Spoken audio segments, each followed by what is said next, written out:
The CBS Radio Mystery Theater presents...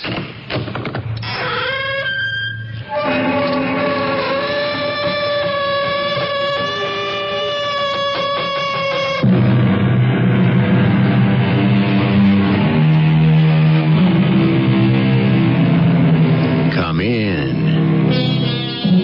Welcome. I'm E.G. Marshall. We are told... there are none so blind as those that will not see. However, there are times when none can see as clearly as some of those who are blind. After all, isn't it true that most of what we see is not received through the eye, but interpreted by the mind? Of course it is. Consider, when you see somebody's point of view, just exactly what are you looking at? I came as soon as I could. You shouldn't have come at all. Oh, darling. Don't call me darling where people can hear. PJ was killed last night, and in this kind of situation, they always suspect the man's wife. But, darling, you didn't kill him. Are you crazy? Don't call me darling. Or did you?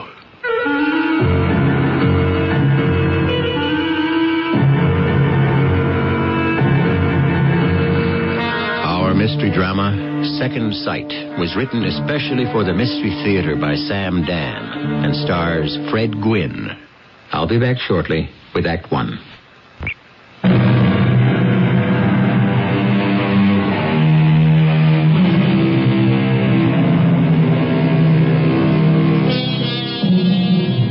It's always a pleasure to watch a professional at work. Arthur Dixon is a professional who is superb at what he does, and what he does best is done in absolute privacy. You see, Arthur's nickname is Fingers, and he opens safes, which belong to other people who did not invite him to exhibit his marvelous dexterity. Arthur is, even now, busily at work. He has just opened the wall safe in the home of a wealthy gentleman named P.J. Genestira. He is about to extract the contents. He is unaware that Mr. Genestira is also in the room, and unfortunately, with a loaded revolver. Hold it. Huh? Freeze. Hey, pal. You wouldn't want to shoot a guy, would you? Stand still. Sure. Just don't get nervous. You thought you could open my safe, did you? I didn't think. I knew. It's just a tin can. I mean, a guy with your kind of dough, you should have done better for yourself. Don't move. I got my eye on you. I'm backing up toward my desk. I'm going to lift up the phone and call the police. Hey, don't do that, pal. Don't call the cops. And why not? Give me a break, huh? I said don't move. I'm just an honest criminal. A what? I'm just doing a day's work. Now, come on, let me go. Absolutely not. There's no harm done. I said don't move. You wouldn't shoot me, pal. Keep away from those doors. You wouldn't shoot me. Don't force me. You're a stiff. You're not a real hard guy. I should have. I really should have. PJ? What was that noise? The French doors. What happened to the French doors? The glasses. That gun. Please, put it down. You killed somebody. I better. Now, will you tell me what happened? First thing I'd better do before he gets away is to call the police. Before who gets away? The burglar. Don't you see? The safe is open. I surprised him. Oh. He can't get very far. Well, what's the difference? He wasn't a bad sort of fellow. Who wasn't? For crying out loud, who are we talking about? How dumb can you get? The burglar. There was a burglar. He got in here.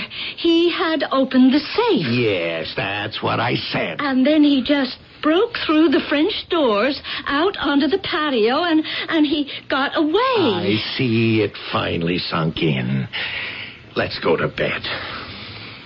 Zelda? He broke through those doors, and he got away. Look, don't touch that gun. You better give it to me. Hey, that's not how you hand a gun to someone. You'd never point it at him. Honestly, you are so dumb sometimes. You hand it to him by the... Zelda, what are you doing? I'm going to kill you, PJ. You're going to what? Yes, me. stupid Zelda. You will never laugh at me again. You will never call me dumb again. Zelda. You want to know how smart I am, huh? Well, I can kill you and get away with it. How do you like this dumb little showgirl you married now, huh? How do you like her? Now, I better wipe the fingerprints off the gun and just throw it on the floor. And, call the police. Operator, I need help. There's been a murder. I'm sorry we have to ask you these questions, Mrs. Ganastira. Oh, it's all right, Lieutenant. I'm not at all sure I can tell you anything. Whatever you can tell us. Well, we had just retired. We were in our bedroom, and he said to me, I think I hear a noise downstairs. And I said it must be one of the servants. And he said, no, it was their night off. I'd better go see. Yes? Well, PJ he had a revolver. You see, he kept it in the drawer of his night table, and he said, I'm going downstairs. The revolver is the same one that's lying there on the floor? Oh, yes, Lieutenant. And? Well, I thought I would call the police myself, but I was so sure that the noise was in his imagination. I should have believed him. And then I heard a shot. And another one. I sprang out of bed. I ran downstairs and he was lying right there on the floor. And the French doors had been broken open. You didn't see anyone? No. Hear anyone? No. Well, I don't want to bother you with anything more tonight. Please, get some rest.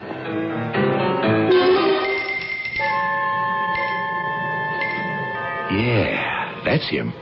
He's coming down the steps. And he's got a valise. Must be ready to take off. Joe, you and Dick cover us. Phil and I are going to take him. Let's go. Hold it, Artie. Huh? Freeze. Police officers. Hey, what do you guys want? I'm clean. Artie, you got to come downtown with us. What for? First, we're going to read you your rights. And then we're going to talk about some of your most recent activities.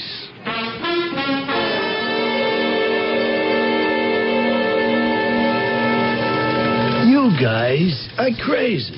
Artie, you might as well have left a card. That job had your name all over it. But I got an alibi. Sure. Artie, nobody can drill the holes in a safe as small as you do. I'm sorry. A craftsman like you has to be penalized for being so great. Hey, Lieutenant. When you busted out of there, you ran onto the patio and then on some soft ground. You know something? We've got an impression taken of your shoe. Fits like a glove. And it's got traces of the same mud on it, too. That's your circumstantial evidence. The bad part is you blew open the safe and he caught you. You grabbed the gun from him. In the fight, it went off, and you killed him. Oh, no, I didn't kill him. The man's dead, Artie. I admit it. I was in the house. Now, we're getting something. And I admit that I opened the safe. But I didn't kill him. You didn't. He caught me, and he held a gun on me. But I could see he wasn't the type of guy who'd shoot. You could see that, huh? Yeah. You were willing to bet your life on it? I could see he wasn't the type of guy who was used to shooting people, you know. He would have to think. Yes, no. All I needed were those couple of extra seconds to be out of there. I took the chance. Mm-hmm. That's all I know. What happened was you grabbed him. That's not what I'm saying. I know. That's what I'm saying. You got the gun away from him. No. And you shot him. Then you wiped your prints off and dropped it on the floor. Artie, do you want to make a statement? I already made my statement. I didn't kill him. If that's your statement, Artie, I'm afraid you're going to be stuck with it.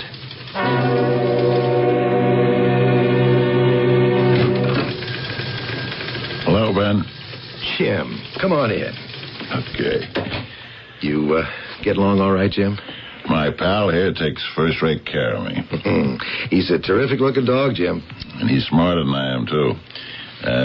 I heard you were trying to reach me. Well, I would have come over to see you, Jim. I didn't mean to put you to all the trouble. Hey, I was glad of an excuse to get down to the old place again. See everybody. You know what I mean. You're looking good, Jim. And you're sounding good, Ben. I know you're retired, but do you think you could give us a hand? Sure. What can I do? You remember Arthur Dixon? What a question. I guess you'll remember him the rest of your life. Yeah, Arthur Fingers Dixon. Yeah, how can I forget? On account of him, He's in a jam. Yeah, he sure is. I read about it in the papers. That is, my nephew comes over every afternoon and reads them to me. He got him for murder. Yeah. Well, I'm not going to lose any sleep over it. He wants to see you, Jim. Yeah? What for? He says you're the only cop he can talk to. Yeah, but I'm not a cop anymore. Thanks to him. Jim, we need his confession to wrap it all up in a neat little package. Do you think you could go visit him in his cell? Ben, I'd rather not. Okay. It isn't like the old days when I could just give an order. I'm sorry. Yeah, I'm sorry too, Jim. I really should have thought it out before I asked you to do something that would be so painful. Yeah, you should have. Well, Jim, just because you're retired, you shouldn't be a stranger. Drop around.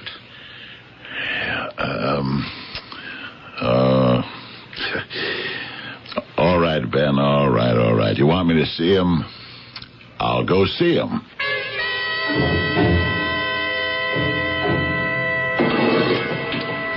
I'll call you, Bob, when I want to leave, okay?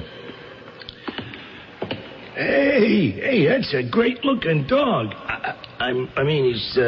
Get to it, Fingers. Yeah, well, I got a lot of nerve asking you to help me. You sure do. Let's get on with the show, huh? I never had a chance to tell you how sorry I was. Yeah. I was crazy to try to get away, but I saw the car parked outside the station house, and the motor was running. We know what happened. I shouldn't have done it, but I didn't want to go to jail. I don't have all day, Fingers. See, I thought I could get away clean, but when you got into your own car, I just couldn't shake it. I don't want to go through this again. And when I seen you crashing in that lamppost, I was going to come back and help you, but I was scared. Besides, I thought you was killed, that you lost your life. No, all I lost was my eyesight. Now, let's get down to business. Sergeant, you're the only cop I can talk to. I'm not a sergeant anymore, and I'm not a cop either. But go ahead. I'll listen.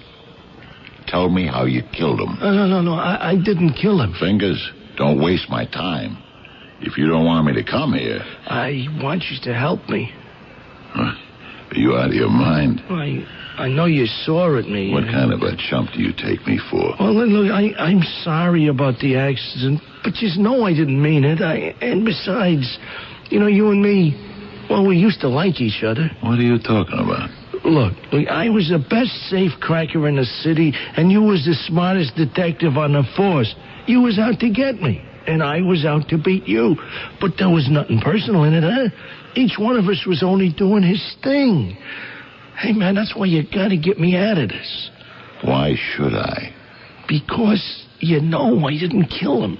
I don't know anything of the kind. Oh, look me in... I was going to say, look me in the eye and say that, but I can't because you can't. I'm not a killer, and you know that I didn't kill him.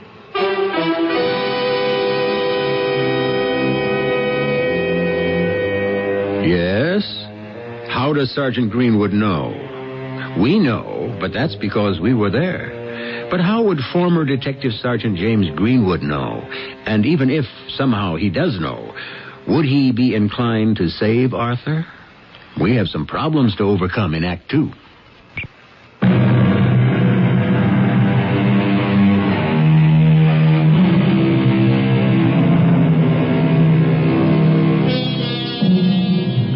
often those who don't like us are in a greater position to influence our lives than those who do.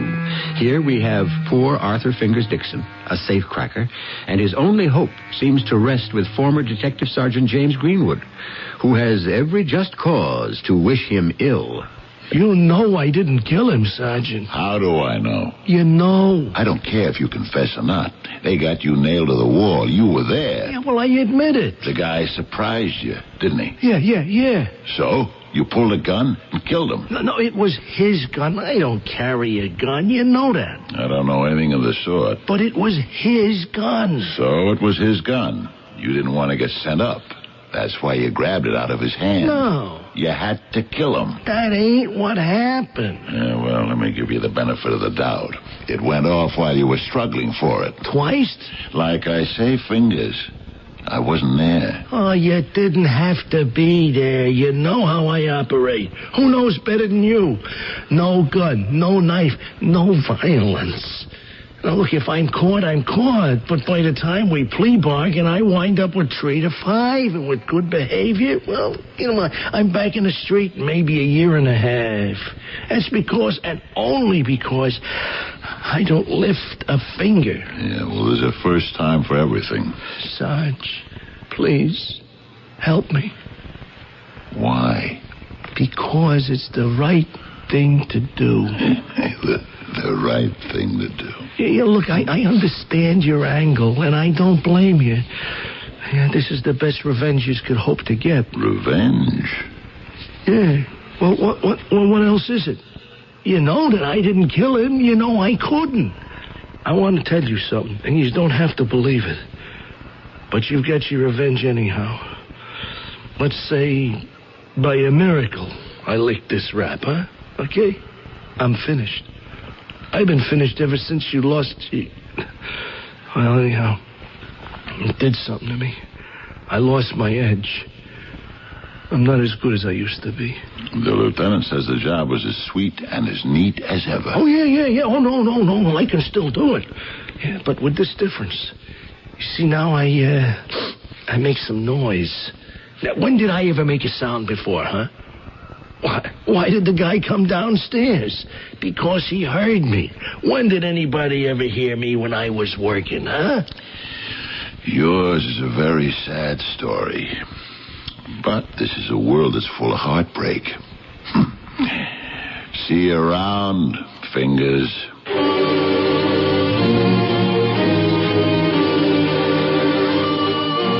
Gordon. Yes, I came as soon as I heard. You shouldn't have come at all. Why not, Zelda? Because, look, let's step out into the library. That policewoman is out in the hall. But, darling... Don't call me darling where people can hear. No, please, don't kiss me. Why not? Someone might be watching outside near the window. Zelda, why are you so... PJ was killed just last night. And in that kind of situation, the police always suspect a man's wife. But they already have the murderer. It was a remarkable piece of police work. Well, still, we better be careful. Darling, I know that death is a shock to everyone, but it isn't as if you were in love with him. No. Or were you? I hated him. Oh, how I hated him. That's why. That's why what? That's why well, just without even thinking, I saw the chance to Zelda, what are you trying to say? Nothing. Nothing at all. He's gone now. Yes, he's gone. It's scary how you can get an urge all of a sudden. You can't control it. Darling, you are not well. Oh, but I am. I feel great. Now we're free. We're free to do anything we like. Yes, darling, we are free. Don't leave me. Why should I ever want to leave you? You mustn't. You can't. I won't let you. I did it for you, too. What did you do for me? Zelda, are you all right? Oh, yes. Now I'm all right. Right now, I don't have a care in the world.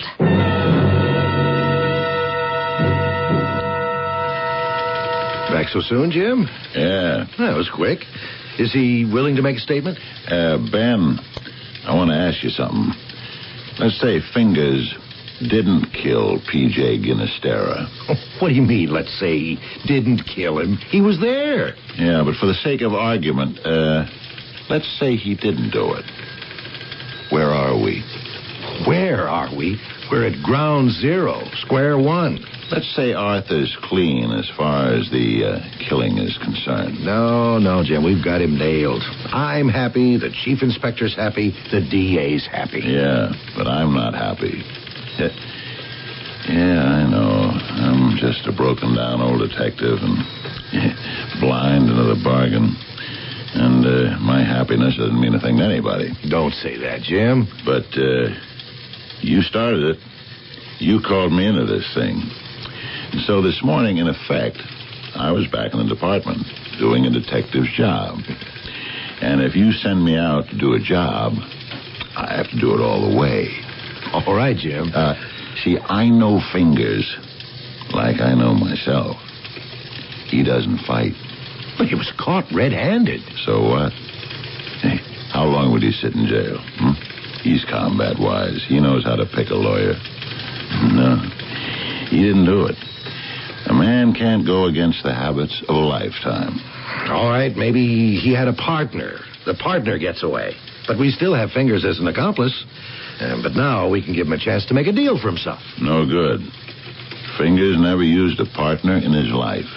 Jim, so where do we go from here? Well, we got the man and his wife upstairs in bed. They hear a noise. He says, I'll go down and look. He takes his gun, right? Yeah. A little bit later, she hears the shots. She runs down to the library. There he is, dead on the floor. The gun is laying there beside him. That's what happened, right? Okay. The gun is clean. No prints on it. That makes sense. Fingers didn't want to be caught with it, so he cleaned it off and left it. Big question. He goes downstairs to look. She hears the shots. What is the time interval?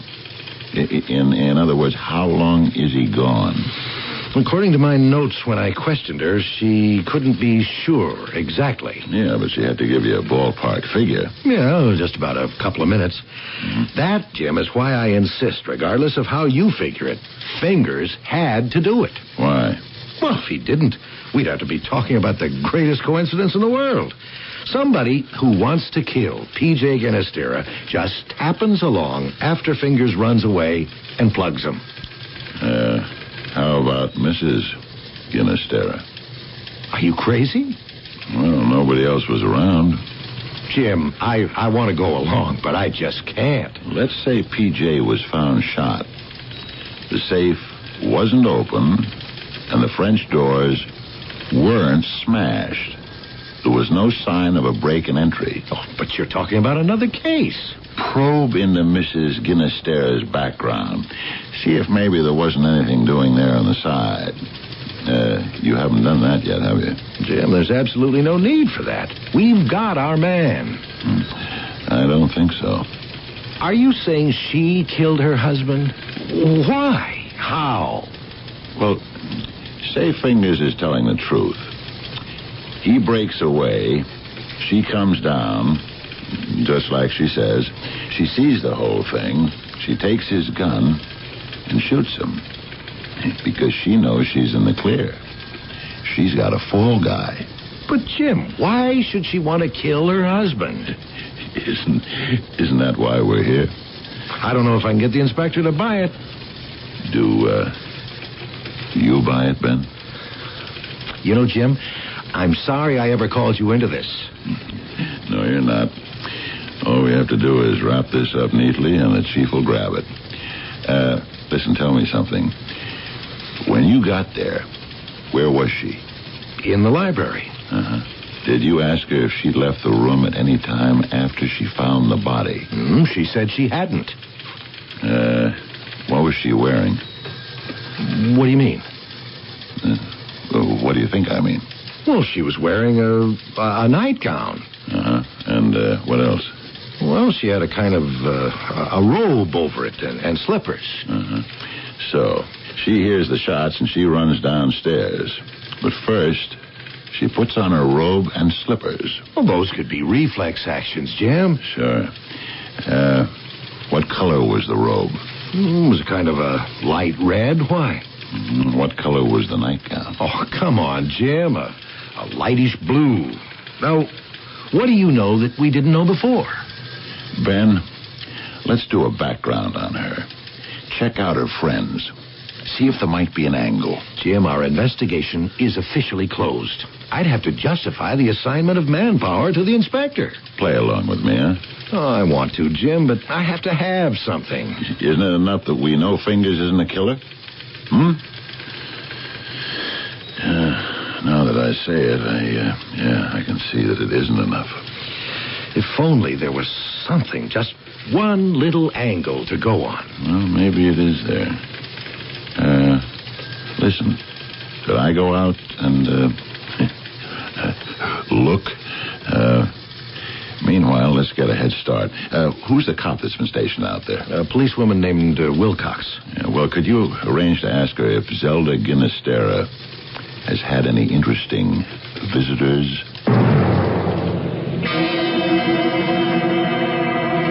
Is this exactly the way it was, Ben? Nothing in the room has been touched.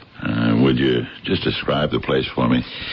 Well, see, it's about 15 feet by 20, oak paneled or some other good wood. You've got a big bay window. You have those French doors. You got a sofa, a small table, an easy chair, a desk. On the desk, is there any cloth? Cloth? Or maybe a box of tissues? No, I don't see any. Inside any of the drawers? I'll see. No, they're locked. So we can assume he locked his desk at night. And the key would be upstairs. What other cloth is there in the room? Well, the sofa and the chairs are made out of leather. I don't understand. Curtains? Drapes? Well, there aren't any, just blinds. What you're telling me, then, is that there's not a piece of soft material anywhere in the room, right? Right. But what does it mean? Yeah, and she was wearing a nightgown and a negligee when you came in here. A negligee. Yeah, that's exactly it. But, Jim, where does it all get us? And you're sure the negligee was light red and the robe was light blue? You know, you could really get a guy all twisted up. One was red and one was blue. I want them. Her negligee and her nightgown? What for? We may as well just pause here and ask that question ourselves. What does he want with her negligee and nightgown? Especially since he isn't able to see them. Actually, for the veteran puzzle solvers among you, the clue may be apparent. At any rate, you have a couple of minutes to think about it. Then we shall resolve all these matters in Act 3.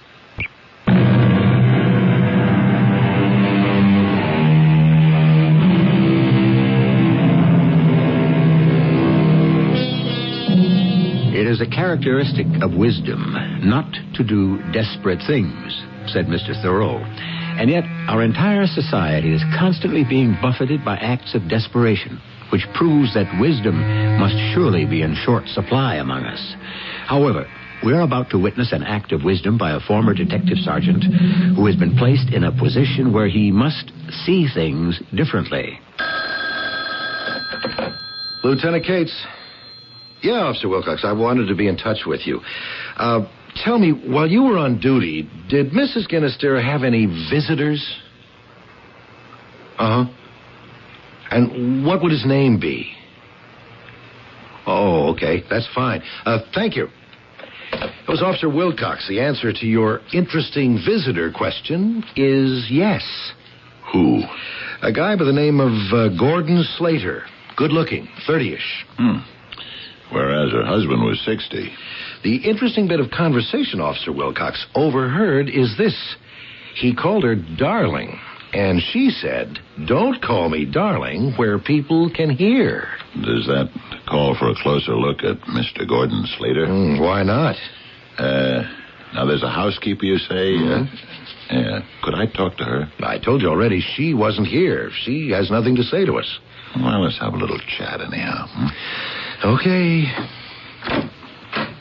Mrs. Conroy, could you come in here for a minute, please? Thank you. Mrs. Conroy, this is Detective Sergeant Greenwood. He is. Mrs. Conroy, would you say Mr. and Mrs. Ginestera were a happy married couple? Well, what does it matter one way or the other?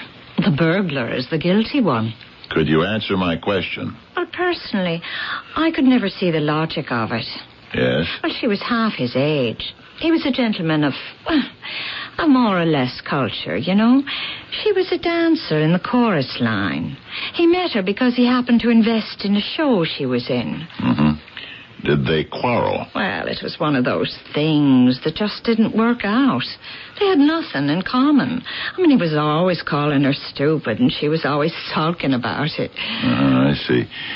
Now, the other night, when it happened, she was wearing a blue nightgown and a red negligee. Yes, sir. What happened to them? Well, I've taken them down to be laundered, sir. Mm-hmm. Have they been done yet?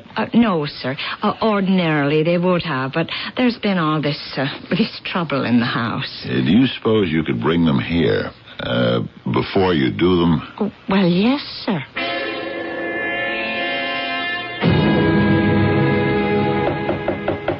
Come in. These are the things you requested, sir. Good. Mrs. Conroy, examine them for me closely. Well, for what, sir?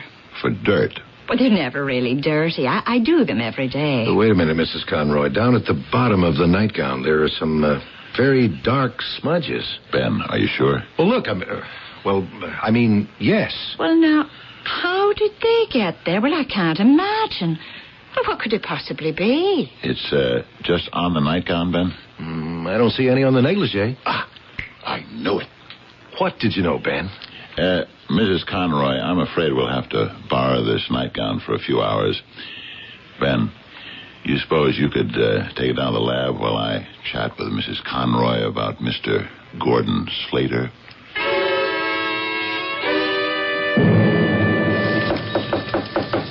Come in. Lieutenant Cates? He's been called away for a couple of minutes. Well, my name is Gordon Slater. I was told he wanted me to come down to police headquarters. I'm Sergeant Greenwood, his associate. You can talk to me. About what? Well, for starters, tell me, how long have you and Zelda Ginestera been having an affair? Now, just hold on. Are you going to deny it? What kind of... Let's save your time and the taxpayers' money. You know we can investigate and come up with a barrel full of solid evidence. That housekeeper. She shut her mouth off. What did you want her to do? We told her this was murder. Murder? Murder. And that it would be kind of serious for her not to open up. I'm now saying the same thing to you. Murder? But there was this burglar. He was the one who shot PJ. Yeah, that's what Zelda says. Well, how can there be any doubt? The thing is open and shut. How long has this affair been going on? Well, maybe 2 years or more. Was her husband giving her a bad time? Yes, definitely. Why? Why? Well, I guess he was too old for her. That's what it all started from. Everything else, her being dumb and all that was... What about her being dumb? Well, okay. She's dumb. But in a kind of cute way. See, I never minded it, but he did. How did she feel toward him? She was his wife. Mm-hmm. Was she in love with him? Well, no. Was she a woman who would act violently on impulse? Sergeant, I know something about the law. Now, if you have a legitimate line of questioning... I'm just going to say this, and you can react to it any way you like. She hated him. By chance, an opportunity arose where she could kill him. And it would look as if someone else did it. What are you saying? Now you're asking me questions. She's angry. She's frustrated. She's in love with you. Are you in love with her? Well, Or is this just a pleasant little interlude for you? Well, maybe this means something, maybe not. But when I called on her the next morning, she said some things that sounded strange. Yes? She said, it's scary how you can get an urge all of a sudden, and you can't control it. Yes? And she said, I'll never let you leave me. I did it for you, too. What does she mean by that? I don't know. Oh, yes, you do, Mr. Slater. Yes, you do.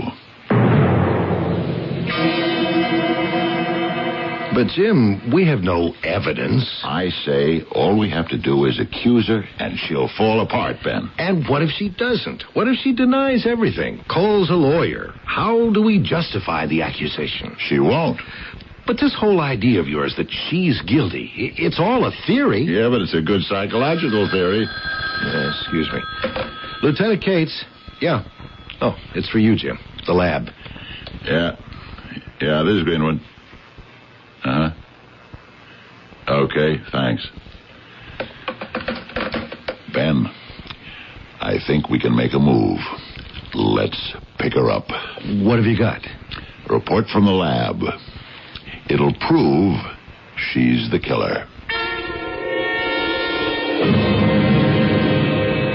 This is Detective Sergeant Greenwood. Oh, how do you do? Sergeant Greenwood has some questions he wants to ask you. Well, sure. I understand you caught the burglar.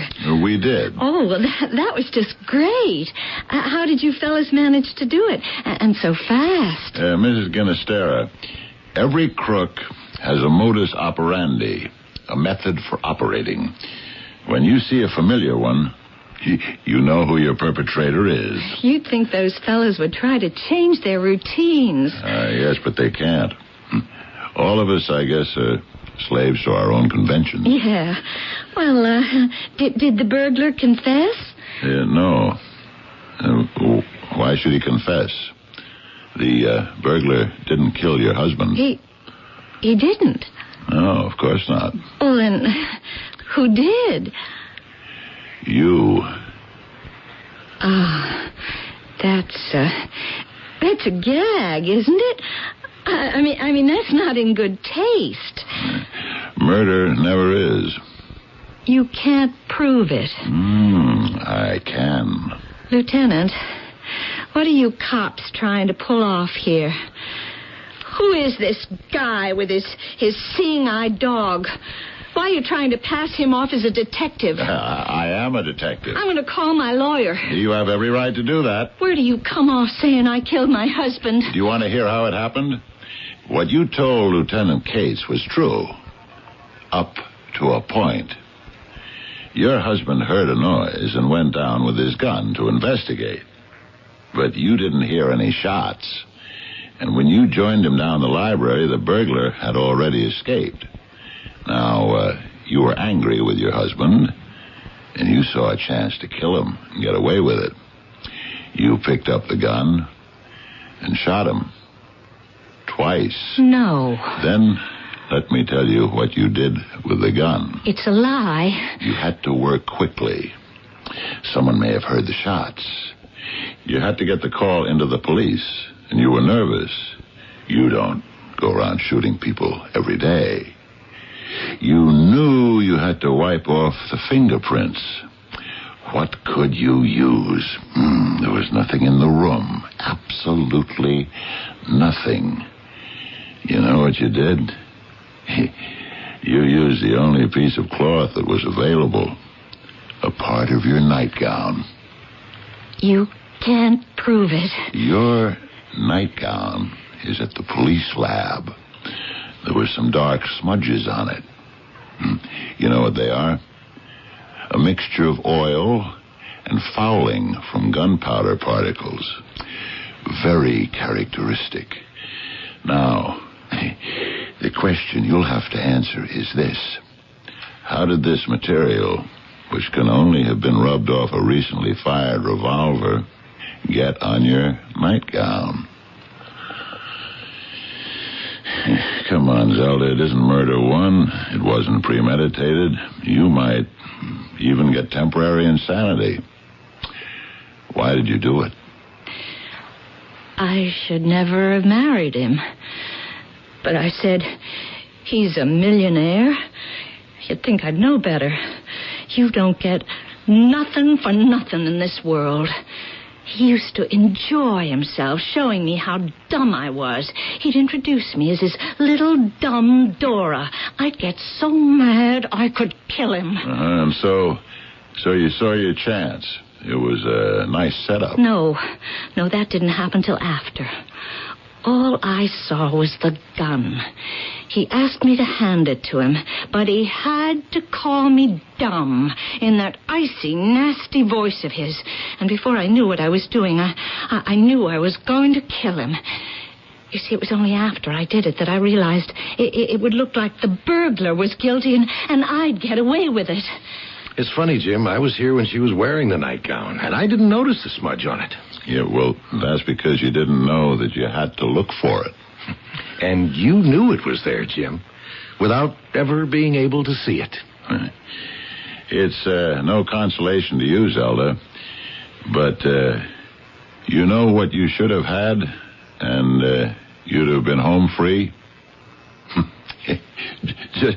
Just a couple of pieces of ordinary facial tissue.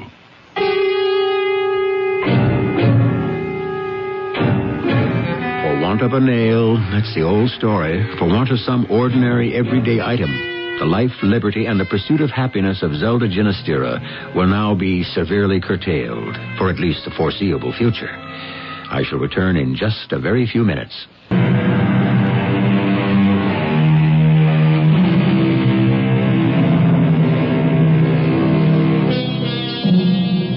Necessity, they say, is the mother of invention. You do a thing best when it must be done, or else. And so, when our Sergeant Greenwood lost the use of his eyes, he was forced to learn how to see in a completely different context.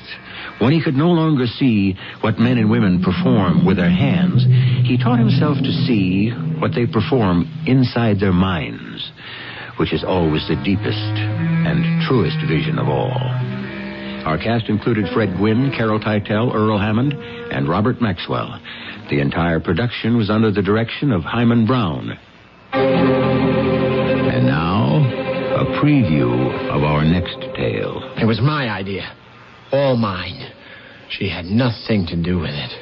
I want you quietly and reasonably to tell me when you first decided. How long can we live with tyrants, with injustice? Charles, do you understand why you're in jail? Of course.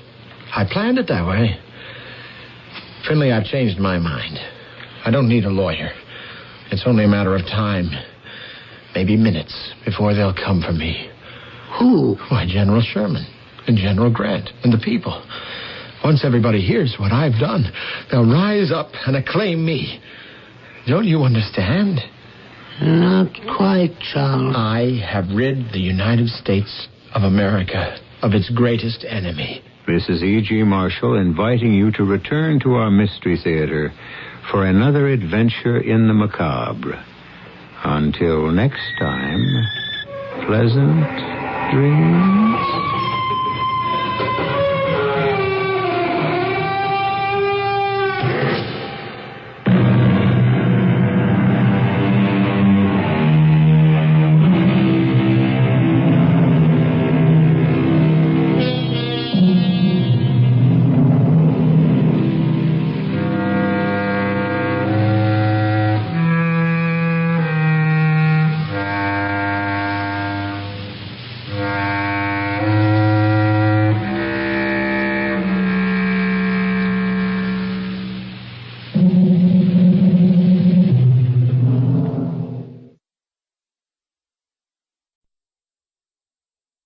The CBS Radio Mystery Theater presents...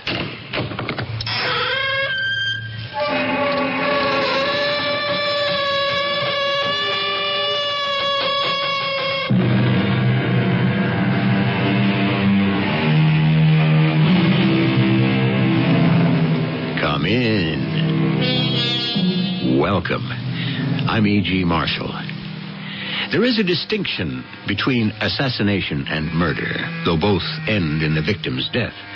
An assassin generally kills a political figure or prominent person for a cause or notoriety, not revenge, not money. He is an optimist who appoints himself judge and jury and is generally an ordinary person. We meet one today who killed an American president. What am I being accused of? Not deceit, sir, but ambition. I was ambitious to know your niece, Anna. I was ambitious to meet you, her uncle. And I am ambitious to make the law my career. To all that, I do plead guilty. Charles Guiteau, I see in you the makings of an excellent trial lawyer. I wish you good night. Good night, Anna. Good night, Uncle. Now, where were we? You were magnificent, Charles. It was nothing.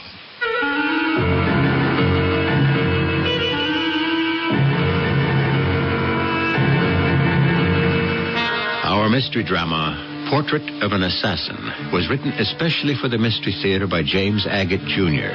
and stars John Lithgow and Patricia Elliott. I'll be back shortly with Act One.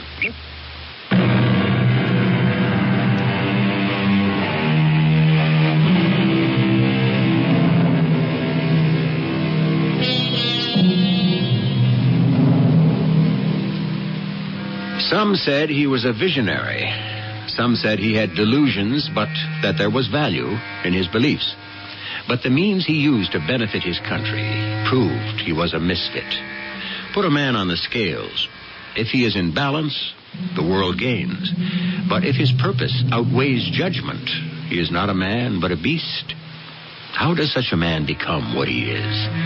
Charles Guiteau, the assassin of President Garfield, started life with a golden rule, which somehow became tarnished along the way.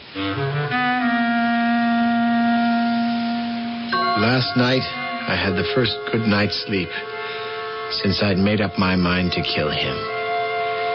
I slept like a baby, woke up refreshed, feeling fine. It's all because I was successful. Yesterday, I shot the President of the United States, and I know he's going to die.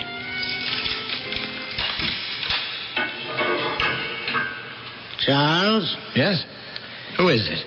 It's me, Morland Finlay. Finlay. You came after all. I'm an attorney. We've known each other a long time. You might as well have someone you know represent you. All right, guard. You may lock me in with the prisoner. Now, suppose we begin at the beginning, Charles. You tell me all about it. All about it. Finlay, have you talked to Anna? Your wife? My ex-wife. Have you talked to her? No, I haven't. Not recently. You should. You should. Anna, why did you? Why? Are you saying, Charles, your ex-wife, Anna, is implicated in this? I don't know. If I'd never met her, would I be here? Was all this her idea? Is that what you're saying? It was my idea. All mine. She had nothing to do with it. I want you quietly and reasonably to tell me when you first decided. How long can we live with tyrants, with injustice? Charles, do you understand why you're in jail? Of course. I planned it that way. Finlay, I've changed my mind. I don't need a lawyer. It's only a matter of time. Maybe minutes before they'll come for me. Who? Why, General Sherman and General Grant and the people. Once everybody hears what I've done, they'll rise up and acclaim me. Don't you understand? Not quite, Charles. I have rid the United States of America of its greatest enemy. Removed him. I'm a patriot. So I can accept all this, being placed in a cell overnight. It has to look all according to the books. Did you see the pistol I used? Yes, I've seen it. I bought one with a bone handle because I knew it would look better in a museum. Anyway, I don't think I need a lawyer, with all due respect to you, Finley. Charles, you do. Not everyone will understand that your motive was patriotism. People are so blind. I'm sorry, I'd offer you a cup of tea or coffee, but I'm not in my own house. Did you ever have a house of your own? Oh, certainly. I didn't always live in rooming houses. To look at me now in this bedraggled condition, you'd never believe I had a house, a wife, an excellent position in an attorney's office, Humphrey & Walters in Chicago. You probably heard of them. Yes. I had a house and a wife. Anna. Oh, Anna. Tell me about Anna. I'm trying to remember. Was it 12 years ago? Was it really that long ago? Tell me about Anna. I met Anna. We met at the... Where was it? The Y. Yeah, the YMCA in Chicago. 12 years have gone. She was working in the library in the YMCA. How pretty she was. Yes, can I help you? Do you have a copy of Blackstone's commentaries? I can't find it in the stacks anywhere. Blackstone... I'm not sure. I don't believe we have. Sir William Blackstone, you must have. Why, he's the Bible for jurists. Are you an attorney? Yes, I am. I'm with Humphrey & Walters here in Chicago. I guess I'll have to look elsewhere. Oh, I wish I could be of help to you, Mr. My name's Charles Guiteau. That's French. French? You speak English very well. Oh, I've traveled a great deal. One picks up things. I also speak German. Oh, I don't speak any languages. It's a defect I'm going to correct as soon as I can. Your parents are... That's the problem. They both died not very long ago, and I'm living with my uncle. He's a very well-known lawyer, too. Isn't that a coincidence? I beg your pardon, miss, but... what did you say your name was? Anna. Anna Bunn. B-U-N-N. Oh, Anna. That's interesting. I've made quite a study of names. Do you know what Anna means? No, I don't. I never thought about it. I must tell you sometime. An unusual name. No, it's not. But then you're an unusually attractive young person. A great deal is revealed in a name. I'm sorry about the Blackstone. I wish I could have helped you. Perhaps, Miss Bunn, there is something you could do for me. There is? May I have the honor of calling on you this evening at your uncle's residence?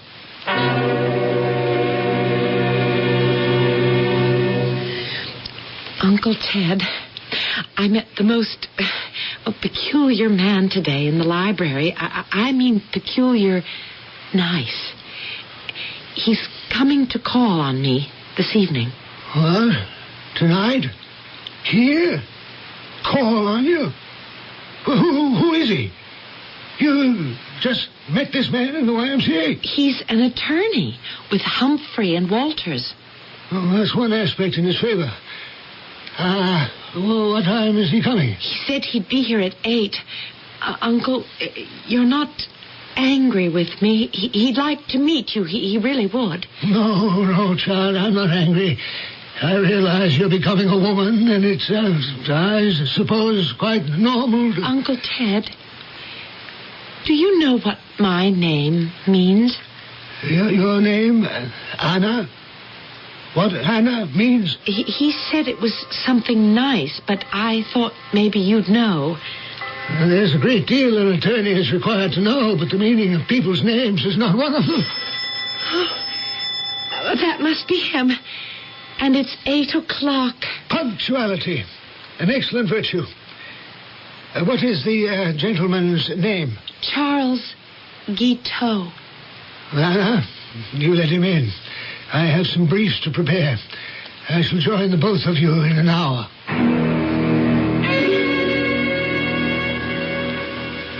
I tell you, from nowhere. He did it. Oh, others can do it. James Abram Garfield rose from nowhere. Born in a log cabin, from a common laborer to a college president. It wouldn't surprise me in the least if someday he attained the highest office in the land. The president? Because he knows where he's going. Self-improvement. That's the American way, and it's my motto, Anna. May I call you Anna, Miss Bunn? Well, I suppose so. Although I don't know what my uncle would say. Oh, he's an attorney, you told me. I'm sure he looks ahead. Besides, we're almost into the 20th century, 1868. Don't you feel the magic of those numbers? I voted for Ulysses S. Grant, and he became president. 1868. What a year this is. Did you hear that a tremendous meat-packing company opened a big plant here in Chicago? Progress. The American way. Oh, you have a great many facts at your fingertips, Mr. Guiteau. But they're not as delicate as yours, Anna. Oh. What legal work do you do, Mr. Guiteau? You may call me Charles. You were going to tell me what my name meant. So I was. Anna means the graceful one. A magic name for beauty walking. Oh, my goodness. The shoe fits. Like Cinderella's slipper. Charles, your name, what does it mean? Charles comes from the Latin Carolus, and it means strong and manly. And it also means spurious, deceitful, and false. I suggest, Mr. Guiteau, as you take up your hat, walk yourself to the front door and let yourself out of this house. Let me explain. No, there's nothing to explain. I happen to know Judge Walters as an old friend and neighbor. I saw him just now, and he informed me that although you're employed in his legal firm, it is not as an attorney, but as a clerk. Do you hear that, Anna? A clerk. Sir, I ask again that I be permitted a few words. Go ahead. Keep them brief. I admit I passed myself off as an attorney to your niece. But the circumstances are extenuating, sir. I was not lying to her, per se, because I always think of myself as an attorney. It has been my life's ambition. Not deceit, sir, but ambition. I was ambitious to know your niece better. I was ambitious to meet her uncle. I am ambitious to meet, and that alone I plead guilty. I see in you the makings of an excellent trial lawyer. I wish you good night. Anna, when Mr. Guiteau leaves, make certain all the gas is turned down. Well, good night, sir. Come see us again. Good night, Anna. Good night, Uncle Ted. Now, where were we? Oh, you were magnificent. Oh, it's nothing. Uncle Ted is right. You are going to do very well. Oh, of course I am. I don't need him to tell me that. You could tell everything about you when you spoke. You really are the most interesting man I've ever met. And you're the loveliest lady I have ever met. Why do you work in that library, Anna? Surely your uncle... Well, yes, he could take care of me easily, but I want to work. I want to learn. I want to do something. I think we're very much alike. I hope we can become good friends. I would like that. You really think I made a good impression? On Uncle Ted? Oh, I know when he's pleased, particularly when he takes a firm stand and then finds himself persuaded against his initial judgment. He liked you, Charles. I'll make myself worthy of his friendship and his endorsement. What do you mean? When I take my bar examination, one word from an attorney of his standing, and I'll be able to hang out my own shingle in 6 months.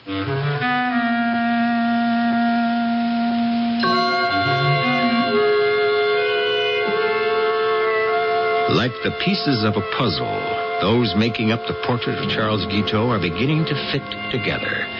But like all men who believe so strongly in themselves, who have no friends but themselves, they are their own worst enemy. The paths of Anna and Charles have come together. Will they run parallel or cross? I shall return shortly with Act 2.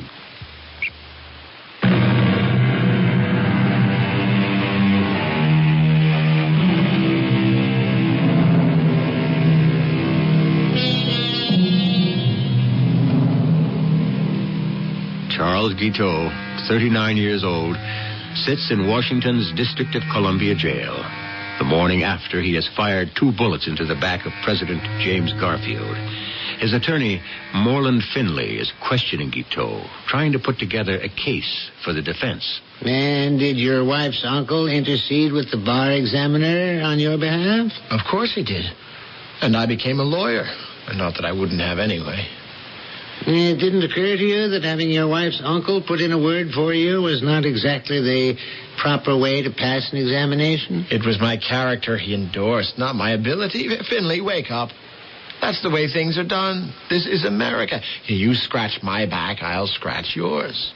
I don't understand. Anna's Uncle Ted was glad to get rid of her. I was an excellent prospect for marriage. By helping me, he was ensuring his niece's future. And I was a good husband. I did everything I could until... I despise her now. Marrying Anna was the biggest mistake I ever made. She has asked to see you. Here? In jail? I won't allow it. I want to have nothing to do with her. If that's so, Charles, why did you marry her? Because I married Anna because I loved her. That was then. Want to tell me about it? I remember the very day.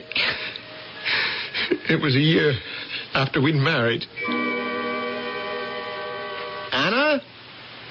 Anna, I'm home. Anna, where are you?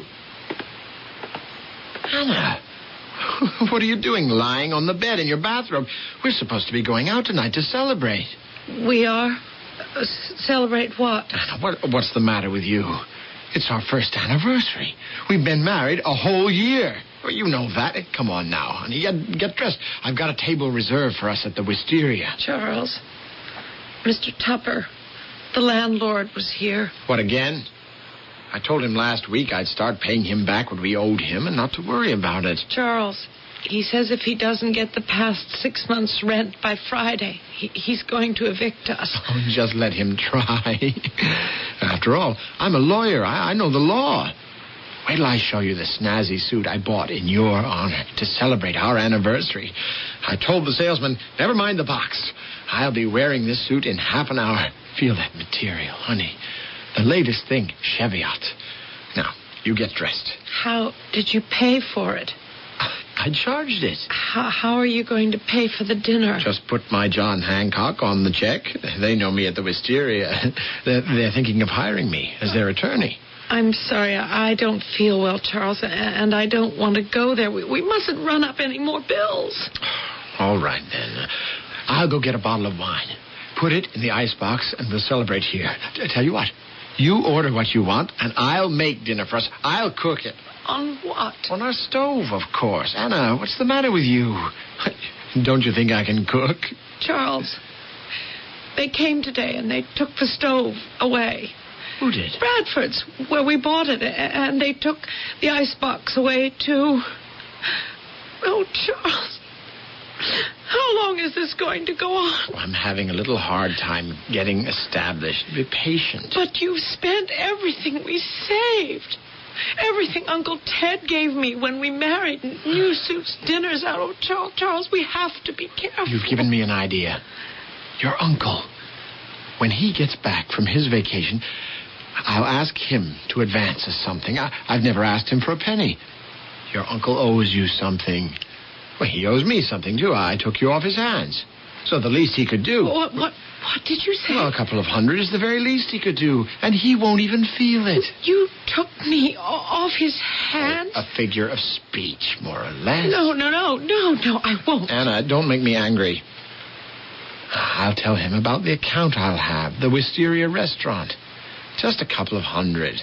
Enough to get old Tupper off our backs. Oh, Charles, what does the restaurant want a lawyer for? To collect from all those people who signed for their meals and haven't paid up. I'm the ideal attorney for them. Now, how to celebrate. I've got it. Don't get dressed.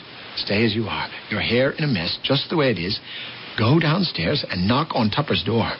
Tell him you're so ashamed. You've spent all the household money and you wanted to buy me an anniversary present. Can he loan you $20? We're already into him for 6 months. What's another 20? Then we can go out, have ourselves a whale of a time, and it's all paid for.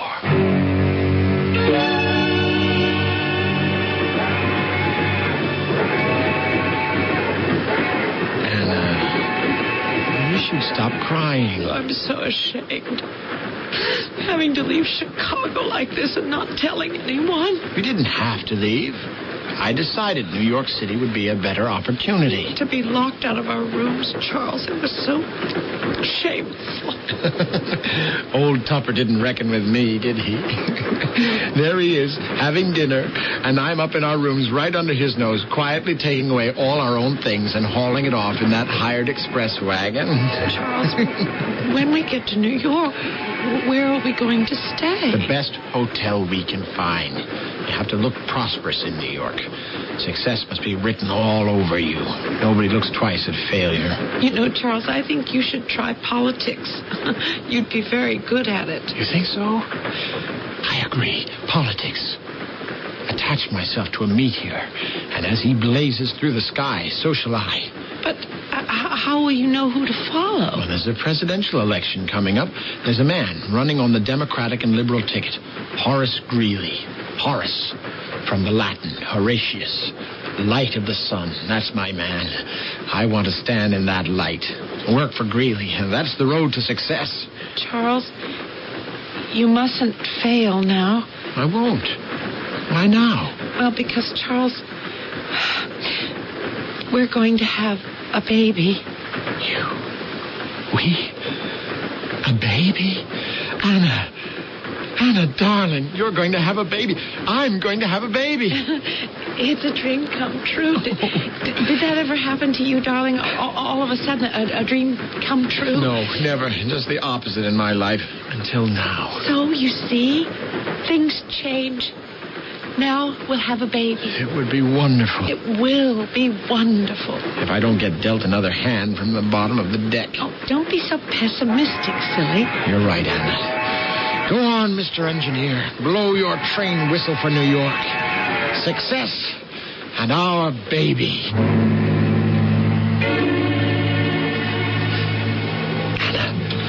Anna, come on, follow me.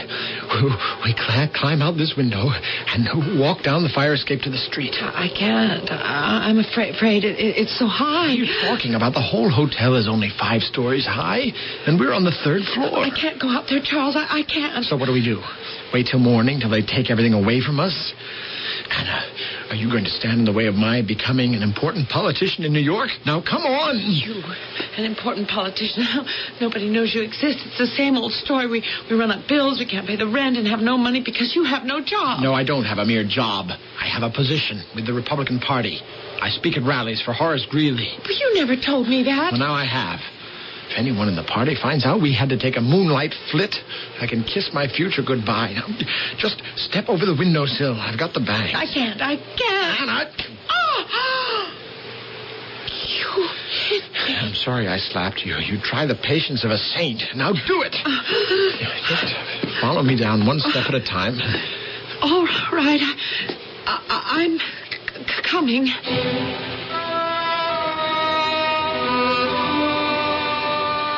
Oh, my darling Anna. It's so good to see a smile on your face. You see, this rooming house is quite cozy.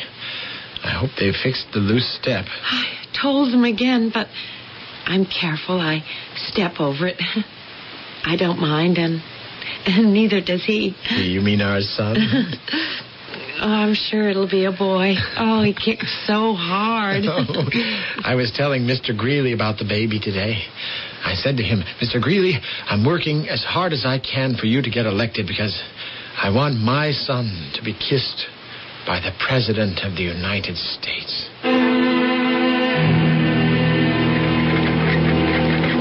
Mr. Motorman, would you slow up this trolley when you get to 22nd Street? That's where I have to get off. I said, could you slow up, please? Slow down the trolley. I'm running my cane through the front glass window. I told you to slow. And you refused. I am Charles Guiteau, a prominent member of the Republican Party. My wife is ill. I have a message to get home as quickly as possible, and you are hindering me. I shall report you to the authorities. Out of my way, woman! Can't you see I want to get to the door? Are you Charles Guiteau? Yes, I am. I'm Mrs. Hager, the midwife. The midwife? Did you come to see Mrs. Guiteau? Has she delivered her baby? Mr. Guiteau, sit down. Here, on the steps. Well, next to me. But I want to go up and see my wife. There's time for that. She's resting comfortably. Then you saw her? I've been with her, yes. Well, we didn't expect a baby for another month. Is Anna all right? She's all right, but she lost the baby. What? Yes, your wife fell down the steps. Oh, Lord. Now, you sit here on the stoop and try to gather yourself together. She fell down the stairs. It was that loose step. She's very brave, your wife is. She'll be fine. Oh, why me? Why me? Why is everything visited on me?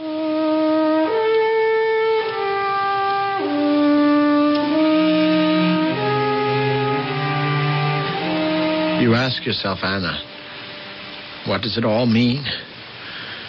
First, our baby, who isn't even born. Then Horace Greeley, one of the greatest men who ever lived. He's defeated, and in 3 weeks, he's dead. Everything I touch withers away, dies. Everything that has meaning.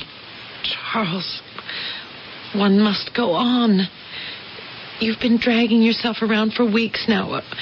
Charles, what are we going to live on? I don't care. Do you remember asking me if I'd ever had a dream come true? And you said no, never. I said I didn't believe in dreams coming true. Something always deals you a bad hand from the bottom of the deck. Oh, I can't stand it when you go on and on like that. I'm so tired of hearing you moaning and groaning around the house every day. I thought I was marrying a man. You didn't choose me, Anna. Do you think I would have looked at you twice if your uncle hadn't been a prominent attorney and could give me a leg up? What makes you say such hateful things? Charles, you loved me and I loved you. Is it all in the past tense? Is it all past? That's up to you, isn't it?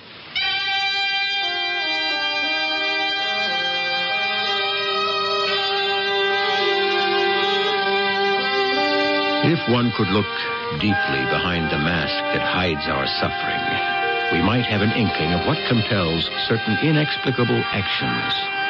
We shall look further at Charles Guiteau, driven by ambition, seemingly cursed by the fates, a man who, in spite of himself, turned history upside down, when I return shortly with Act 3.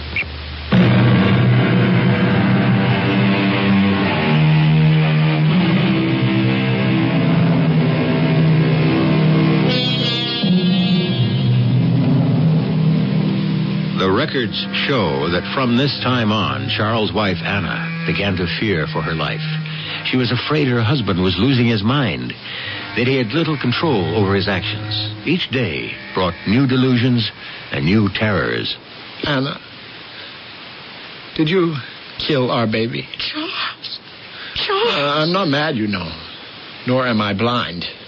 Did you deliberately walk on that loose step because you didn't want us to have the baby? Yeah, you did it on purpose, didn't you? I can't stand to listen to this anymore. I'm leaving until you come to your senses. You're going nowhere. Let go. You're hurting my arm. You'll leave when I tell you to leave. I'm your master. Do you understand that? Yes, Charles. You will do as I say. Yes, Charles. That's better. I've decided to go to Washington. Yes, Charles. If Greeley had lived, I would have been his minister to Chile. You know that, don't you? I know that, Charles. Well, that's why I decided to remain in New York. You said Washington. I said no such thing. I said New York. I shall open an office downtown to collect bad debts. I shall become wealthy. Then, with that money, I'll return to politics. And I expect to find you here when I do, Anna. I've been thinking, Anna. I've never put the finger on your uncle. If I wrote him, do you think he might be able to advance us a little money?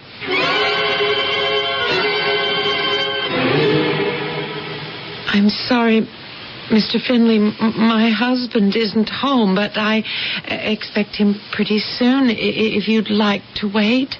Mrs. Guiteau, your husband has rented space from our legal firm down on Liberty Street. We gave him a desk from which to conduct his business. This is rather embarrassing. You sure you won't have some tea, Mr. Finley? Charles ought to be home soon. No, thanks.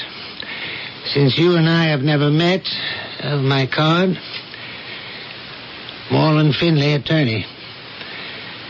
Your husband isn't in New York, Mrs. Guiteau. Not at this moment. Oh, I was afraid so. I'll be honest with you. I haven't seen him in 4 days. You see, over the weekend, Charles managed to have the desk he was using removed from our building. We traced it to a used furniture dealer to whom he sold it. Are you sure? Unfortunately, yes. He told the dealer all he wanted it for was to have enough money to get him to Washington. Charles, how stupid. I'm sorry, Mrs. Guiteau. Obviously, you know nothing about any of this. I can see that your problem with your husband is far greater than ours with the stolen desk. Oh, Mr. Finley, I'm afraid. And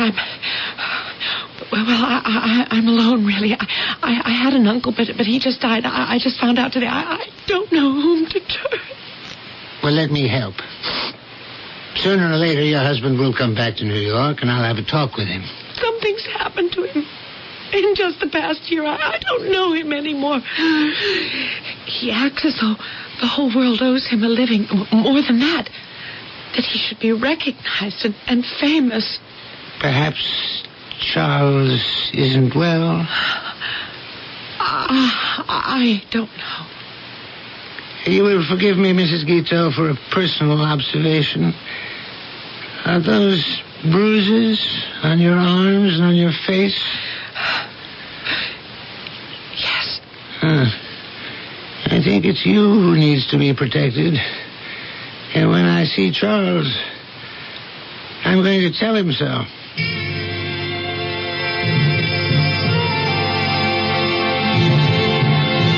Finley, I'm sorry you're upset about the desk. Of course, I'll pay for it. It was the weekend. I needed the fare to Washington. I couldn't reach you. I mean, what else could I do? You knew I was good for it. I went to see your wife, Charles. Oh, did you? I haven't seen her yet myself. I came right down to the office from the train. She's in for another shock, I'm afraid. Her uncle passed away. I learned that while I was in Chicago.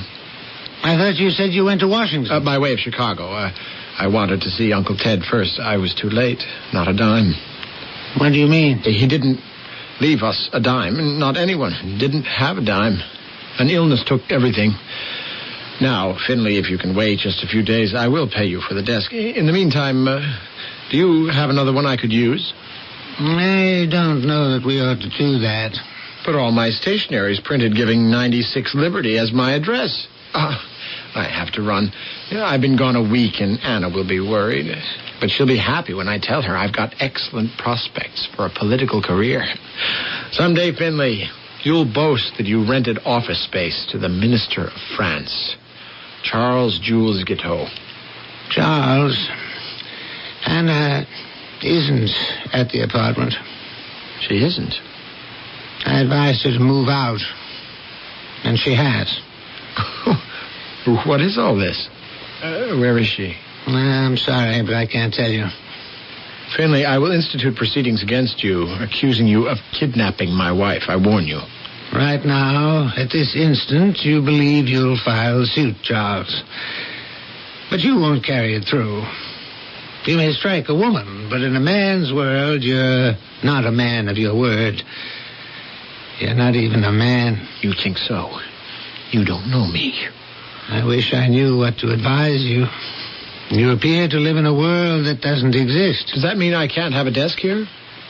I'll find some space and a desk. At least that way I can keep an eye on you.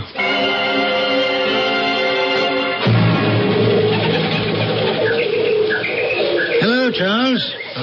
May I share this bench with you? Don't talk. The pigeons don't like noise when they're eating. What do you feed them? Crumbs and seeds. It's been a long time. I didn't know you were still in New York. I have an office uptown. Doing well? I was until today. Did you come to crow, Finley? I don't know what you mean. Have you heard from Anna? No, why should I? Please don't talk about her. You hurt her a lot, too. I was angry at the time when she divorced me. I'm not angry now. Hand me that bag of bird seed next to you, Finley. If she'd stayed married to you, how would she know you wouldn't get angry again and hurt her? Because I loved her. But that's all over. Everything's over. Did you see the Herald this morning? James Gordon Bennett's filthy sheet? No. You'll enjoy it. Third page headline. A profitable collecting lawyer. Hey, that's a picture of you. What's this about? They claim that when I collect money due a client, that I keep everything I collect as my commission. How did they get this story? Somebody's out to get me. Ruin my business. Ruin me. I don't know why I should be surprised. It's been that way all my life.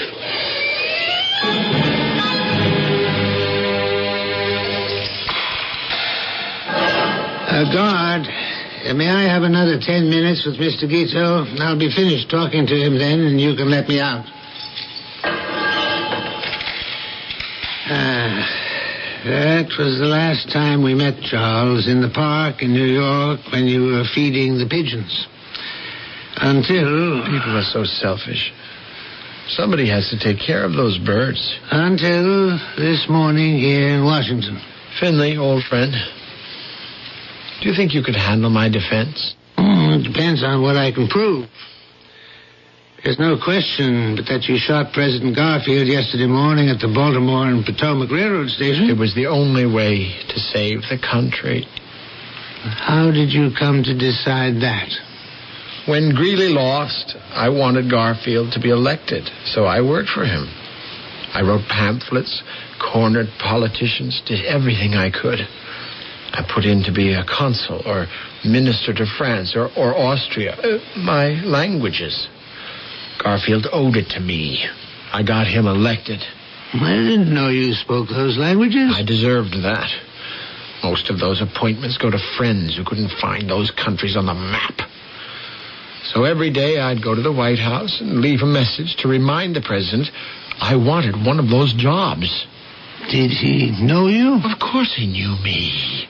It had been me stumping for him, speaking everywhere. There isn't a street corner from here to New York I didn't speak at. Finley. I swung that vote. And then, about 6 weeks ago, Garfield betrayed me. He betrayed all of us. I'd gone, as usual, to the White House. Good morning, Mr. Guiteau. Did you pass my message of yesterday in to the president? I took care of it. You know, the president's very busy. You don't have to tell me. I know how time-consuming the affairs of state can be. He and I have often joked about it. You've talked to the president? Well, not recently. I knew Jim and his family back in Ohio. Did you know he was born in a log cabin? No, Mr. Guiteau, I didn't. Born in Orange, in Cuyahoga County, Ohio. We were neighbors. He ought to make his decision about who is to be the next minister to Austria pretty soon. Minister to Austria? You told me France yesterday. I did? France wouldn't be much of a hardship. But I've written him I plan to marry a very wealthy Austrian lady so that we can entertain in high style in Vienna. That's important, you know. Mr. Guiteau, I've been asked to ask you not to come to the White House anymore. I don't understand. Orders have been given from a very high level. It's not my doing that you're not to be admitted through the gates after today. It's incredible. Why, I put Garfield into the White House. It was my pamphlets, my speeches. You know he won by a very narrow margin, and it was I, Charles Jules Guiteau, who got him elected. I'm sorry, sir. I didn't know that. Now, if you'll excuse me.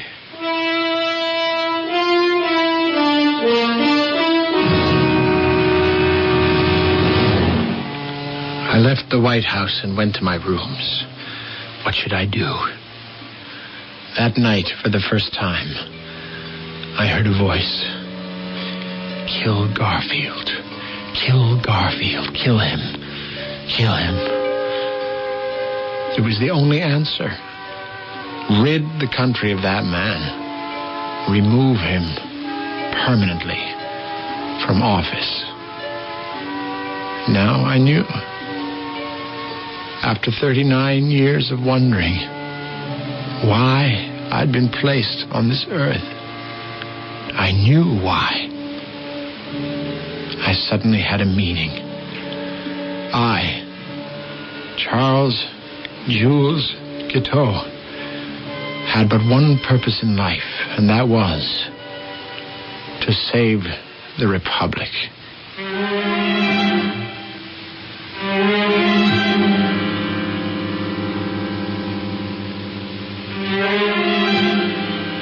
The past and the present tell us we are at the mercy of those self-appointed saviors who all too often see death as the all-purpose answer.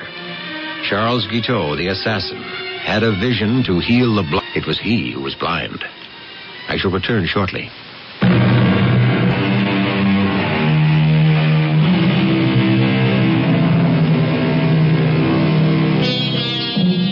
There are some who say no man in high office is safe from the assassin's hand. That in this country, the mere fact that one American is exalted above others fuels the fires in the dark minds of fanatics. In that respect, our era might be called uncivilized. Because we of Mystery Theater believe only the clear light of knowledge and understanding can protect society, we have presented this portrait of an assassin and hope someday we can call ourselves civilized. Our cast included John Lithgow, Patricia Elliott, and Robert Dryden. The entire production was under the direction of Hyman Brown. And now, a preview of our next tale. I had changed myself into an otter. You changed yourself into an otter? Now, how else was I going to get across the river? The ice is still too thin to walk on. Oh, I could have become a fish. Oh, but they never have any fun. Did you ever see a fish that looked happy? I don't understand. Down south once, I changed myself into an alligator. Oh, I didn't like that at all. I suppose it clashes with my disposition. You get a very good feeling, as a rule, when you're an otter. And they're cute, aren't they? Oh, I can't believe this. Do you know why? Because you're fighting it. Just accept it. How can I accept it? It's impossible. Nothing is impossible today. How can you do it? I'm a witch. A witch? I had nothing to say about it. That's the way I was born. This is E.G. Marshall inviting you to return to our Mystery Theater for another adventure in the macabre. Until next time, pleasant dreams.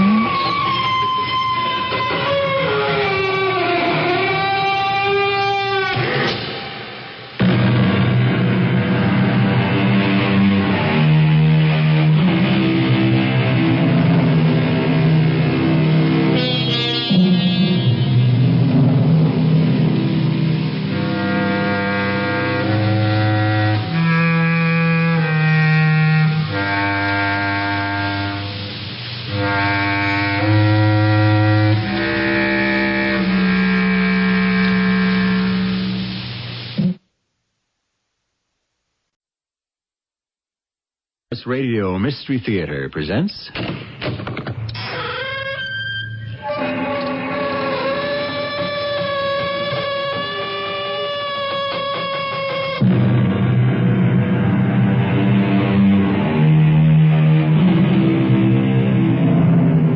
Come in. Welcome. I'm E.G. Marshall. And now all the witches, those most noble ladies, for all their broomsticks and their tears, their angry tears, are gone. So laments Mr. Yates. But are the witches really gone? Just because we no longer see the broomsticks and the tall pointed hats, have they truly and for all times disappeared? Or is it merely a matter of perception? I want to thank you. For what? For saving my life. Oh, I'm sure I don't remember doing anything like that. It was late yesterday afternoon on Joe Sheba's property. You let me out of a trap. Yeah? Did I? You let an otter out of the trap, didn't you? Yeah. But how would you know? I was the otter.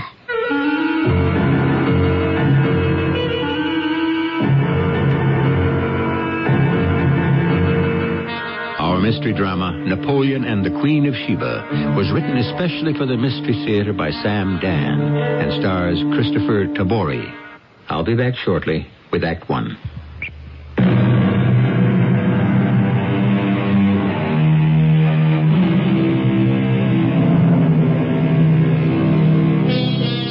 The streets of the city are dark and deserted. An icy stillness hangs in the air. Winter, like an invading army, has driven the people indoors to escape the biting winds, which are cold enough to crack the very pavement. Here and there may be heard hurried fugitive footsteps. There is darkness and silence. But suddenly, one is aware of a square of light on the snowy sidewalk. It comes from a store window. The sign says, Garcia's Grocery. Why is it open at this hour of the night? That's what Tom Garcia himself would like to know. Hey, Inez, can we close up? Oh, don't close up yet, Tom. What do you mean, don't close up yet? What do you want me to stay open for, huh? Well, somebody might need milk for a baby. They can wait for the morning. Oh, just a little while longer? Oh, sure. So some punk can come in here and try to pull a stick up? Tom, I'll go inside and make you something nice to eat. Now, don't try to get around me, Inez. And when it's ready, I'll call you, and then you can close up, all right? But look, there ain't a living soul out on the street. Oh, it won't take me more than 10 or 15 minutes. Okay, Tom? Well, what are you going to make? It'll be a surprise. Okay, but 15 minutes is my limit. Hey, shut the door. It's freezing out there. Okay, what do you want? I'm closing up in just about 2 minutes. Well, what do you want? I want all the money you got in the cash register. I see. I just hold that gun steady. Shut up. I'm saying it for your own good. Just be quick about it. The gun don't go off. Nobody gets hurt. Shut up and give me the money. I sure thing, kid. You want to change too? Here, take it out. Let go of it, kid. Let go or the arm comes right off. Drop it. All right. Now, punk, sit down for a minute. I'll just pick this up. Oh, for crying out loud. He's a cap pistol. Come on, get up, punk, on your feet. I'm going to run you right over to the police station. Oh, listen, give me a break. A break? What for? I gave you a break just now. Oh, yeah. I saved your life. You what? Well, if I'd used a real gun, I'd have pulled the trigger. You'd be dead by now. Come on, punk, let's go. I could have used a real gun, but I want to go straight. Oh, that's why you pulled a stick up, huh? Oh, listen. I just got out of jail. Well, that mistake is going to get corrected right now. I put in 2 years. I couldn't stand it no more being locked up. Okay, tell that to a judge. No, I can't go back there again. Oh, you're breaking my heart. They just let me out yesterday. And you couldn't wait to go back in business, huh? No. I only came back here to see little Napoleon. He's the head guy. Well, I know who that punk is. I came back here to tell him I'm through with it. But he tells me nobody quits him. I don't want to hear about your troubles. Let's go. I knew I had to get out of town, but I needed money. This was the only way. Sure. No, please, give me a break. Let's go, punk. Tom, give him a break. Oh, now, Inez, it's none of your... Please, Tom. But why? I heard what he told you. Oh, you swallowed that? Well, maybe he's telling the truth. And maybe he ain't. All right. But give him a break anyhow, Tom. He'll only go out and try it again. No, I won't. I swear I won't. I don't think anybody ever gave him a break. She's right. Nobody ever gave me a break in all my life. Tom, please. All right. I'm the world's biggest chump, the champion sucker. Oh, doesn't it make you feel good to help somebody? Okay, punk. On your way, beat it. Thanks, mister. And if I ever catch you hanging around here again... You won't. Wait. Where are you going? Oh, what's the difference where he's going? Well, you said you had to get out of town, didn't you? If I don't, I'll have to keep working for Napoleon. Where can you go? Back where I came from. And where's that? Farm, upstate. My old man is still alive. How are you going to get there? Well, I guess I'll just maybe have to hitch a ride somehow. Tom, give him some money. What? Well, so he can take a bite. Oh, listen, Inez. He can freeze to death on the road. All right. Might as well go all the way. Here. Oh, give him some more, Tom. Well, that'll cover his bus fare. Let him get some new clothes. He's going to see his father. What do I care if he's going to see his... Yeah, okay. Here, take this. But I'm telling you, there's not a nickel more. Now, take off, punk. Don't call him a punk. I'll never forget you. Sure you will, as soon as you walk out the door. What's your name? Eddie. Goodbye, Eddie. Goodbye.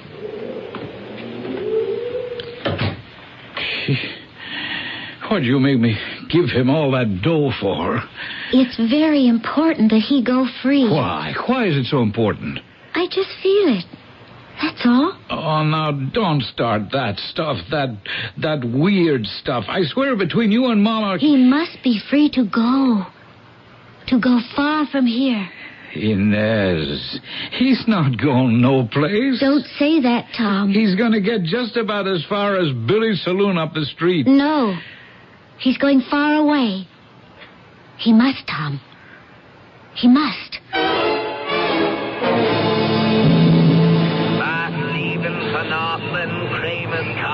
Bakerstown and Crayville. Give me a ticket to Crayville. One way. 3850. Yeah, okay, here. Crayville. No, never mind. Forget it. I'm not going back there. I'm never going back there.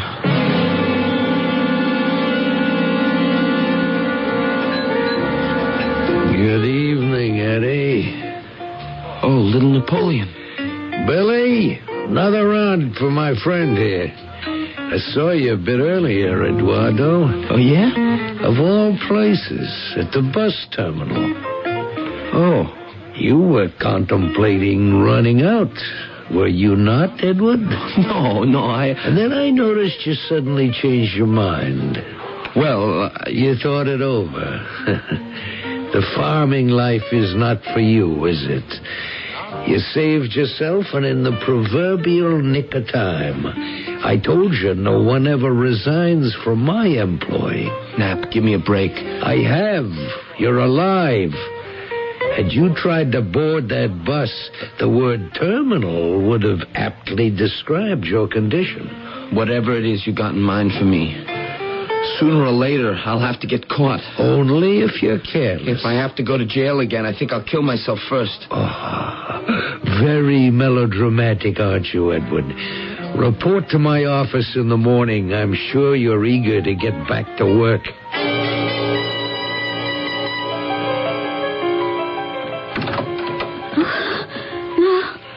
No. Eddie, please, Hey, Inez. Wake up, Inez. Inez, wake up, will you? What's wrong? I heard you in my room. Tom? You having a nightmare or something? Tom? Yeah, it's me. I'm Tom, your brother. Tom. Now, what's the matter? Why can't you sleep? It's Eddie. Eddie? Who's... What are you saying? Eddie. Oh, that punk. Why should you be having a nightmare about some hood like Eddie? Tom, he has to go. Okay, I'll play along. Where does he have to go? I don't know. But someplace far from here. And why? He just has to. Yeah, but why? I don't know. He has to, that's all. If he doesn't go, it's going to be very bad. What's going to be very bad? Something. Don't ask me anymore. Oh, Inez. Why don't you go back to sleep? No, I can't.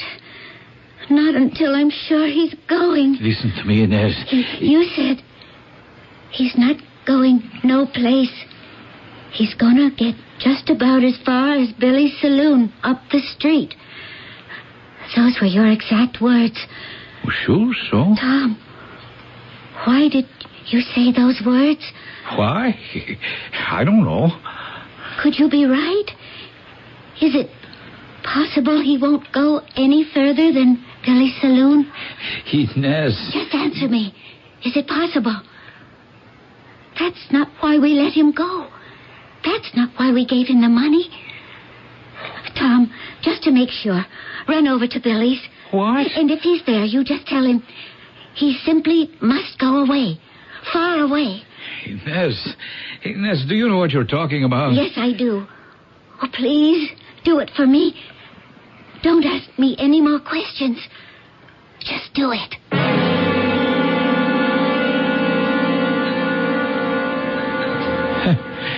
It's a shame I didn't bet on it. I would have won. Huh? Oh. Give me a break. Give me a chance to change my evil ways. Let me get out of town and start all over again. Something to that effect, wasn't it, punk? But now listen. I already listened. What more can you tell me? You don't know what it's like up there on the farm. Oh, I bet it's like being in jail, huh? You're surrounded by all that empty space. Nowhere to go. Nothing to do. The whole world is against you, huh? No, please, I'm scared. If I cross him, he'll kill me. And if you cross her, I will kill you. Who? Inez, my sister. Sometimes I don't think she's in this world. Maybe she's too good for it. She believed you. Doesn't that mean something? I'm just so scared. In your whole life, she's the only person that ever gave you a break. And this is how you're going to pay her back, huh? I'll go back home. I'll tell her. Oh, no, please, don't. She'll ask me. I'll have to tell her. She'll always know when I'm lying. I called you a punk. Remember? She said, don't call him punk. So I'll have to go back and tell her that's exactly what you are. Sometimes I wish I were dead. You're going to get on that bus. You don't understand. I have to go back and tell her you went far away. Because if I don't, it's going to kill something inside her. Something very important to her. So get moving, punk. Don't call me punk. I'll call you punk as long as the handle fits. But I told you, if I go, Napoleon will kill me. And I told you if you stay, I will kill you. So, which one of us do you want to take on? Me or Napoleon? Not very much of a choice, is it? Evidently, there is a struggle of some sort going here for the soul of this young man. But why is it so important that he go far away? The answer will be revealed shortly in Act 2.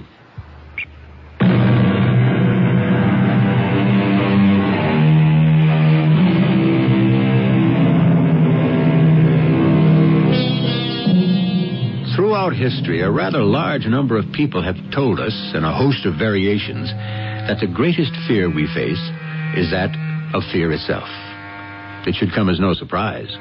Fear is a disease most infectious, and it feeds on its own fat. How does one learn to cope? In a variety of ways, one of which we're about to explore. Bath, Stephen, for Northland, Kramer's Corner, Bakerstown, and Crayville. Get on. Oh, all right. What Nobody followed us. You sure? Get on the bus, please. One person in the whole world thinks you are a human being. If it wasn't for her, you'd be on your way back to jail right now. Okay. Look. Tell her. Tell her what? Just tell her... thanks. Hop on. Yeah.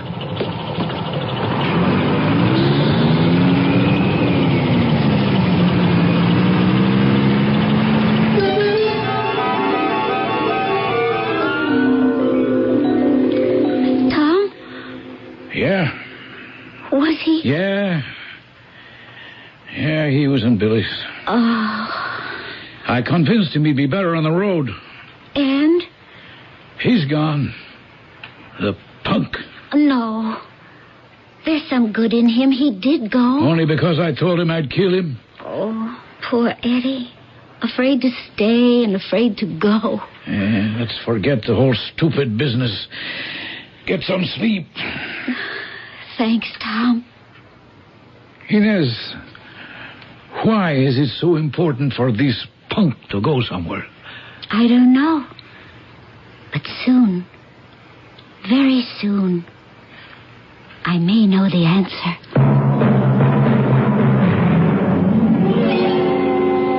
You could have wrote. I meant to, Pop. Well, where you been these 2 years? I was on a ship. Yeah? Yeah, a freighter. Now you come home, huh? Yeah. With nothing but the clothes on your back. So it turns out you didn't like the world after all, huh? No, Pop. Farm looks pretty good now, don't it? Yeah. There's some stew in the pot on the stove and some coffee. Thanks. You better eat and get to bed. You got to get up at 4 o'clock tomorrow morning. Oh, but Pop, it's winter. I know it's winter, but you don't want to get out of the habit. I hope you didn't think you were coming home to lay around all day. No, That's good. Tomorrow morning, you're going to feed the stock. Then you're going to fix them stone fences before the snow gets too deep. Yeah.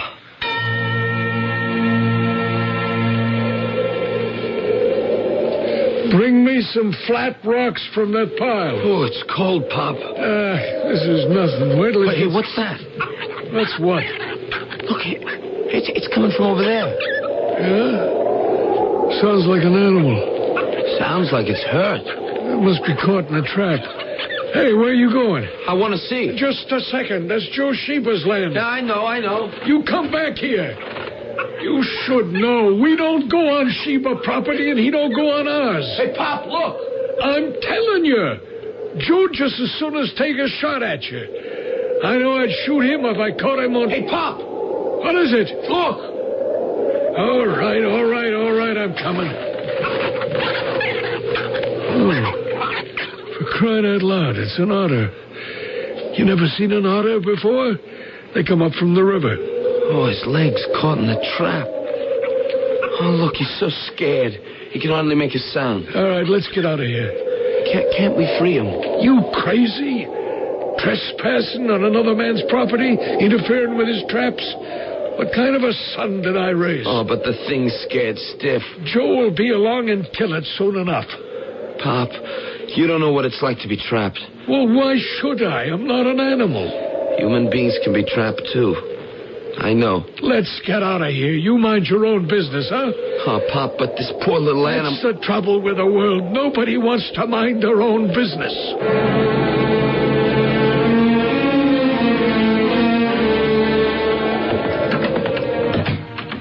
Oh, where have you been? Oh, I've been out. Out where? Just out walking around. You must like the cold, huh? You stole that otter from Joe Sheba's trap. That's where you went. I didn't steal it. What did you do with it? I just let it go. I hate Joe and he hates me. But we'd never sink so low as to steal from each other. You want to stay here. I'm warning you. You keep out of trouble. Hear? I'll get it. Now, don't you answer it. Let me look out the window first. See if it's Joe Sheba and if he's carrying a rifle. All right, go ahead, open it. It's just some old lady. Good morning, folks. Good morning. Mind if I come in? Oh, thank you most kindly. What can I do for you? You could let me get warm by the fire. Well, push that chair over to the stove, Eddie. You ate any breakfast? No, sir, I have not. Well, you can help yourself. Thank you most kindly. I don't believe I've ever seen you around here before. No, sir, you have not. Where are you headed for, ma'am? Oh, everywhere in general. Nowhere in particular. What are you doing here? I'm looking for work. Work? I look about this place, and oh my, it sure needs plenty of work. It could use a thorough-going cleaning. There's not a single curtain on any window, and I'll bet there's plenty of clothes that need mending, socks that need darning. Well, that's settled. What's settled? I'm to stay here for a spell and take care of all those things. No, just a second. In return for my room and board. Now, where are you going to find a better bargain? I believe I'll try one of those sausages. I would think, sir, you'd be mighty fed up with your own cooking by this time. Well? My name is Alavia. Alavia what? Oh, just plain old Alavia. Why don't you gentlemen go out and do chores, and I can get right to work? Well, I don't know. Well, I could use a woman's help around here for a bit. There, you see? What did I tell you? Eddie, I'm going to drive into town.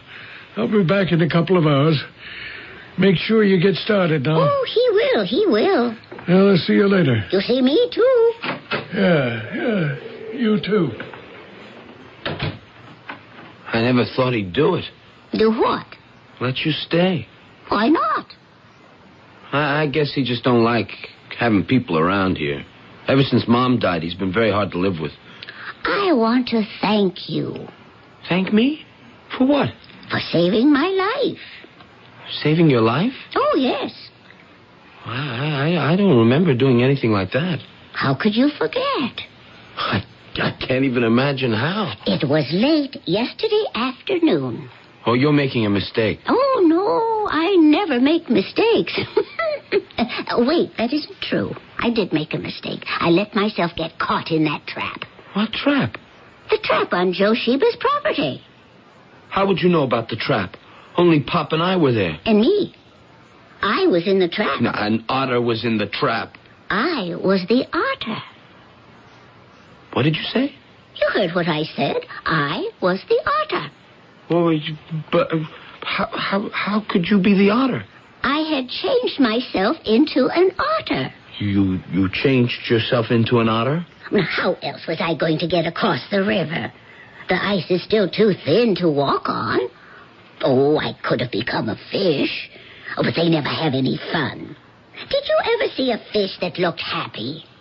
I don't understand. Down south once, I changed myself into an alligator. Oh, I didn't like that at all. I suppose it clashes with my disposition. You get a very good feeling, as a rule, when you're an otter. And they're cute, aren't they? Oh, I can't believe this. Do you know why?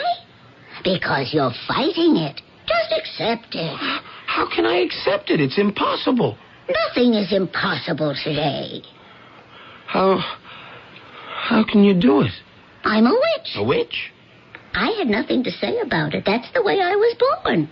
And you can change your shape? That's right. Then when you were in the trap, how does it happen you didn't change yourself back? Well, I couldn't. I wasn't free. And you came along, and you saved my life. Now, what can I do for you? For me? Oh, I don't know if there's anything anybody can do for me. A witch isn't just anybody. How about this witch stuff? I wouldn't say too much about it when Papa's around. I mean, he gets bothered very easy. Oh, don't worry. This is our secret, yours and mine. And besides, I happen to have plans for you.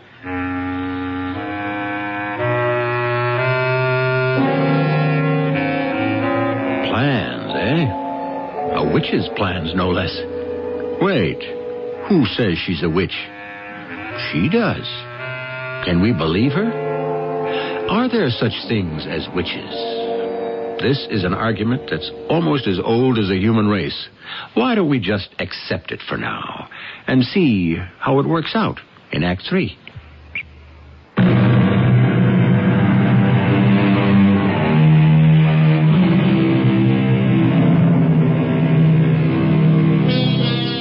Sane and sensible people insist that there's no such thing as witchcraft.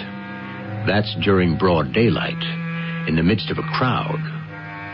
Sane and sensible people, however, may have another view of the world when they're all alone in the darkness.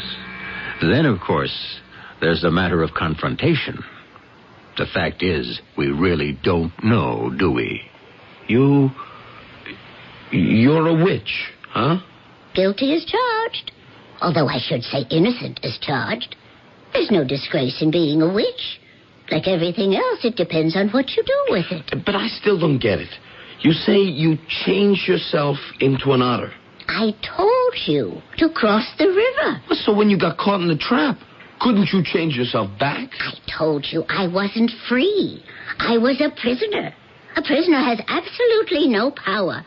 Well, you should know how cold and dead a prisoner can feel. Uh-oh. Do you know who that is? Mr. Joe Sheba. What does he want? You know what he wants?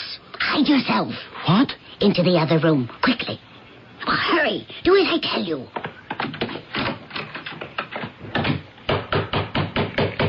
Just a minute. Well, how do you do? Mr. Joseph Sheba, I presume? Yeah, it's Joe Sheba, all right. Well, won't you come in? Where is he? Where is who? I had an otter caught in my trap. Did you? And somebody stole it. Did they? Yeah.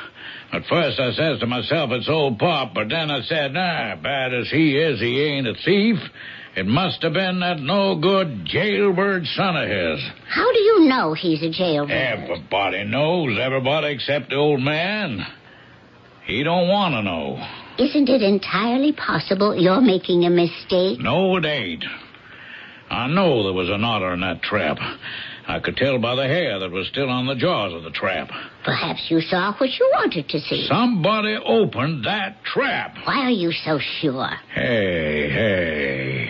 Who are you? Who am I? Yeah, that's what I asked you. Who do you want me to be? Now, what kind of answer's that? What kind of answer did you expect? I asked you a simple question. There is no such thing as a simple question. Oh, I'll give up. Oh, don't give up.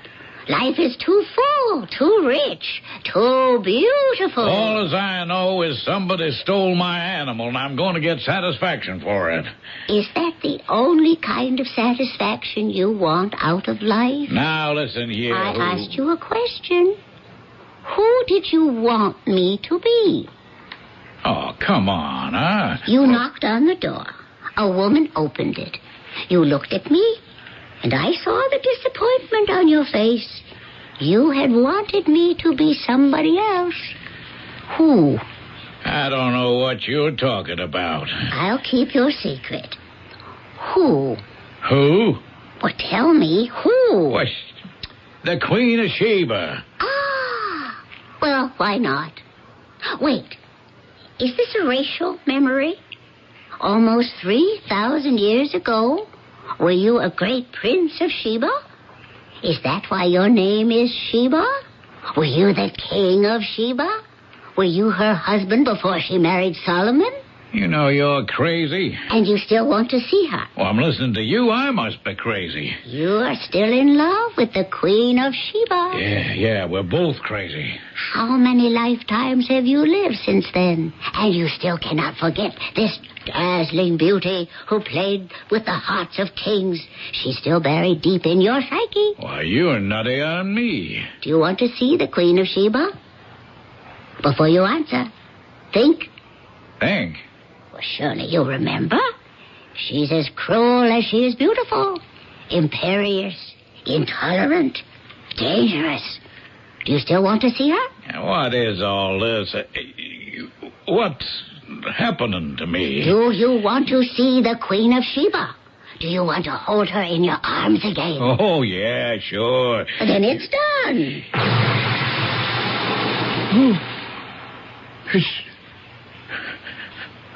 Who is she?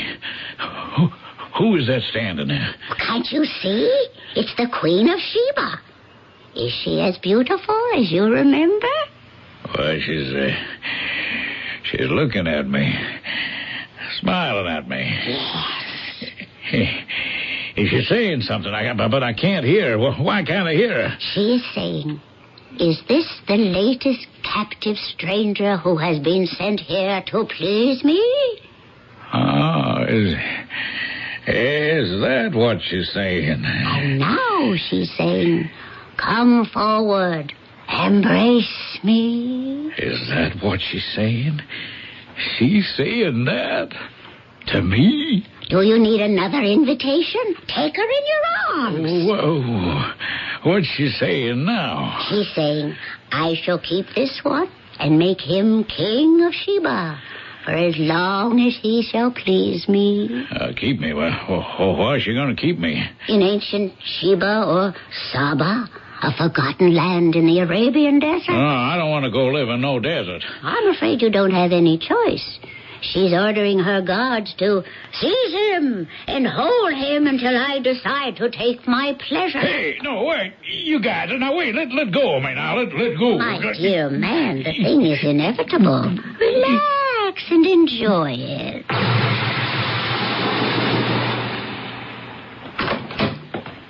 What was that noise? What happened? Where's Joe Sheba? He went home. Oh, but that don't solve anything. It solves everything. How? He'll be back. I don't think so. You did something to him? Who, me? Well, what happened to him? I told you, he went home. Oh, what about the trap and the otter? I don't think he's worried about that anymore. Who are you? How many times must I tell you? A witch. Oh, no, but there's no such thing as... There isn't. Ask Joe Sheba, if you can find him. But what do you want from me? I want to thank you. Well, what for? Oh, okay. I know what for. For the trap. Well, all right.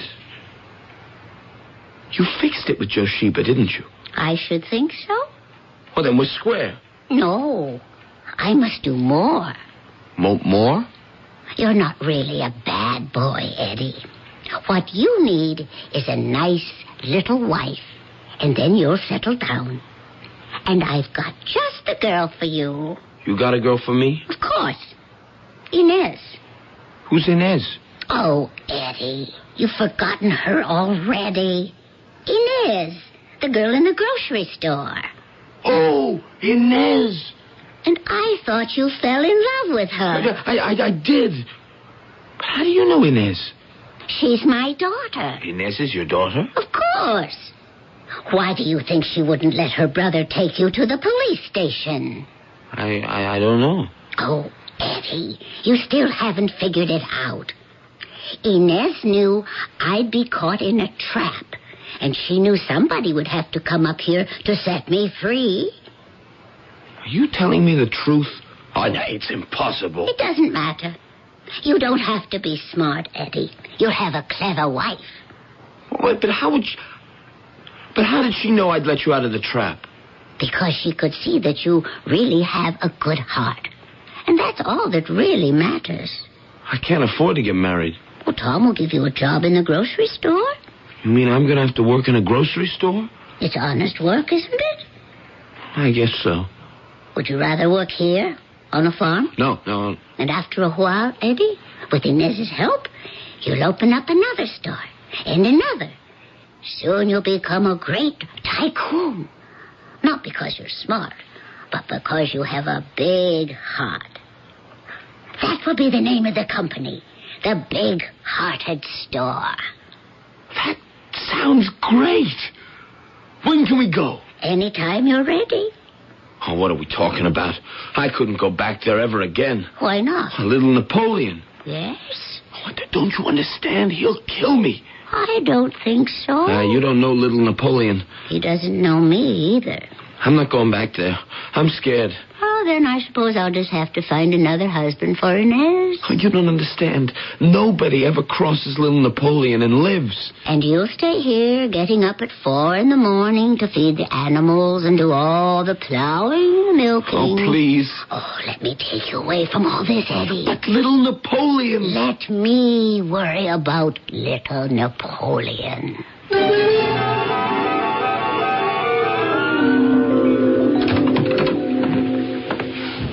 Oh, it's you. Who did you think it would be? Napoleon. He knows I'm back in the neighborhood. He'll figure I went back to my old room. I better get out of this while I still have a chance. Eddie, trust me. Trust you? An old lady who tells me she was an otter that I let out of a trap, and that she's a witch, and that she can change her shape, and I'm supposed to believe her? Why shouldn't you believe me? You're not only asking me to believe you, but to bet my life on you. Doesn't it make you feel marvelous? Marvelous? To have something to believe in? Something wild, mysterious, exciting. That a person can change shape? Of course, why not? People change all the time. They change personalities constantly. And if you can change what's inside, why is it so strange to believe that you can change what's outside? Oh, boy. A person grows up. And by the time he's a man, he's become a weasel or a lion or a snake. He's got everything but the shape. In time, people will learn how to do that, too. Oh! I know you're in there, Eddie. It's little Napoleon. What am I going to do now? Step into the closet. But that's the first place he'll look. Eddie! Oh, why'd I listen to you? Step inside, Eddie. Do as I tell you. Now, don't make a sound. Just a minute. Yes? Who are you? Who am I? Who are you looking for? I apologize, madam. I believe I've got the wrong apartment. May I ask who it is that you're seeking? A young gentleman who obviously isn't here. The young gentleman is the object of a temporary objective. Who is it that you seek constantly? I beg your pardon? Won't you come in? Perhaps I can help you. Help me do what? Who is it that little Napoleon was always looking for? Oh, you know who I am, eh? I know who you would like to be. You would give anything, everything in the world to be Napoleon. In fact, in truth, in reality. What are you suggesting? Napoleon? Well, it's just a joke. Is it really? You mean you don't see yourself as Napoleon? One day, when you'll be more than just the head of a gang of neighborhood thugs, one day you will be known and feared as he was. Well, did I touch a nerve? Why settle for the pale imitation when you can be the authentic, the original? Be Napoleon. Be the young artillery lieutenant who captures the throne of France. Be the Napoleon who conquers Europe. And look, here, your beautiful bride, Josephine. Oh, it's Josephine. See? She has her arms extended. Go to her. Go. What are you waiting for? Josephine.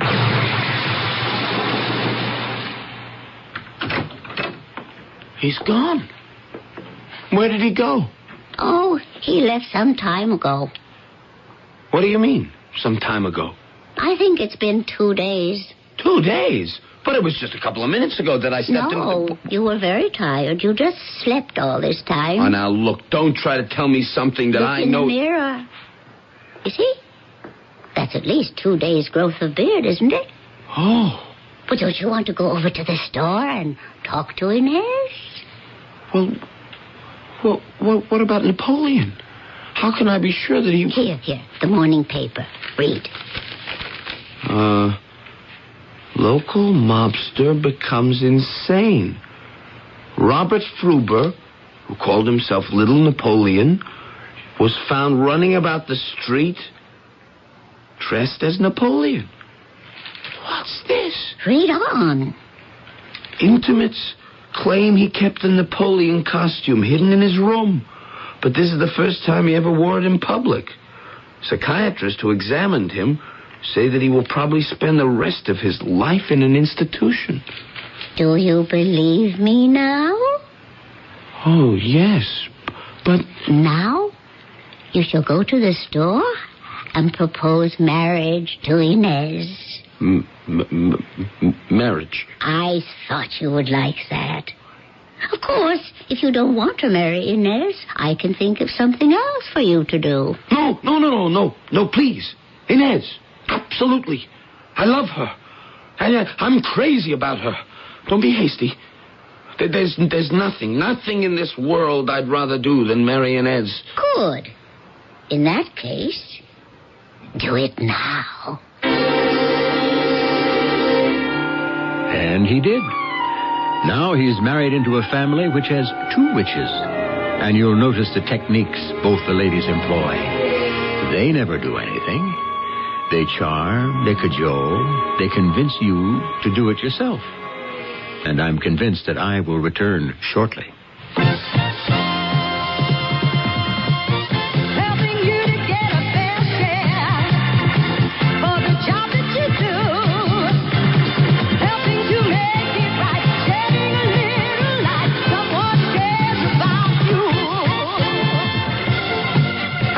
This is Lola Falana. You know, the federal minimum wage is $3.10 an hour for most workers. That's right, $3.10 an hour.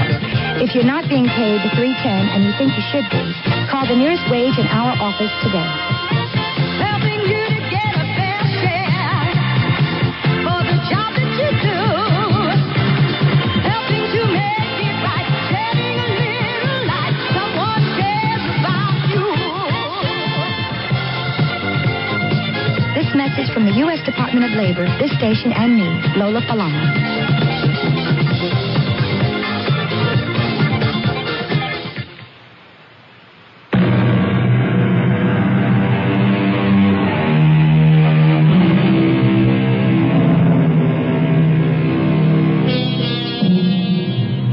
In wrestling, in judo, karate, indeed, in all the martial arts, the technique is to use your opponent's strength to turn the force he exerts against himself. And so it is in the mental arts, especially when we come to consider the supernatural.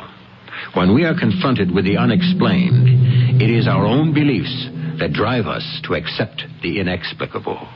After all, it's impossible for anyone to believe in ghosts who doesn't have an imagination. Our cast included Christopher Tabori, E.V. Juster, Ian Martin, and Court Benson. The entire production was under the direction of Hyman Brown. And now, a preview of our next tale. We just called Loganberry's. Guess what? She quit. Called them on the phone this morning and said she was leaving. For where? She didn't tell anybody. But she must have told somebody. No? I can't believe it's all coincidence. Mrs. Talmadge dies accidentally when a pot boils over on a gas stove. Those things happen. And now Cleo Fuller just vanishes. Those things also happen. Lieutenant, they say my husband was killed by a jealous lover of Cleo Fuller's. But Mrs. Talmadge, who tells me there's a far more insidious motive for his death, suddenly dies. Cleo Fuller, the only one we know of, who could really tell us if Ellsworth was having an affair with her, simply disappears. Can you accept this as a natural course of events? Look, even if I didn't, what could I do about it? This is E.G. Marshall inviting you to return to our Mystery Theater for another adventure in the macabre. Until next time, pleasant dreams.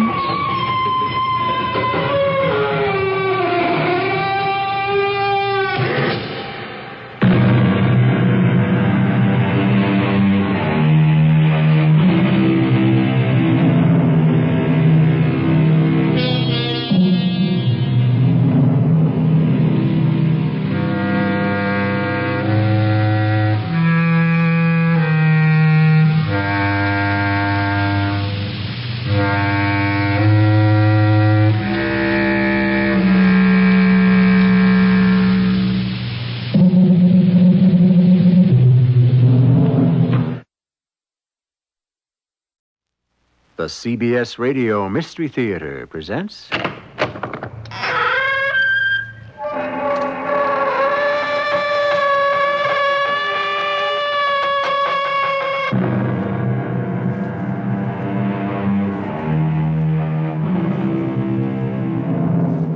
Come in. Welcome. I'm E.G. Marshall. What is that passage from one of the best-written novels of our time? Then wear the gold hat, if that will move her, till she cries, lover, gold-hatted lover, I must have you. Yes, the gold hat, the golden lover, the man of gold. Gold, gold, purest gold. With gold, a man can drive the world. Any sort of man at all. A saint, a sinner, a wise man, a madman. It doesn't matter who you are, what you are, as long as you show us the color of your money. I'm sorry, Mrs. Payne. He's dead. No. He was shot because he was having an affair with a nightclub singer. She was supposed to be a girlfriend of some racketeer. That's impossible. Are you saying your husband wouldn't have an affair? How could he have an affair with a girl who sings in a nightclub? My husband he was an atomic scientist.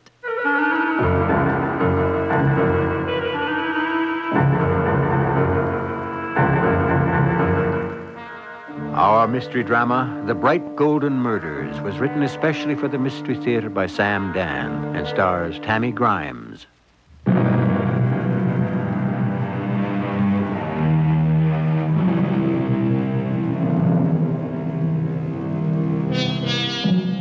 Gold. As a metal, it has some uses, but not nearly as many as, say, copper, iron, tin, or even lead. And what is there you can do with it? Well, in bygone times, it was used for ornamentation. But in these dangerous days, you'd be foolish to wear it in public. When you come to think of it, there isn't really very much you can do with gold, except lock it up in a safe place and contemplate the idea of it. It is about 1 a.m. Mr. and Mrs. Ellsworth Payne have retired for the night. Oh. It's the phone. Oh, yeah. I'll get it, Doris. Don't bother. It's right over here. Hello? Hello? Who is it? I don't know. There's no one on the line. Hello? There's no one on the line. Hang up. This hour of the night. Yeah. Let's get back to sleep.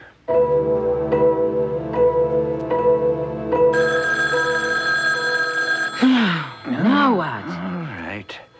Let me answer it. Just hand over the phone, huh? Hello? Yes? Who? Oh. Now? Where? Okay. Who is that? Brand new client. What's his name? Oh, it's very hush-hush at this point. Even for me? Where are you going? I have to get dressed. Why? He wants to see me. Does he know what time it is? Sure. I have a right to know. Well, I'll tell you as soon as I'm able. You can't talk like that to me, Ellsworth. Doris, I have a secret here.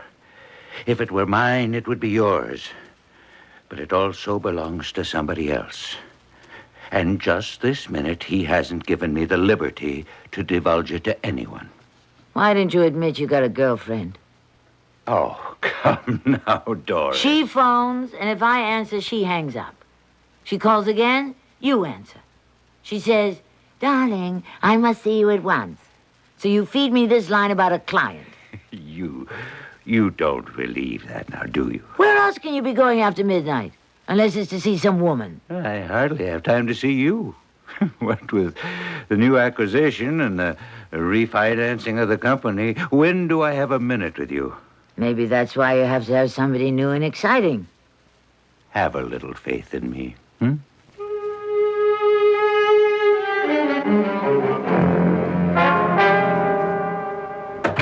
Doris, hello. Hello, Stanley. I guess he came downtown to see Ellsworth. Didn't he tell you he'd be out of the office all day? I came down to see you.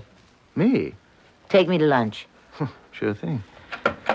Miss Pettigrew, tell Emile I shall be lunching in the executive dining room with Mrs. Payne. Thank you. Executive dining room, indeed. We've come a long way. A cordon bleu chef. You can't imagine how it impresses the clients.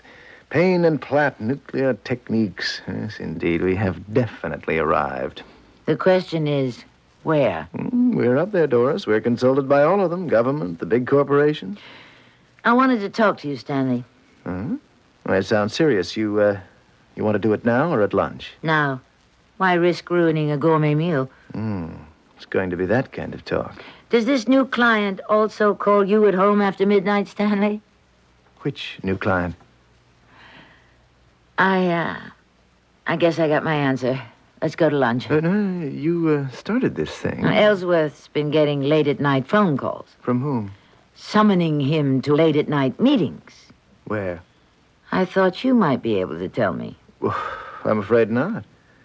So there's nothing mysterious or hush-hush going on around here, is there? You want to know the truth? We make a federal case for security and all that nonsense, but the stuff we deal in... Well, I don't think there are 150 people in the whole world who could understand it. And the Russians and everybody else, they all know the theories. But who would be calling Ellsworth late at night? Well, I'm sorry. I can't help you out too much. I hope it's not another woman. Maybe he needs someone he can talk to. Oh, he can talk to you. About his work? I told you, there aren't 150 people he can discuss things with in the whole world. I doubt if more than a handful of them would be women, and they'd be the atomic physicist types. And I don't know. Where does he go so late at night? Even back in college, Ellsworth had certain individualistic ideas of his own. Yes. I suppose he still does. I'm sure there's a very simple explanation.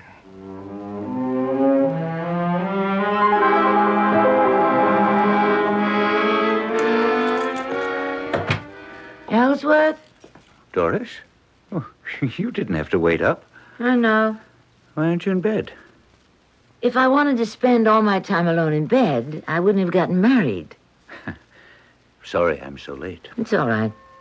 Usually about this time you're going out. Now you're coming in. It's an improvement. Oh, Doris, you know I'd never look at another woman. It wouldn't be so bad if at least you'd also look at me. It's a touch-and-go situation at this moment. Why can't you tell me?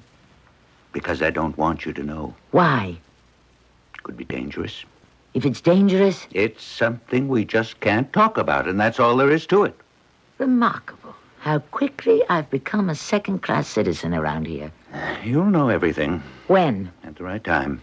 Yes, my lord and master. Now, and cut that out. Mrs. Talmadge tells me she saw you at the plant today. That was yesterday. Oh, what's the difference? Shouldn't a scientist be concerned with accurate data? You knew I wouldn't be there. I didn't go there to see you. I wanted to ask Stanley a question. What kind of question? Just if he had to meet this new client of yours late at night, too. And what did he say? He said, what new client? Good. That's what he's supposed to say. Really? He sounded genuinely puzzled to me. Well, Stanley's a great actor. He was in all the varsity shows at college. Are you going to be home for dinner tomorrow? No. Here we go again. Doris, it's of the utmost importance. I'm sure it is. I'm not at liberty to divulge information to anyone. After a while, I'm not even sure I'll care.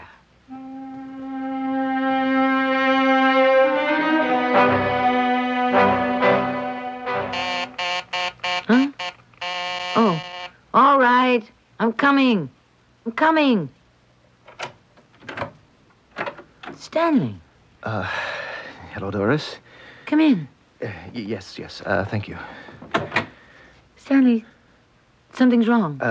Doris. It's Ellsworth. Yes, there's been an accident. Is he alive? He's in the hospital. Where? Come on, I'll take you there. Come on. No, wait. Get your coat. What happened? I don't know. I just got a call from the police. An automobile accident? I would imagine. I can't think of any other kind. Is he all right? I would suppose he's all right. What did they tell you? They didn't tell me anything. If he were dead, they'd say so, wouldn't they? I guess they would. Or is this how they do it? Break it to you gradually? I don't know. Are you telling me the truth? Let's go if you're ready. How could I ever be ready for a thing like this?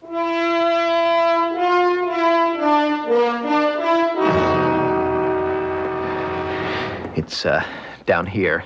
287. This is the room. Are you Mrs. Ellsworth Payne? I'm Lieutenant Klein, police. Yes, Lieutenant. Mrs. Payne, I'm afraid I have to tell you that... He's dead. Yes. Oh. Doris. It's all right, Stanley. No, it isn't all right. Tell me, Lieutenant. Tell me. I know this is a difficult time for you. Just tell me. He was killed. How? He was shot. Where? Outside of Loganberry's. What's that? A nightclub. Oh. Why? Well, we're not sure. But you have an idea? Yes, but... You might as well tell me everything right now. Mrs. Payne... I have a right to know. This girl... Which girl? She was a singer. Yes? He'd been going with her. And? She's supposed to, well, they say she had a boyfriend who's a racket guy. Please continue, Lieutenant. Well, we understand he didn't like the idea, and so he took out a contract on your husband. You're talking to me, aren't you? Mrs. Ellsworth? You're saying these things, and I'm not dreaming. No, ma'am. I'm sorry. Racket guys. Contracts. I'm not watching some late-night movie, am I? No, ma'am. Tell me the rest, Lieutenant. Be very quick, because I know I'll have to faint very soon. Well, that's all we know. May I see him? Sure.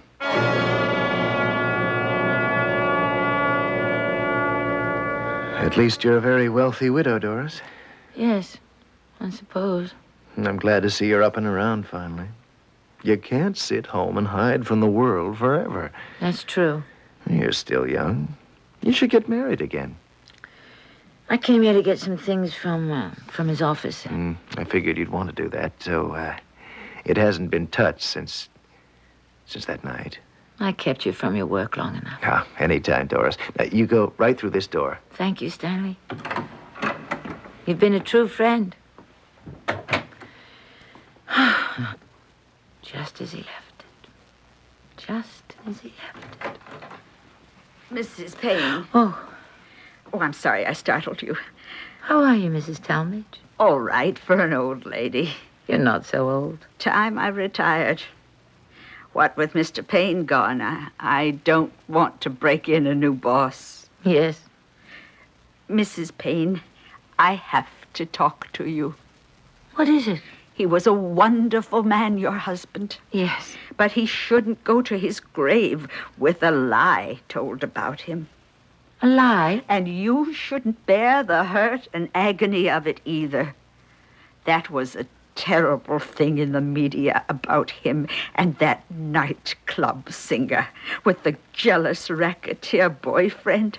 Not a word of it was true. That is not why he was killed. He wasn't involved with... No. He was killed because he knew too much. About what? Well, what was he connected with? Atomic energy. What did he know that was too much in that particular field? Who can say? We're dealing with the most abstruse and yet the most important of all the sciences. Let's just turn down the current for a few minutes, and then up to full power when we return with Act 2.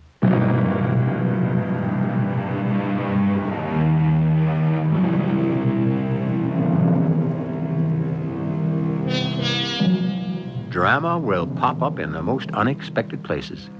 Your husband is a nuclear scientist. He works day and night on problems that are so highly technical that less than 150 people in the whole world can understand them. Suddenly, it is revealed that he has a whole other life.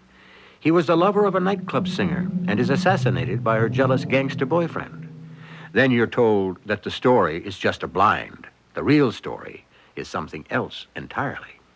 About what did he know too much, Mrs. Talmadge? He was about to step on some powerful toes. Whose? I don't know.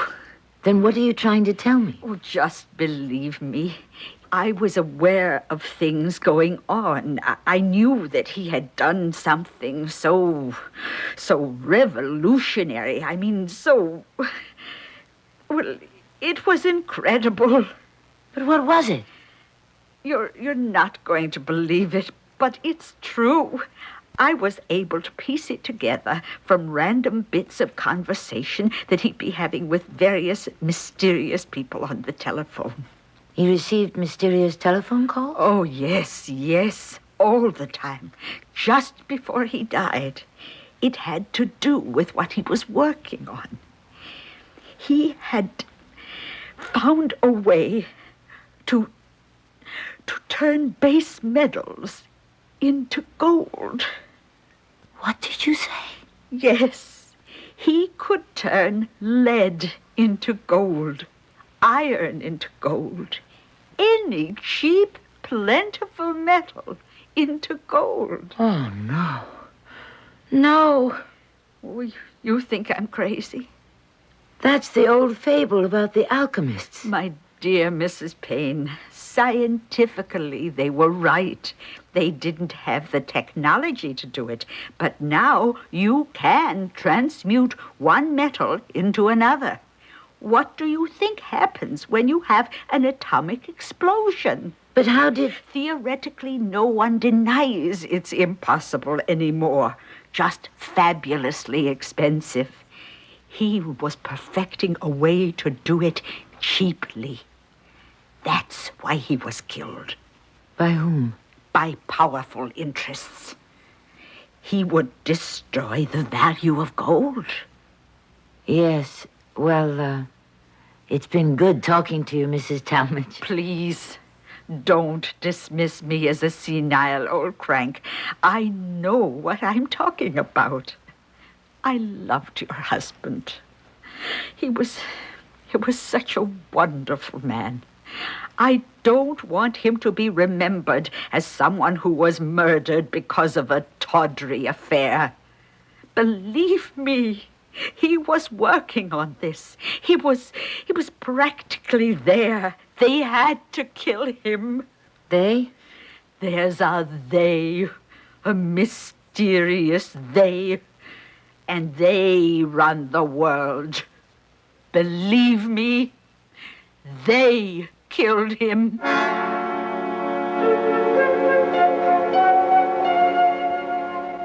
The poor woman. What can I tell you? Theoretically, she could be right.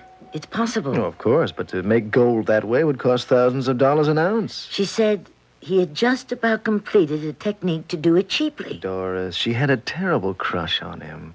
She'd be happier if he died in some great scientific cause. That thing she's talking about is absolutely impossible.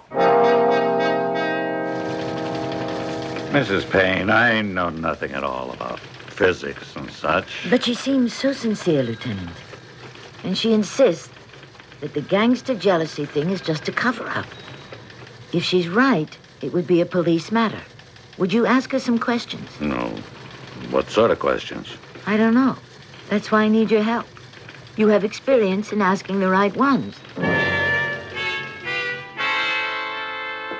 Apartment 5L. Well, here's H and I. J and K. There's L. Hey, wait. What's that smell? Gas. Gas. Run downstairs, find a phone. Call an ambulance. I'll get the door open.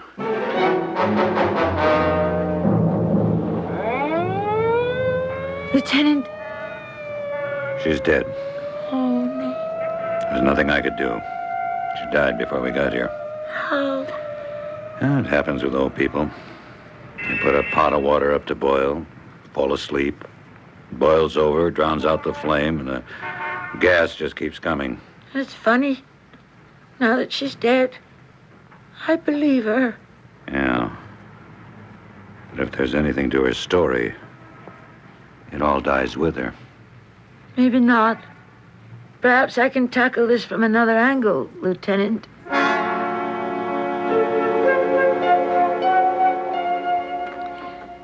Yeah? My name is Doris Payne. Is it? You're Cleo Fuller.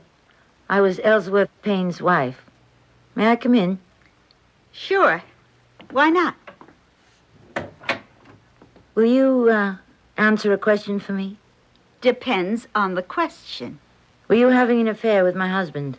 I was. I don't believe it.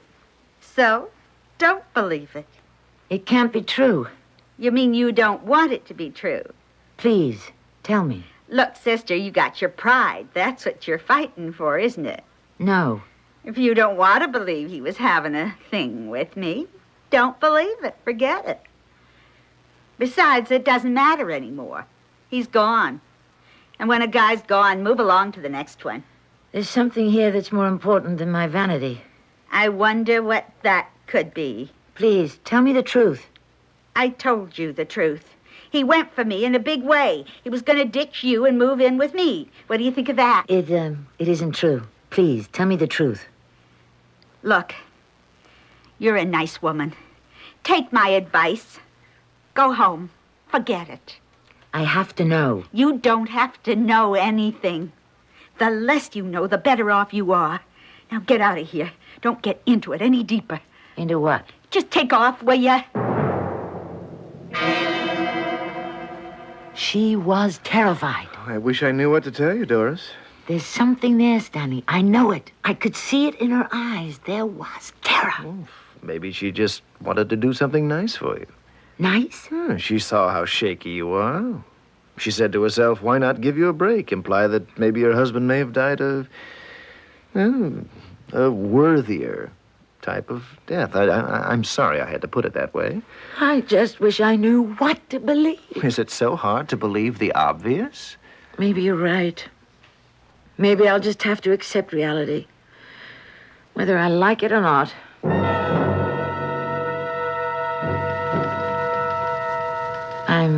I'm sorry to keep bothering you like this all the time, Lieutenant Klein. Oh, no bother, Mrs. Payne. Besides, it's a slow day. I went to see Miss Cleo Fuller, and, she's hiding something. How do you know? I don't know. I just get that impression. Well, maybe it's because you want to get that impression. I'm allowing for that. But you're a cop. You can tell when you're being lied to. Not all the time. If she was nervous with me, she'd even be more nervous with you. Well, I might have a little chat with her at that. She lives at the Charway Arms. It's an apartment hotel. No sooner said than... look up the Charway Arms and get Miss Cleo Fuller. Find out if she's going to be home. And we'll see what she has to say for herself. I know I'm right. I know Ellsworth was killed for a reason that had nothing to do with women. All I need is just one little piece of evidence. You say, Miss Fuller was scared. Oh, yes, she was terrified. Excuse me. Klein. Yeah? What do you mean they don't know? Okay. Check out that nightclub, Loganberry's, where she worked. What is it? Miss Cleo Fuller left the hotel. She moved. Where? They don't know. She left no forwarding address. But it's impossible. That's the story. Klein. Yeah? Okay. We just called Loganberry's. Guess what? She quit. Called them on the phone this morning and said she was leaving. For where? She didn't tell anybody. But she must have told somebody. Yeah? I can't believe it's all coincidence. Mrs. Talmadge dies accidentally when a pot boils over on a gas stove. Those things happen. And now Cleo Fuller just vanishes? Those things also happen. Lieutenant, they say my husband was killed by a jealous lover of Cleo Fuller's. But Mrs. Talmadge, who tells me there's a far more insidious motive for his death, suddenly dies. Cleo Fuller, the only one we know of, who could really tell us if Ellsworth was having an affair with her, simply disappears. Can you accept this as a natural course of events? Look, even if I didn't, what could I do about it? I have absolutely no leads. I don't know what to ask. I don't know who to ask. Let me ask. My husband is shot to death one night. The next morning, the media says that he was the lover of Cleo Fuller. What I want to know is, who started that story? Who? Somebody had to feed that story to the press. Excuse me for a little while. Where are you going?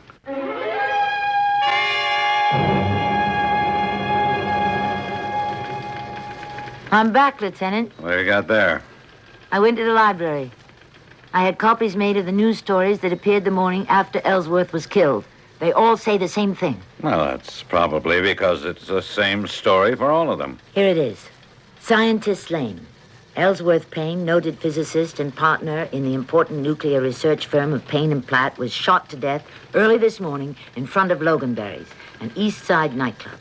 According to witnesses, Mr. Payne was waiting for a taxi when a car passed by and the occupants fired a fusillade of revolver shots at him. Mr. Payne fell to the sidewalk dead. It is believed that Mr. Payne was murdered because he was having an affair with nightclub singer Cleo Fuller. Miss Fuller is reputed to be the girlfriend of a notorious gangland leader. Well? What kind of story is this? It is believed that Mr. Payne. Miss Fuller is reputed. Where are the facts? The hard facts. How do they know? Oh, Mrs. Payne, these things are easy enough for reporters to run down. But when did they have time? These papers were on the streets just a few hours after Ellsworth was killed. Mrs. Payne, just because you didn't know... Well, you know, the wife usually is the last to find out. What I'm trying to say is that the affair between Cleo Fuller and your husband could have been common knowledge. Then why wasn't it in any of the gossip columns?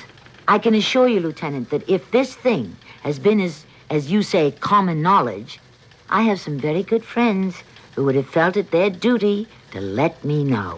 That's just the whole problem here.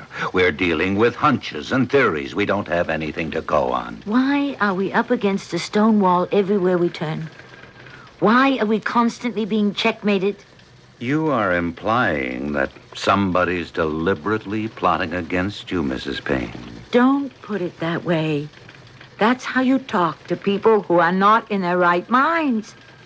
Is that how you classify me, Lieutenant?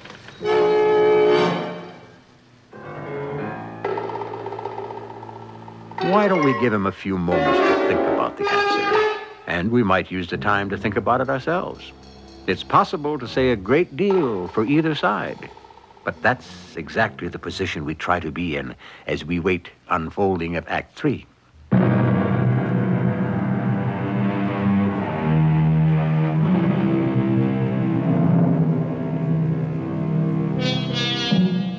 If life is a journey, as the philosophers say it is, then we're always moving forward or backward, depending on your point of view. In any event, our movement is constant, and the place we have just left behind is always the past. And since we are bewildered by the present and have no guarantee of the future, the past is all we own. Little wonder, then, that so many of us try to shape it according to our own very private needs. Just exactly what are the police doing now, Lieutenant? We are trying to run down various leads. Such as? Oh, these things are very complicated. Why? The story is My husband was shot because he had made some gangster jealous. Which gangster? We don't know. Why don't we know? Because it's all rumor. You mean the media went ahead and printed and broadcast rumor? Unsupported rumor? Mrs. Payne, sometimes you just can't You just can't what? win.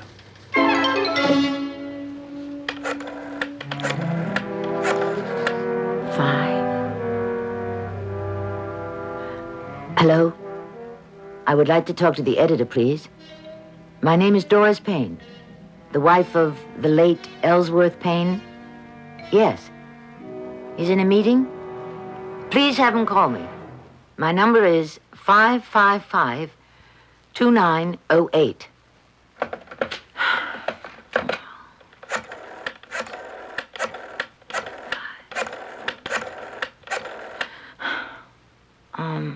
Is this the Gazette? The editor, please. In reference to those stories you printed about a man who was murdered, Ellsworth Payne. I want to talk to him about... I'm Mrs. Ellsworth Payne. Well, when will he be in? I see. Thank you.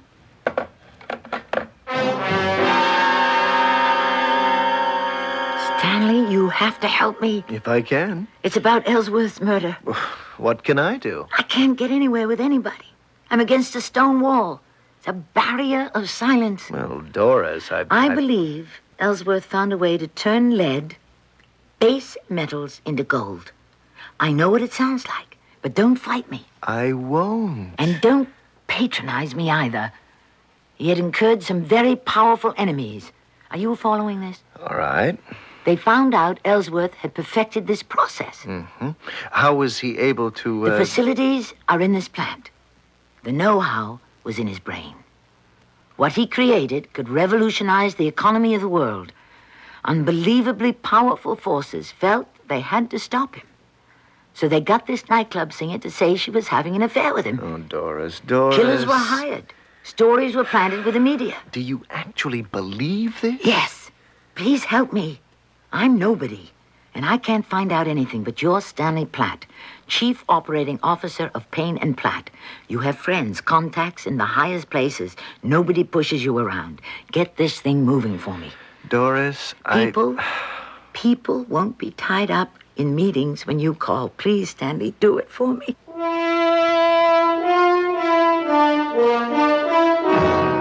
Even if he is in a meeting, Miss Powers, just tell him it's Doris Payne. I won't need more than a minute. Yes, Doris. Any results? These things take time. It's been a week. It's only been a few days. Did you get to anyone?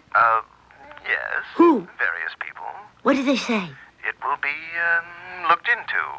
And? And they'll let me know. You'll call me as soon as something develops? Absolutely, Doris.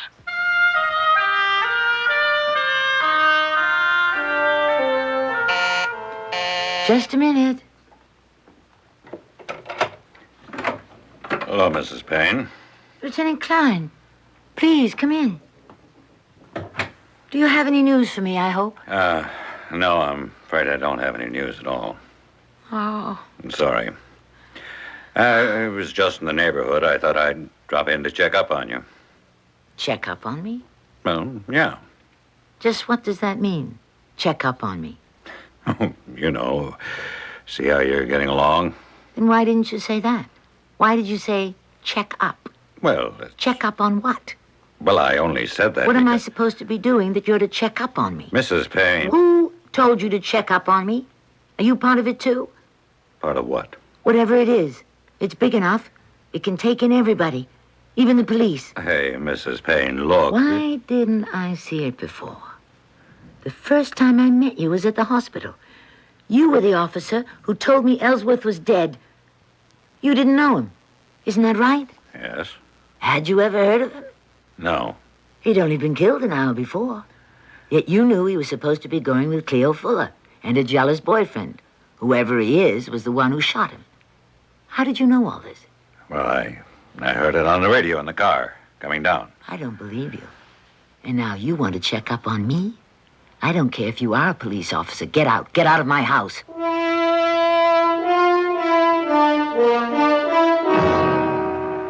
Doris, why did you blow up at that detective? How do you know about it? He told me. Oh, he told you. Well, he knows I'm a friend of yours. Are you a friend of mine, Stanley? Oh, please, Doris. I think you're in on it, too. In on what? It. The thing. You have to be. I tell you about Mrs. Talmadge's suspicions. The very next day, Mrs. Talmadge dies. Suddenly. Doris, you cannot take a coincidence I and... tell you, I saw Cleo Fuller, and how frightened she seemed. The next day, she disappears. How do you account for it? I'm not supposed to account for it. Was she killed or just hidden away? You're part of them, Stanley. Who? They. That small group known as they. They own everything. They control everything. Doris, you don't know what you're saying. You and Ellsworth were in it together. Ellsworth, he always trusted you, made you part of everything. You both worked on this. At night, you took turns. You were the one who would telephone late at night from here because you wanted Ellsworth to rush down and check out a reaction or whatever. Doris, do you have an idea, any idea at all of what you're saying? Oh, yes. But they got to you, and you betrayed him. You betrayed your best friend. You sold him out. Doris, you look at yourself. You listen to yourself. Oh, Stanley. What's happening to me? You need help. I mean, is it me? Am I talking, saying those things? Oh, Stanley. What's going to become of me?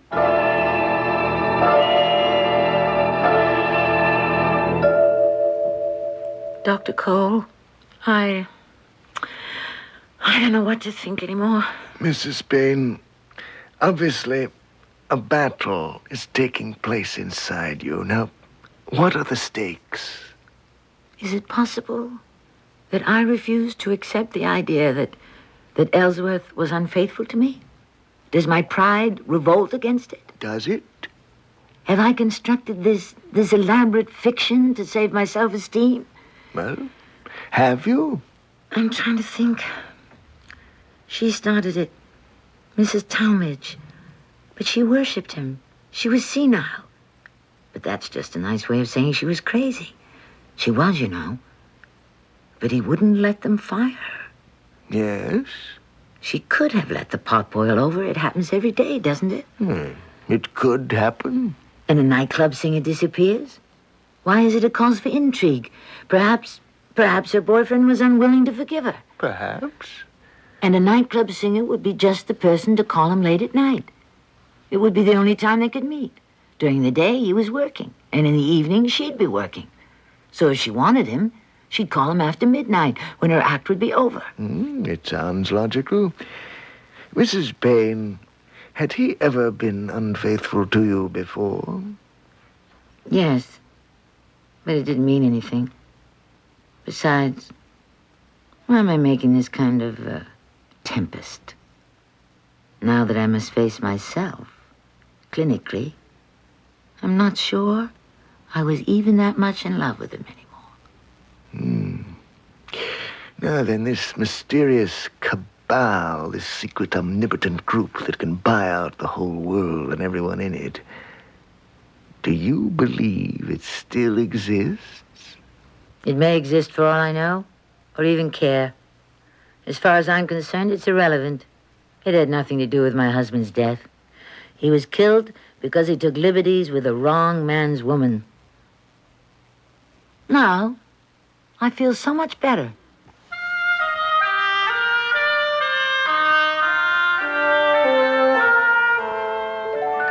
Come in, Stanley. I'm so glad you're here. I'm so glad you're better. I'm fine. I just had a bad dream, that's all. Good. Well, I'm here to help. I've decided to give up the apartment. I didn't need such a large place. Of course not. There's the room Ellsworth used as his study. I won't need that anymore. I hadn't been in there since, well, you know. I know. Well, I'm here with a station wagon. I'm ready to help you move some stuff out. I'm going through his desk. I found some papers and things that you might want to take back to the office. Come inside. Oh, sure. Yes. I remember this room. Ellsworth and I used to have so many conferences in here. I used to bring in the coffee. We were such close friends. Can you ever forgive me, Stanley? For some of the things I said to you? Oh, please, forget it. Accusing you of being part of some fantastic conspiracy? These things are best forgotten. It's so good of you to say that, Stanley. Well, this whole idea of making gold. As a chemist, I'd say it's at least 1,000 years in the future. Do you know who'd be the first to laugh at it? Don't tell me. Ellsworth. Of course. And that's the cream of the jest. Yeah, all these papers you got bundled up, they're ready to go? Yes. Anything else? Just the drawers on the left-hand side of the desk. Well, why don't you empty them while I take these down to the wagon? Go ahead. Okay, I'll be right back.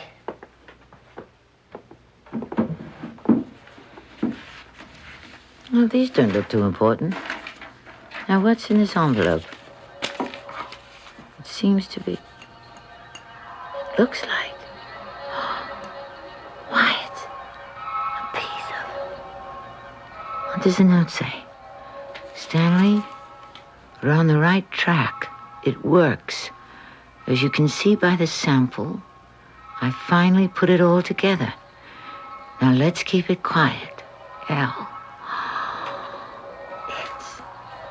It's gold. Gold.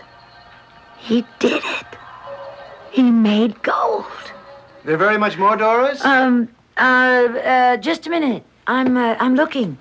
Well, I got plenty of room in the wagon. No, there's nothing else that would be of interest to the business. Just some personal stuff of his. I'll get rid of it.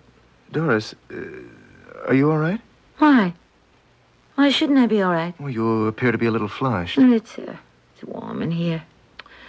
The room's been shut up for so long. You had me worried for a minute. Worried?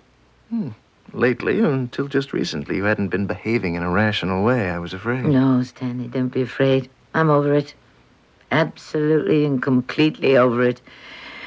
There's only one way to live, and that's rationally. I must say, you've always been a sensible girl. Yes. And I intend to keep on being a sensible girl. After all, why rock the boat? All you can do is get seasick. That's the philosophy of life. Rock the boat and get seasick. Stick your neck out and you risk losing your head. Of course, if everyone were like that, the world might never get anywhere. But there are many people who would be just as happy to stand pat. Not me.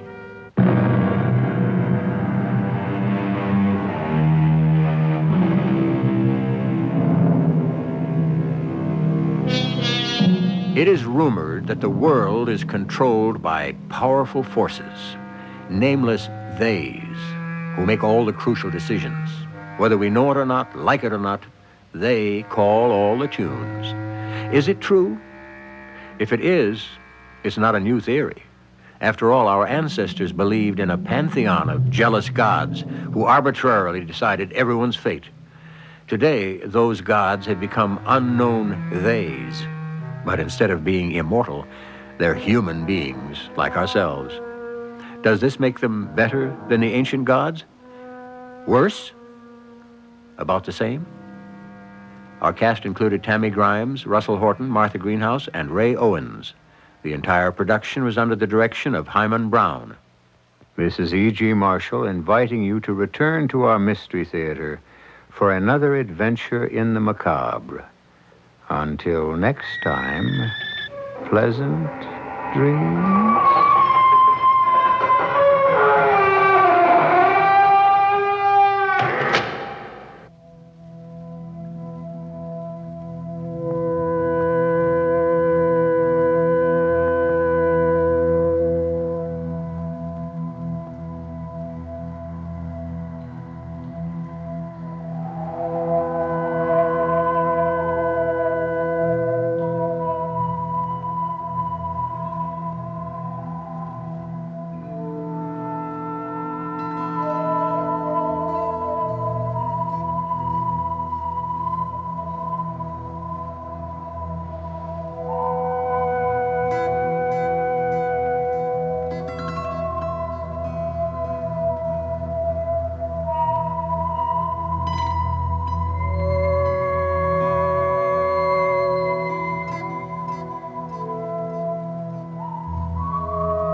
The CBS Radio Mystery Theater presents...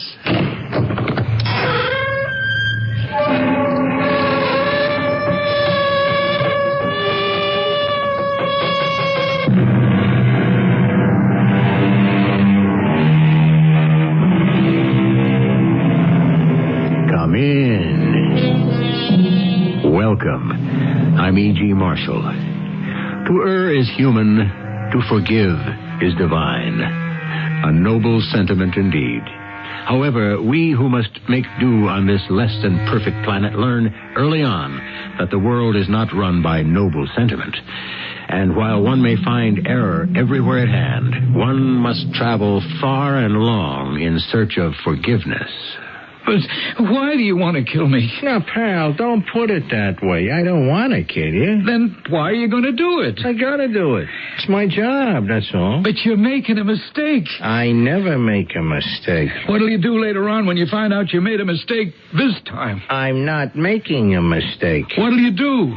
Well, I'll feel pretty bad. I'll be sorry for a while, but I guess I'll get over it.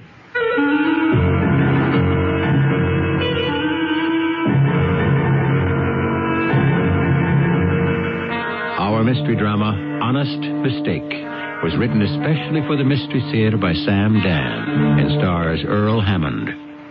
I'll be back shortly with Act One.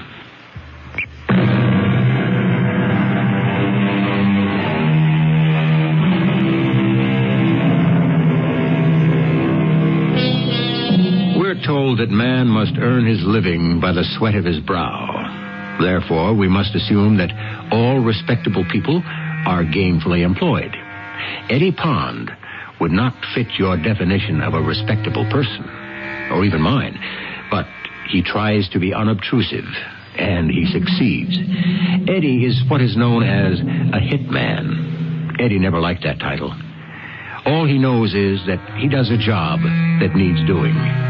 Between assignments, Eddie lives quietly, gives no trouble, pays his taxes just like any reputable citizen, and Eddie has many of the same troubles that gnaw at the hearts and minds of reputable citizens, especially the ones that have to do with growing older. Eddie also has a wife. That you, Eddie? Yeah. Oh, I thought you forgot. What? Tonight, you're supposed to take me out to dinner and a show. How could I forget? I'm here, ain't I? I'll be ready in a minute. Who called? What do you mean, who called? You heard what I said. What makes you think somebody called? Now, I know somebody called. If somebody called, wouldn't I tell you? I can always tell when somebody calls. If somebody called, wouldn't I write it down? You did write it down on your face. I can read it. All right, now, who called, huh? Eddie, you said, you promised, you were going to retire. And do what? We could go to Florida. Who called? Well, the time has to come for everybody. I am as good as I ever was. Nobody our age is as good as they ever were. I can still do the job. Eddie, I'm just saying this for you. I'm on your side. If something doesn't go the way it should, you could be in all kinds of trouble. Well, could always handle the cops. You foul up on one of these jobs, and the cops are the least of your worries. Well, you know what happened to Joe and Marty and some of the other guys? Hey, who called? Oh, please, Eddie. I think we got enough money. Who called? Hey, what am I asking you for? Who else could it have been?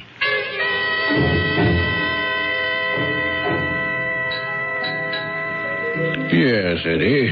I called you. Well, yeah, you got me, Mr. Smollett. How do you feel? Hey, great. Some of my associates seem to think, well, they say you're slowing up slightly. But who says that? Oh, it doesn't matter. Is it true? Let me hold on my hand. Hey, you see it shake? Steady as a rock. Eddie, we go back a long, long time. Yeah, we sure do. I know. I'm not as spry as I used to be. Come on, you don't look a day older, Mr. Smollett. Eddie, don't be afraid to turn me down. Why should I turn you down? Too many of us need the money, and so we force ourselves to go that extra mile. We take that fatal journey. Oh, well, you know me, Mr. Smollett. I'm fixed pretty good. Yes, I've heard you've invested judiciously. Yeah. It's all in blue chips. Why do you want to keep active? Why do you? The usual fee. Yeah, okay. Now, this particular individual is slated to testify at an upcoming trial. This would be extremely embarrassing to certain friends. Oh, I understand. His name is Roderick T. Hammersmith. Gee, and he's the only Roderick Hammersmith in the book. When? Let's say the meter is running as of right now. Okay, Mr. Smollett. Don't worry about it. Oh, I have to worry about it because of the important federal involvement. This job must be perfection itself. Hey, did anybody ever have reason to beef about me before, huh? No, and this is not the time to break that precedent, huh? I am, as they say, going out on a limb for you. You got nothing to worry about, Mr. Smollett. It's going to be like shooting fish in a barrel. Oh, I hope so. For your sake, Eddie. I think I'll have another couple of eggs. I don't like this, Eddie. I'm hungry. Oh, you always overeat like this when you're... Will you quit being nervous, huh? I just hope it isn't some honest, law-abiding person. How about them eggs, huh? Will it be today? What are you asking so many questions for, friend? Well, I'll just breathe easier when it's over. Well, you see, first I got to get to know the guy. You know, what he looks like, his habits, and so forth and so on. I hope this will be the last of them. Will you just go in the kitchen and prepare them eggs, huh? Oh, and before you go, hand me the phone book. All right. Here. Thanks. Hey, Hammersmith. Here it is. Hammersmith Albert. Hammersmith Donald. Hammersmith Frederick T. 981 Balsam Drive.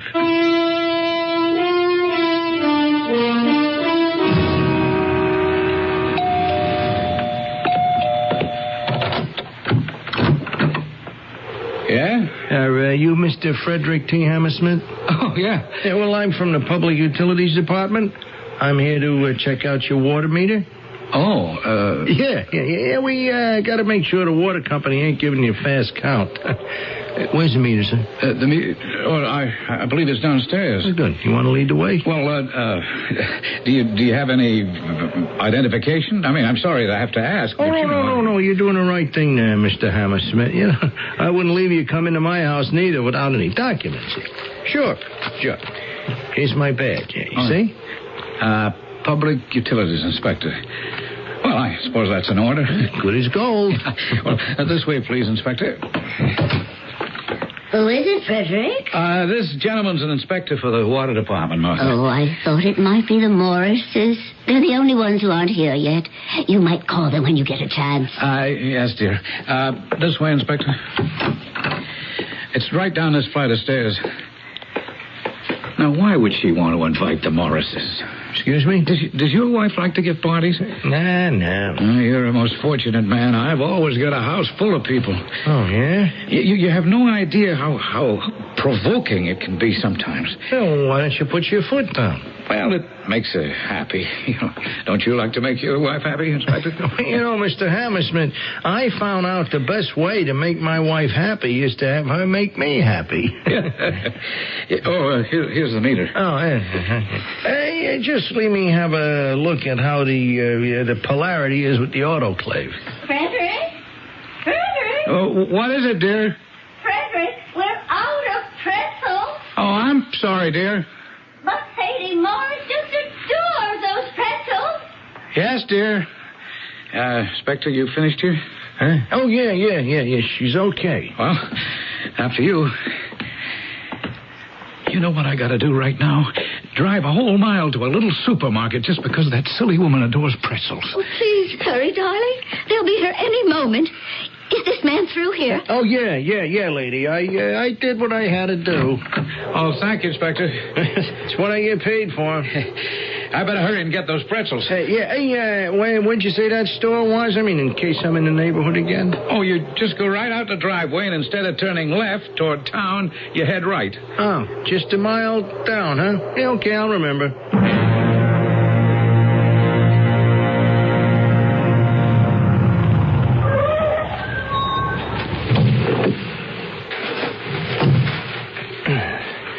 He has to slow down for the sharp curve here. So, if I just stay behind these trees, I got just a perfect shot. Just perfect. No, the pretzels will be all. Thank you, Mr. Griswold. Goodbye. You're right.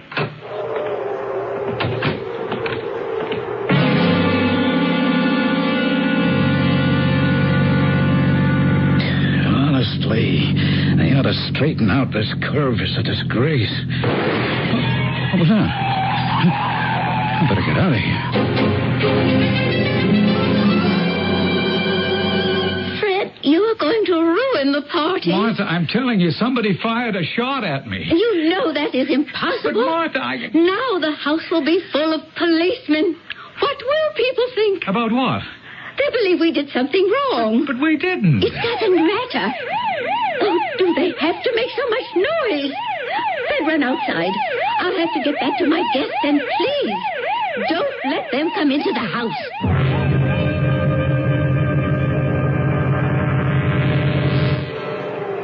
This is it, huh? Yes, Lieutenant Flowers. Well? It could have been a stone or a pebble. But look at that hole. It has to be a bullet. You see how the glass shattered? A stone could also shatter the glass. In that spider web configuration? No, I'm positive it was a bullet. Okay. It could have been a bullet. Who would want to shoot you? Who? Yeah. Who? Oh, I don't know. You got any enemies? No, I don't think I've ever alienated anybody in my entire lifetime. Well, look at it this way. Who'd be better off if you were dead? Better off? I don't know. Does anybody want your job? Or your wife? My job? Oh, my goodness, all I do all day long is analyze statistics. I don't even want my job myself. So we rule out enemies, huh? What do we rule in? Well, we could say it's a stray bullet. You know, it's hunting season. You're less than a mile from the woods. Oh. Of course, it's against the law to hunt with rifles around here. Only shotguns. Could a bullet carry for a mile? That's what it had to be. Certainly something to worry about. The odds are maybe 1 in a million, but look, some people win the sweepstakes, too. Goodbye, Mr. Hammersmith. Oh yes. Goodbye, Lieutenant. You didn't touch a bite on your plate, Eddie. I ain't hungry. Well, since when do you have to be hungry to eat steak? Take it away, huh? What happened today? Nothing. Don't say that to me, Eddie. I can always tell. It's the truth. Nothing happened. I missed. What? First time in my life, I missed. That settles it, Eddie. You are quitting. Oh, no, I can't. Now, Eddie, the time has come, and nobody knows it better than you. Fran, I can't quit in the middle of a job. Eddie. But I'll finish up. Don't worry about it. I still got enough for this one last job.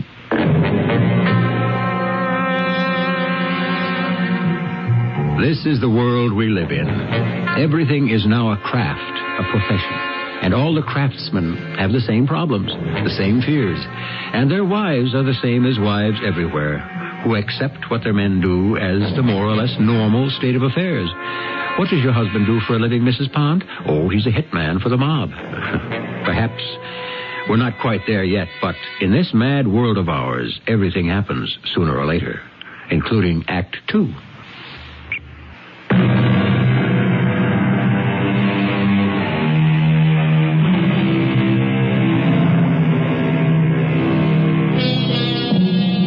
so hard to give it up, to acknowledge that the old strength has gone, the old skill has eroded, the old sharpness is now dulled forever.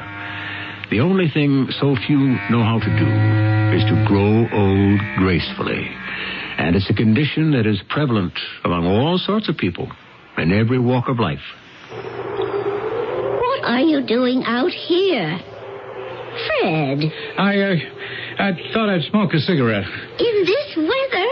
It must be nearly freezing. Well, you don't like it when I smoke in the house. Now, don't say that. It's true. Don't say it in that tone of voice. What do you mean?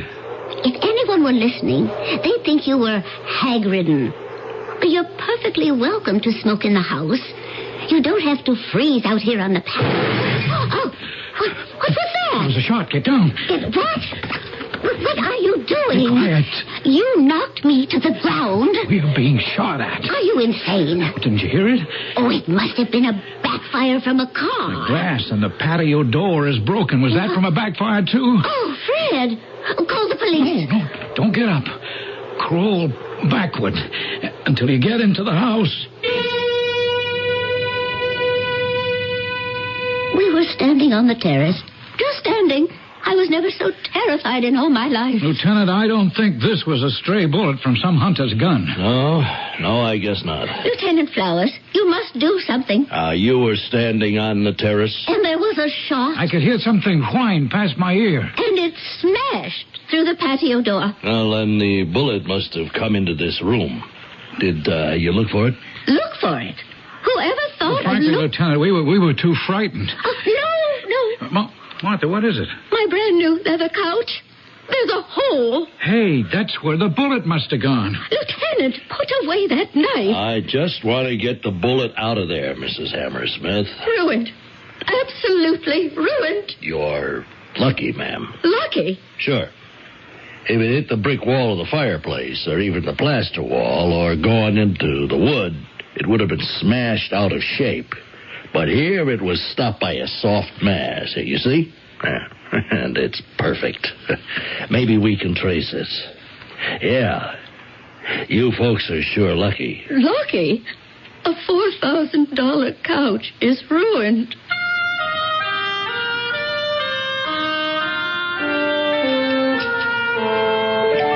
May I have the sugar, my dear?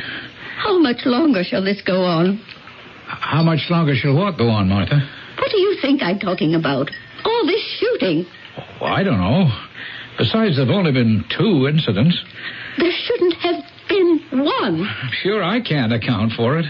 Are you just going to sit there and drink your coffee? No, not for very much longer. I'll be late for the office. You mean you're going to leave me here alone all day? I can't imagine why not. You can't. I leave you alone here every day. In light of the situation? Well, there is obviously a mad sniper on the loose. Well, Martha, would you like to stay in town for a bit? I would like you to do something. But this is obviously a matter for the police. Who's that? Well, someone at the door. I know it's someone at the door. But who? I better answer it. Don't! What do you want me to do? Call the police. Martha, if you look out the window, you'll see that the police are already here. That's the lieutenant's automobile. Mr. Hammersmith? Oh, yes, Lieutenant Flowers. Won't you come in? Yeah, thank you. Can we offer you a cup of coffee? No, thanks. Did you find out anything, Lieutenant? Yeah, I think so. Oh, do you know who this person is who's been trying to kill us? No, not yet, but we are making good progress. Oh? I found out who I can ask. Ask? Ask what? Well, there's somebody I can go up to and say, tell me, who's been doing all this shooting? Well, who is this person? You. Me? Yeah. Mr. Frederick T. Hammersmith. Oh, look, Lieutenant. Mr. F.T. Hammersmith, you know a great deal more than you're telling us. Frederick! Well, I dislike saying this to a police officer, but, Lieutenant, you got absolutely no idea what you're talking about. Now, let us get down to cases. That bullet that we took out of your wife's couch? Don't put it that way, Lieutenant. He owns the furniture, too. Now, I may select it, but That bullet was sent to the lab for analysis. And it matches another bullet. A bullet that was taken from the body of a very well-known racketeer some time ago. No, I'm going to be ill. Now, this racketeer was cut down by a professional hitman. So that rules out some hunter who set his sights too high, or a mad sniper. And it rules in a very strategic question. Namely, why should a professional hitman be after you, Mr. Hammersmith? Frederick. Why, I don't have the slightest idea. Now, these fellas are very careful and very conservative. Why is one of them out to kill you, Mr. Hammersmith? Oh, that's impossible. This man means business. Oh, he's already tried it twice. Lieutenant, I can't believe it. Who are you covering up for? No one. Mr. Hammersmith, you are on a list. A contract is out on you. You are going to be knocked off, killed, assassinated. Now, do you get the picture? Fred, what is this man talking about? I don't know. Oh, sure you do. Frederick T. Hammersmith, reputable businessman. My friend, your cover has just been blown. Cover? Don't try to protect these people. They're the ones who are out to kill you.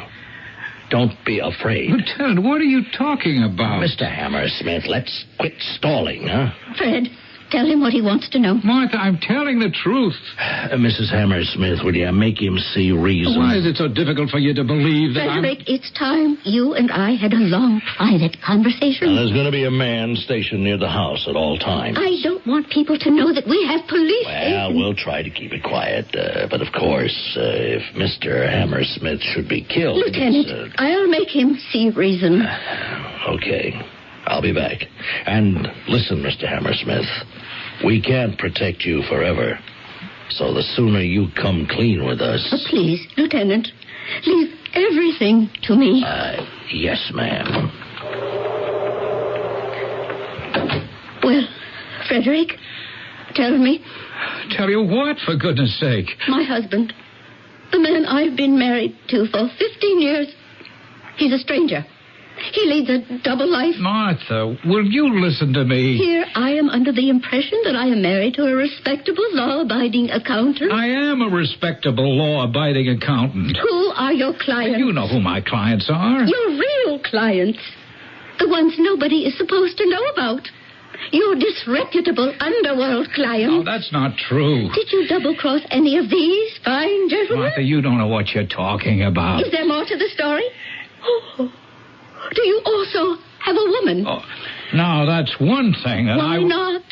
What's morality, anyhow? Martha, none of this is true. You won't keep lying to me. You don't have to. And you don't have to live a double life, either. I am leaving. Martha. You can have the house, the car, the furniture, the bank account. I won't touch a penny. I don't want it. It's all blood money. Goodbye, Frederick T. Hammersmith. Whoever you are.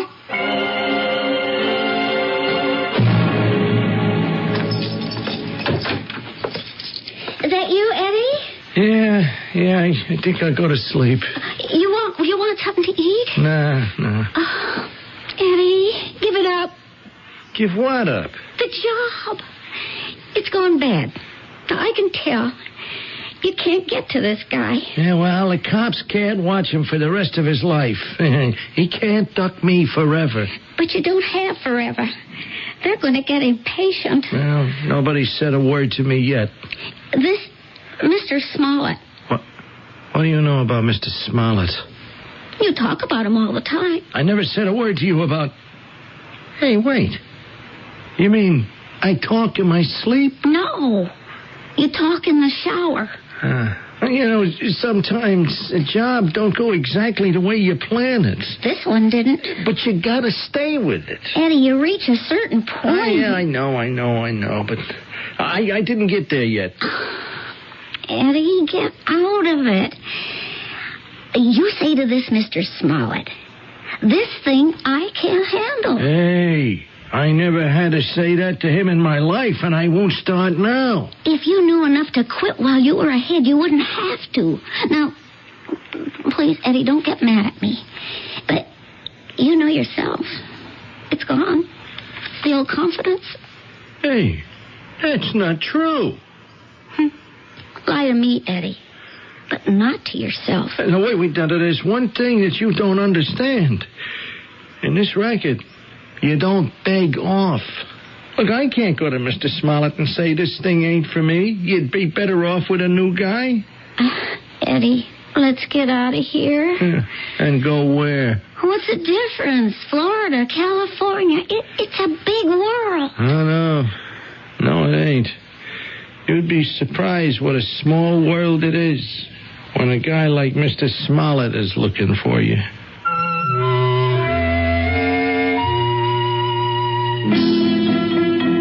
The world keeps getting smaller all the time, especially for people like Eddie Pond. So much of what we do becomes habit and ritual long after it has no more meaning for us, long after the excitement is gone and even the will to perform. We go about our routine day after day, and when we finally ask ourselves, why are we doing it? It's too late to stop. I'll be back shortly with our final act.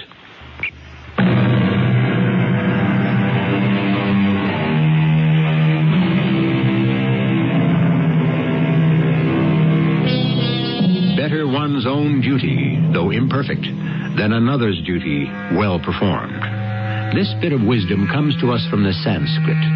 Far be it from me to argue with such ancient wisdom, but this concentration on one's duty can raise considerable question. After all, so many of the people who create the most havoc in the world are doing what they perceive as their duty. Eddie, I never interfered with your work before. Well, then don't start now. No, I gotta. Look, I'm telling you, I can't get out of it. How do you know? Did you ever try? There is no use talking about it. How many years have you known Mr. Smollett? Level with him. Fran, it won't do any good. How do you know? Eddie, you don't know. Oh, forget it, will you? All I want you to do is think about it. Promise me you'll think about it. Okay, I'll think about it.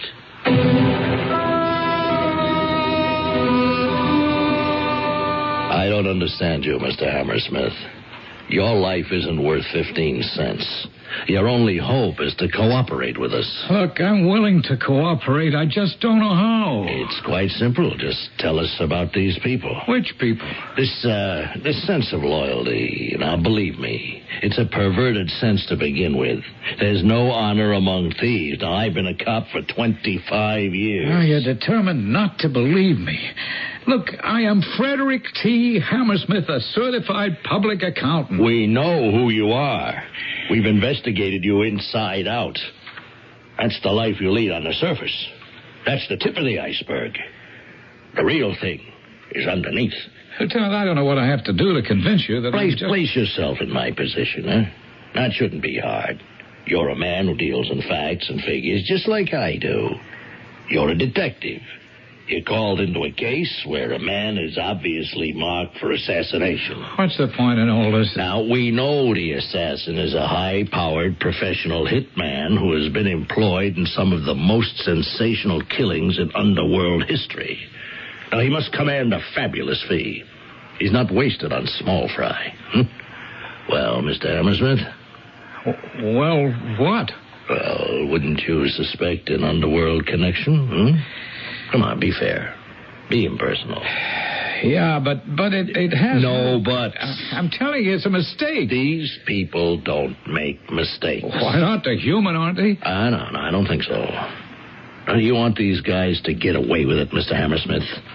We are the only chance you've got. Well, I know that. So talk. I don't know what to say. We can't keep you under wraps forever. Just remember that.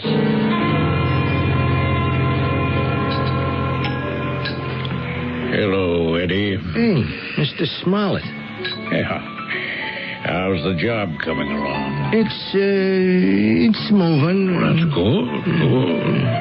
Aren't you a little behind schedule? Schedule? Usually a job in town gets done in a day or two, or 3.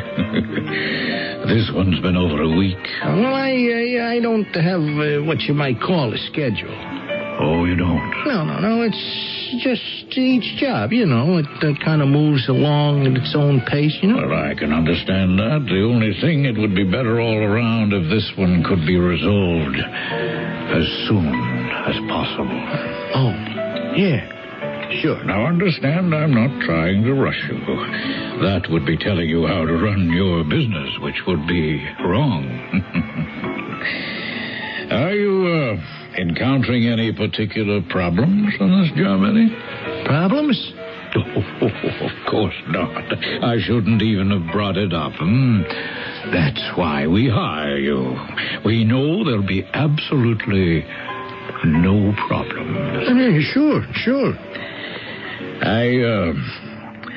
I understand that you've been asking for me, Eddie. Anything special on your mind? No, nothing special. I just wanted to check in, and tell you things is coming along. Now, I really do appreciate that, yes. And I'm sure you're not going to keep us waiting very much longer. Are you? No, Mr. Smollett. Frederick? Oh, Martha. Hey, you're back. Yes. I belong here with you. But you were so angry when you left. I thought it over. I realized I had no right to be. It's my fault. Why? How? I spent the night in a hotel. Most of it sitting in front of a mirror. You know what I saw? Oh, yourself, I would suppose. My true self. A selfish, self-centered woman. A woman who thought only of her own pleasures. Who looked at her husband as a sort of a supply warehouse. Who would deliver on demand whatever she asked for. That was what I saw. Oh, I wouldn't say that. I would. This house. I never stopped to think. Could we really afford it? The cars, the vacations, the money I keep spending, and which is always in the checking account. Did I ever ask where this money came from? Well, it came from my... I drove you to it. You drove me to what? To whatever shameful activity you were forced to pursue in order to satisfy my insatiable demand for things. Things. Oh, Martha, you can't get yourself into such a I looked in that mirror, and I saw a shallow, stupid woman who had surrounded herself with shallow, stupid people. Oh, my place is here. I am your wife. No matter how low you have sunk into crime and corruption. Now, Martha, cut that out. You stop it. Oh, Fred, I've heard enough from you and everybody else. I don't know why some idiot hoodlum is trying to kill me. But the police say he's a highly skilled professional. I don't care what anybody says. I know the truth. And you know where my money comes from the sweat of my brow and the crick in my back. I make a lot of money because I do a first-rate job, and my clients know it. Don't shout at me, Fred, please. Well, maybe I should have yelled at you 10 years ago. I am only trying You're to only trying to put on a noble, self-sacrificing act. I am only trying to help you. Well, then help me, Martha. Help me in the right way. The right way is to confess to the police. Well, if that's what you think, I don't need you. You can stay away. Why, Fred, you never said a thing like that to me before. Well, maybe I should have. Now, do you believe me? Yes. Yes, Fred. I believe you. There's no point in talking to the police. Let's just see if we can figure it out. Now, it started on Saturday, right? The day you had the party for all the shallow people. Now, don't say that. I'm only repeating what you said. Who was that idiot woman who needed the pretzel? Sadie Morris. I remember, yeah. I had to go to Griswold's Market to pick him up. Now, coming around where the road curves, someone was waiting in ambush. Someone who knew that I would be driving that way. Now, who knew I would be going to the store and back? I did. Yeah, but who else? I guess no one else. Well, technically, I suppose he knew, too. He? The fellow who was in the basement with you. He heard me ask you to go to the store. Who was in the basement with me? Well, wasn't somebody inspecting the oil burner? or something? Yeah, the inspector. That's right, from the Public Utilities Department. Sure, he was checking out the water meter. Oh, but he wouldn't... Wait. The green truck.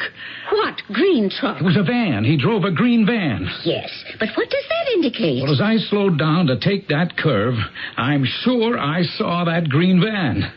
You mean the meter inspector? Hand me the phone book, will you? Oh, Fred, Please, hand me the phone book. Oh, yes, all right. Let me see. Number here is City of... Wait a minute. Public Utilities.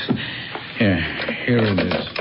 Let's see. But what are you going to find out? Just a minute.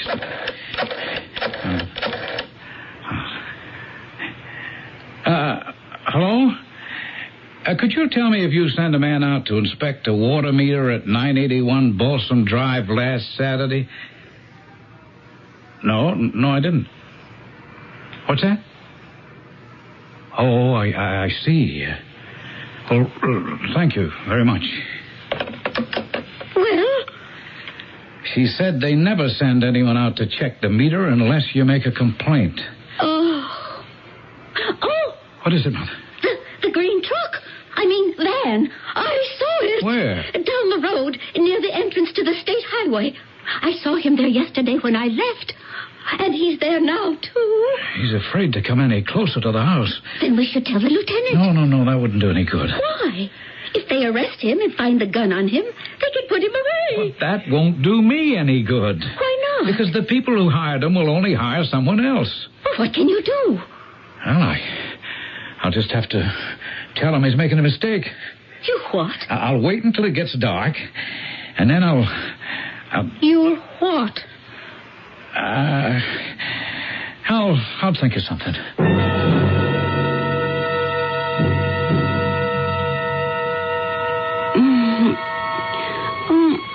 Fred, would you mind closing the window? Fred? It's getting cold. Fred, please close it.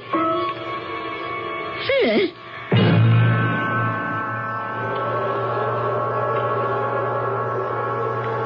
All right, freeze.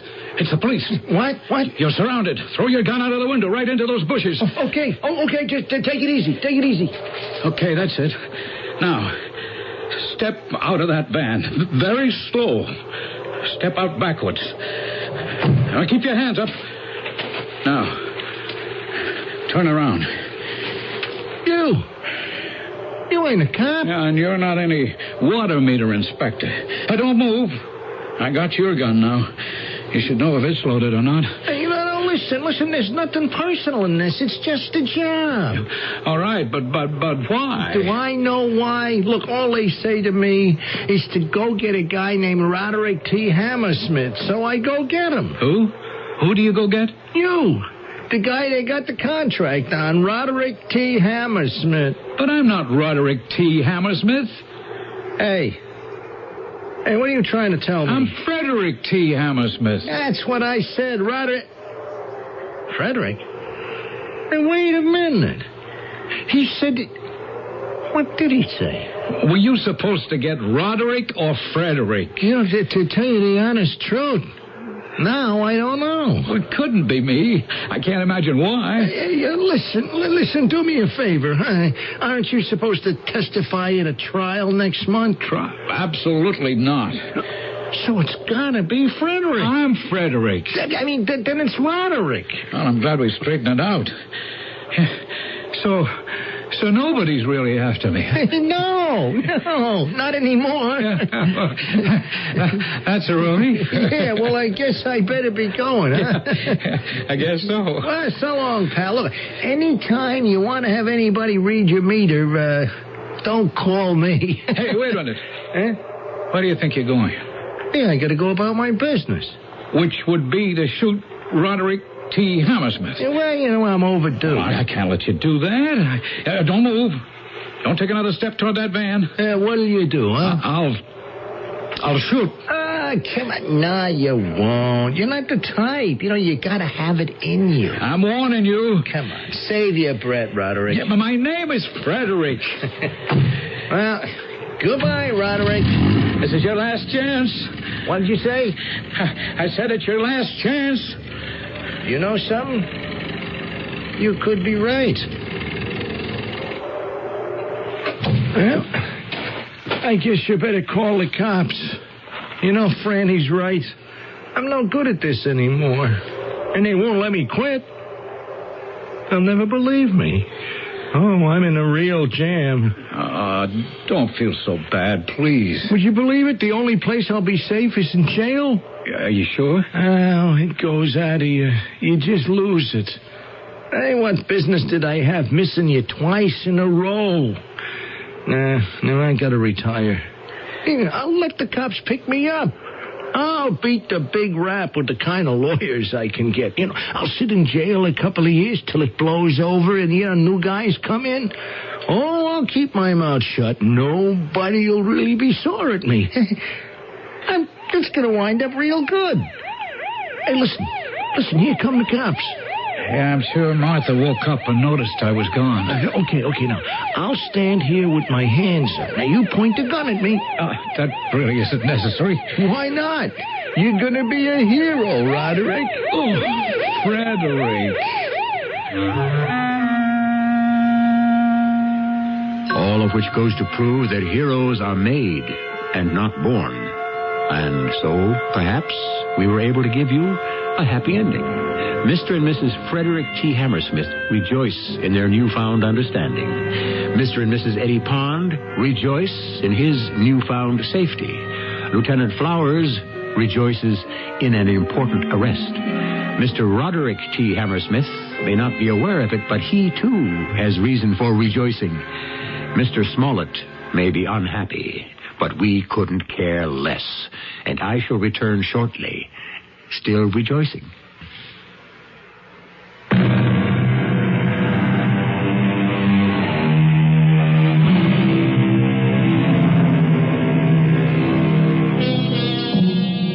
Honest mistakes. They can even be made by dishonest people. Although we could hardly call our friend Eddie Pond dishonest. He was what he was. And what he was happens to be a fairly honorable profession, especially in the Middle East. Years ago, a hitman would partake of a considerable amount of hashish before going out on a job. Hence, they were called eaters of hashish, or in Arabic, hashashin, a word that found its way into English as assassin. So, you see, there is truly nothing new under the sun.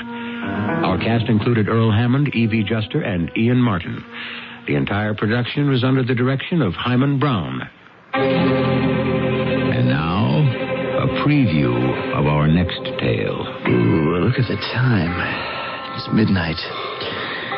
Look, as I say, we've talked out every angle I can think of. Midnight. I gotta get going. Now, take it from me. No one is gonna get you. Famous last words. Why was the lock taken off my door? Well, painters sometimes do that. When everything's dry, they put the locks back. And the cats? Oh, you're carrying on as if they were mountain lions prowling the halls. Oh, there they are again. Are you going to tell me that's out in the street? That's the darndest cat fight. Come on, Harry. We got to find out where it's coming from. All right, now which way? Come on, up the stairs. Maybe it's up on the roof. Yeah, another half flight up. That's where the third apartment is. Yeah, it's coming from behind that door. There's only one way to find out.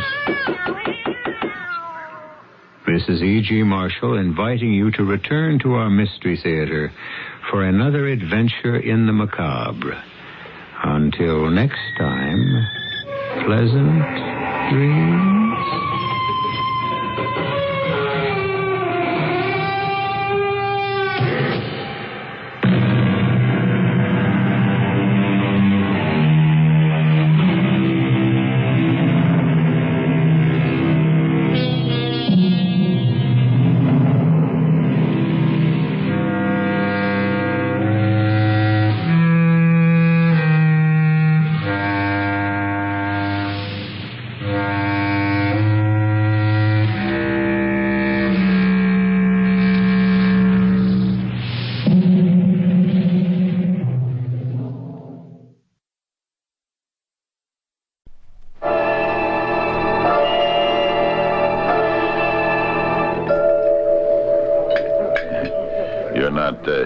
your dinner, David? Well, I'm not exactly hungry.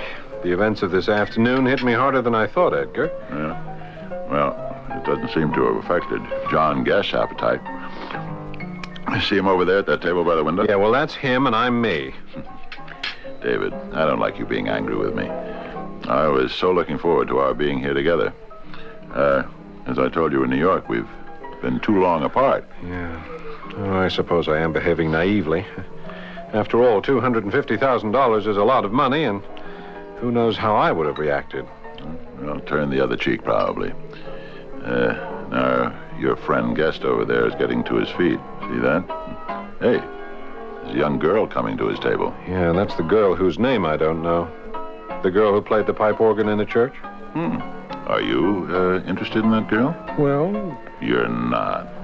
Oh, and she's having dinner with a man who tried to swindle me. My life is getting more complicated than I can cope with. Since I've been here, there's been nothing but disorder. What are they doing now? Turn around and look, David. You've got to take life in stride. I thought I knew most of the answers, but I don't anymore. I can't see what good that man's confession is going to do you. Either he pays up or he doesn't. In any case, I don't think that kind of excitement is good for anyone. I'm sure it isn't for me.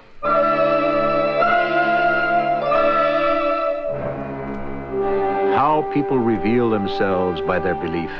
A contented man will content those around him. An unhappy person creates unhappiness. In short, what you believe depends very much on what you are. I shall return shortly with Act 3.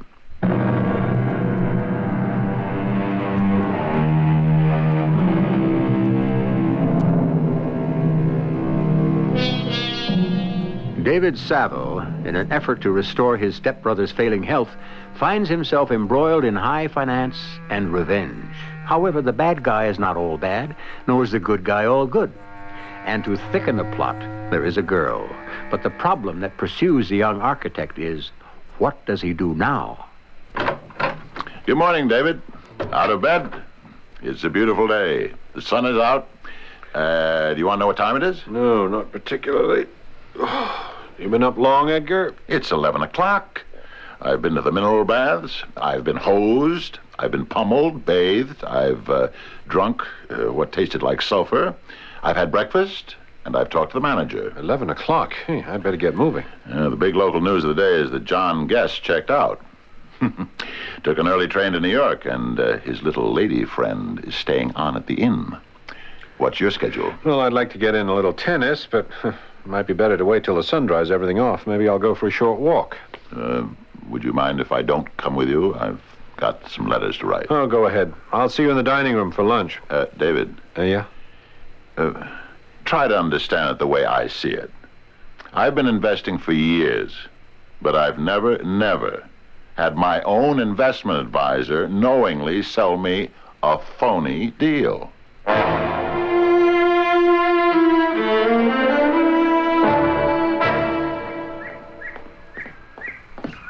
David, you frightened me, standing behind that tree. I'm sorry. I've been waiting for you. I thought I saw you last night in the dining room at the inn. Yes, I was there with my brother. I was there with my father. Your father? Yes? Is that so strange? John Guest is your father? Yes. Since you know his name, you may as well know mine. It's Laura. Oh, how do you do, Laura? Your last name is Saville, isn't it? Yes, David Saville. But if you know my father, why didn't you come over and say hello? Well, I only met him yesterday. My stepbrother has business dealings with your father. Oh, I wish Father would give it all up. You know, he left early this morning to go back to New York. Got up at 6. He didn't even spend one day here, and it was supposed to be a rest.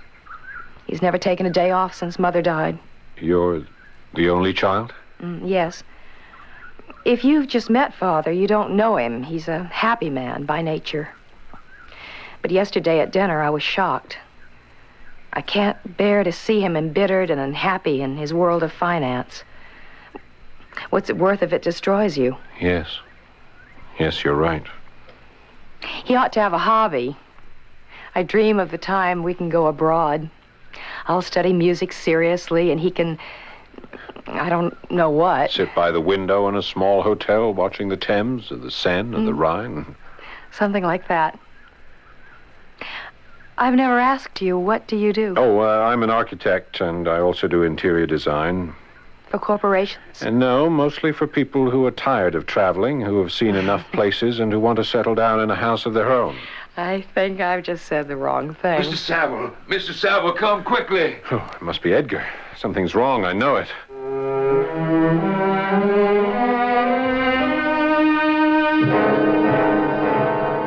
Yes, I'm glad you're here, Mr. Saville. You're Edgar's brother, aren't you? Yes. They called me from the inn. What happened? We have him next door, lying down. Is he all right? Mr. Saville came here this morning for his regular hydrotherapy. He's on his 4th day. The baths are always attended. Everybody's monitored. He was placed in his bath. The mineral water is turned on, and he hadn't been there more than 5 minutes when he collapsed. But he has been revived, and he seems all right. Well, could I see the doctor? Well, he's just gone out, but I'll have him call you. He advised Mr. Saville to return to the inn and rest and avoid treatments for a few days. The impression I get is that you don't regard this as serious? Oh, no. Your brother is only about 50. He'll recover completely. Sometimes these things are precipitated emotionally. Yes. Thank you. I'll arrange for a car to bring him up to the inn.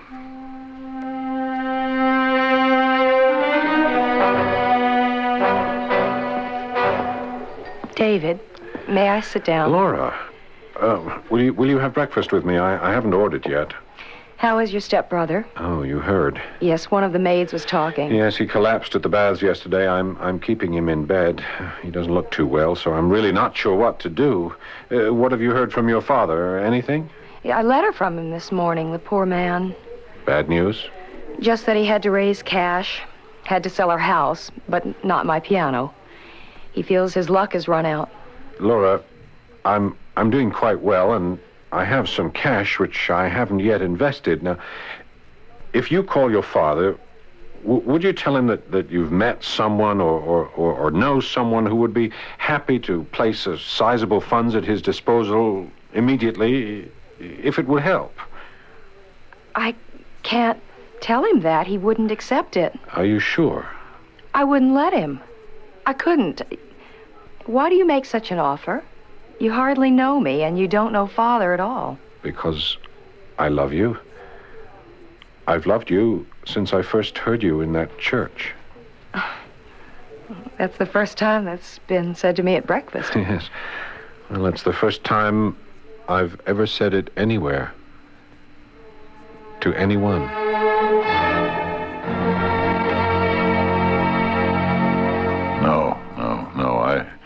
No, I won't go home, and I'm certainly not going to any hospital. Edgar, at least let me get in touch with your own doctor and get him to come here to Charlottesville. I just need a rest, and I'm getting that.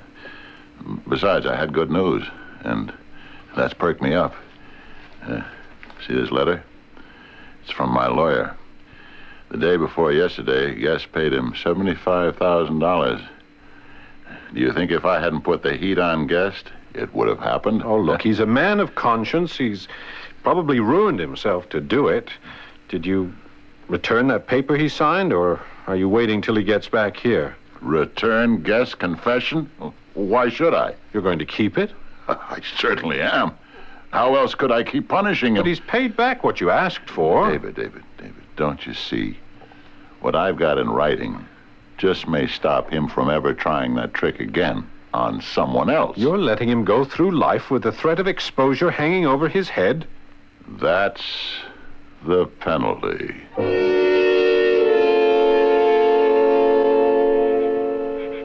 David, Father's returned here, and I want you to meet him. I haven't told him anything about you, not even your name. Just that I met a man I'd like him to know. He's just buying a newspaper at the counter. He'll be right out. Oh, Laura? Over here, Father. Oh, what a beautiful night. Oh, is this, Father, I'd like you to meet David Saville. David's an architect. Saville, of course. Is this the young man you were talking about? You know him? We have been introduced. Good evening, Mr. Guest. Laura, do me a favor.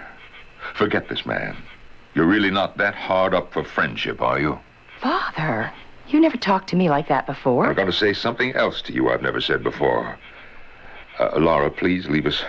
I want to talk to Mr. Saville alone. All right, Father. Mr. Guest, for whatever I saw that day in my stepbrother's room, I'm terribly sorry. I wish I hadn't been there. It was wrong. I don't need you to tell me that. I swear to you, if I had known then that you were Laura's father, I'd have stopped everything. I don't care how much stronger Edgar is. I wouldn't have cared. I'd have dragged him away. Yes, you think so. You wouldn't. You're a coward. I don't know what to think. The thing's done. I mean, to have a witness. You have no idea what that means. I'm a man of spirit. I thought I was a fighter. I know I did wrong, but to be humiliated like that with someone watching... Mr. Guest, please, let's forget all this. Put it out of our minds forever. I'm trying to come to terms with myself. There were circumstances your brother doesn't even care to hear about. But he was cheated. No getting away from that. Please, can we not talk about this anymore? I had to make good for myself, for my daughter. Mr. Guest, it's about Laura. Life goes on. You want to change yourself, so you change. But I shall never forget or forgive your brother. Or you. But what about Laura? Well, what about her? So you two had a mild flirtation. I love her. I don't blame you. But do you think that she could ever have any feelings for you if she knew the truth? Even suspected it? Why, she wouldn't look at you.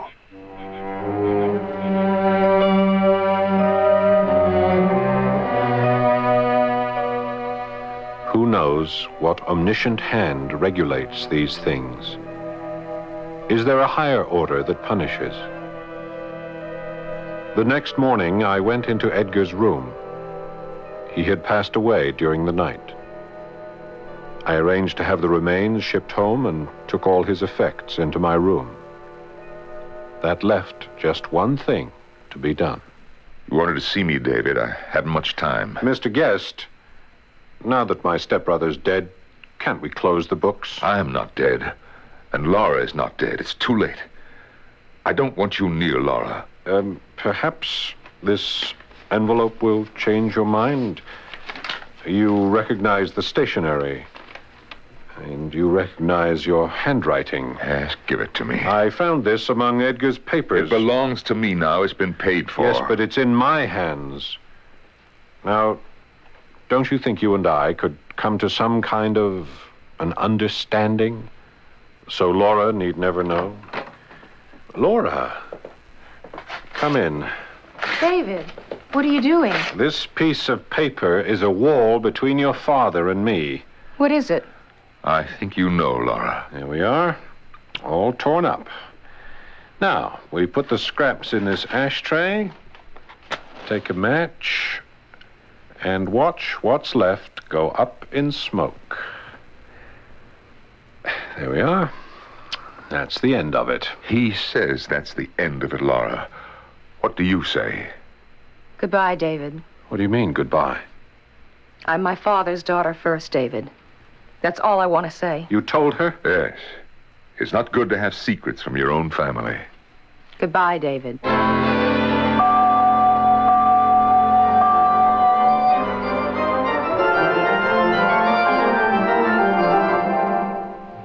Yes?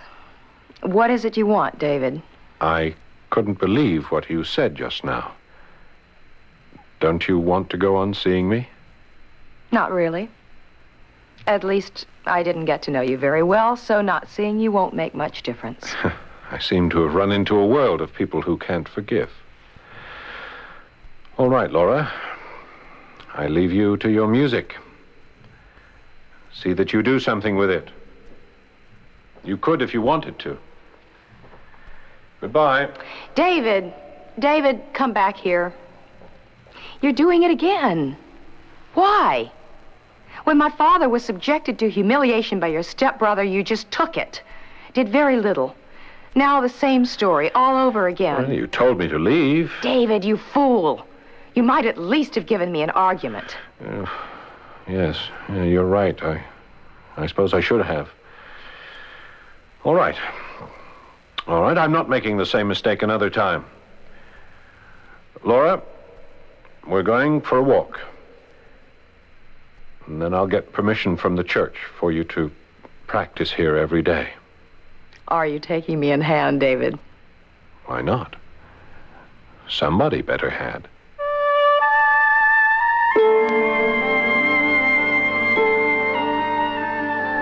Two brothers, brought up in the same house, sharing the same early experiences, yet each taking a different road.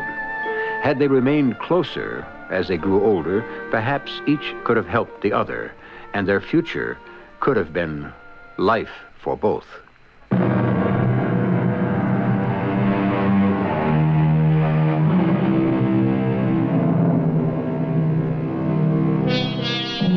In closing, we bow gratefully to Henry James, who created the tale you have just heard some 100 years ago.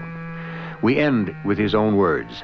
The historian, he said, essentially wants more documents than he can really use.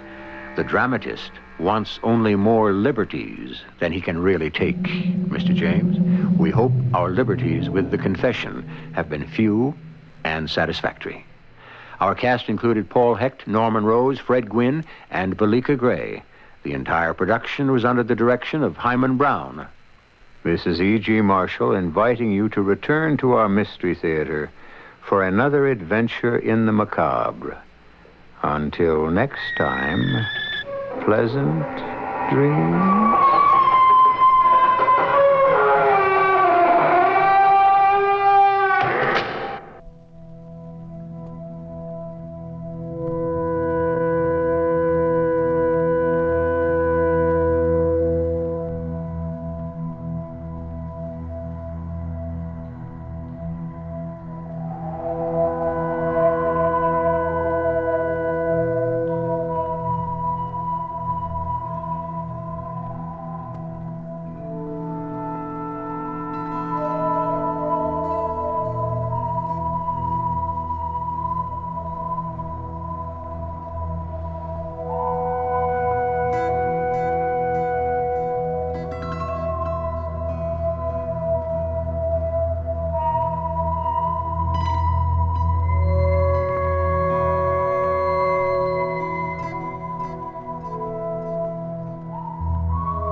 KQV News Time is now 10:07. The CBS Radio Mystery Theater presents...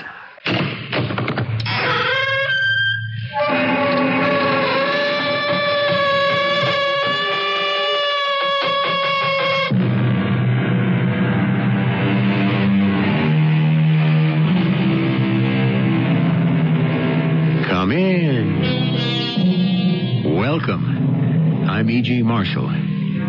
When you come right down to it, who has deceived you as often as yourself? It's so simple to do. You give yourself no argument. You are what you say you are. Whatever you wish, you can believe. whether it's inconsistent with reality or not. Self-deception is only between you and your conscience. Ah, but supposing you don't have a conscience. John, since I know you think the painting is valuable, I guess it's a fairly safe investment for me to make. Believe me, Jeff, that picture is not worth $1,500. It's not worth 15 cents. I lied about it. You what? But they trusted you. You, John Rose, the curator of paintings, say it's worth $1,500, and now you say it isn't? What's going on?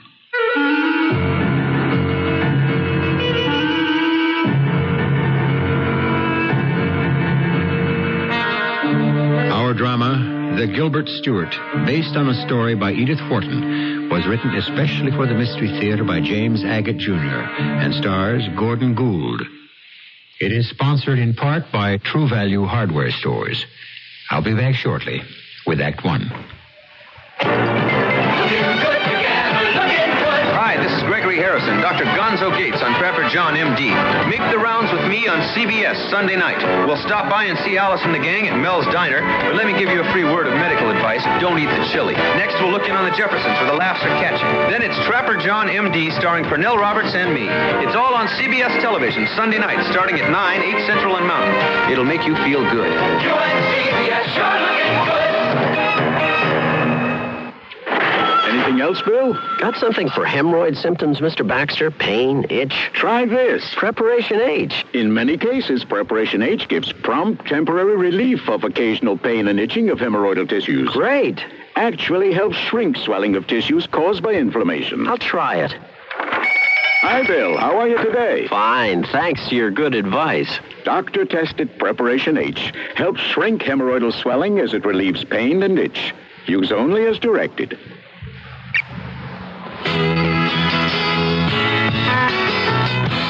Person to person, heart to heart. Together we can move the world if we each do our part by helping care for the children, to nourish and to heal those in need. Care for the children of the world. If we each help one needy child today through care, we'll change tomorrow for children everywhere.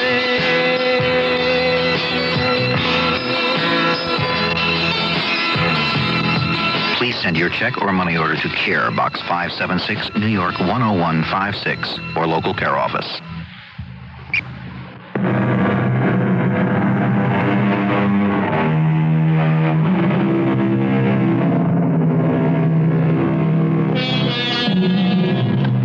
Terhune, Alabama has its own niche in the news as the birthplace of Grayson Terhune, who lived there, made millions out of cotton there, and died there. Old man Terhune loved his city, so he endowed the Terhune Museum, which houses one of the finest collections of Americana in the land.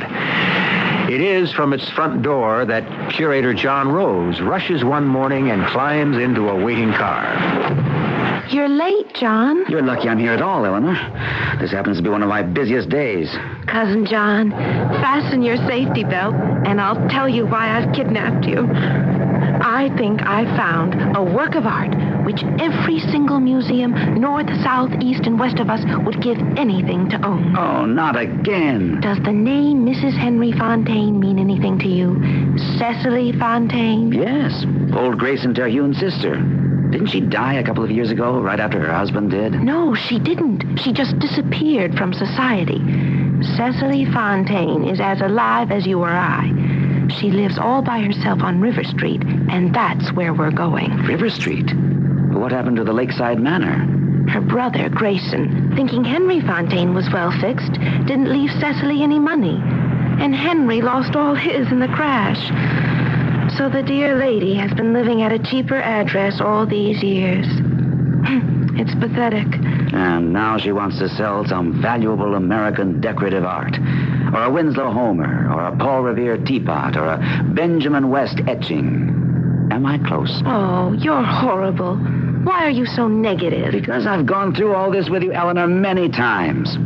Frankly, if it wasn't for the fact that you and Jeff are engaged, I wouldn't even be polite. Oh, you'll see. Eleanor, I'm warning you. I can give you 1/2 hour on this wild goose chase, and that's all. Just for that, I'm not going to tell you what it is I've found. You'll just have to wait until we get to Mrs. Fontaine's.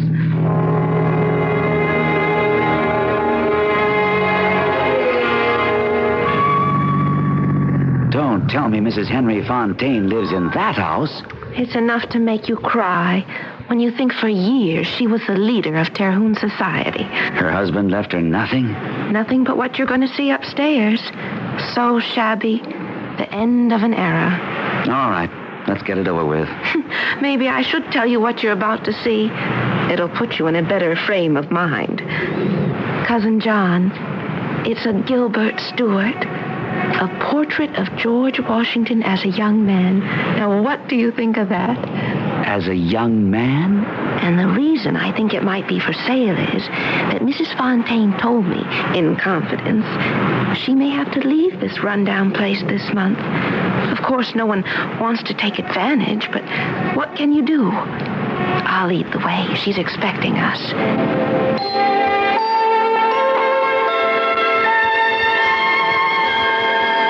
Mr. Rose, there it is.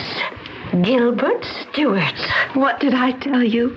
Isn't it an exquisite work? Oh, I wouldn't use the word exquisite in describing this school of painting, Eleanor. It's a fantastic likeness of George Washington. I've never heard of Gilbert Stuart painting Washington as a young man. But it's always a privilege to be in the presence of great masters. What do you think, John? Oh, Mrs. Fontaine, it is quite, extraordinary. Well, now, you keep studying that portrait, Mr. Rose, and I shall make us all some tea. I shan't be long. I really must be going, Mrs. Fontaine. Our committee is away, and I've twice as much paperwork as usual. No, I insist. Eleanor, I can't stay. You said a half an hour. I think you can buy it. Poor thing. She's very proud and wouldn't admit it.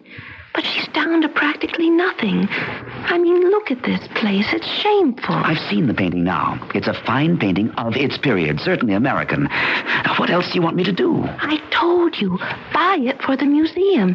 It's a Gilbert Stuart. So she says, but it's not signed. It's quite possibly the work of another artist of the period. It might be the real thing, but who knows? You're supposed to know, John. You think it's a forgery? Of course not. It's unsigned, but it is obviously an original painting. But how could I know whose work was being forged? Well, many painters never sign their work. True, but not Stuart. Eleanor, look, I appreciate the trouble you went to, but I don't have the time to stay. Now, will you apologize to Mrs. Fontaine and tell her that... Here we are. The kettle is still boiling, but I thought I'd bring in the cups and saucers. Oh, I see you're still gazing at my masterpiece, Mr. Rose. My cousin was saying it's too bad the painting's not signed. Well, that's perfectly true. If it had been, I don't think my husband could have afforded it even then. Oh, today it should be worth $1 million. Well... perhaps not $1 million. Did I tell you its provenance, Mr. Rose? I was just saying to Eleanor, my time is limited, so if you will forgive me, I must go. I'll make it a point of coming back some other time. Oh, you're not leaving before we've had tea. I have to. My committee's away. I wish I didn't have to, but I must. Well, I realize how busy the curator of our splendid museum must be. But before you go, could you give me... Well, I don't know how to put this. Mrs. Fontaine, would you like John to give you an idea as to the painting's value? Value?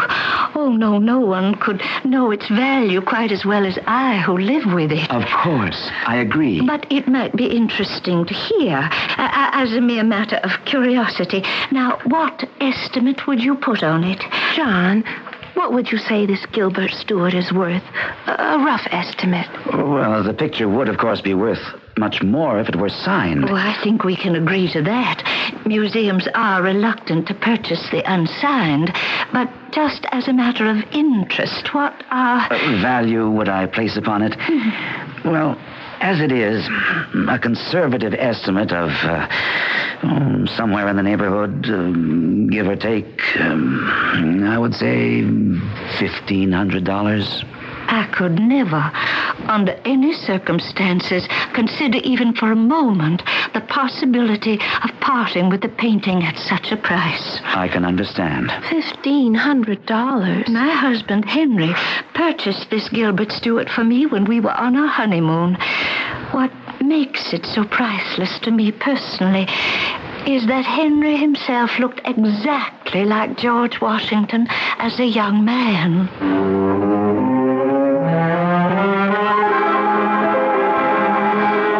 Eleanor, did you hear what I said? Yes, I did, John. Mrs. Fontaine has written you a note asking you to come back. That wasn't my question. Eleanor, did you put her up to it? What do you mean? I wish you'd get it out of your head that I'm such a bigwig at the museum. I don't have the authority. John, if you made a valuable acquisition, they'd be happy to give you the authority. Now, when do you plan on seeing her? Tomorrow, if I can't put it off. Oh, don't put it off. Cecily Fontaine is getting quite desperate. She's too proud to say anything, but that's it. All right, I'll see her. But I make no promises.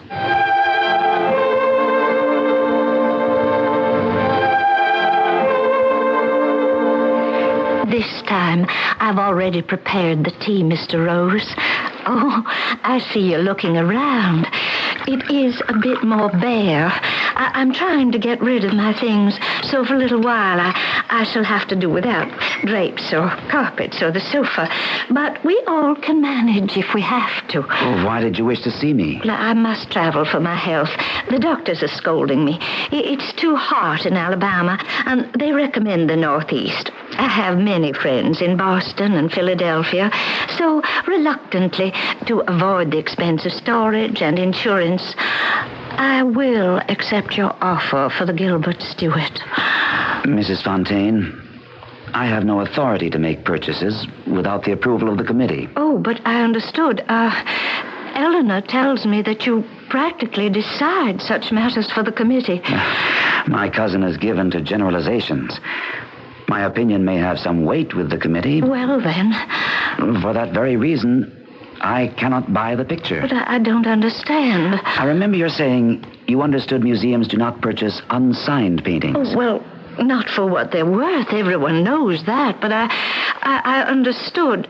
Well, the price you named, it is a misunderstanding, then. I would say so, yes. Well, of course, if there is anyone else, if you know anyone who would care to see the painting, I should be most happy. Certainly, Mrs. Fontaine. I'll make it a point of asking around. Oh, may I heat up your cup of tea with a bit more? Yes, please. I shall have to leave here, you know, if nobody cares to have it.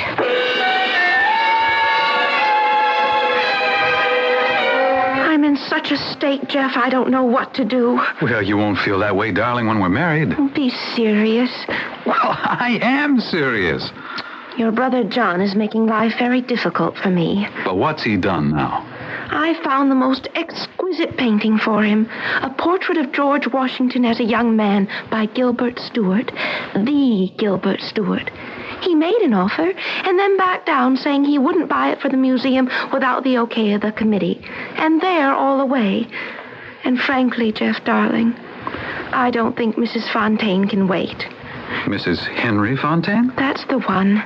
She's low on funds? Needs the money? And I know John will buy it ultimately. It's such a bargain. But I'm afraid it will be too late. I want to help her. I don't know where to turn. Well, Eleanor, could I see it? You? But you were never interested in paintings. Well, no, that's not so. I've always loved fine things. When we're married, I intend to raise orchids. I mean, there's money in that.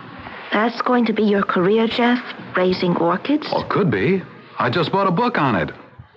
I thought you'd be pleased. Jeff, did it sink in what I said about poor Cecily Fontaine? Yes, it did. And I said I wanted to see her Gilbert Stuart. I have an idea. You have? Oh, Jeff. Well, maybe I can help everyone. You'd like that, wouldn't you, Eleanor?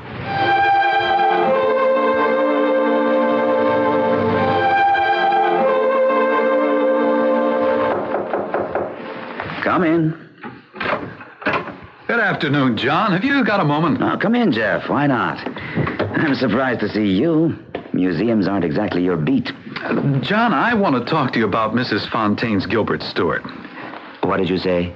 Mrs. Fontaine's Gilbert Stuart. It's a remarkable painting, isn't it? You seen it? Well, Eleanor was nice enough to get Mrs. Fontaine's permission, and we went to her. The whole story of how she got it's so great, don't you think so? Uh-huh. I mean, her husband buying it as a wedding present on their honeymoon. It breaks your heart that she has to get rid of it. Especially since Henry Fontaine himself, when he was alive, looked just like George Washington as a young man. So she told me, Jeff, yes. Of course, she can't remember exactly where old Henry bought it, but I shouldn't think it matters much. I mean, it's still pretty valuable. Yes, she thinks so. Well, that's why I sort of want to consult with you, John. I mean, Eleanor says you valued it at $1,500. I did say that. Roughly speaking. Well, now, I know that that's a low valuation based on the fact that the painting isn't signed. But the thing is, John, if the painting's really good, I know one shouldn't take advantage of it. I mean, it's obvious Mrs. Fontaine is in a tight spot and needs the money, and I wouldn't want for a minute to do that. My dear brother Jefferson, could you put that into a simple declarative sentence? Well, I was thinking of buying the painting myself. Well, that's why I came to see you, John.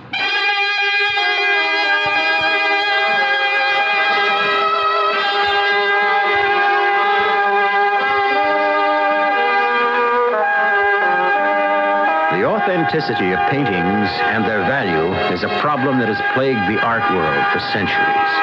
But isn't the heart of it simply honesty's perpetual battle against dishonesty? For some strange reason, a lot of people don't agree with old Ben Franklin's adage that honesty is the best policy.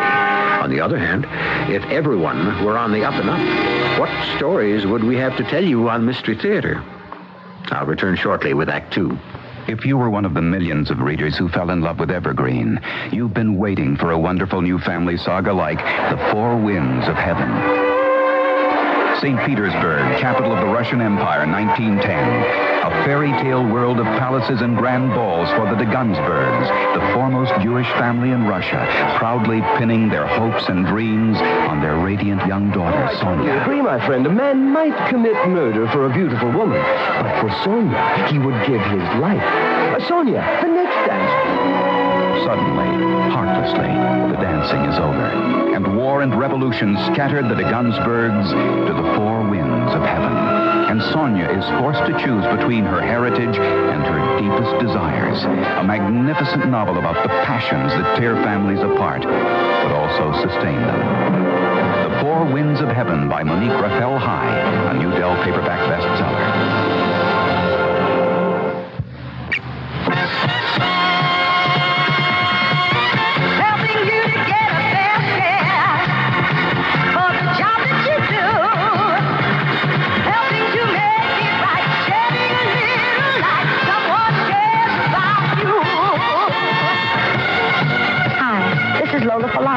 You know, the federal minimum wage is $3.10 an hour for most workers. That's right, $3.10 an hour. If you're not being paid the $3.10 and you think you should be, call the nearest wage and hour office today. Helping you to get a fair share for the job that you do. Helping to make it right, shedding a little light. Someone cares about you. This message from the U.S. Department of Labor, this station, and me, Lola Falana.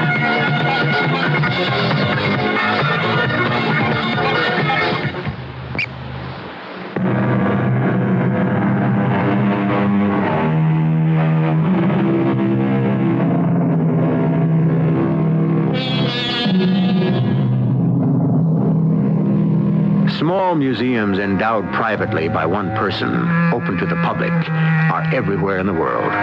This one, the Terhune, in a town of the same name, built by a man of the same name, prides itself on its Americana. The curator of paintings is John Rose.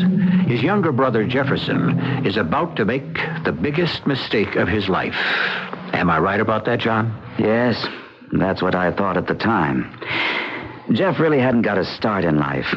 He was in love, but but that didn't put his feet on the ground. He knew less than nothing about art, but he had a good heart and was pretty good at saving his money. What he was best at was his love for Eleanor, who just happened to be our fifth cousin. I'm not doing this for love, John. Well, yes, I guess in a way I am. Jeff, you're making a big mistake. Don't buy that painting. Well, I can just about scrape together $1,500 to give Mrs. Fontaine for Gilbert Stuart. Well, just about. And I want to. But before I make her an offer, I want to be sure I'm not standing in the way of her getting more money for it. You don't even know this woman. You're doing this because you think it'll please Eleanor. In a way, yes. I know it sounds absurd. It isn't the kind of thing I'd normally go in for, but in this case, I'm glad to do what I can. You know the circumstances, that poor lady. Anyway, knowing what you think of the picture, I think it's a pretty safe investment for Eleanor and me. Jeff, will you listen to me? The picture's not worth $1,500. It's not worth 15 cents. I simply lied about it, that's all. You what? They trusted you. Well, can't you see how it happened? I realized that the poor woman's pride and happiness hung on her faith in that picture. Her husband bought it for her on their honeymoon. And heck, Henry Fontaine was a wealthy man at the time. Was he dumb enough to be taken in? Or was he at heart a cheapskate? How could I open up that can of beans? Oh, I don't know what Eleanor will say. I tried to tell Mrs. Fontaine. You've met her. She may be an old battleship rusting in dry dock, but she's still a battleship. So, I lied. But I'm not going to have you spend your saved-up money because I was too chicken to come out with the truth. Well, I understand what you're saying, John. You mustn't buy that painting. But I feel I must. You haven't already? Well, no. All I did was tell Mrs. Fontaine where she could reach me. I wanted to see you first to make sure the museum didn't want it. Not in 100 years. Well, thanks a lot for leveling. I'd appreciate it if you wouldn't tell Eleanor. It might bother her if she knew it wasn't really a Gilbert Stuart. But it won't make any difference to me.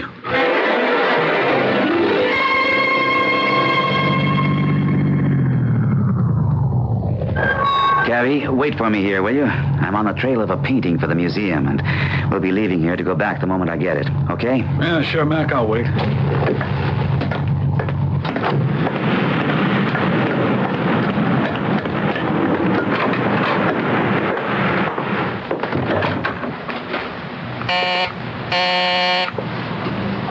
Yes, who is it?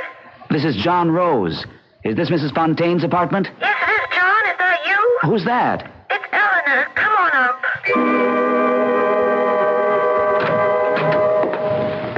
Eleanor. Where's Mrs. Fontaine? I don't know. When Jeff and I showed up this morning, she was gone. The place is empty. Where did she go? She didn't tell me. So Jeff didn't see her either? No, when she wasn't here, he left. I'm relieved. Thank heaven. Why? He wanted to buy the Gilbert Stuart. I thought I detected a little prompting from the wings. What's that mean? You had no right to encourage him to buy that painting. Why? Do you have some kind of exclusivity? You turned it down. I'll get it. At least they haven't taken the phone out. Hello? Hello, who's this? Jeff? It's John. Oh, hi. Hey, does Eleanor still happen to be there? Yes, she's here. Listen, Mrs. Fontaine's not here. Everything's gone. Do you know where she is? Well, no, I don't. Can I talk to Eleanor? Okay, hold on. Eleanor, I'm going to find the super. He must know where she's gone. See you. Hello, Jeff? It's Eleanor. Is John still there? No, he went downstairs. I know where Mrs. Fontaine is. She just called me. I said I'd be over to see her at her new place. Well, Jeff, why don't you come over here first? Okay. And we'll go over together.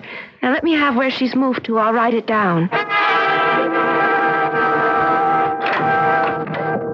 I beg your pardon, but I was looking for the superintendent. Oh, and I'm the superintendent. Mrs. Neary's the name. Are you looking for a room? Because we just had a nice one that's become available. No, I'm trying to find out where Mrs. Fontaine went. Do you happen to know? No, she never told me. Look, I'm an old friend of the family, and she has a painting which I'm interested in. Oh, sure, yes, that painting. I had to be so careful. She wouldn't let me carry it downstairs. She's gone. And you don't know where? Well, thank you just the same. And if you should hear anything, I'll leave you my card, Mrs. Neary. If you do, please call me immediately. John? Are you down there? Enter the hall, Eleanor. Mrs. Neary, you know Eleanor, my cousin? Jack knows where Cecily Fontaine went. She called him. What did you tell him? To come right over here. Thank you, Mrs. Neary. Eleanor, I've got a million things to do today, but I don't want my brother in on this. Agreed? Uh-huh. You give me Mrs. Fontaine's new address, and I'll go over alone. When Jeff gets here, tell him, I don't care what you do or say, take him to the zoo, but just keep him away.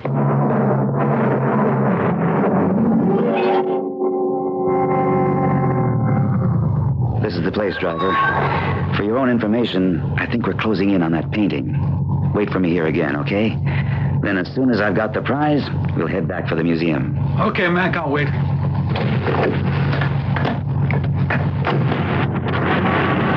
Mrs. Fontaine. Oh, Mr. Rhodes. Well, how did you find me? I was just going out to do some grocery shopping. May I tag along? Well, it would be a pleasure. I don't know this neighborhood at all, but I had to get a few things. Well, how have you been, Mr. Rose? Very busy at the museum? I really don't know where to begin. Oh, Mr. Rose, I quite understand. And you didn't have to come out all this way to apologize. But I did misunderstand, thinking the appraisal was an offer. As it is, I have the Gilbert Stuart with me, and I'm a little proud I didn't give it up. Last night, while I was packing, I had the painting propped up, and I was looking at it. And it was Henry and I just talking about things. He did look like that, you know. May I say something? I suppose you think it's silly of me, an old lady who talks to paintings, but it's so lifelike if you knew him. I think you're entitled to believe and to do what your heart tells you, but the reason I'm here... Oh, how nicely you say that. You must be wondering why I'm still in Terhune. I decided I should wait a few weeks before going up north. The weather is so pleasant here right now. I understand, but what I'd like to say is... And dear Mrs. Neary, my landlady, I had already given my notice. This little pension was all I could get at short notice, but I'm happy with this little park and the benches. Mrs. Fontaine, may I suggest we sit a moment? I have been running about all day. Yes, let's. Right here. Oh, don't you love it when all you can hear are the birds, no man-made city noises? Mrs. Fontaine, the museum would be honored if you would allow us to purchase the Gilbert Stuart for $1,500. Oh, dear. Oh, I don't know what to say. Oh, dear. I know I have a handkerchief somewhere in this handbag. See, I'm allergic to some kind of pollen this time of the year, and it just makes my eyes water. There. That's better. Well, I shan't say I'm surprised, because my brother Grayson, who endowed the museum, always said he'd have only the best people running the place. I don't know about that. Well, it's a strange thing about life, Mr. Rose. Of course, you're too young to know. The unexpected inevitably happens. Mrs. Fontaine, I hope this time the unexpected is rewarding. I have a check here made out to you, Mrs. Henry Fontaine, for $1,500. Please accept it. Oh, I'm being so foolish. You must think I'm just a silly old woman. Mr. Rose, I'm ashamed to say I had given up hope. Almost everything that had meaning for me. Beautiful little things that Henry and I had collected over the years together, one by one. I had to sell them. Mrs. Fontaine, I've had a cab waiting for me since I started looking for you. And that meter is still running. Oh, dear. I really must pick up the painting and get back to the museum. Oh, of course. Well, we'll go straight back to my new place and fetch it. Nothing's unpacked yet. It's all standing in the hallway. Do you know what I think? I think I shall move back to Mrs. Neary's. Oh, Mr. Rose, would it be an imposition, seeing you have a taxi waiting for you, if I asked you to give me a lift? Here we are. I didn't lock the front door. Oh, wasn't that reckless of me? Where's the painting? You brought it right here? Yes. I thought I leaned it in front of this suitcase. I'm sure I took it inside. There's a big pile of clothes here on top of this box. Maybe it's under that. No, I put it right here where I am standing up against that big brown case. I'm positive. Now, don't excite yourself. It couldn't have walked off by itself. We'll look everywhere in the hall. I don't have to look. I know it's not here. I know it. Don't think I'm imagining things, but you see, Henry speaks to me through that painting. When I'm near the painting, I feel reassured. And right now, I don't hear Henry. Hold on a second. My taxi. It's gone. The taxi you came in? Of course, that's it. I mentioned I was coming here for a painting. The driver saw me walk away with you. The door was open. He grabbed it and drove off. But what made him think it was valuable? Well, I had Gilbert Stuart written on the paper I had wrapped it in. That's why. Heaven spare us from an artistic thief. Well, I suppose you want me to give you back the check. No, not at all. Of course not. Unless I'm way off base. We'll be getting a call from the thief asking us to ransom the painting. He's certainly in for a surprise. And I didn't even pay him his fare. Half a day. Oh, but it's dreadful. How can you laugh? You are going to be paying for my Gilbert Stuart twice. Mrs. Fontaine, don't you believe it?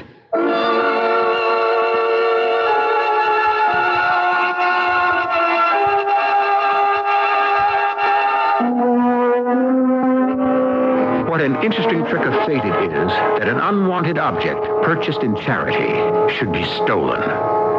So often, opportunity makes a thief. This time, it would appear, the thief has done the victim a favor.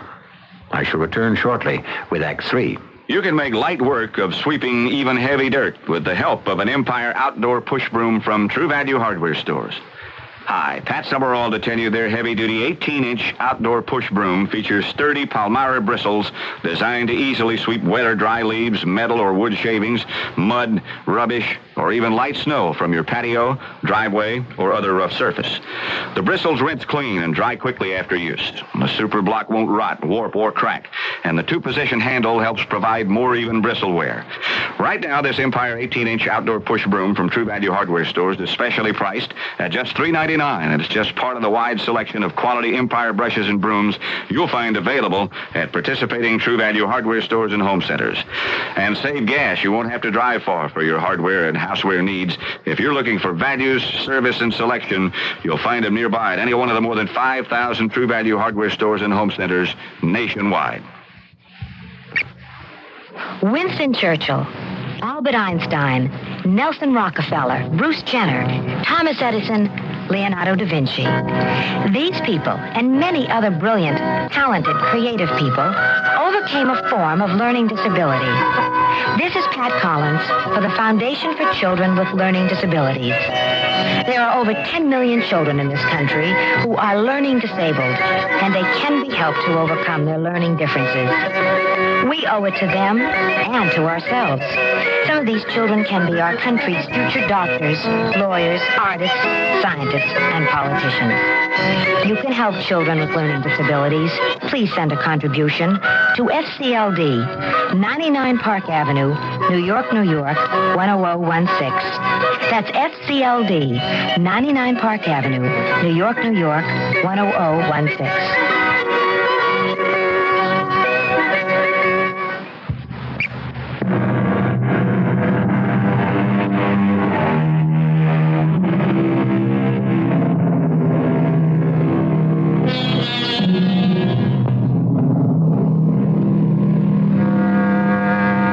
Cecily Fontaine, a rather eccentric elderly lady, has sold what she believes is an unusual Gilbert Stuart painting, portrait of George Washington as a young man, to John Rose, curator of the Terhune Museum. Not that John Rose wanted it or thought the portrait worth buying, or was distressed when it was stolen. There were other paintings he wished to acquire for the museum, but this so-called Gilbert Stuart plagued him every minute of the day. Yes? Hello? this where you buy paintings? Sometimes. Is this the curator? Speaking. Somebody asked me to call you about a painting by Gilbert Stuart. Oh, yes. Gilbert Stuart. He thought you might be interested. Mm-hmm. When did this somebody acquire it? When? How long ago? Oh, a long time ago. A real Gilbert Stuart? Yeah, it says on the back, portrait of George Washington as a young man. Really? That's what it says. I believe you. Now, this party asked me to contact you because he knows the TU Museum specializes in American paintings. We do indeed. So? So? That's what I said before. He was thinking you might like to buy it. We've already bought a Gilbert Stuart very similar to that. Perhaps identical. You're kidding. Yes, we have. I have the bill of sale right in front of me. Oh? What's the one I got? Do you want my professional advice? Sure. It's probably a fake. It's no Gilbert Stuart. How do you know? I don't. But if you want to do your friend a favor, have him take that painting to the Museum of Fine Arts in Mobile. Now, if it's real, they'll offer you double what we could pay here. Well, supposing he can't get to Mobile. You sure you're not interested? You tell him we don't buy fakes. If it's a fake, he's got nothing to worry about. But if it's real, in Alabama, stolen art is 20 years hard labor. Hello? Hello?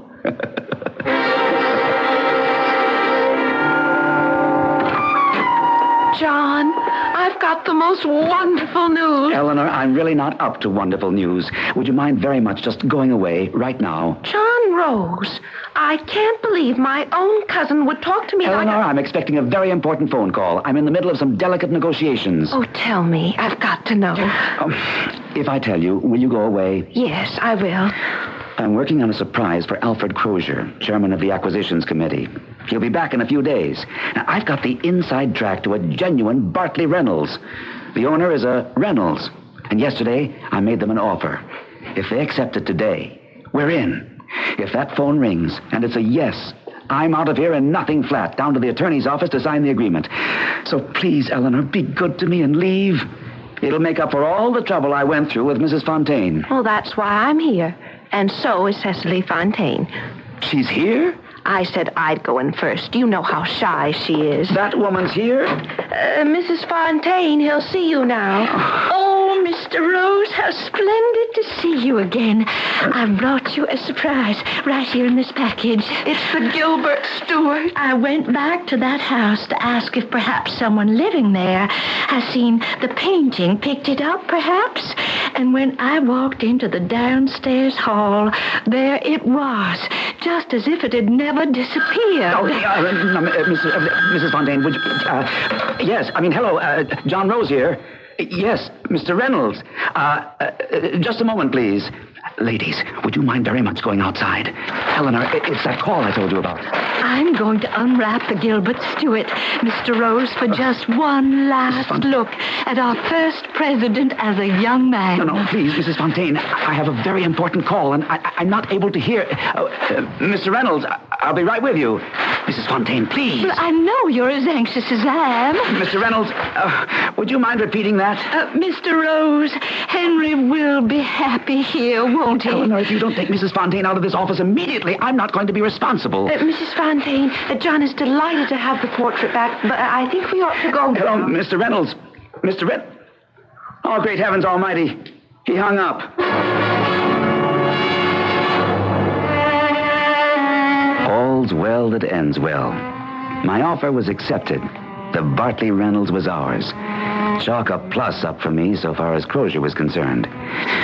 But on the minus side was the $1,500 debit of that darn Gilbert Stuart. I had 2 days to dream up something. 2 days, and Crozier would be back. Hi, working late? Hi, Jeff. Yes, working late. Alfred Crozier and some of the committee are due in, and I'm trying to get caught up. What's that in the corner? So you did buy Mrs. Fontaine's painting for the museum? Yes, I did. You going to leave it there in the corner? With any luck, I can stash it away somewhere in the basement. John, I didn't get you in trouble, did I? Who knows? But if anybody did it It was myself. Well, I can still take it off your hand. No, it'll work out. Well, what can happen? I've defrauded the museum, A. B, since Mrs. Fontaine had to be kept from starving, I decided a rich museum could afford it better than you, Jeff. Oh, boy. The awkward part is that they do trust me. And I do have full power to buy for the museum. Fortunately, the committee is mostly well-to-do and good-hearted men who don't know art. The one exception is Albert Crozier. If he finds this painting and starts asking me questions, I may have to join you in one of your business ventures.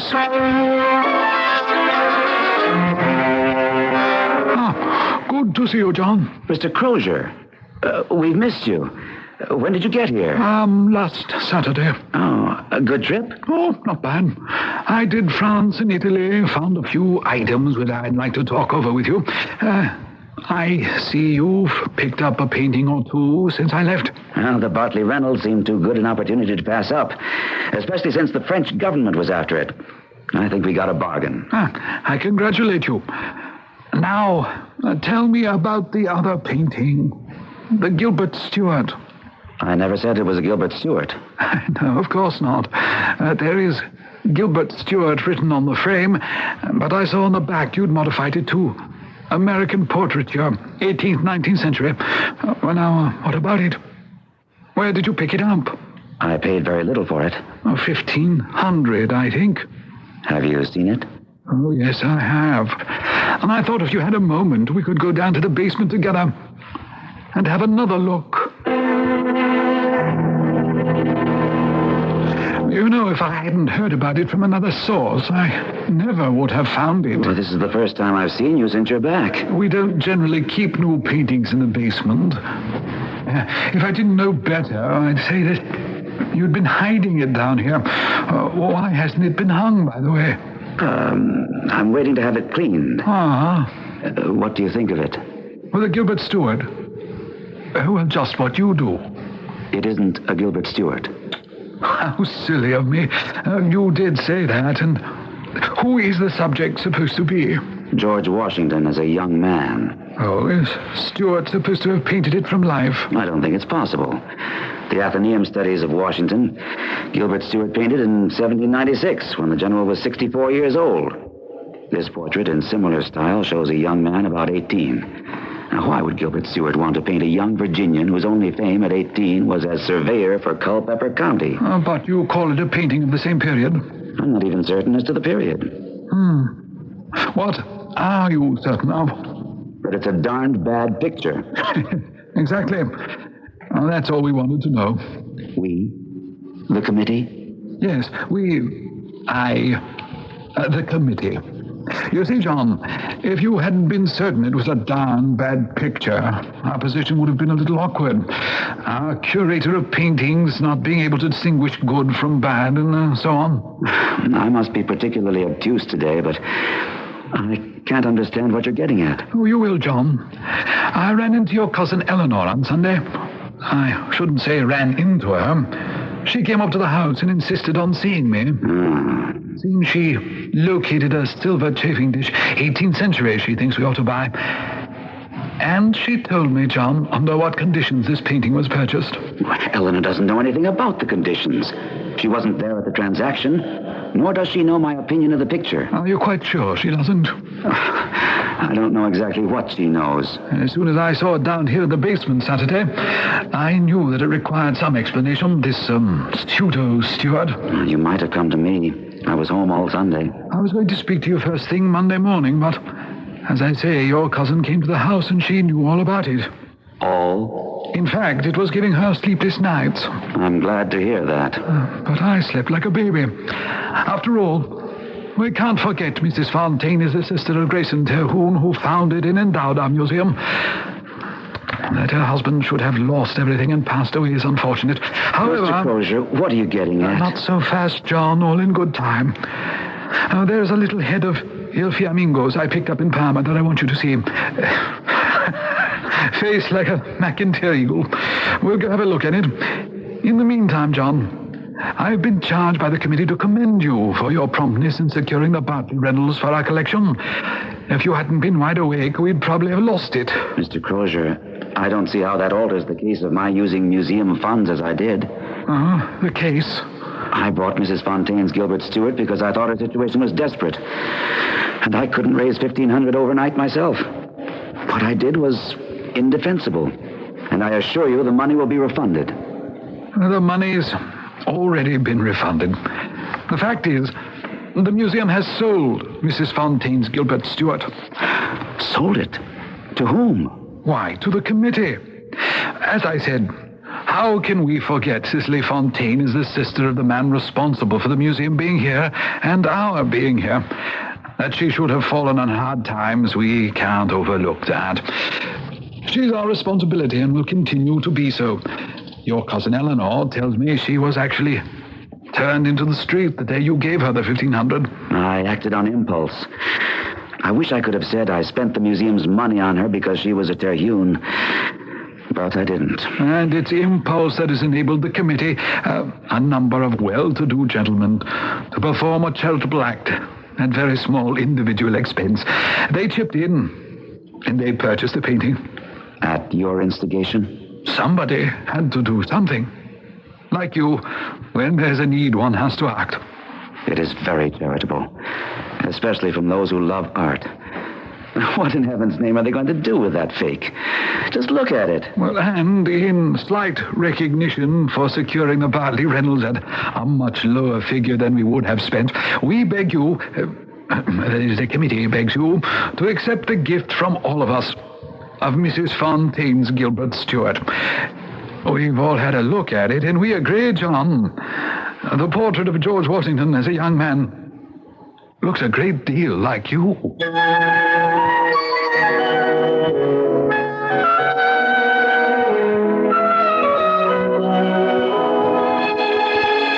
And so, to this day, Cecily Fontaine's Gilbert Stuart hangs in the office of the curator himself. We like to think from time to time that Mrs. Fontaine stops by, looks at the painting, and perhaps murmurs something to Henry. For in addition to the funds supplied her by the committee, a word to Henry would help keep her going. I shall return shortly. This is Gene King for your Better Business Bureau. Is there something you'd really like to have, but you think you can't afford it? Well, have you considered buying on credit? Keep in mind, though, that credit shopping is as important as shopping for the items you want. And deciding if you can afford credit should be your major consideration. Now, here are a few tips. The basis for wise credit buying is wise budget planning. It's important to know exactly how much you can afford to pay each month for your credit purchases and to balance that against your regular bills. Keep in mind that credit does cost money, and a good budget plan should include all your expenses for a full year. Also, some money should be budgeted for emergencies. And what's left, you see, will be the deciding factor in whether or not you can afford credit. A tip from your Better Business Bureau.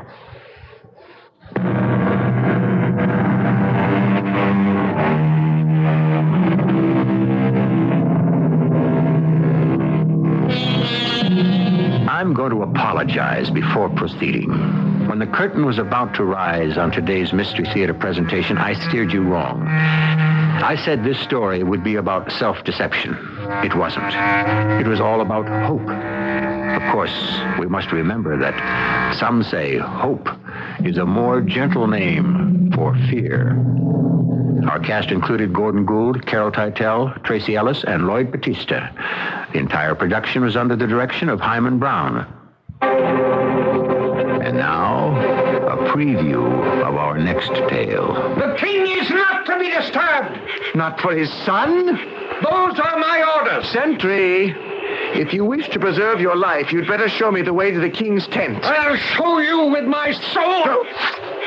You stupid soldier. I'm coming down from my horse. Now, Sentry, put that sword away and take care of my horse. Water him and rub him down well. I told you the king will see no one. By Zeus, I'll find him myself. Now get out of my way. I'm Alexander, his son, you fool. If I must, I must.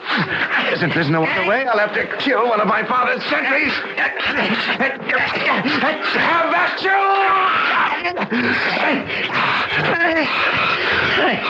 I'm dying. Safe passage to the other world, you stupid man.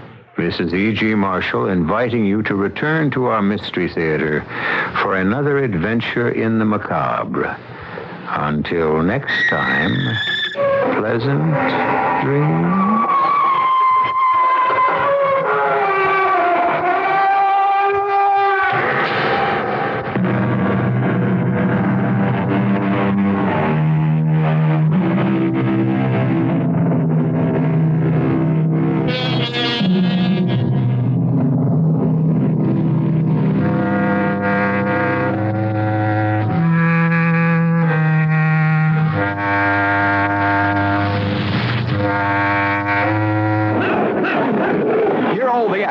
The AFC and the NFC championship games this Sunday on KQV News Radio 14. First, it's Wildcard Dallas at NFC East champion Philadelphia at 12:45 p.m. Then, San Diego hosts the Wildcard Oakland Raiders at 4:45. The games are brought to you by these Stanley dealers: Z&L Lumber, Buy Wise with 5 Pittsburgh stores, and Paul Lumber, Airco Tech, and GMC Truck Center. The AFC and NFC championship games this Sunday on KQV News Radio 14.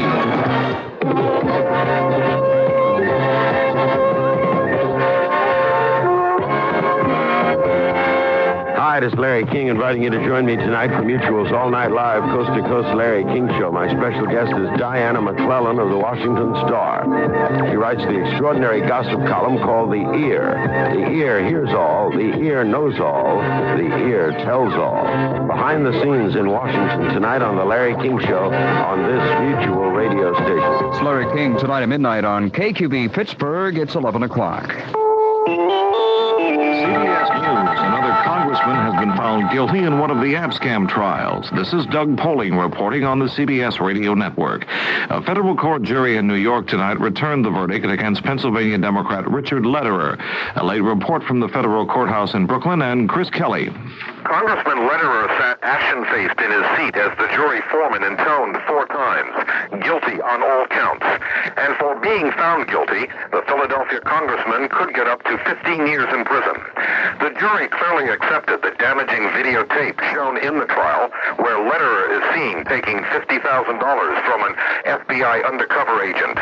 Lederer tried to convince the jury that the FBI used illegal tactics to induce him to accept the bribe. Lederer is the 5th congressman to be convicted in the case, but his sentencing won't be held for several weeks. Chris Kelly, CBS News, Brooklyn, New York. Lederer is the only congressman indicted in the investigation to be re-elected last November. In addition to that 15-year prison sentence that correspondent Kelly mentioned, he also faces possible expulsion from the House. More news in a moment.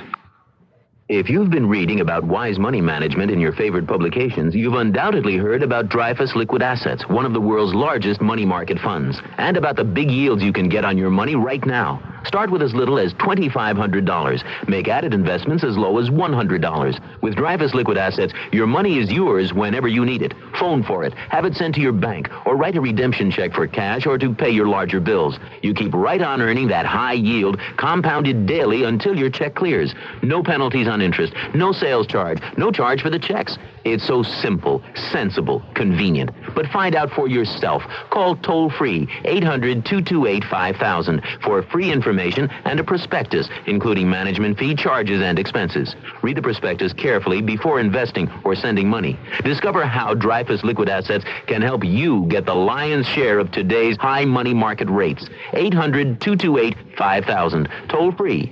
800-228-5000. A search has been called off until morning for more victims of today's nursing home fire in Keansburg, New Jersey. 20 bodies have been recovered, and authorities believe another 13 people could be dead in the ruins of the burned-out building. The fast-spreading fire broke out this morning, and firemen were unable to rescue many victims because of intense heat. The building had smoke and fire alarms, but a state mandate for a sprinkler system had been waived. In Atlanta, skeletal remains of 2 children were discovered today by members of a police task force combing an area of suburban East Point near Interstate Route 285. The bodies of 11 black children have already been found in Atlanta, and 5 other youngsters have disappeared over the past 10 months. Roger Harris of the Atlanta Public Safety Bureau said officials don't know yet if the victims found today are among the children reported missing. We won't be able to determine that until the complete and thorough investigation, which is underway right now. For as we are concerned, we are investigating this as a possibility they could be connected to the missing and murdered children, and again, it's a possibility they could not. But we won't be able to determine that until a thorough investigation. Atlanta authorities fear someone has been singling out black children, abducting them, and then killing the youngsters. The Transportation Department said today that about 5 million motor vehicles and 7 million tires were recalled in 1980 for safety-related defects. More than 4 million vehicles were domestic-made and were recalled in 131 separate campaigns. The department also said today that fatal car crashes are on the upswing and motorists are still not using safety belts. Solidarity, the independent Polish trade union, today urged millions of workers to join a protest tomorrow for a shorter work week. That prompted a Polish government denunciation of the union, and the Soviet Union unleashed a harsh criticism of Polish labor unrest. Iran today accused Iraq of using napalm and chemical weapons in the 110-day-old Persian Gulf War.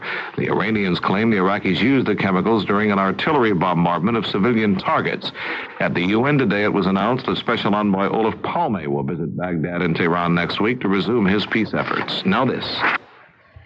Do you know what's behind the jealousy and fear that have divided the Arab nations? Do you know how to protect yourself against costly auto repair rip-offs, or what our government is doing to crack down on the growing number of welfare cheats? You can read fascinating reports like these every week in U.S. News and World Report, the news magazine that helps you understand national and world affairs, helps you with health, business, and legal problems, shows you how to fight inflation and keep more of what you earn.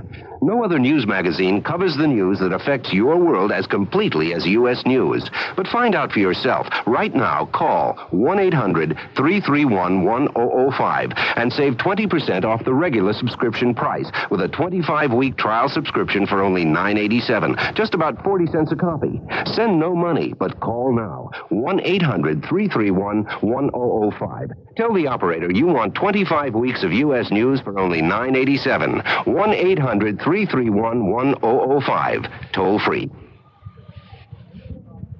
The Heritage Foundation, which calls itself a conservative think tank, today proposed a new approach to the federal budget that would abolish or curtail dozens of programs to save about...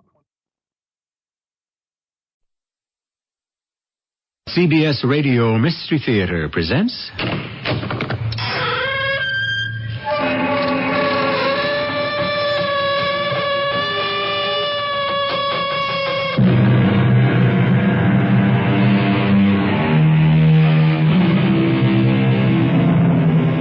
Come in. Welcome. I'm E.G. Marshall. Know thyself, the sages tell us. After all, the man who is a mystery to himself will find everyone else in the world equally mysterious. Most of us know a great deal about ourselves. We know our names, our nationality. We know who our family is. We know our religion. But while all these things may tell us who we are, they cannot enlighten us as to what we are. Sir. Yes? What is it? Have I your permission to sit here? My permission? Have I...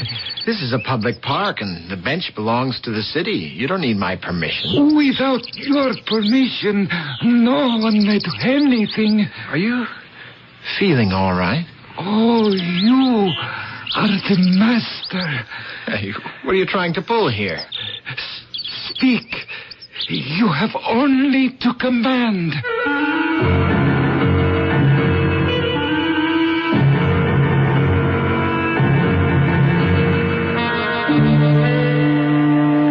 Our mystery drama, Bloodline, was written especially for the Mystery Theater by Sam Dan and stars John Lithgow. I'll be back shortly with Act One.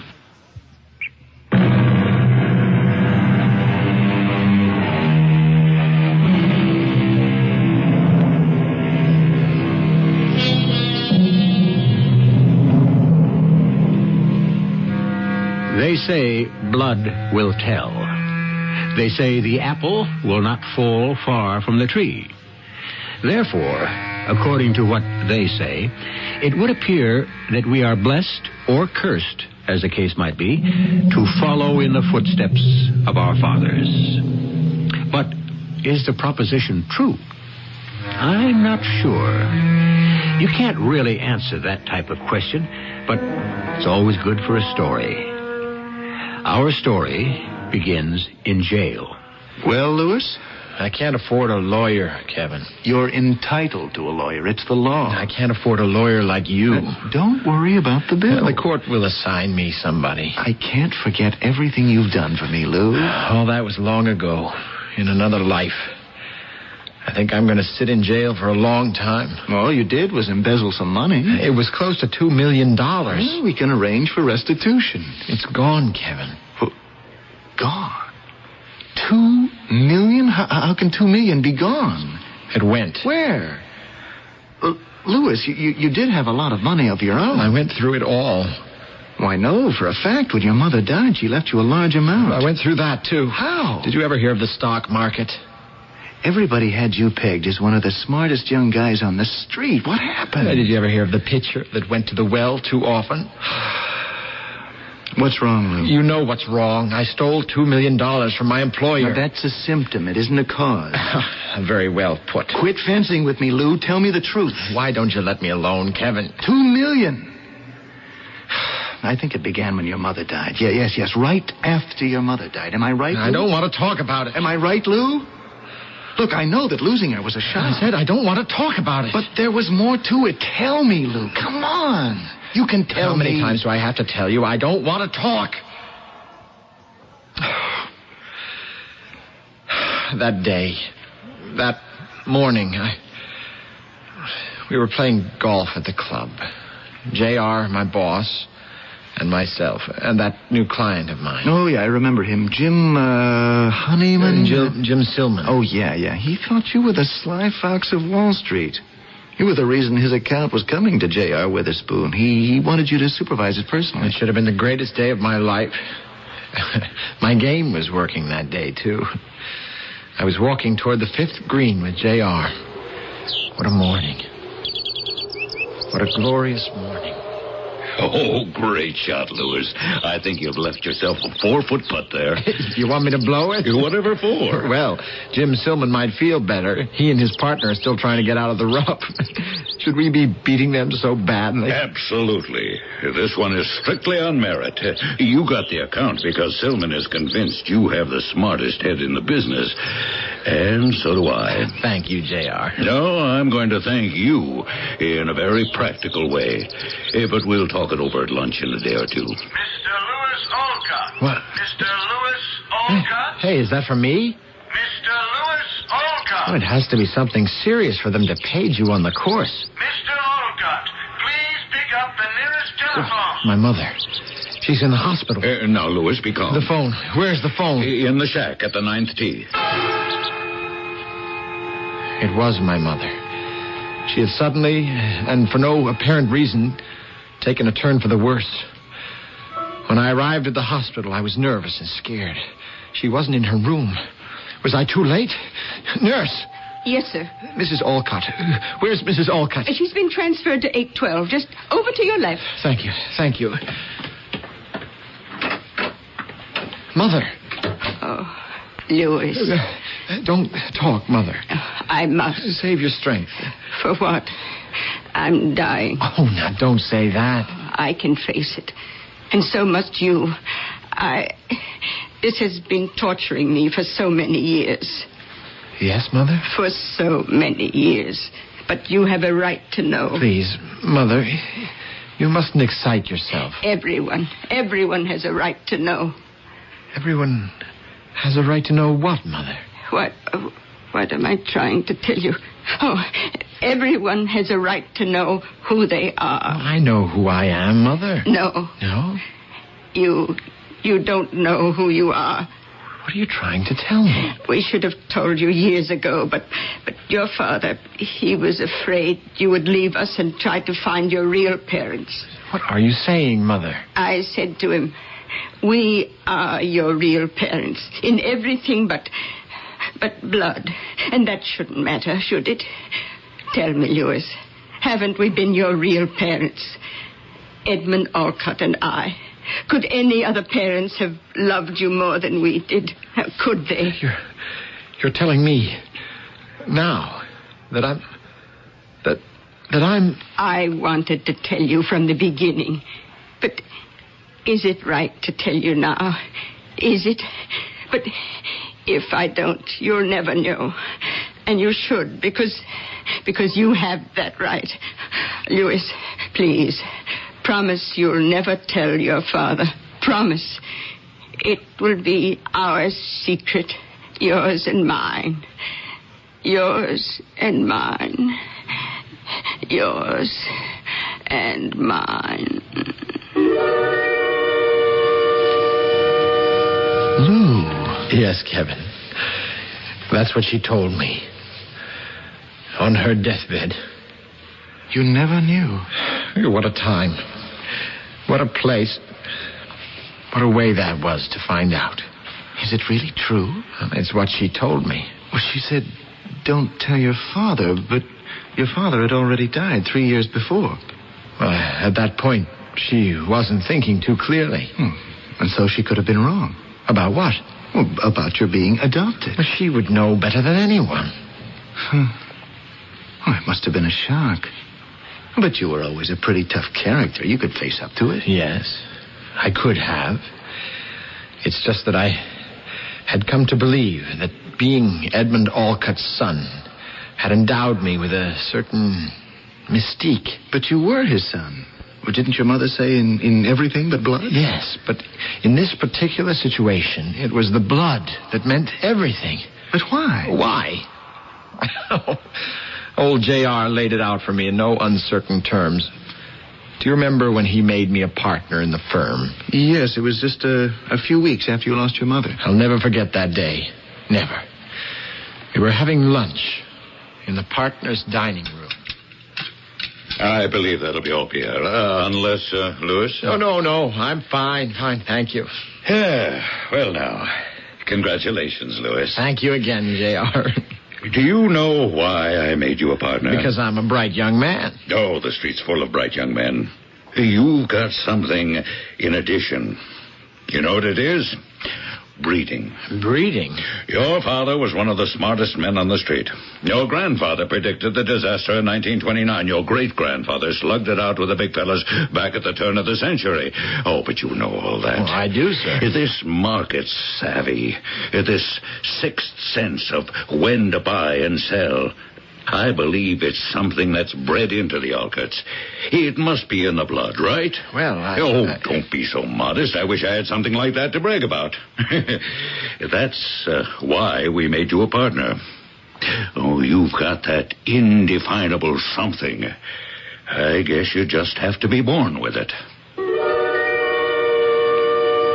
Kevin, I can't tell you what an upsetting lunch that was. Louis. I know what you're going to say. I was taking it too seriously. That's right. You'd done a tremendous job for J.R. up to that time, hadn't you? I admit it. Yes. So what was all that mystic nonsense about blood? It wasn't nonsense. I thought I had that blood. But you didn't. So, how do you account for your success up to that point? It didn't matter, because just so long as I didn't know, so long as I believed. I think I understand. If you think a thing is true, that's good enough. But now, I was scared. Why? I thought I had something special in my genes. But then the rug was pulled out from under me. Lou, I never in my life met a more practical, down-to-earth man. Now look out for us practical, down-to-earth fellows. When we crack, we split wide open. I was so scared I lost control. My judgment went completely. I made several foolish moves. But there was nothing mystical about what you'd been doing, Lou. It was based on sound evaluations. No. It was as if I had broken down completely. No control. I did things that were incredibly dumb, that I didn't want anyone to know. I would cover up the loss of money with my own private funds. You did? There were several episodes like that. Before I knew it, I was practically broke. All I had was my salary, and that wasn't an awful lot. because I was supposed to really make it in commissions and bonuses. I became afraid to buy and sell. And J.R. noticed it. And you know what he thought? He actually thought I was doing the right thing. I noticed, Louis, that you haven't been generating very much activity among your clients. That's true. You're advising them to stay more or less liquid, aren't you? Yes, I feel... Well, I have to respect that, Louis. The fact is, we really don't know where this market's going. It takes a lot of character to sit still at a time like this, though. It's just that... I remember your father. He would sit there just waiting. You'd think he'd fallen fast asleep and was out of it. And then suddenly he would strike without warning, like a cobra, at some beautiful special situation. Well, just let me know when you're ready to spring, Louis. Yes, J.R. What are you telling me, Lou? You're saying you fell into a period of, self-doubt. Well, it happens to a great many people. Suddenly you begin to think you've lost your touch. I didn't think. I knew. Well, you should have gone to a psychiatrist. I did. But the fact is, nothing changed. Then, one day, I didn't know what was going to happen to me. I couldn't think of anything to do. I just wandered off into the park. I sat there. A man walked past. He was tall, well-built, neatly dressed, but not like an American. I noticed him walk past me, and he stopped. He stared at me. And then he walked over to my bench. Have I your permission to be seated? It's a public park. The city owns the bench. Oh, speak, Taximar. Who? What did you call me? Taximar. You must have me confused with someone else. Oh, no. That's not my name. Well, of course it is not. It is your title. You are the Taximar. Sure. Please, excuse me. No. We have looked for you for so long. You cannot leave us now. I'm afraid I have to. No, you will stay. You will remain here. What for? What for? Because you are the Taximar.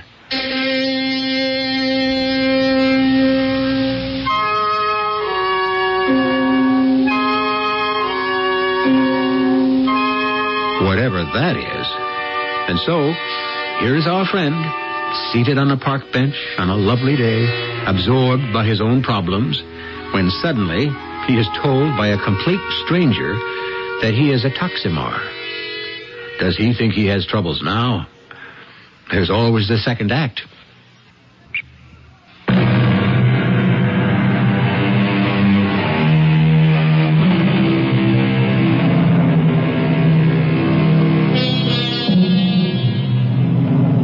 Though life may be long, the philosopher tells us, changes can be sudden.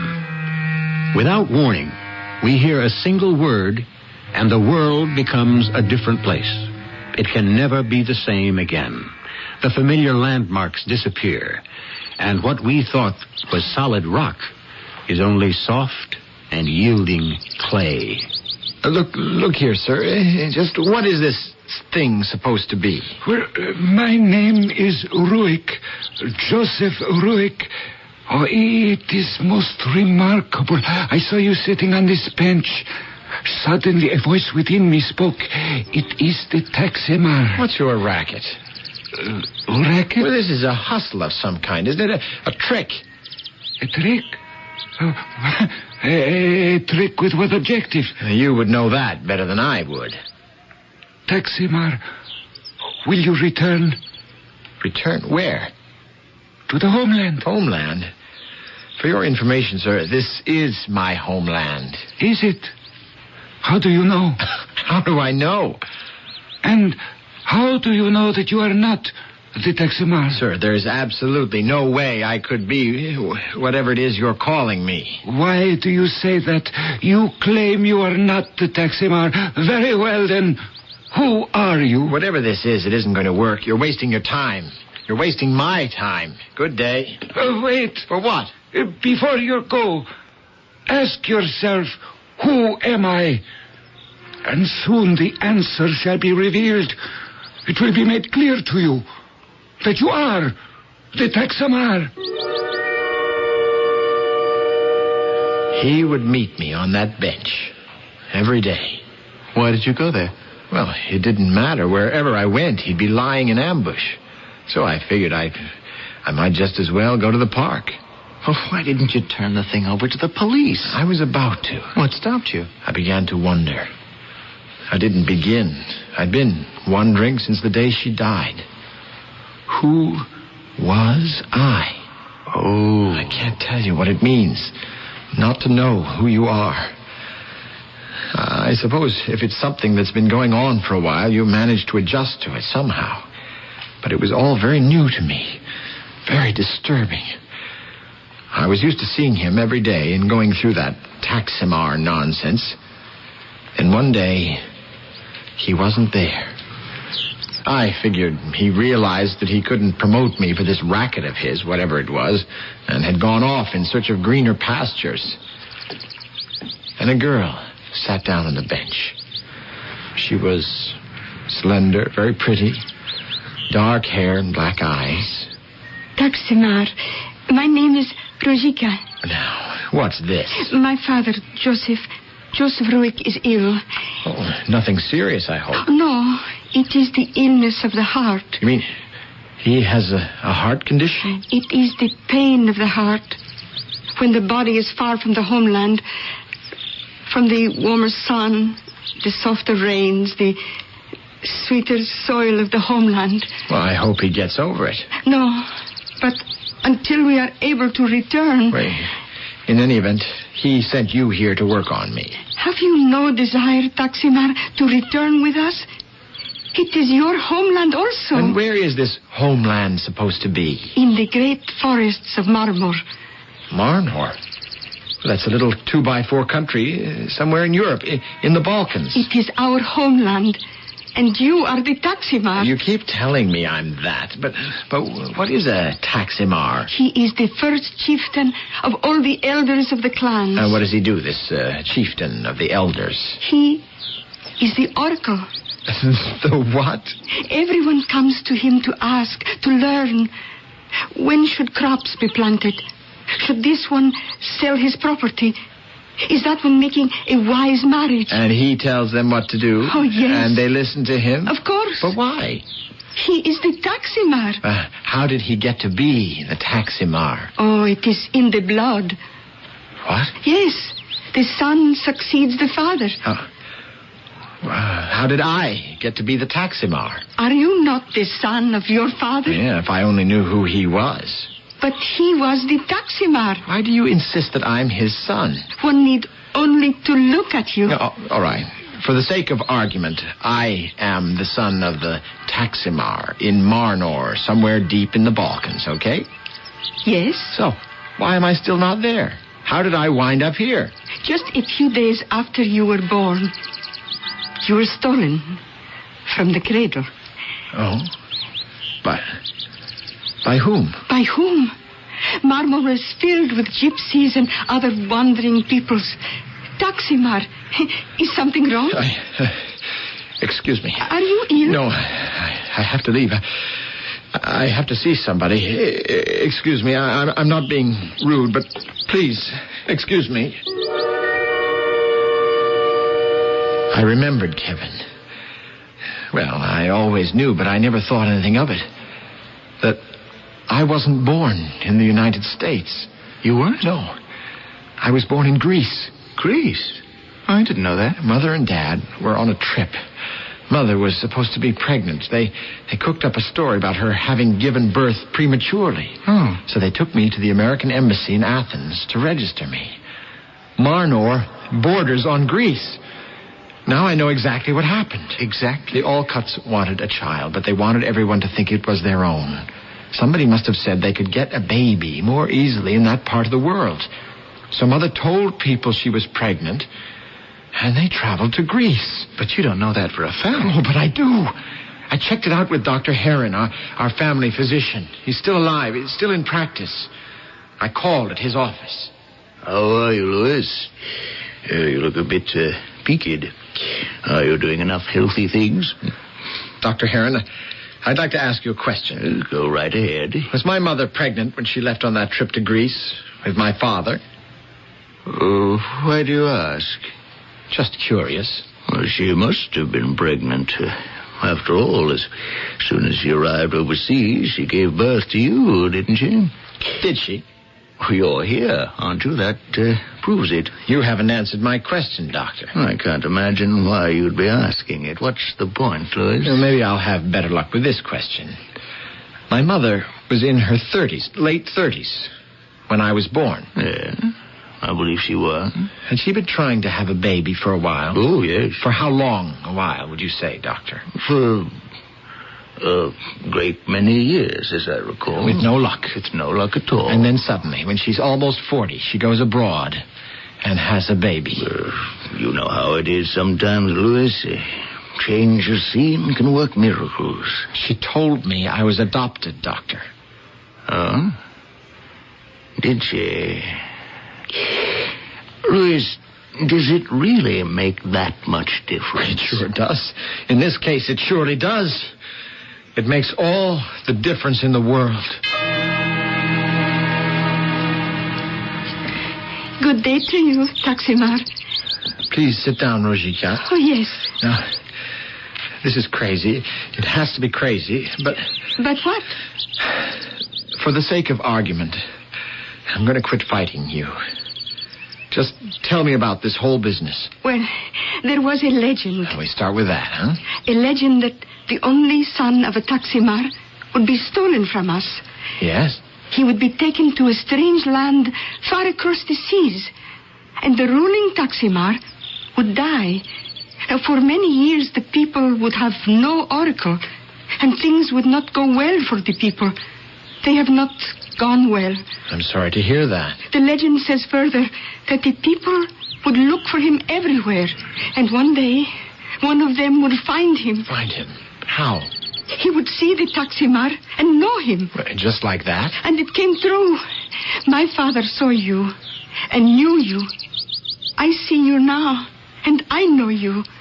Go ahead. The Taksimar would not know who he was, but he would have become rich and powerful. And when it was revealed to him, he would return to the homeland. He would return with the fortune he had made, and it would help the people. Fortune? What is so little here is so much there. And so the legend says it was meant to be, that the young Taksimar was stolen from his cradle and taken from us, for he would return to save us. That's the legend, huh? Oh, yes. I still can't clear that very first hurdle. How do you know it's me? Oh, one knows these things. Well, it would be great if we had some evidence. But we do have evidence. The best evidence that can exist. The evidence of the heart and the soul. How does that work? Oh, through our feelings. I feel that you are the Taksimar. I feel I know you, that I have always known you. Why do you feel that? Because my heart tells me. We come around to that again. What does your heart tell you? Truthfully, not a thing. Oh, look at me, Taksimar. That's not too hard to do. Look at me. I'm looking. Have you seen my face before? Heard my voice before? Have you? Have I? Oh, try to remember. How can I remember what I never... It is in the blood. The blood? The blood. The blood is everything. You remember through the blood. You were born in Marmor. You breathed the air of Marmor. It has stayed with you. It will remain with you forever. Marmor? The tiny baby in the cradle. The son of the Taksimar. And there was another baby in another cradle. What? Yes. She was brought there for the ceremony. What ceremony? The betrothal. The betrothal? She was the daughter of the first minister of Marnor, Joseph Ruik. Joseph Ruik? The one who... Joseph Ruik is my father. You and I were born on the same day. It was an omen. You're saying we were engaged? No, betrothed. Engagements are games that men and women play. Betrothals are vows taken before the Lord. I see. I am no longer very young, just as you are no longer very young. But I could never marry anyone else, just as you could never marry anyone else. Well, now, just a minute. Why have you never married? You are attractive, you are wealthy, you're a man who many women desire. Why have you never married? The truth is, I never met a girl who I could. Oh, the truth is, you never married because you are the Taximar. It is in your blood to marry the daughter of the First Minister, and you shall.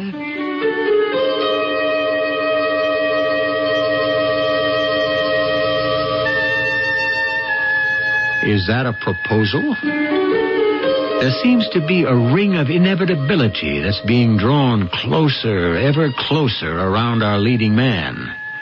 But, after all, how does he know? How can he be certain?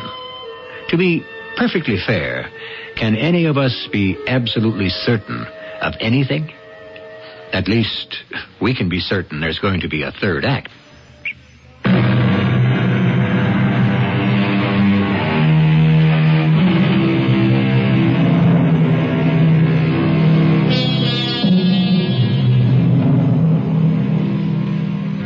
Little by little, the design of our lives slowly emerges. We see a piece here and a portion there. But it is not given to us to see it in its entirety. We try to guess the meaning of a color, a line. Perhaps a shape is suggested, or a figure is almost completed. But we only see enough to tantalize us. Will we ever arrive at the real meaning? Perhaps there is no real meaning. Is it all substance without shadow? Can we afford to believe that? And now I will ask you again. Have you ever heard my voice before? Seen my face? Yes. Yes, I have. Your face, your voice, I do know them. Then you will return. You will fulfill the promise of the blood. You will, Taximar. Say nothing now. It has all been too much in too short a time. Just think, Taximar. Think. I did think about it, Kevin. And? I knew that I was in love with her. You see, I fell in love with her because people fall in love. It can't be explained. But there was a reason. It was in the blood. I can imagine what this is going to sound like, but I never thought of marrying another girl. And the reason, it was destined for me to marry Rojika. Okay, if that's how you want it. No, Kevin, believe me. I knew I had seen her face, heard her voice before. Yeah, you explained. You were both a couple of days old in the cradle. No. Her face as it is now. Her voice as it is now. But what you're saying is you'd seen her before. Not in that sense. In what sense do you mean? There was no place where I could have seen her before. She had spent her entire life in Marnor and had just come here a week or so earlier. Where could I have seen her before? Well, be that as it may, we now have a more pressing problem. We have to prepare your defense. Now, what happened to the money? The money? $2 million. You have to go along with this. I firmly believed by this time that I was the Taximar. The legend said I would be rich. And you were. Well, I wasn't. But I couldn't say that to Joseph and Rojika. Why not? There are certain things you just don't like to admit at first. Yeah, I understand. I knew I would have to face up to it. Taximar, you know that I am speaking the truth. You understand in your heart that you are the Taximar. If only Yes, if only... Consider, you told me a legend. Yes. The infant child of the Taximar would be stolen from his crib. He would be taken far across the seas. And one day he would be found again. That is the legend? There's more. He would return to save his people. True. And he would be able to do it because he was a rich man. He would bring back his fortune. Of course. That's the part of the legend that wasn't working out. I'm not a rich man. Oh, I believe the legend, all of it. No, you don't understand what I'm trying to tell you. I don't have any money. It doesn't matter. How could you say that it doesn't matter? Because the legend must speak the truth. You will return to Marnor with a fortune.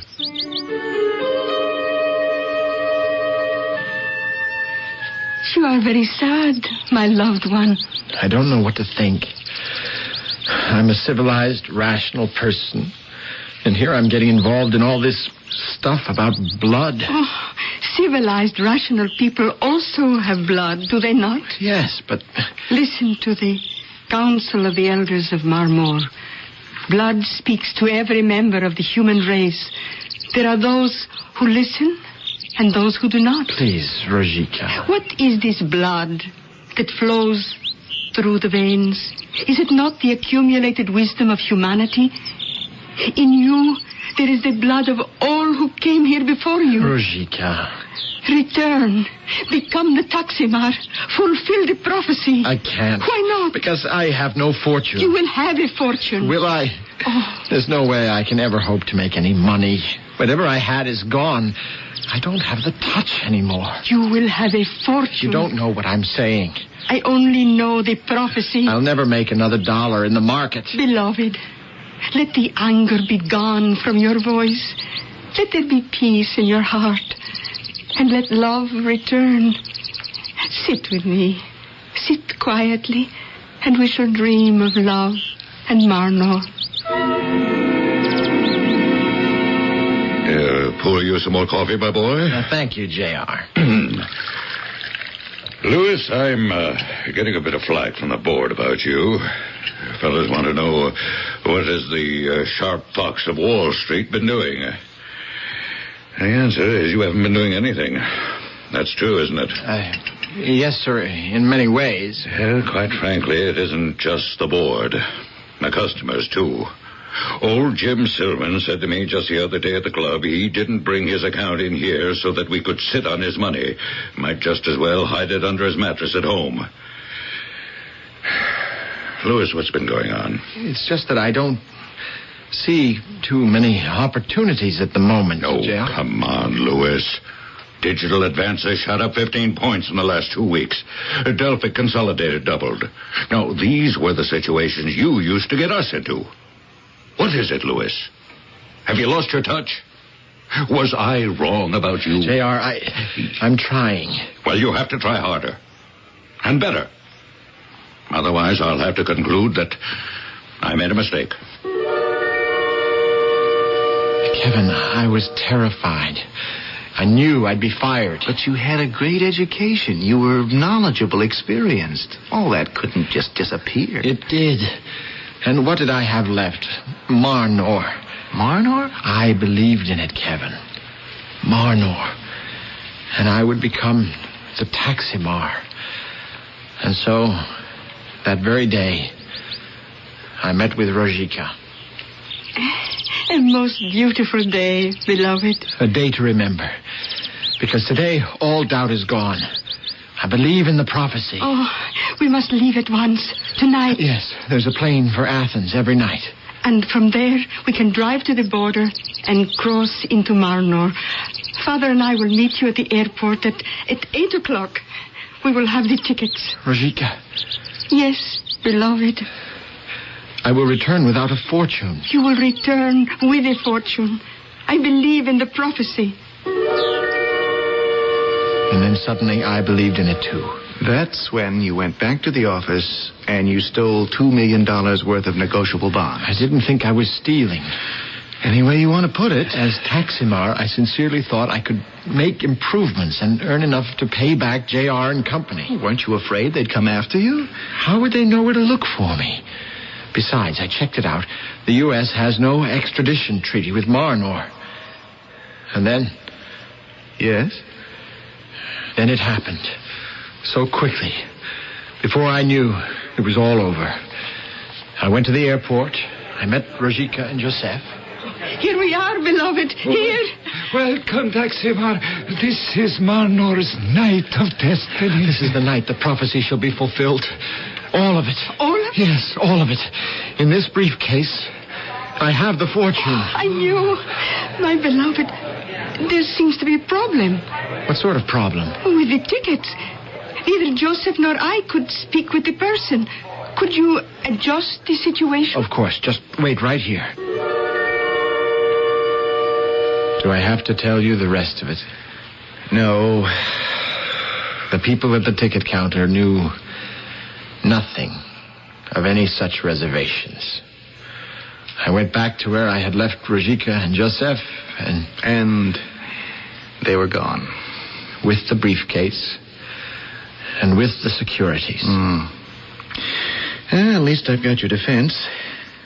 You were vulnerable because of the disclosures made to you by your supposed real mother. I don't think we should make that public. It's your only defense.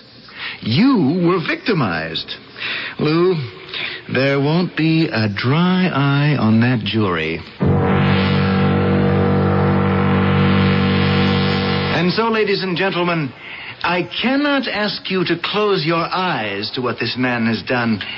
I can only ask you to try to understand him, to try to explore in your own minds the trauma that he has suffered, and to remember that he is a human being, subject to the weaknesses and the vulnerabilities that can be the undoing of every member of the human race, given the time, the place, and the circumstances.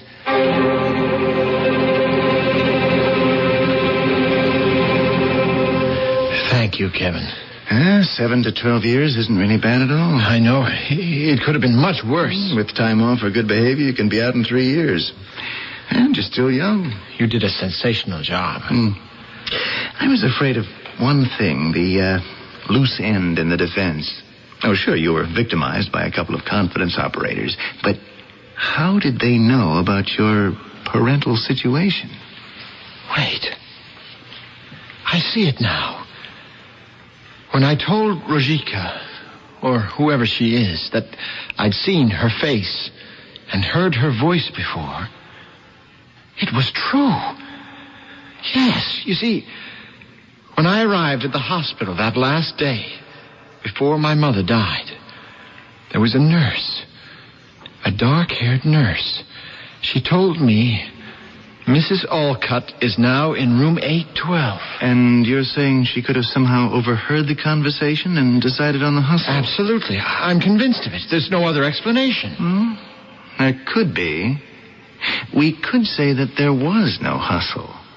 We could say that Rojika and Joseph Ruick never existed. Kevin. We could even go back farther and say your mother never told you that you were adopted. All we have is your word for it. But what purpose would I have to... Let us suppose that you had suddenly gone sour, lost your ability, your flair, whatever. It happens to people. This could be a way to steal $2 million at the cost of just a couple of years of your life in jail. Well, is it true? What are you talking about, Kevin? Is it true? Well, what do you want me to tell you? Nothing. Let's just leave it where it is. Shall we?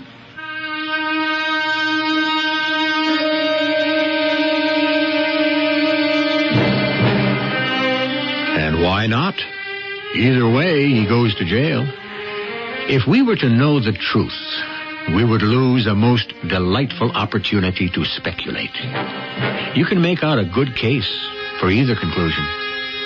Of course, if we could wait the several years till he's released from prison, we might follow him closely and see where he leads us. And if all of us are around at that time, we may just decide to do it. I'll be back shortly.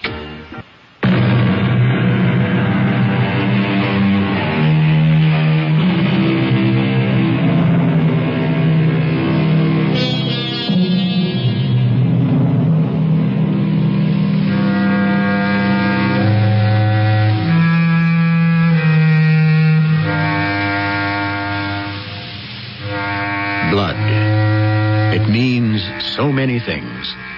On one level, it is the fluid that circulates through our system and carries the necessary items of life. It can also mean passion, heritage, temperament, relationship.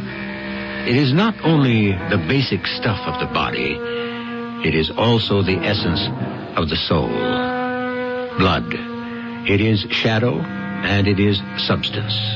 And it carries within itself the true meaning of humanity. Our cast included John Lithgow, Russell Horton, Ray Owens, and Bryna Rayburn. The entire production was under the direction of Hyman Brown. This is E.G. Marshall inviting you to return to our Mystery Theater for another adventure in the macabre. Until next time, pleasant dreams.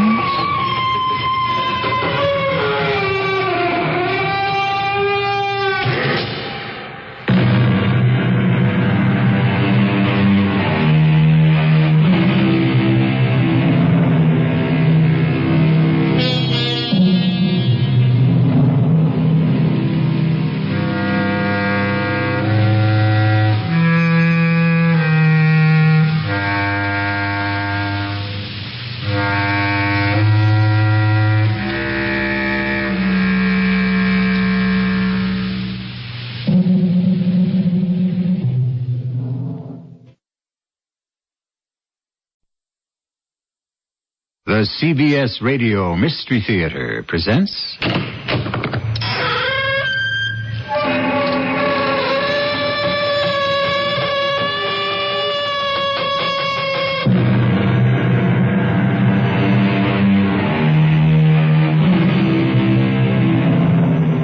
Come in. Welcome. I'm E.G. Marshall. William Alger, a clergyman of these parts, 100 years ago, was asked about fate. And he said, fate is the friend of the good, the guide of the wise, the tyrant of the foolish, and the enemy of the bad. Do we agree or disagree? Whether fate is friend or enemy, we're about to discover in the unusual tale we have chosen for you today. Unsolved crimes, Henry. The books are full of them. Murderers who've gone away clean. Well, take your own family. Your Uncle Joseph was mysteriously poisoned. No one will ever be found guilty. I could explain his death. You could? What's your guess? It's no guess. I know who murdered him. Really? Who did? I did. Henry, are you joking? Oh, I'm deadly serious. Deadly.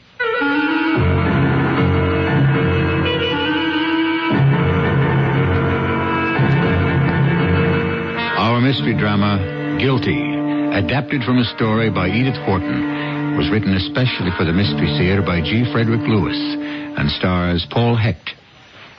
I'll be back shortly with Act One.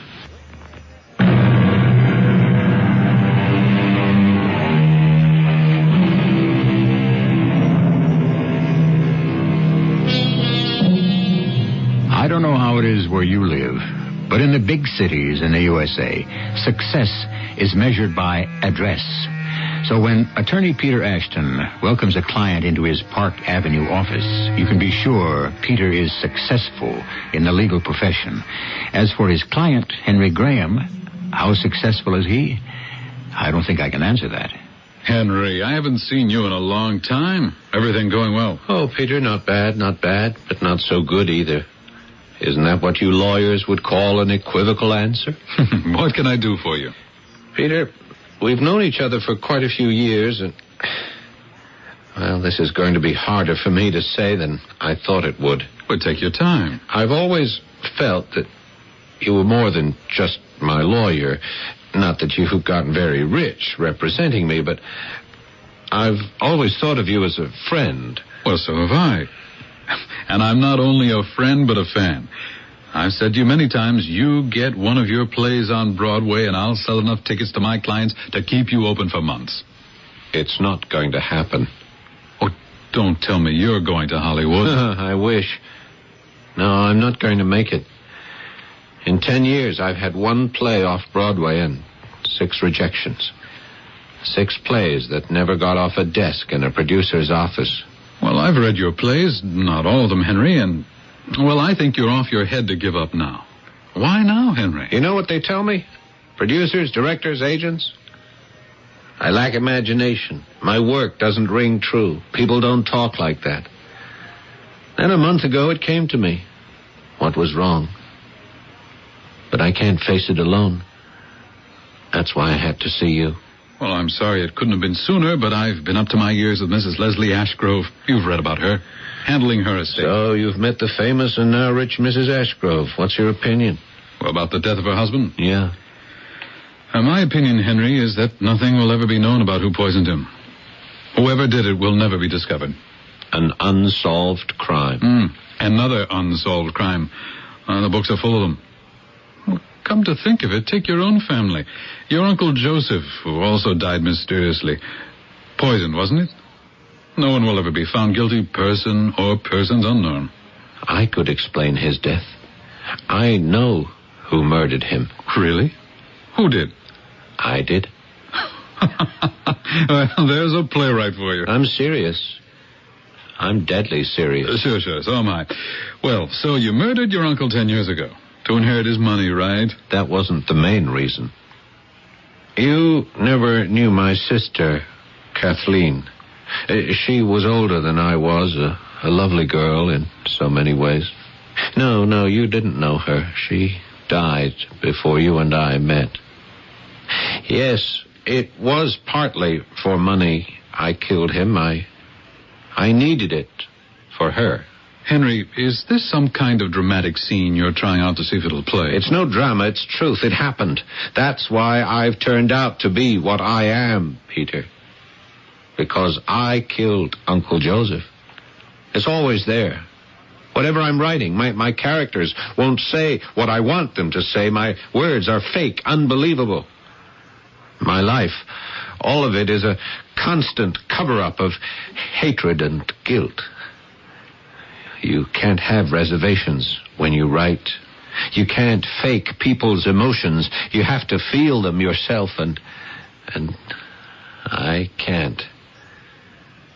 So, Peter, can you help me?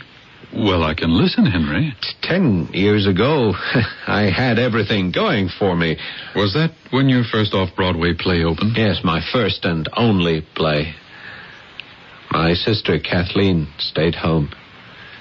She should have been in the hospital, but I didn't have the money to swing it.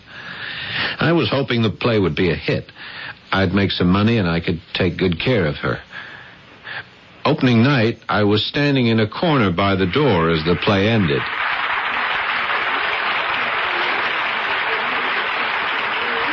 Hello, I'm Robin Draper. You're Henry Graham, aren't you? Yes, I am. I thought so. I write for the Village News. We ran a picture of you when you went into rehearsal. I took the picture. I'm sorry, I didn't see you. Oh, I take the pictures, I write the stories, I sell advertising space, and tonight I'm the drama critic. Henry, I loved the play, and I hope it's got a long run ahead of it. Miss Draper. Robin. Robin, you may be the only person who likes the play this much. I don't want you to vanish on me. I won't. No, but I suppose you have to run back to your newspaper and write your criticism fast to get it in the morning edition? No, I don't. The Village News is a weekly. Oh. Let's go across the street for coffee. Well, just what I was going to suggest. On me, Henry. You see, this is the first time I've met a playwright of a play I loved. So, coffee's on me. Oh, no. Henry, you wrote the play. I'll get the coffee.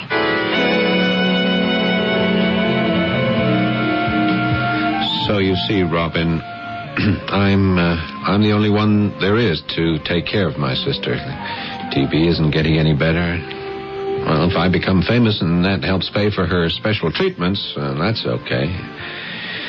About once a week I take Kathleen to the clinic for tests, but we're kidding ourselves. She doesn't need any more tests. She needs special treatments in a hospital. Kathleen is the Kathy of your play. Yeah. And her father is me, helpless but well-meaning. And the man at the end of your play who comes knocking on the door and you just know there's hope. Is he based on someone you know? No. There's nobody like that in our family. There's only one person who has money, and that's my Uncle Joseph. And the only reason he's got it is that he's never given any away. No, he doesn't spell hope to me. Well, I'm predicting here and now, Henry, you're going to write more and more plays, and more people will listen. I know, Robin, but when? Well, maybe it'll take time, but it'll happen. I don't know that I can wait that long.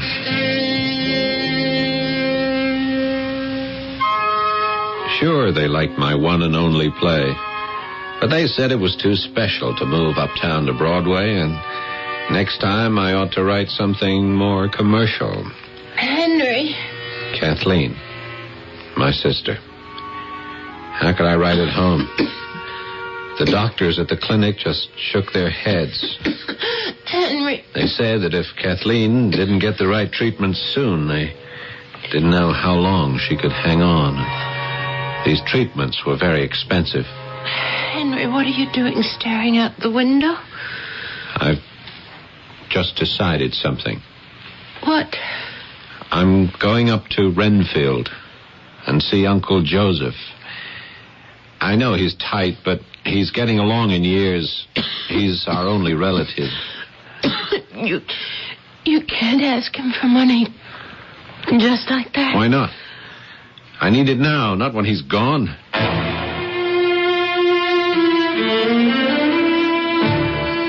My boy, I don't know what occasioned this visit. Don't know why, after all these years, you suddenly had to see me, but now that you're here, just look at these melons and tell me if you have ever in your whole life seen anything to equal this. No, I never have, Uncle. How many greenhouses have you here? 3. But first one's where we grow the more exotic melons. Oh, one looks more delicious than the next. I wouldn't know about that. I grow them for the farm shows and the county fairs because I like to look at them. But I can't eat them. Buttermilk and toast. That's all I'm allowed. It's time for my nap. So we'll talk later, huh? What's the matter with you, Henry? You always have that worried expression on your face? Uncle Joseph, it's Kathleen. I'm concerned about her. You should have brought her. Well, she has TB, and I don't have any money for the special treatments which could cure her. What do you do for a living? I've written a play, and I've started another. You can't eat plays.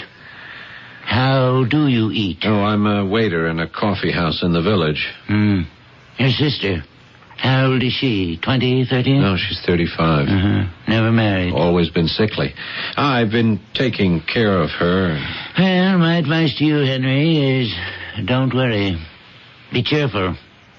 No one likes to see a man who frowns. You have to cultivate a smile. I do.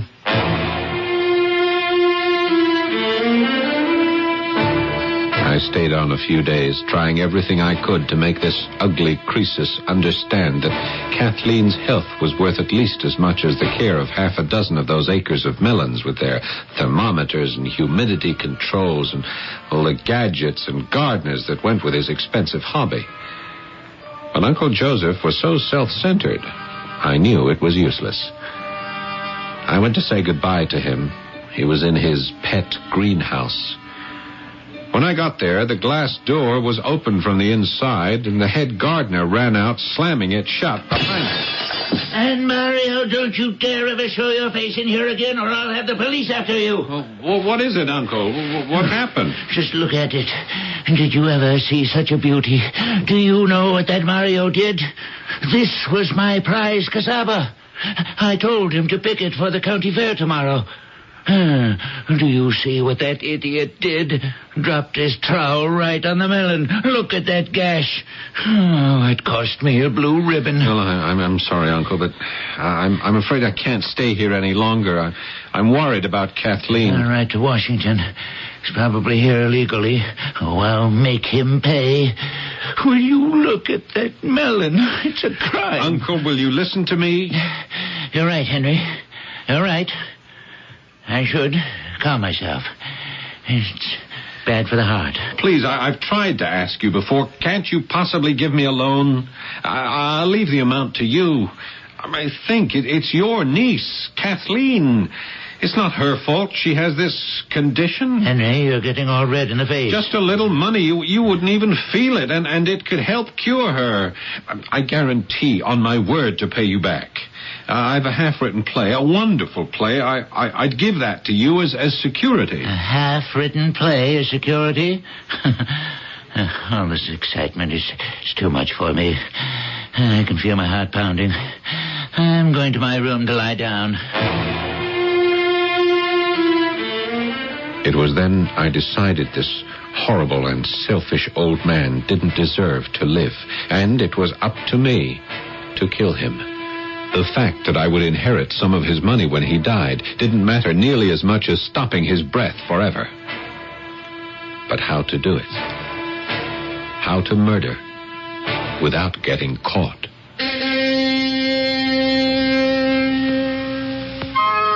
How to do it without getting caught? A question asked since Cain slew his brother. Those who are driven to dealing death often regard the killing as their duty. Desperation silencing morals, the sense of wrong, and stifling conscience. Henry Graham is in exactly such a predicament, as we shall see when I return shortly with Act 2.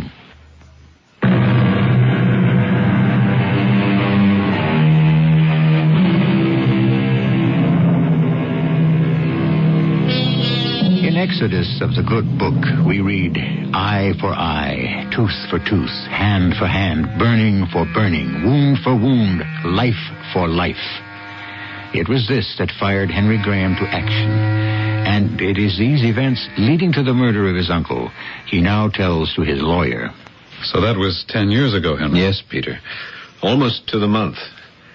I left Renfield and came back to the city. I had no plan. I just knew I shouldn't let him live. While I was away, Kathleen's condition got worse. A week later, the telephone rang. It was Uncle Joseph. I prayed that he had changed his mind. But my prayers were not answered. I had a visitor today, Henry. Oh, yes? Who? Mario, my old gardener. Remember him? Oh, yes. What did he want? He had the gall to threaten me because I withheld his 2-week severance pay. After what he'd done to me. I called the police and they ran him out of town. Teach him to try that on me. How are your melons doing? Oh, I'm going to be eating a little French dwarf melon next Sunday. Oh? Well, what about your diet? Well, I'd been feeling low, and Dr. Moore said maybe the taste of a melon would perk me up. So this Sunday morning, I shall have myself a real treat. You see, it was fate, Peter. My chance. He called on a Tuesday, and Sunday was 5 days away. I could do it. Excuse me, Henry. Yes? Ah, right. Oh, tell them I'll be with them in a minute. Henry, when you began this confession of yours, I had no idea it would take so much time. I have a very tight schedule this morning. I've got 2 clients waiting for me right now. Don't you want to hear how I poisoned him? No, Henry, really. Just answer me one thing. Why this confession at this time? You weren't listening when I told you I cannot write with this knowledge. I'm not sorry I did it, Peter. I did inherit lots of money. But it came too late. They couldn't save Kathleen. She died. Yeah, having money didn't save me either. No one will put on a play I've written. I'm 40 years old and I'm beaten and I know it. Henry, we'll talk about this some other time. Okay? Yeah, you don't believe any of this, do you? I believe you're disappointed, very upset. But a murderer? No, I don't. Who else could I talk to? Who would listen and believe me? I was afraid to test the friendship of the few friends I still had. Robin Draper. Of course, Robin. She was a reporter, a writer. She could put my story into her paper. We'd met 10 years ago, and 7 years ago we'd each gone our own way. I wondered if she'd remember me. Don't tell me. I know that voice. Is it Henry Graham? Robin, you recognized me. Oh, I never forget voices, faces, or dreams. Are you still writing plays, Henry? Still dreaming about it, I guess. Why haven't you called me before? What was it? 6 years ago we lost track of each other. 7. I have to talk to you. Could you come over to my place after work? Tonight? Well, why not? Great. You live in the same place? Yeah, the same floor through on Bleecker. I have a light in the window at 10 o'clock, and I'll be there.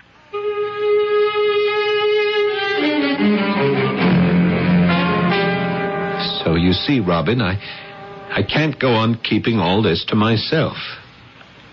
You see, it was so easy. I knew Uncle Joseph had these big hypodermic needles the gardeners used to test the sugar content, and all I had to do was to fill one with poison. What poison? I don't remember exactly. Something I bought. Well, it's not that easy to buy poison. Are you going to let me tell you how I did it? Yes, go on. It was nothing to drive up from the city that Saturday night in a rented car, or park a mile from Renfield, open the back door. I knew the house. Creep into the kitchen, open the refrigerator, and there it was. The dwarf French melon he was going to have for breakfast the next morning. Take out the needle, poke it through the melon skin, and in just 1 hour I was back in this room. I was right here, sitting on this chair by 3:30 in the morning. Robin, don't you remember? Remember what? Well, you came off the night shift on the paper, and I was sitting here in my shirt sleeves as if I'd been working all night. Yes, it was that night. Yes, how could you forget it? You were the one who spoke up for me at the inquest, saying I was obviously working in my room, as I'd often done before when you'd stop by after work. And you weren't? No. You see, Robin, I'm telling you this now so you could print it as a sort of interview, saying I was lying so they'd reopen the case. Henry, you're asking me, who proved your alibi, now to establish your guilt? Yeah, will you? Well, how can I? I can't live like this anymore, torn by remorse. Well, then you are sorry. I don't know why I said that, because I'm not sorry I killed him. I'm not.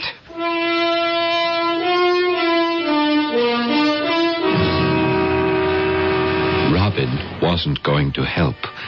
I'd made a mistake.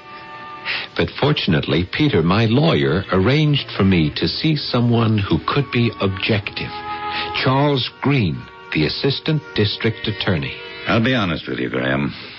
For a man to confess to a crime on the flimsy evidence that you just handed me makes me hesitate. It's my own fault, then, if I didn't make clear to you every detail I remember of that night? One thing. From where did you rent the car that you used that night? Well, I think it was a garage opposite Leffler's on 20th Street. Oh, fine. We'll check the records. If they're still there. Well, let's hope. And, the poison you used? Yeah, I've been trying to remember where I bought it. It'll come to me. Okay. Just get back to me with that information, will you? Call my office and leave word with my assistant. I'd rather come and tell you personally. As you wish.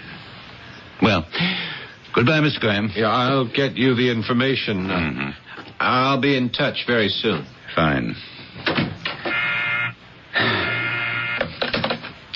Yes? Peter Ashton on 1. I'll take it. Peter, your friend just left. Well, what do you think, Charlie? That's what I was going to ask you. He certainly got a fixation to confess the murder of his uncle. Think there's anything to it? I'll check it out. But his story is full of holes. I think the biggest favor that you could do him is to have him see a psychiatrist.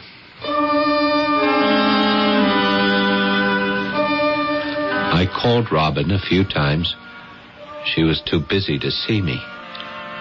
I wondered, was she washing her hands of me already? I tried writing, but I couldn't sit still at the typewriter. And then a Mr. J.B. Henson, a detective from the DA's office, came to see me. I was so excited that they were doing something I could hardly talk. First, we went to 20th Street. Mr. Henson, I'm pretty sure the garage was somewhere along here.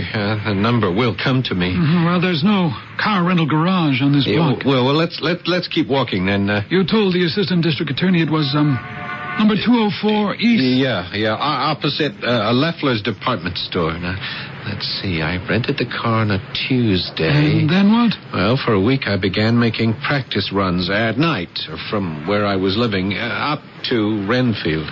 See, I just had 4 days, and when I got the trip down to an hour, I thought, fine, that's okay.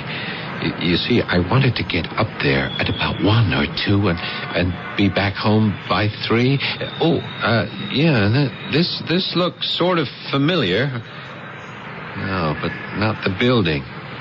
Is that number 204? Well, it may have been 10 years ago, but this office building has swallowed your garage. Now, you're dead sure? Oh, yes, I am, because you see that empty building across the street?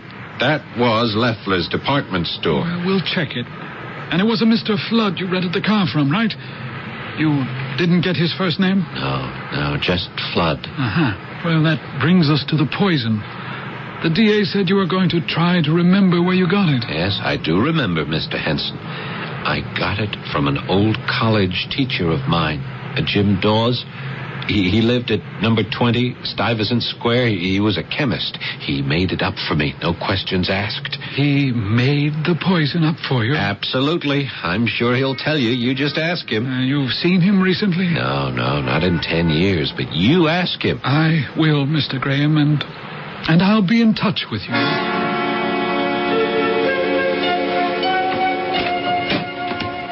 Good morning. Oh, Mr. Henson, I was just going out. I'm glad I didn't miss you. I've had 3 doors slammed in my face.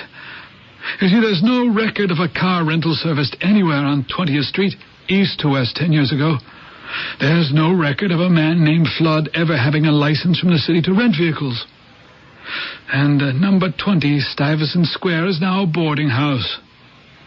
There was a James Dawes who died in the city 8 years ago, and who lived at number 20 Portland Square. Yes, well, I could have been wrong about the address. My memory for details has not been too good lately. That could have been where Professor Dawes lived. We don't think so. This man was 96 years old. Oh, what happens now? Why do you want this crime known? Why do you want to sit in jail for the rest of your life? I've told everyone why so many times. I'm guilty. I want to pay for what I've done. I can't understand why that's so hard to believe. I feel like I'm sitting somewhere else, looking at my life like watching a movie I'm not part of anymore. I didn't feel remorse or guilt. I wished I could turn the clock back 10 years so I could remember something that would help.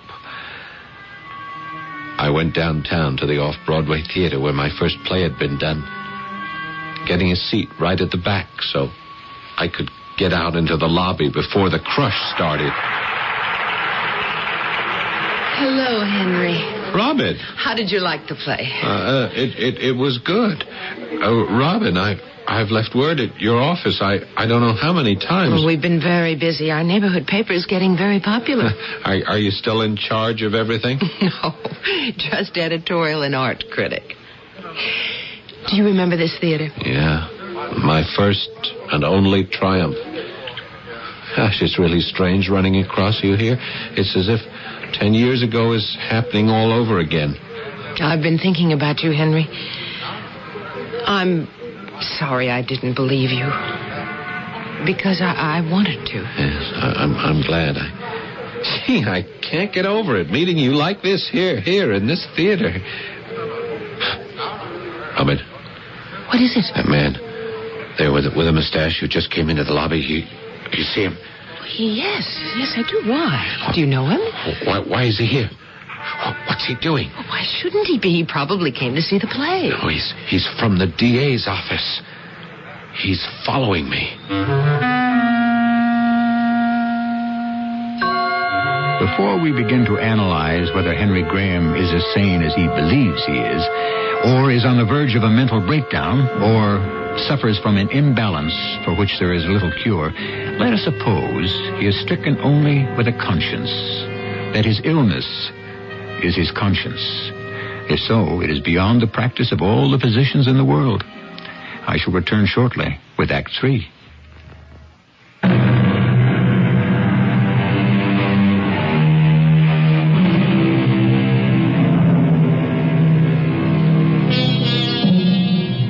There are those who have in their past committed some loathsome act, which with regret and fear they hide from their conscious selves. Within the mind, the memory of this act gathers force until, like an active volcano, it bursts upon the consciousness. On the other hand, could the murder of his uncle exist only in Henry Graham's imagination? That he believes he committed the crime because he wishes he had. In the lobby of a theater, Henry suddenly becomes aware that he is being followed. Robin? That man with the mustache, I've met him before. He's a detective. He's from the DA's office. Henry, I hate to destroy your vivid imagination, but he happens to be a man I know. And he's just come out of the theater like everyone else. You know him? Yes, he's Dr. George Stanner. That man there lighting a cigarette? He's no doctor. Of course that's Stanner. I ought to know. I interviewed him. He's got an office at 5th and 89th. He's one of the best-known psychiatrists in the business. They're always calling on him to testify in court. Testify? About what? Well, you know, in cases where they plead insanity. No, he couldn't be. Why couldn't he be? I just don't understand you, Henry. Oh, wait, we'll soon find out, because I think he's coming this way. No, I don't want him to see me. Henry, you're not making sense. If he's following you, he's seeing you. Oh, good evening, Dr. Stanner. How did you like the play? Well, not much, really. Mental aberrations are not what I call entertainment. But I thought I ought to see it. Yes, well, good night, Doctor. Good night. That man.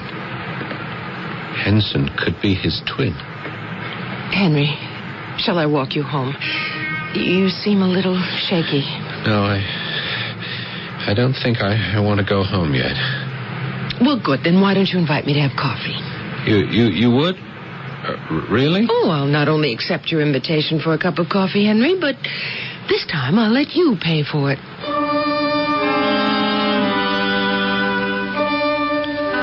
I had believed the assistant DA and the detective Henson were on my side. If I was being trailed, obviously they were not. The next morning, my phone rang. Would I come over to the DA's office as soon as I could? The assistant, Mr. Green, had some news for me. Miss Draper, we've just called Henry Graham. Before he gets here, I've asked you to join Dr. Stanner and myself because obviously you've known Graham for a long time and he trusts you. Oh, I hope so. Yes, I have known Henry for a long time. I knew him when his uncle died.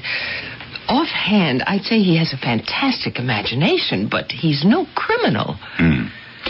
Dr. Stanner, you've had a couple of interviews with Graham. There's a great deal to what Miss Draper says. On the other hand, it's possible that he's a manic depressive. He certainly shows many of the symptoms. He told me he felt as if he were watching his life on a movie screen. Well, why would he want to kill his uncle in the first place? Well, Henry adored his sister. She died of TB, which he feels could have been prevented had there been money for special treatments. Henry went to see his uncle to ask for a loan. His uncle turned him down. Is it possible, Doctor, that in Graham's mind, his uncle killed his sister, so Graham had to kill him in return? Well, in his mind, Charles, yes. But only there. Well, we haven't found hard evidence to the contrary. Mr. Green? Yes, come in. I came as soon as I could. Robin, what are you doing here? I was invited. I think I've met this gentleman before, huh? Mr. Henson? Huh? Or is it... Well, actually, Graham, his name is not Henson. That's right. You're Dr. Stanner, the psychiatrist. Yes, I am. Mr. Green, why did you do that to me? Send a psychiatrist. Because I looked into your story and there's nothing to it. Henry, please. Everyone here wants to help you. I want to know why the assistant DA played such a trick on me. I had to. It's part of my business. Matter of fact, Dr. Stanner is a detective. Every doctor is. Oh? And what did he detect? Well, it's overwork, Graham. Yours is not an uncommon form of hallucination. Dr. Stanner, I killed my uncle. Gentlemen, I think we've gone about as far as we can on this investigation. The taxpayers would be up in arms if we spent any more time on it. Dr. Stanner, I appreciate your work. Henry, let's go somewhere. Just you and me.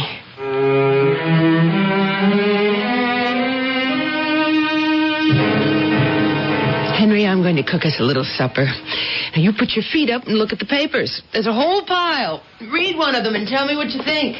God, I'm so tired. All I've been doing in the past few weeks is running around trying to prove something. I couldn't stop. Robin? Yes? Why are you wasting time with me? Because you're in trouble and I'd like to help. Robin, come here. I'm preparing something for us to eat. It can wait. Come here, will you? Okay, my friend. Move over on this sofa so I can sit. Why do you want to help me? Oh, I don't know. I just want to. I'd like you to have some peace of mind. I'm not going to stop now. I have to prove I'm the murderer. Henry, wouldn't it be better if you just closed the book on it? Sure, it would be better. But I can't. There's got to be some way of finding the man I rented the car from. Some relative of Jim Dawes who knew he was a chemist and how he made poisons. No one believes that. I'll tell you what else. Uncle Joseph had a housekeeper, a Mrs. Cruz. Yeah, maybe she knows something. Maybe my fingerprints are somewhere in the kitchen, near the refrigerator. I've got to go up there and look around. If Renfield is still standing, they wrecked a lot of those old estates. Robin, I wish you wouldn't keep doing that. Doing what? Whenever I come up with something, you knock it down. Henry, I'm your friend. I'm just trying to be logical. I don't need that kind of friendship. I want you to promise me you'll think about everything I've said and do something about it. Try everything you can to prove I'm guilty. You've got to. Well, if that's what you want, sure, but what if I can't? What if none of the people or things you talk about are around anymore? Robin, this is not funny. I'm going to settle this, even if I have to kill again to prove it. Dr. Stanner, it's Robin Draper. Henry Graham is here. He's been here all evening, and I think he's not well. I'm hiding in my bedroom, and I can't leave my apartment. Well, tell me, what's the address? 724 East 72nd. Knock on the superstore downstairs. He'll have a pass key. Where is Graham now? Well, he's dozing on the sofa, I think. Oh, please, get over here as fast as you can.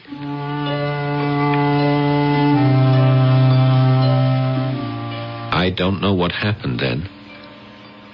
Of course, I would never have hurt Robin. I don't care what they say. But it's turned out all right. They asked me to stay in this place and take it easy. I sort of lose track of the time, but the day my lawyer, Peter, came with Robin, well, I'm not likely to forget that. Hello, Henry. It's good to see you. Hello, Peter. They said I had two visitors. Who's the other? Well, there she is. Miss Draper. My darling Henry. Such a long time. May I kiss you? You're embarrassing me. Robin? Robin, what is it? You're crying. No. It's all right, Henry. He looks so much better than the last time, doesn't he, Peter? Much better. Have Have you two been here before to see me? Yes. I don't remember that. You're safe here, and we'll come to visit you as much as you like. How long is it? How long? Yes, that I've been here. Well, we won't bother you with numbers. How are they treating you? Oh, great. Just great. Once I got to know the people here, I explained to them how I killed Uncle Joseph. They're very interested in it. I've taken the time to write a more complete statement of how I killed him. I had been a little vague before. For instance, about Mrs. Cruz, the housekeeper. That night in the kitchen when I put the poison in the melon, I heard a noise and got out of there fast, but when I was closing the door behind me, I saw her, and she saw me. Yeah, it's all in here, Peter. I've written it all down. See what you can do, okay? And let me know next time. Robin, when are you coming here again? Are you politely telling us to go? There's a play producer who happens to be staying here. He wants to talk to me about a production. Peter, be sure you read that statement carefully, huh? Find out everything you can so that I can take my punishment. Henry, stop that. What? I'm not going to let you ask us to get you convicted and then talk about putting on a play in the same breath. Do you want to be accused of your uncle's murder or not? Of course.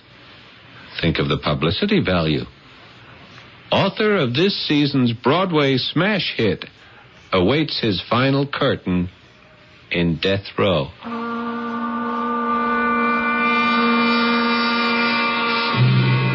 Peter, do you mind, before we head back to town, my knees are kind of buckling under me. Let's sit a moment on this bench. I'm a little shaky myself. He's worse. It's almost a joke with him. And he's still convinced that he did it. There's no shaking him out of that, is there? Robin, there's something I have to tell you. Something I learned the day before yesterday. Thanks to you and that tip you gave me about the housekeeper, Mrs. Cruz, I found her. It's true, what he said. She did see him, but said nothing about it when they questioned her because she thought she must have been dreaming. She couldn't believe Henry would have poisoned his uncle. So she suspected the person she saw in the kitchen was the gardener who had been fired. Oh, it was Henry after all. Yes. So what do we do now? Oh, what can we do? Will the housekeeper say anything? No, she's scared out of her wits. Peter, I say we do nothing. Henry is being punished. And the punishment may go on for years in this place. But it's his crime he wants to be punished for. I won't be responsible for giving him the death he wants. Can you honestly say, Peter, you could live with the knowledge that you sent him to his death?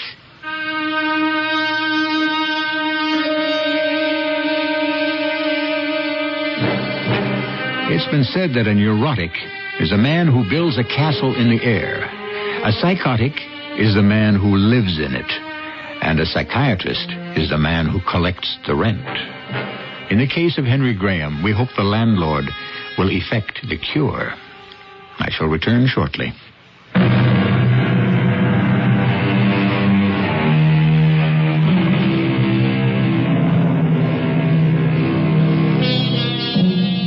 As we round out this story of Henry Graham, and I ask myself, should he be forgiven or forgotten? I am reminded it was Robert Louis Stevenson who said that there is so much good in the worst of us, and so much bad in the best of us, that it behooves all of us not to talk about the rest of us. Our cast included Paul Hecht, Joyce Gordon, Lloyd Batista, and Ray Owens.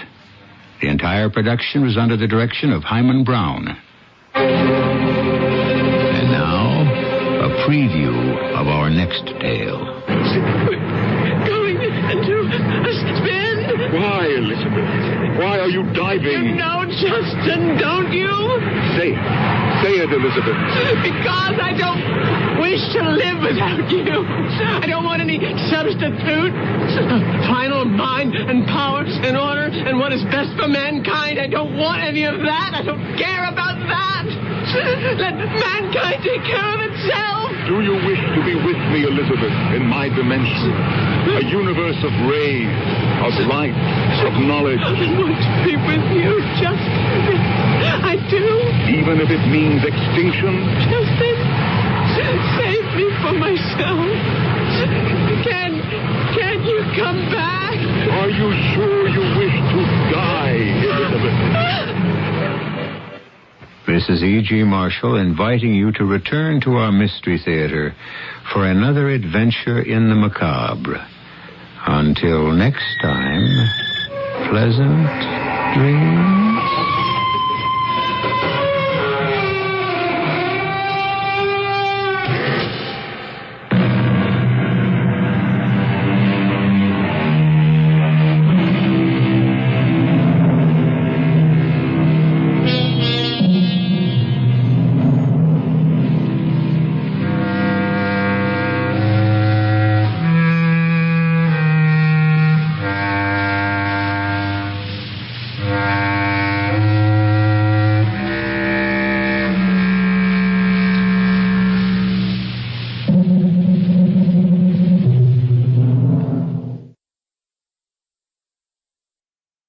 KQV News time is 10:07. Time now for the CBS Radio Mystery Theater.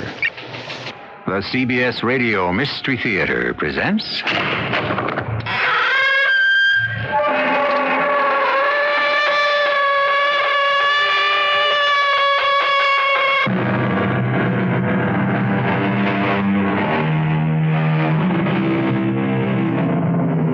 Come in. Welcome. I'm E.G. Marshall. Our story is called The Question. We promise you in advance that the question is not a simple one, and the answer is even more complex. Yet it is a question that every human being asks every day, perhaps every hour, even every minute. Asks it not in words, not expecting an answer from anyone in particular, yet it persists, and the waiting and the yearning for the answer persist as well. There is no light. There is no sound. I'm all alone. Who am I? Who am I? Silence. Solitude. Darkness. Poor creatures. They don't know who they are. And they're afraid.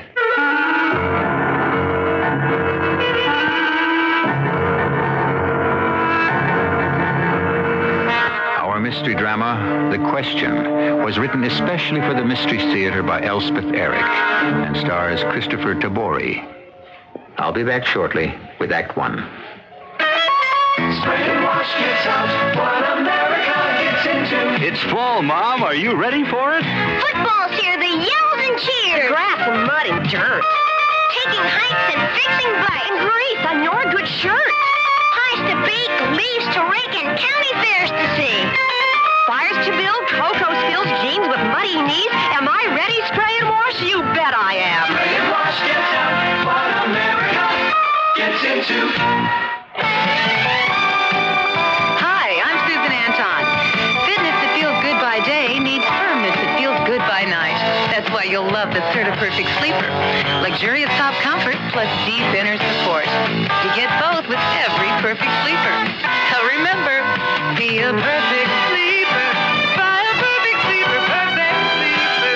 Buy Certa. It's a healthy investment in yourself. When you get a cold, are you a stay-at-homer or a keep-goiner? Keep going her. Even with a runny, wet cold? Keep going. Even with a cloggy, sneezy cold? Keep going. Even with a stuffed-up, sinusy cold? Uh-huh. Well, how do you do it? Give my cold a contact. Of course, the tiny time pills. Look, I really got to get back to work. That's the way. Keep going. Charge. No cold tablet or liquid keeps relief going up to 12 hours per dose, like contact. that keeps you going cold minute. Take only as directed. The new television season's finally online and beginning this Thursday on KQV, CBS critic Stephen Scheuer takes a multi-part look at what's ahead for viewers. Hear how the three commercial networks will vie for the big ratings by releasing blockbusting movies, extensive sports coverage, and some new and old faces on the weekly series circuit. Television watching is brought to you in part by Bagel Land, 2120 Murray Avenue in Squirrel Hill. Beginning Thursday morning, Stephen Scheuer helps you fine-tune your television watching on News Radio 14.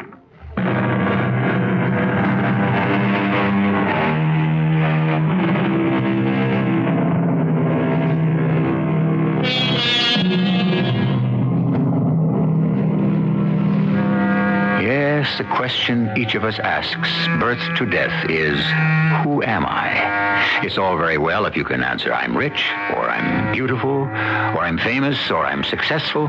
But even if you could answer, I'm the king, or I'm the queen, or I'm the most powerful person in the world, it would not tell you what you most want to know. Who are you? I'm crouched at the very top of the topmost balcony, waiting for my last glimpse of her. This is the 548th performance of this play, and I've seen all 548 of them. Actually, I've never seen the first act. I've never been able to buy a ticket. But when the people come out during the first intermission, I'd mingle with them and go back in when they do, and nobody ever notices me. Oh, look, she's going to say something. She's going to make a speech, a farewell speech. Friends, good friends, kind friends, good, kind, and generous friends, all of you here tonight, and all you others out there in the city who have nourished me with your applause, who have approved of me and given me heart and courage. I am so grateful to you. If you have been pleased with what I have done here on the stage, then I have been more than pleased with what you have done out there in the audience. I have been supported and sustained. And I love you for it. Thank you. Thank you with all my heart. Thank you. I have to see her again. I simply have to. Not from the gallery this time, but close up, maybe even face to face. I skidded down the steep stairs, trying not to bump into the others, out onto the street, down the alley to the stage door, inside, and then to the green room where everybody is crowded around her, all telling her how wonderful she is. And she's being gracious and smiling at everyone. Oh, it seems as though they'll never leave. Now, finally they do. All except one man. The second I see him, I hate him. Well, Mary? Yes, Henry? You're really going through with it? Retirement, you mean? You won't really do it. You'll be back. Heck, Mary, you're an actress. Acting is what I do. It's not what I am. Don't tell me you won't miss your name up in lights. A fuse blows, and then where are you? That's a line from some play I did in stock years ago. Mary Mannering, starring in Mary Mannering, triumphs in Mary Mannering, a sensation in... Honey, you've got years ahead of you. As many as you want. You can perform till you drop. I used to think that would be so wonderful. A whole life in the theater, a whole life of being somebody else. That's all acting is, you know, putting yourself in someone else's place, throwing yourself away, blotting yourself out, and being a different person. Well, what's wrong with that? I wish I could do it. Everybody wants to do it. Everybody wants to get rid of his own miserable self and be another person, even if it's only for a little while. If I had the talent... And the other thing about acting is, you know how it all comes out. Even if it ends unhappily, tragically, even if you die, at least...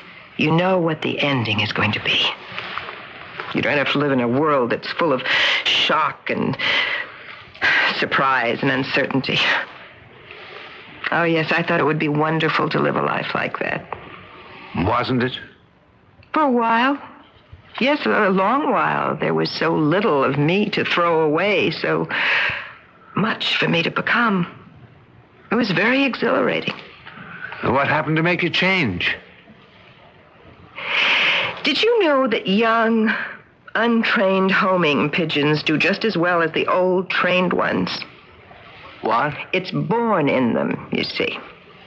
Well, what have you got to do with homing pigeons? Did you know that when some Japanese clams were transplanted over here, they still opened and closed according to the tides in Japan? 100 generations of clams kept the memory of the Japanese tides and obeyed them. Just think of that. Where did you pick up all this stuff about pigeons and clams and all that stuff? It's not stuff. It's all verifiable scientific fact I've been reading. You read too much, that's your trouble. You should get out more. I don't intend to get out at all. Well, what are you going to do? Shut yourself up in a cave or what? Not in a cave. In the house where I was born. Where my mother was born and my grandmother. They all grew up there, and so did I. You never told me about any house. I never knew you had one. I haven't been near it since I was a girl. Where is it? At the seashore. It's still there. I get bills from time to time from Joshua for repairs he couldn't do himself. Well, who's Joshua? Joshua Billings. He's the caretaker, I guess that's what you'd call him. Anyway, he's looked after the old house for years and years. And you're going to live by yourself in this old place? Why? What for? Oh, Henry. Don't you know? No. No, I don't. Why, to remember who I am. What a stupid man. What a dull, insensitive man.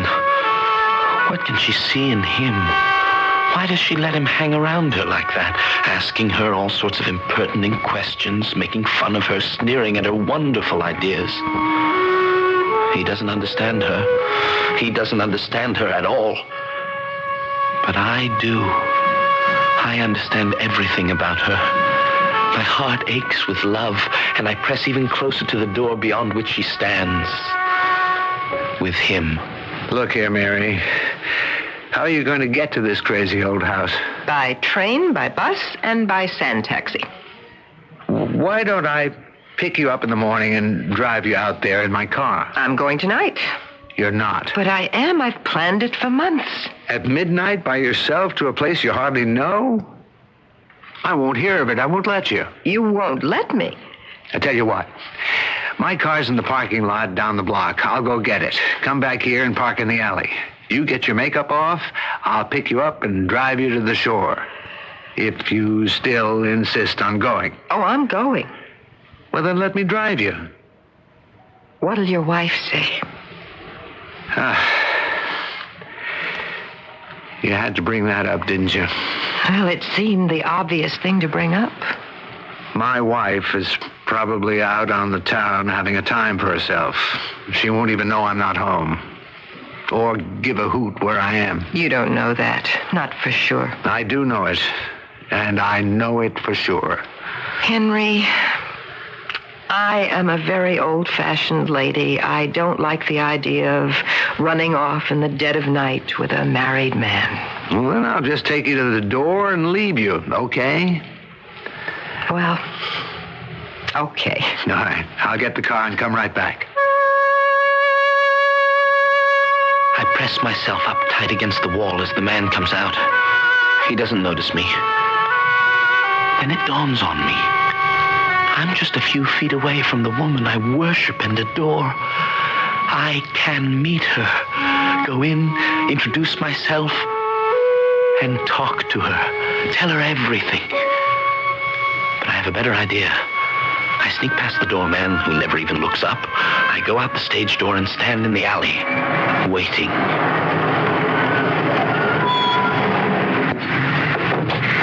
He goes inside the theater. Not knowing exactly what I'm doing or why or what I expect to come of it, I jump inside the big limousine, hop over into the back seat and curl myself up on the floor. After a few minutes, he comes out of the theater and she's with him. Everything will be all right because she has me to protect her.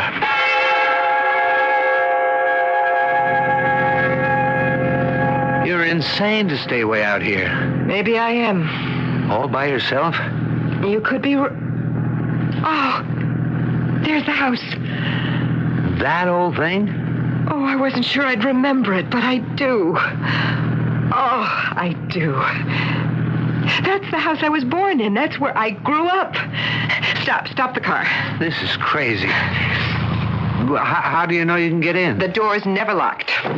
Mary, come back here. I'm not going to let you do this. Now, wait a minute. You can't stop me. Please, I'll worry about you. Don't you know that? Who gave you the right to worry about me? I'm going inside. They stand there on the sand. He's holding her, his hand on her arm. Their faces close together. From the window of the car, I can see them clearly in the moonlight. And I can hear them, too. I want to run up to him and tell him to leave her alone. She doesn't need him. She has me. Now I know for a certainty what to do. While they are arguing, I slip out of the car, run up to the front door of the old house, open it, and go inside. Standing in the hall, the house wraps itself around me like a mother's arms. Now I know, in this very instant, I know why I've done everything I've done up to now. I know. And I know I've been right to do it.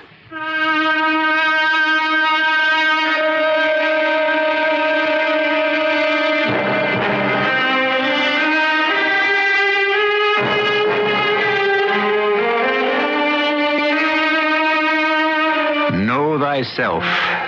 These portentous words have been ascribed variously to Plato, Pythagoras, Socrates, and at least half a dozen others. Whoever uttered them first, they achieved immortality when they were engraved over the entrance to the Delphic Oracle, the most famous source of wisdom in the ancient world. I'll be back shortly with Act 2. Here's an important energy announcement from Amana, an announcement that can save you money. According to figures just published by the United States government, Amana refrigerators have the lowest estimated yearly operating costs in 5 out of 8 different size categories, from 12 cubic feet to 25 cubic feet. So if you're looking for a refrigerator, big or small, see your Amana retailer right away. Amana, first again with energy savers. Sinus. What do you take for sinus? What? What do you take? A sinus tablet. Leading brand? Yeah, that's mine. If you found something stronger, would you switch? Like that. Okay, then try Extra Strength Sign-Off. It helps clear congestion and gives you more pain reliever than any standard sinus tablet. What? More for pain. That's Sign-Off. Sineoff. It's extra strength. More for pain. Just look for the bright red box. Sign-Off. For occasional use only as directed. Here's Rosemary Clooney for Coronet. Extra value is what you get when you buy Coronet. Yes, there's something extra today from Coronet Paper Products. New Coronet Hometown Sweepstakes with valuable prizes for you and $10,000 for a worthy community project. Details at your supermarket. Enter as often as you like by March 31st, 1981. And remember... Extra value is what you get when you buy Coronet. Sweepstakes void where prohibited by law. No purchase necessary. Now, more than ever, you need to know at noon. Every weekday at 12, Bob Cochran and KQV reporters bring you the top regional and local stories making news now. And for complete national and international news at noon, it's CBS and Mutual at the top and bottom of the hour. A complete 35-minute package of news, sports, weather, entertainment reviews with George Anderson and KQV editorials. Now, more than ever, noon means news at News Radio 14 KQV.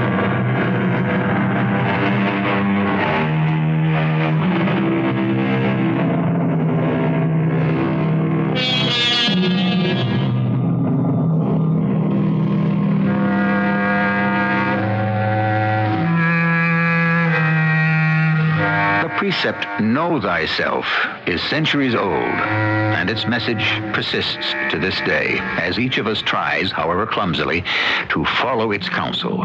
Whoever originated it, I believe that the most satisfying attribution comes to us from the Greek poet-writer Juvenal. Born a short while after the start of the Christian epoch, he tells us that it came straight from heaven.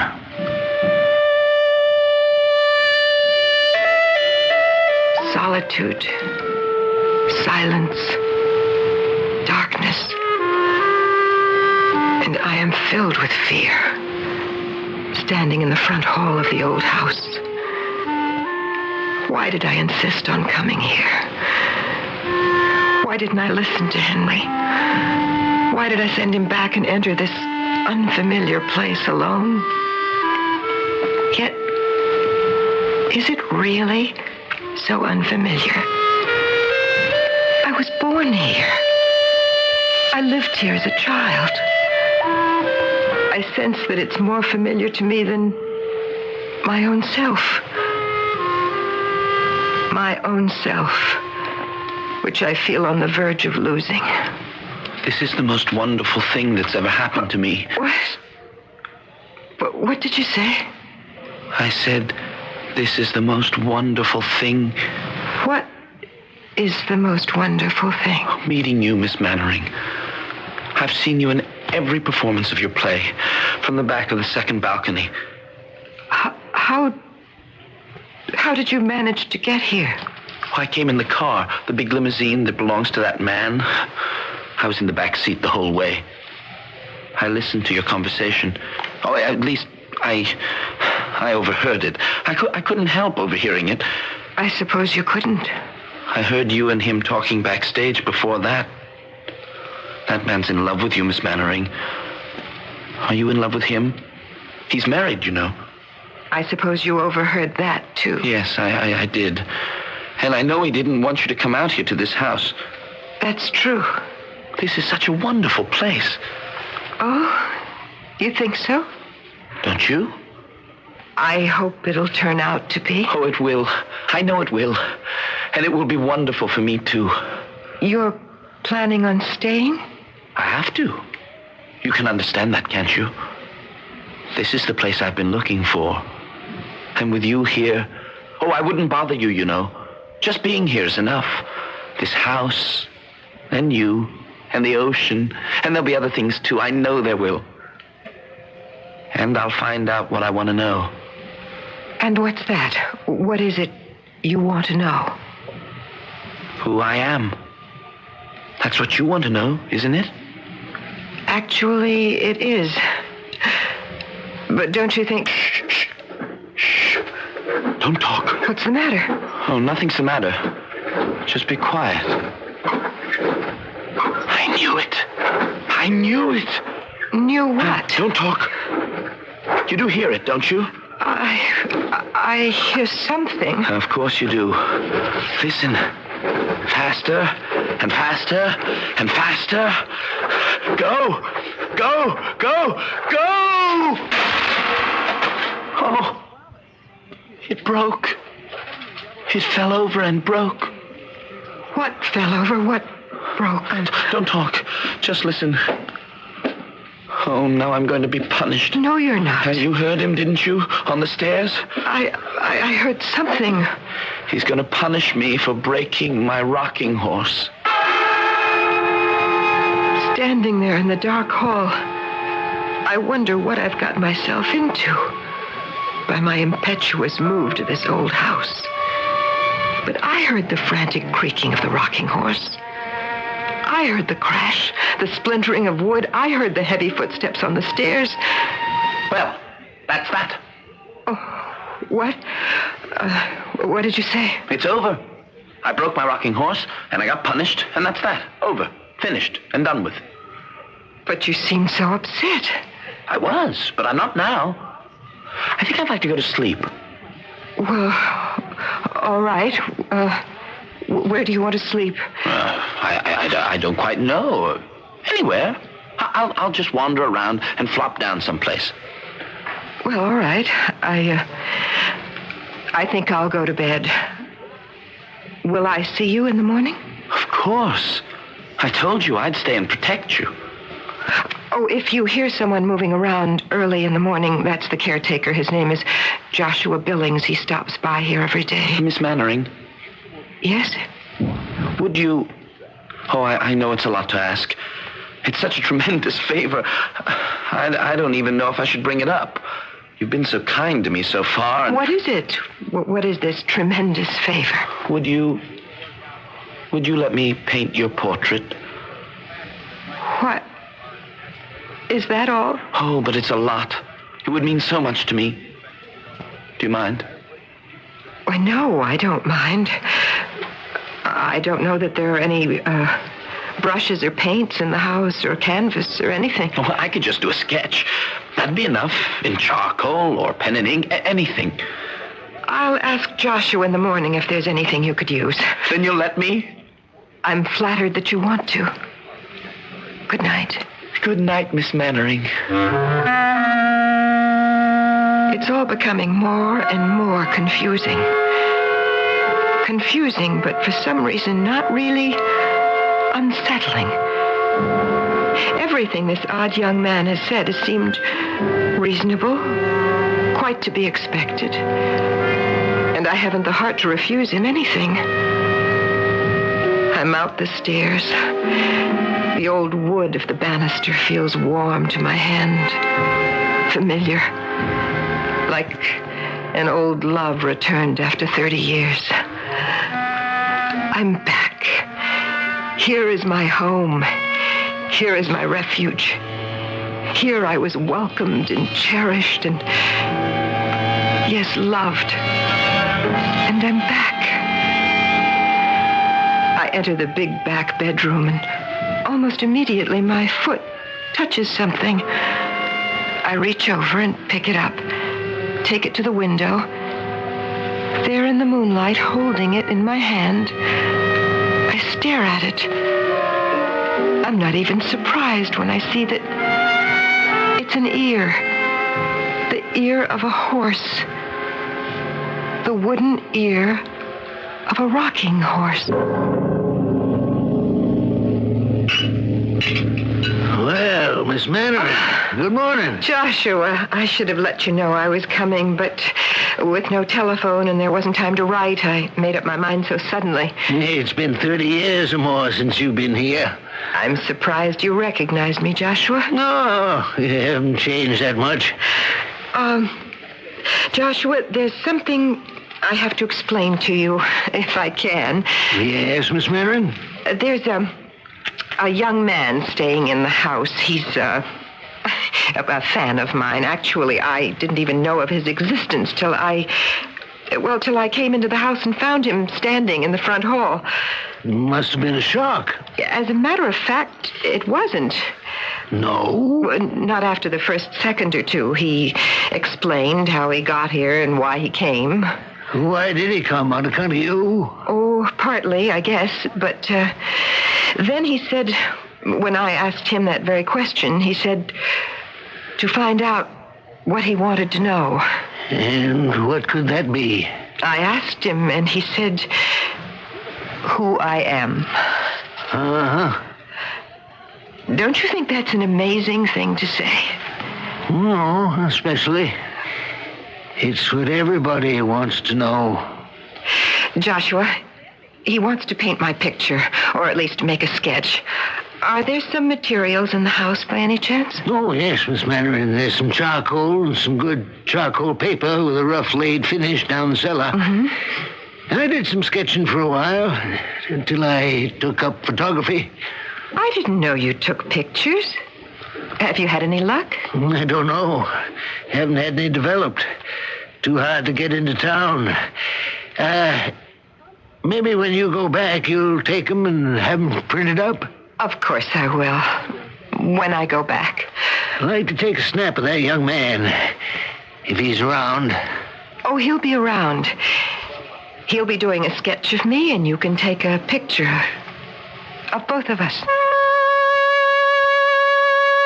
A feeling of anxiety is beginning to close around me. Everything is so familiar. The house, the rooms, even the furniture is exactly as I remember it. And yet, they're strange to me. They're not familiar. They're hostile. They don't love me. They hate me. And I'm afraid of them. Almost finished, Miss Mannering. Is it going to be a good sketch? I think I'm going to like it. Then I'm sure I will. I put it all down very fast, almost without stopping. I think the best things are done that way. Don't you? Oh, I don't know. In the theater, we like to rehearse. I'll stop talking so much and finish up. Oh, Joshua, we're just finishing. What happened? What did he do? It's all right. Joshua just took a picture of it. Joshua? I told you about him. He's the caretaker here. But I wasn't ready. I know. I should have waited. But it's all right. Wait a minute. Where you going? Outside. Don't go. I wasn't ready. It's not time. You should have waited. Has he gone? Didn't you see him go? Joshua, I have to tell you, I've never seen him at all. I've heard him. I've talked to him. I've heard the sounds he heard, but I've never seen him. I felt so close to him and so fond of him, but I've never seen him at all. Let's take a look at the sketch, shall we? If you like. It's quite good. Is it? Don't you want to look at it? I think you'd better. I think you'll be quite surprised. If you want me to. I do. Here, take it. What? This isn't a sketch of me at all. No, it isn't. But I posed for it. The young man drew what was in his head. Who is this woman in the sketch? Who is she? Don't you know? She's your grandmother. I am completely dazed. The blood in my veins seems to be running backwards. My mind has stopped completely, like a clock that has run down. Everything that has happened. And now, this.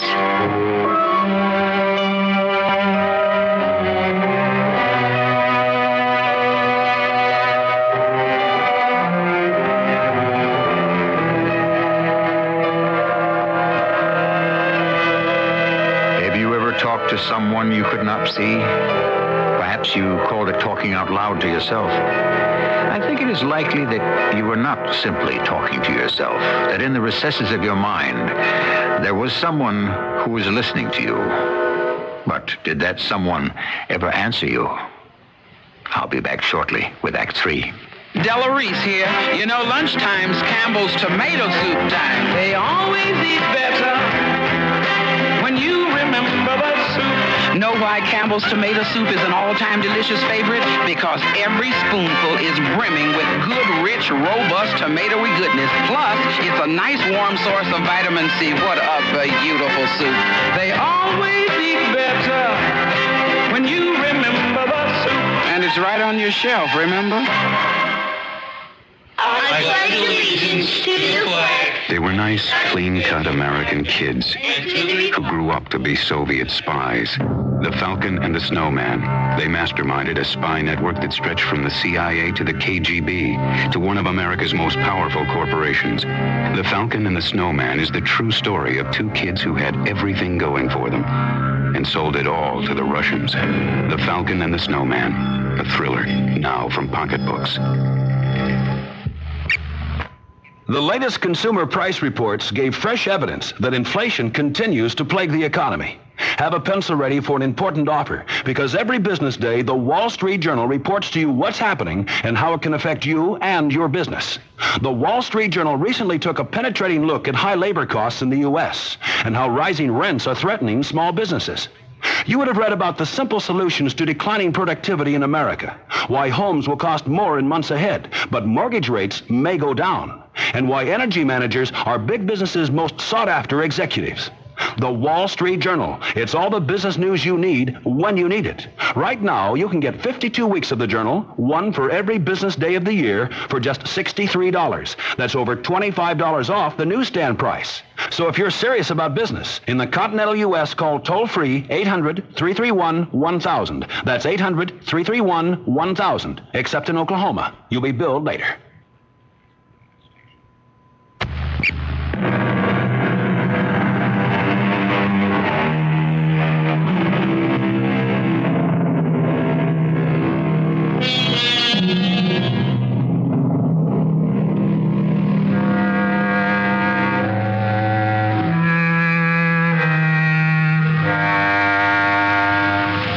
Talking to ourselves, are we not? Approving or disapproving, congratulating or condemning, sanctioning or forbidding. Is it too much to say that mixed in with our own words are the words of others, people we know, have known, or hope to know one day? Is the conversation really so one-sided after all?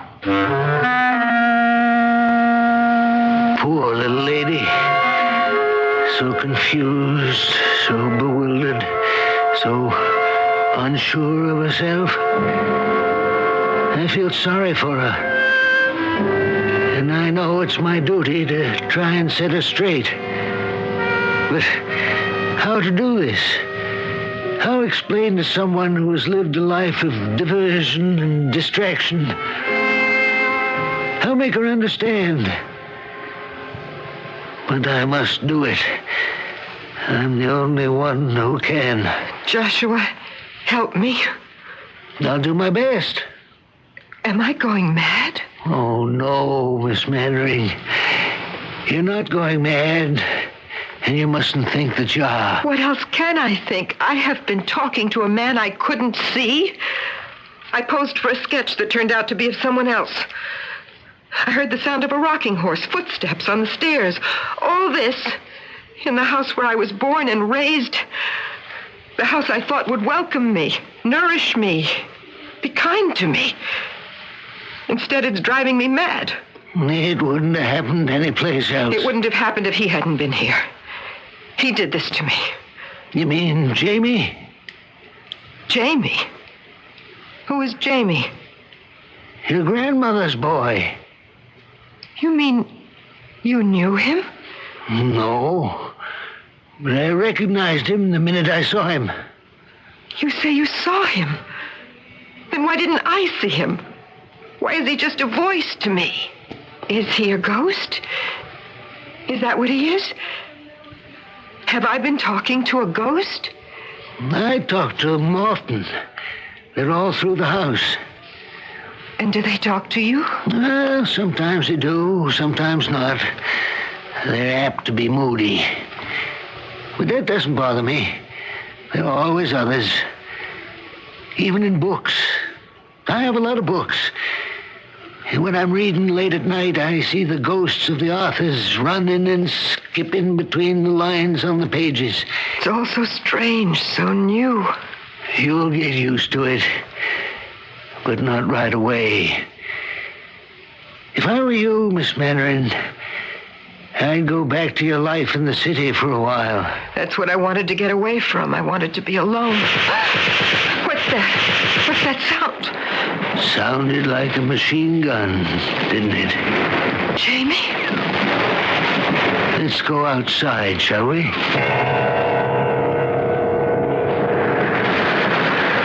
I feel so sorry for her. It's hard till you get used to it and accept it. Is he here? Oh, yes. He's here. If only I could see him the way you can. What's that?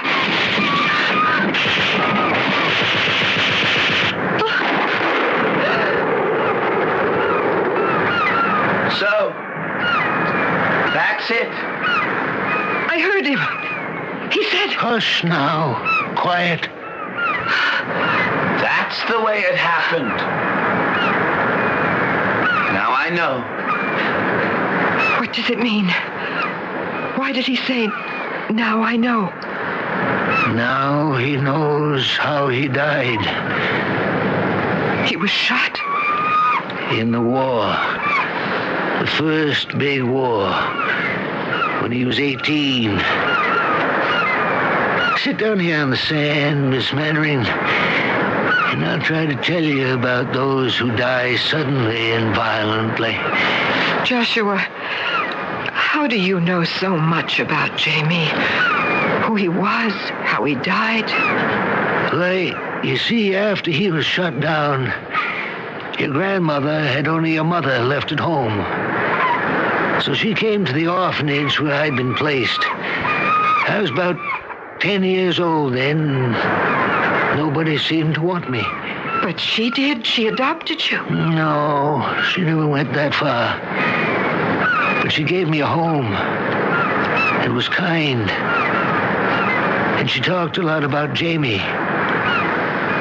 I think she just wanted a little boy around the house to remember what it was like. She couldn't possibly forget. No. But it made it more real for her, having me around. Oh, she and I talk about it often when we run into each other. In the house? Of course. Oh, look down there. Look what's coming down the beach road. Mercy me, what a large automobile. It's Henry. Friend of yours? He drove me down here. I didn't expect him back so soon. Must be pretty fond of you. I suppose he is. Well, aren't you going to speak to him? Should I? He'll ask me to leave here. And what will you say? I don't know. Henry, it's all been very strange from the minute I got here. Tell me about it. You wouldn't believe it. Well, try me. I don't even know that I believe it, but it happened. Anyway, I think it did. What happened? I met a man. You don't mean that old geezer you were sitting with on the beach? No. That's Joshua. He's been with the family for years. He's the caretaker here. Then, what man are you talking about? A young man. Where is he now? I don't know. Well, did he just take off? I think he's still here, in the house. You think? Well, don't you know? He's a ghost, Henry. A ghost? Well, now you're kidding me. No, he was my grandmother's son. His name was Jamie. He was killed in the First World War when he was 18 years old. Now, come on. Joshua told me about it. Mary, sweetheart, you've been listening to an old man's tale. No, I tell you, I talked to him. The minute I stepped inside the house, he spoke to me. What did he look like? I never saw him. What? You never saw him? You talked to him, but you never saw him? Is that what you're trying to tell me? Joshua saw him. And he's seen all the others, too. What all others? You don't understand. You've never talked to a ghost, have you, Henry? No, never. You see? You couldn't possibly understand. All right, that settles it. You're coming back with me. No, I don't know. Mary, the reason I came dashing back down here, I didn't mean to come back so soon. I was waiting for you to come to your senses, but when I got home last night, I had a talk with my wife, Mary. She wants a divorce. You know what that means. What does it mean? You and I could get married. You could go on working if you wanted to. I'd be proud to have you. But besides your work, you'd have me. What do you say? I don't know. Take my hand. Come on, feel it. It's flesh and blood. It's real. And it's yours, if you want it.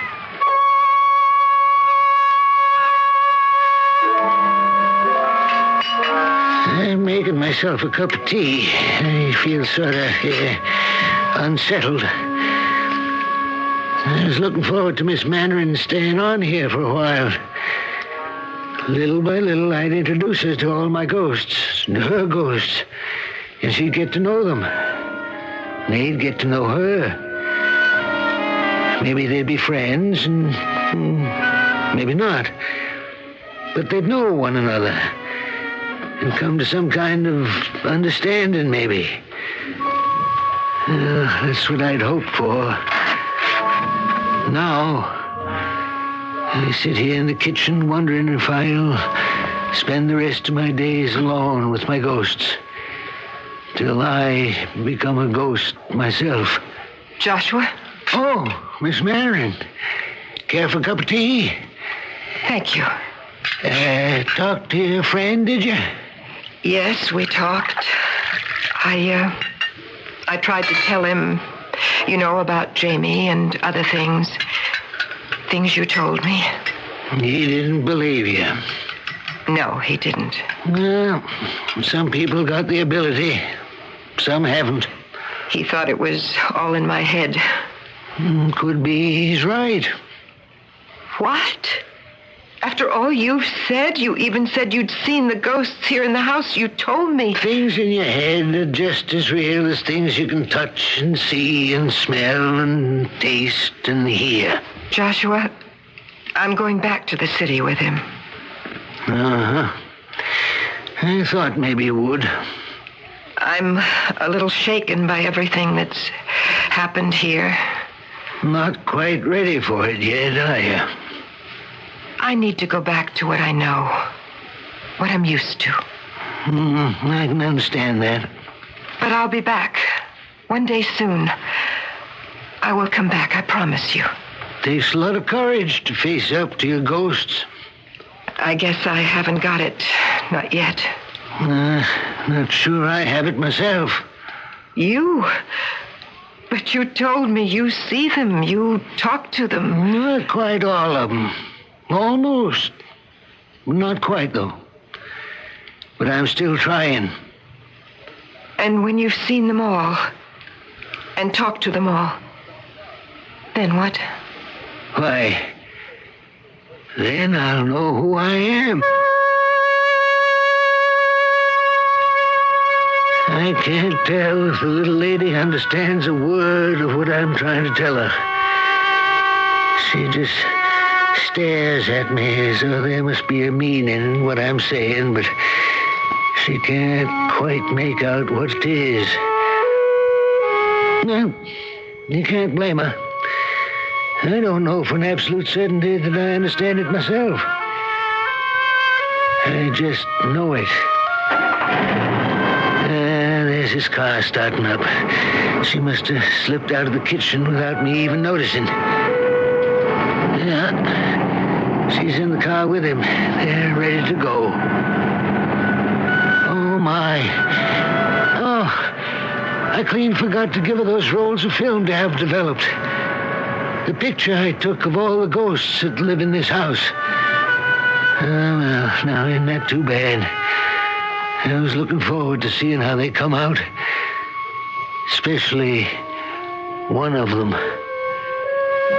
The one I think is a picture of my mother. My real mother. Walking away from me down the hall. I remember I called out to her. I said, "Why don't you love me, Mother? What was so bad about me that you couldn't love me?" But she didn't answer. So I took her picture.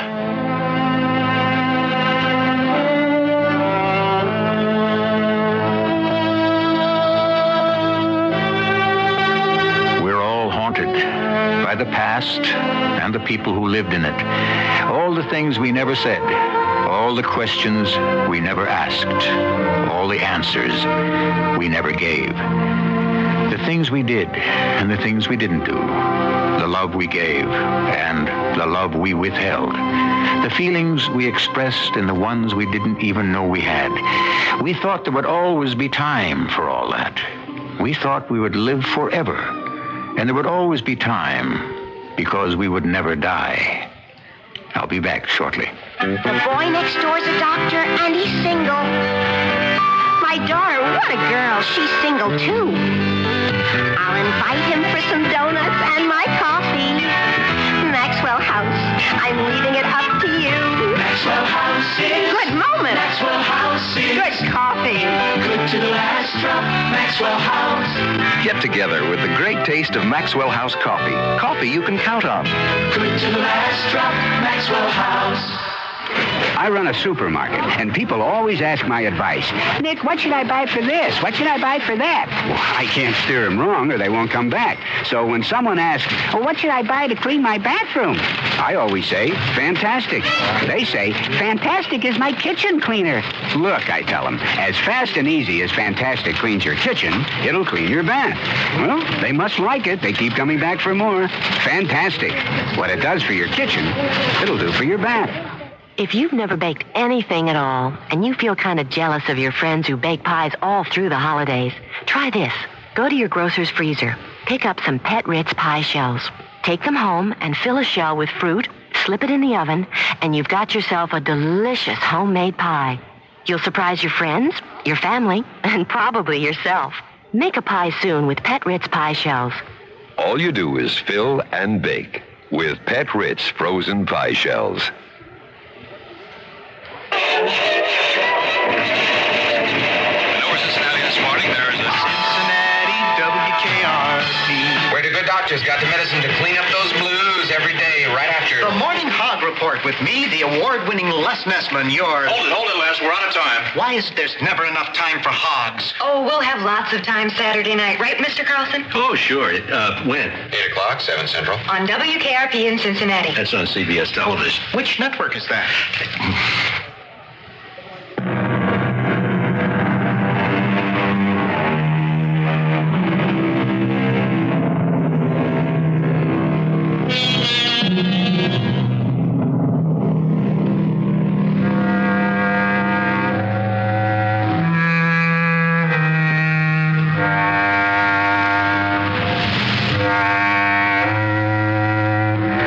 Your indulgence while I read to you a few lines from a play by Henrik Ibsen called, aptly enough for our purposes, Ghosts.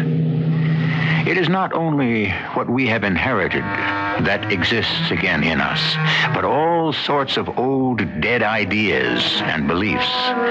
They are not actually alive in us, but they are dormant, and we can never be rid of them. There must be ghosts all over the world. Our cast included Christopher Tabori, Terry Keane, and Robert Dryden. The entire production was under the direction of Hyman Brown. This is E.G. Marshall inviting you to return to our Mystery Theater for another adventure in the macabre. Until next time, pleasant dreams.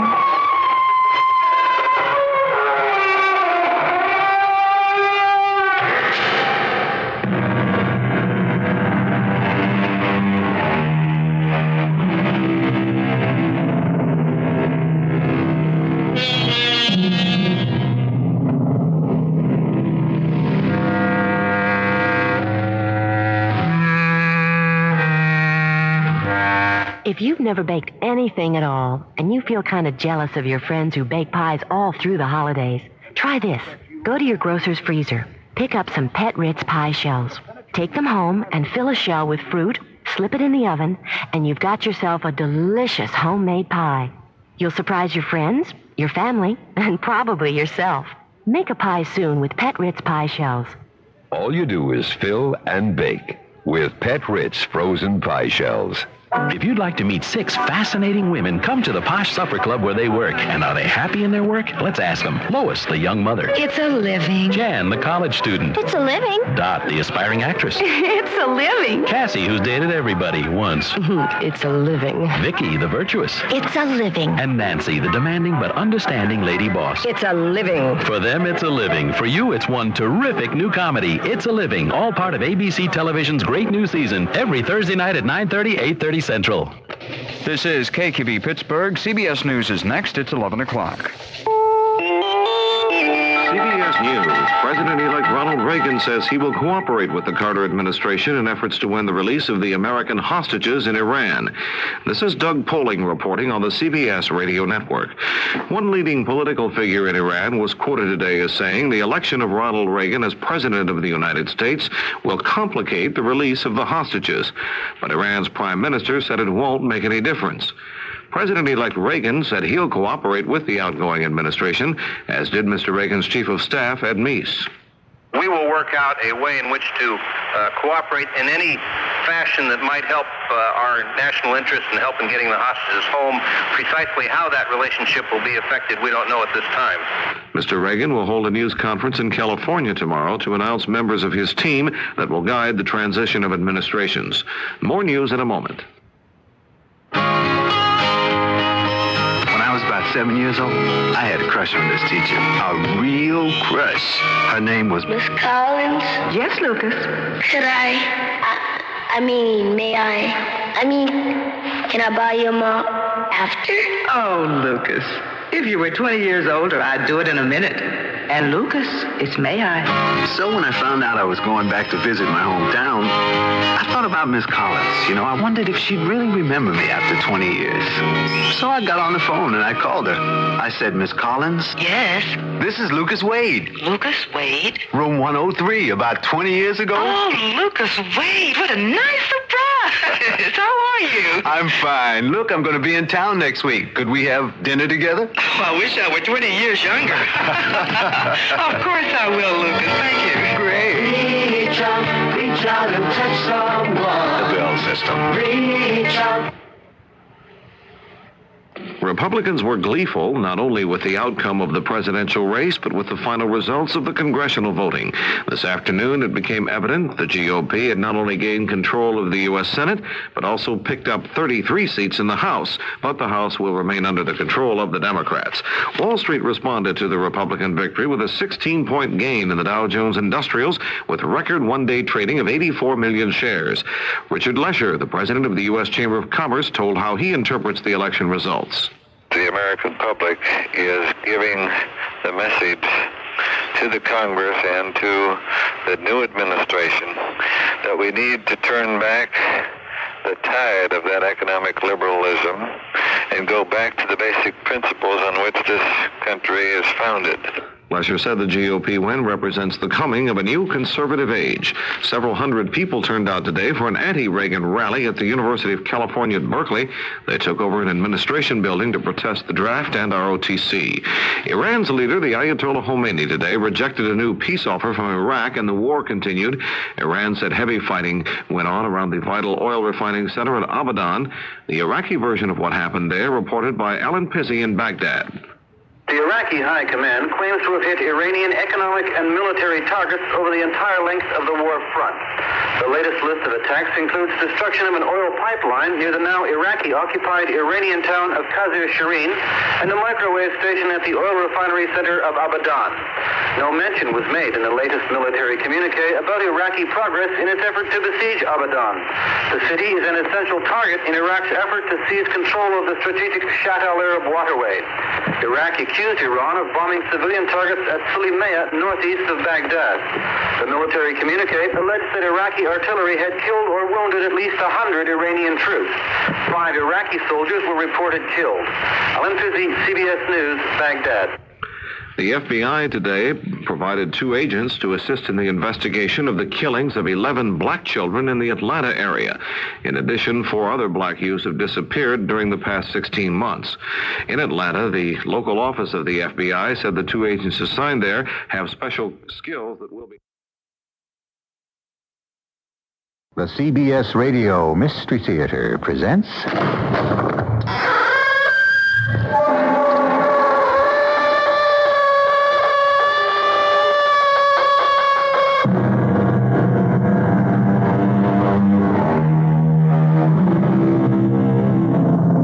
Come in. Welcome. I'm E.G. Marshall. Revenge is sweet or evil or empty. according to the feelings of the writer at the moment he or she created the story of revenge. However, there's no denying that the literature of the world abounds in stories of diabolical revenge which are eagerly read. I myself have shuddered deliciously at many great stories of revenge, but I can honestly say that I have never read a more blood-chilling story of revenge than the one I bring you today. No, I'm not interested in any of the other objects you've shown me. It's the dagger that I want. Sahib, I have no wish to displease you, but I cannot sell you that dagger. Why not? Because this is a dagger that drinks blood and can be sold only to one who thirsts for blood. You are not such a one. This is the dagger of the assassin. The dagger that finds its own victim and never fails to kill.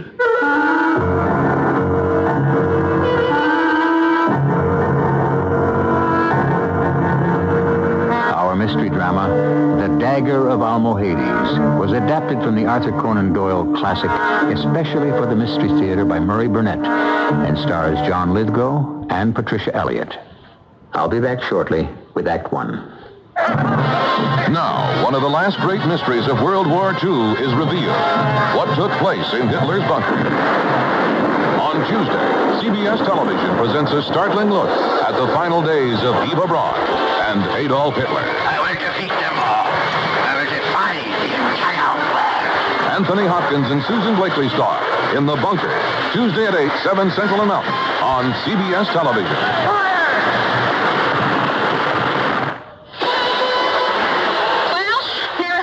Hemorrhoids, just what I need now that I drive a cab. Here, try what I use. Preparation H. You too? Anybody can get hemorrhoids, especially people who sit a lot. But Preparation H often gives me fast, temporary relief from occasional pain and itch. Sounds great. Even helps shrink swelling of tissues caused by inflammation. I'll try it. Seems good this week. Yours is the best. Preparation H relieves pain and itch, even helps shrink swelling. Use only as directed. Hi, this is Andy Williams. I learned about the importance of donating blood when my mother became ill. Although most people could qualify as donors, many have not donated blood because they have not personally experienced the need, either for themselves or for those they care about. Presently, over 30,000 pints of blood are required in the United States every day, and the need is increasing. The balance between supply, demand, and human life depends on you, the public. Donors often respond when there is an emergency or a disaster, but blood of every group and type must be available at all times. Blood banks depend on people who are willing to give to meet the day-to-day blood needs. Donate today at a blood bank in your community. Blood is life. Let's keep it running. A public service of this station and the American Association of Blood Banks.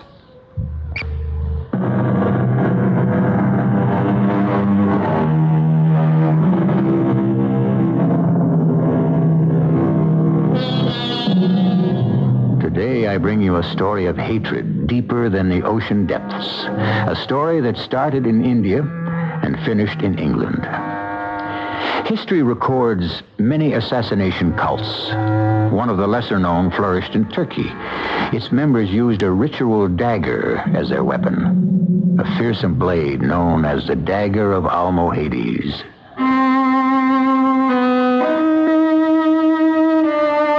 My name is Lytton, Major John Lytton, formerly a surgeon with Her Majesty's troops in India. I'm a collector of Eastern curios, and although my intellect tells me that none of the happenings could be laid at my door, nevertheless, I wish to heaven I had never heard or seen the Dagger of Almohades. However, one hot afternoon in Benares, I had left the post to go on a shopping expedition, and I found and purchased this dagger. To my astonishment, the following afternoon, the merchant who'd sold it to me appeared at my dispensary on the post. Yes, Sahib, 1,000 pardons for disturbing you, but only the gravest of circumstances would make me come to your office. Yes, Mitraj. What's wrong? The dagger I sold you yesterday, Sahib, it was a mistake. Look, I have a number of patients waiting, Mitraj. Forget politeness and come to the point. I must ask for it back. What? Of course, I will pay you not only the price you gave me, which was ridiculously small, but also I will give you a profit. But I don't want to sell it. I bought it because I like it. I still like it. I should never have sold the dagger. It was a mistake. Well, it was your mistake, and you'll have to pay for it. So please don't say that, Sahib.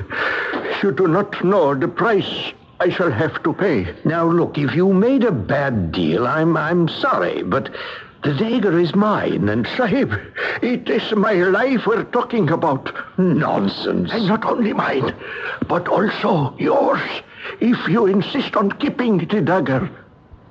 You're serious, aren't you? Oh, I beg you to listen most attentively. As you know, this was not an Indian, but a Turkish dagger.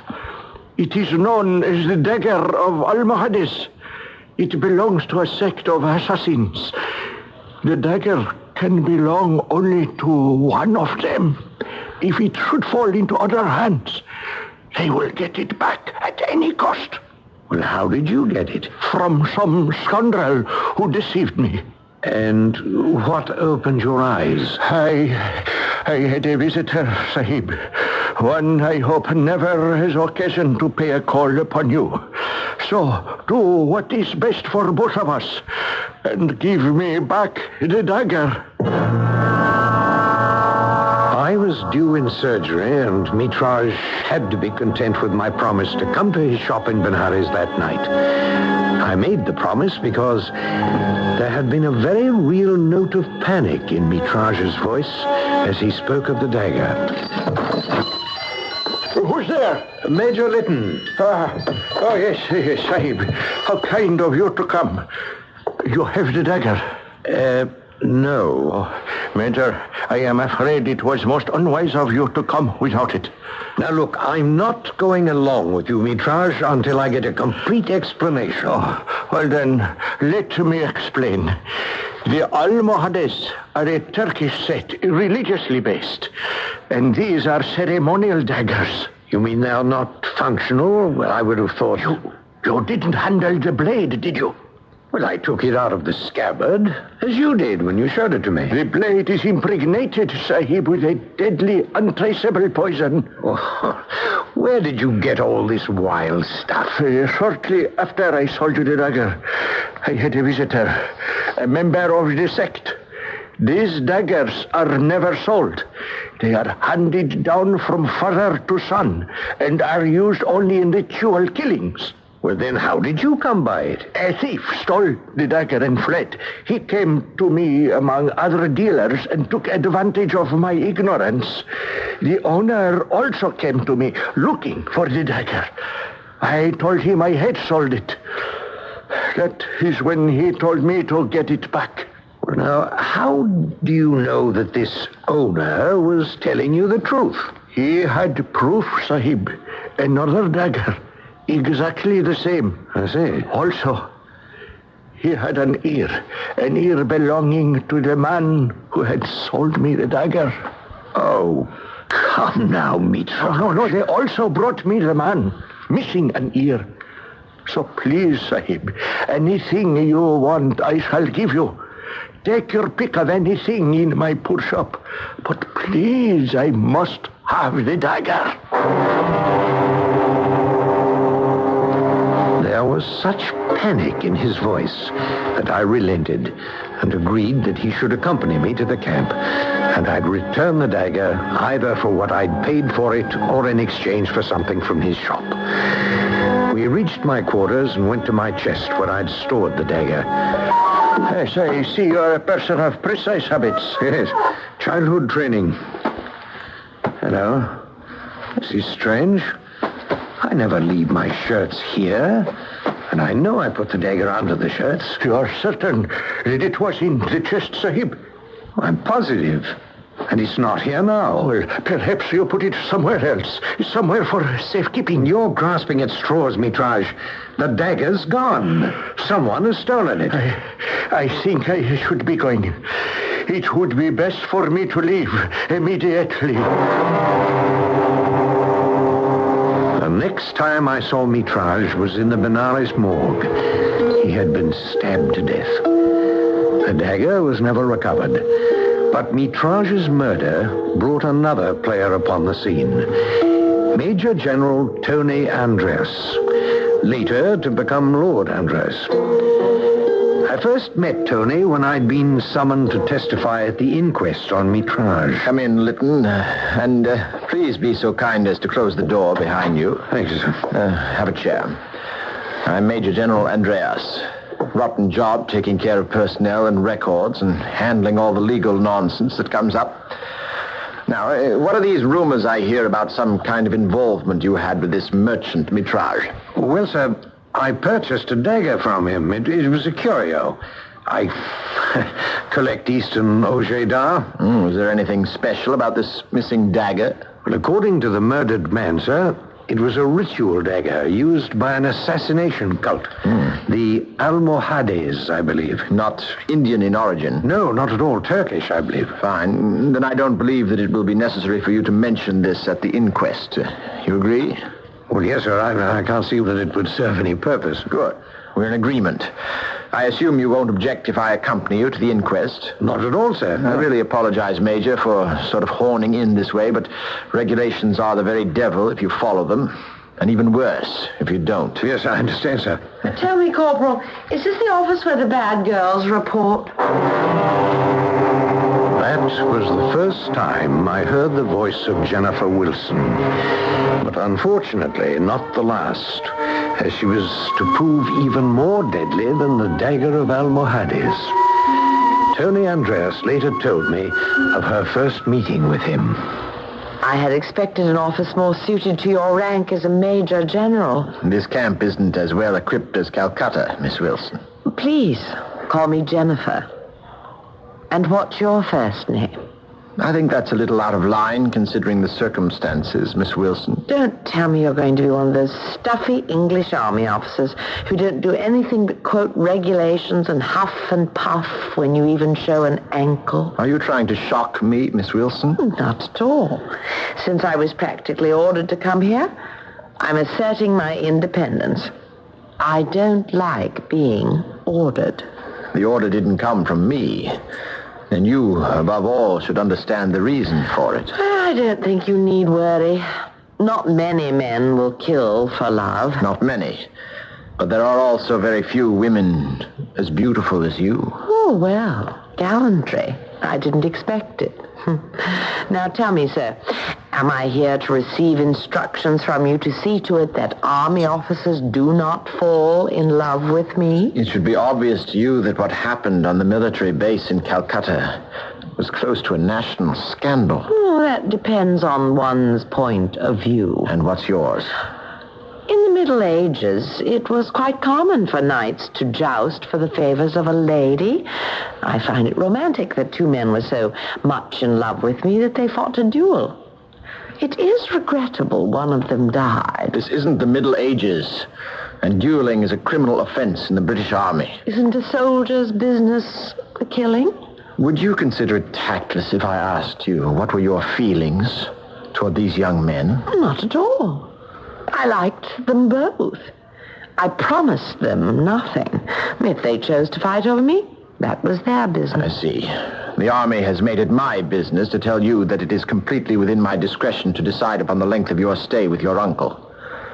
If at any time your actions lead me to believe your presence here would cause trouble, you will be asked to leave. Is that understood? Perfectly, sir. It would seem that I should try to be very nice to you, shouldn't I?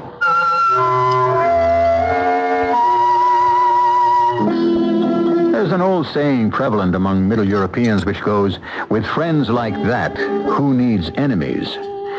In retrospect, Major General Tony Andreas should have run, not walked, away from Jennifer Wilson. But we'll return to him and the lady shortly in Act 2. Look, Grandma, I drew a picture of your hand. Lovely, dear, but what are all those dots? Those brown spots on your hand, Grandma. Oh. Where do you get them. I don't have any. Well, Father Time gave them to me, Janie. When even children notice those age spots on your hands, better try Porcelana Medicated Fade Cream. Works on age spots, sun freckles, and brown spots associated with childbearing years. Just rub it in. Watch those dark spots start to fade. Porcelana works in just 8 weeks. Porcelana is available at cosmetic counters everywhere. Grandma, what happened to your brown spots? You hardly have any anymore. Well, when Father Time found out I was using Porcelana cream on my hands, he took most of them back. Porcelana. Just rub it in. Watch those age spots, sun freckle spots, and brown spots start to fade. Porcelana Medicated Cream. Use only as directed.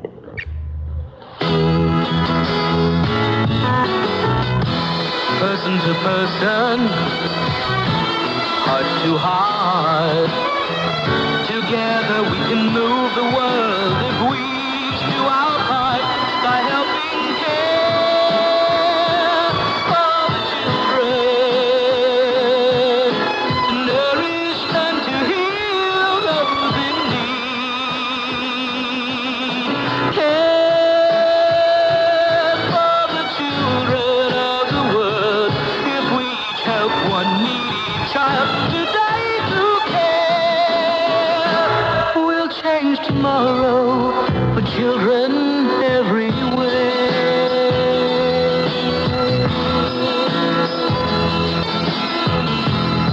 Please send your check or money order to CARE, Box 576, New York 10156, or local care office.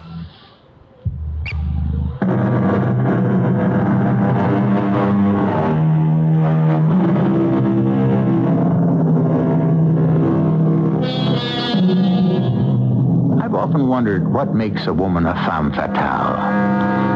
Perhaps, like beauty, it is only in the eye of the beholder. One thing is certain.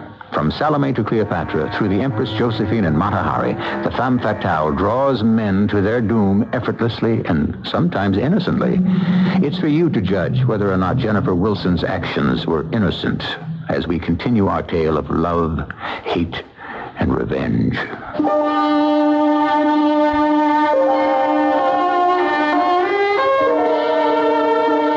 Obviously, the arrival of any beautiful young English woman such as Jennifer Wilson in Benares would have made tongues wag. But her reputation and her behavior caused a sensation, particularly since it was obvious that Major General Andreas took more than just an official interest in her. Sorry to be so frightfully late, Tony, but I've just had a most unpleasant experience. My dear Jen, I've learned in these last few weeks that there are two kinds of time. Regular time and Jennifer time. According to the latter, you're not late at all. Our appointment was at 4 o'clock, and it's now just 4:45. You've been in Benares far longer than I. Are all shopkeepers either sinister or superstitious? Whom do you want me to punish, and why? I hate to be teased, Tony. This was really strange. Then let's have tea, and you'll tell me about it. I took the liberty of ordering. Well, I just adore those little curio shops, and I went into one in a side street because I was attracted by a bracelet in the window. The man would not sell me the bracelet unless I also bought the dagger. What on earth are you talking about? He said he'd been expecting me. And then he showed me this dagger, a curved, dangerous-looking weapon in which I had no interest at all. He insisted that I should buy it. Wait a moment. Can you give me a more detailed description of this dagger? Only that it was very ugly. It was something that I would never want. Well, maybe we should go back to the store together. I'd like to look at that dagger. Why? It's something that happened before you came to Benares. It has nothing to do with you. Well, then why did that horrible old man keep insisting I should buy it? He kept hinting I should buy it for protection. Well, why would I need protection? And from whom? Let's go find that store.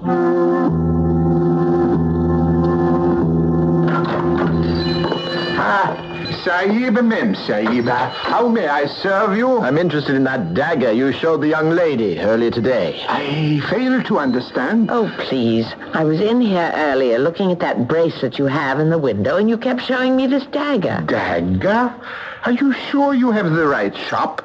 After all, there are so many shops in Now, look here. This young lady is a friend of mine. She has no reason to lie about this matter.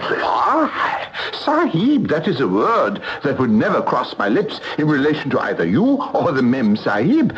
But please reflect a moment. I am a merchant. I have things to sell. I am anxious to sell. Why would I deny having knowledge of something you wanted to buy? Tony, this is ridiculous. If he chooses to deny what happened here... Would I not also remember Mem Sahib as beautiful as you? Of course. You are distinctive, but shops are so much alike. Have you ever heard of the Dagger of Almohades? Merchants give many names to all sorts of weapons, names that are mysterious and intriguing. It helps sales, but no, Sahib. I have never heard of any such dagger.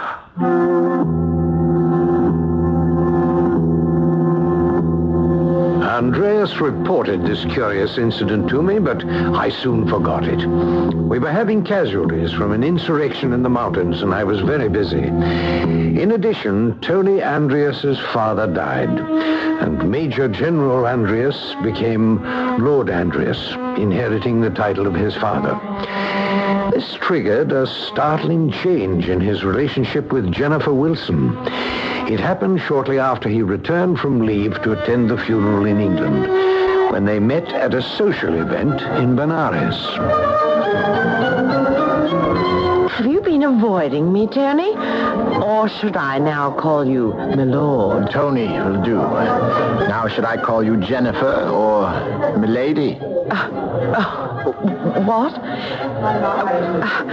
Are you saying what I think you're saying? If you think I'm proposing, then I'm saying what you think.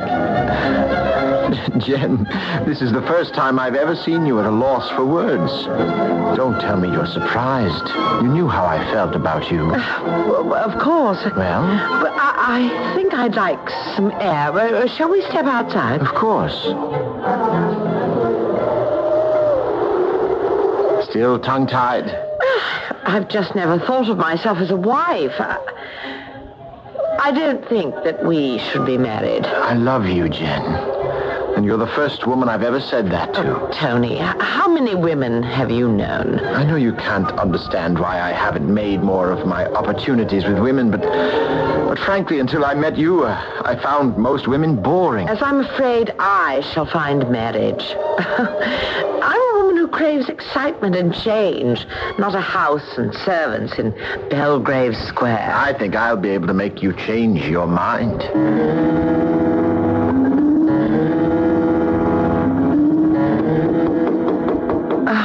What? Oh, now, what is it? If that's you, Tony, I don't find this romantic. You're disturbing my... Bagley! Bagley? What are you doing here? I followed you, my love.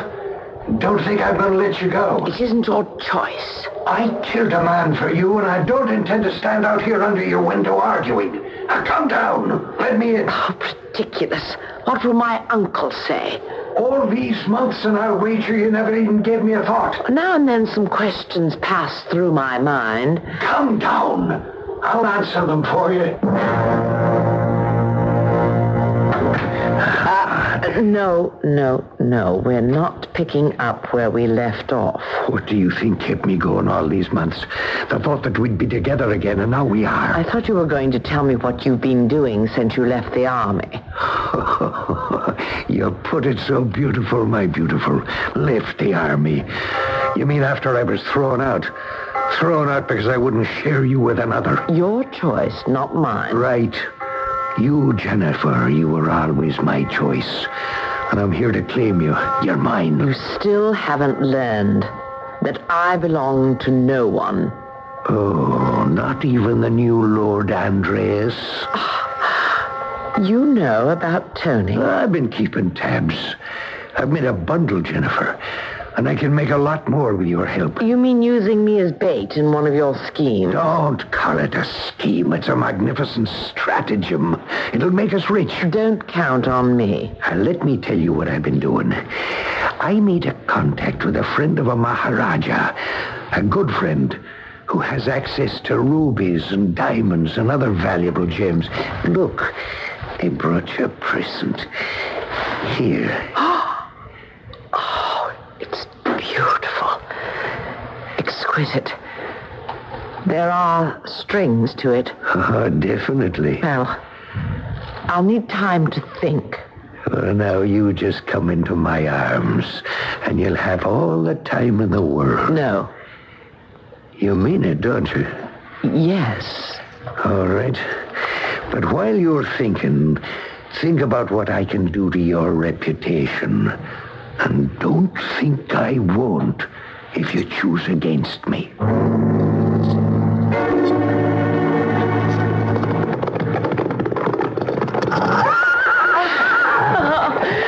that was great fun, Tony. Oh, you really enjoy riding, don't you? It's exciting.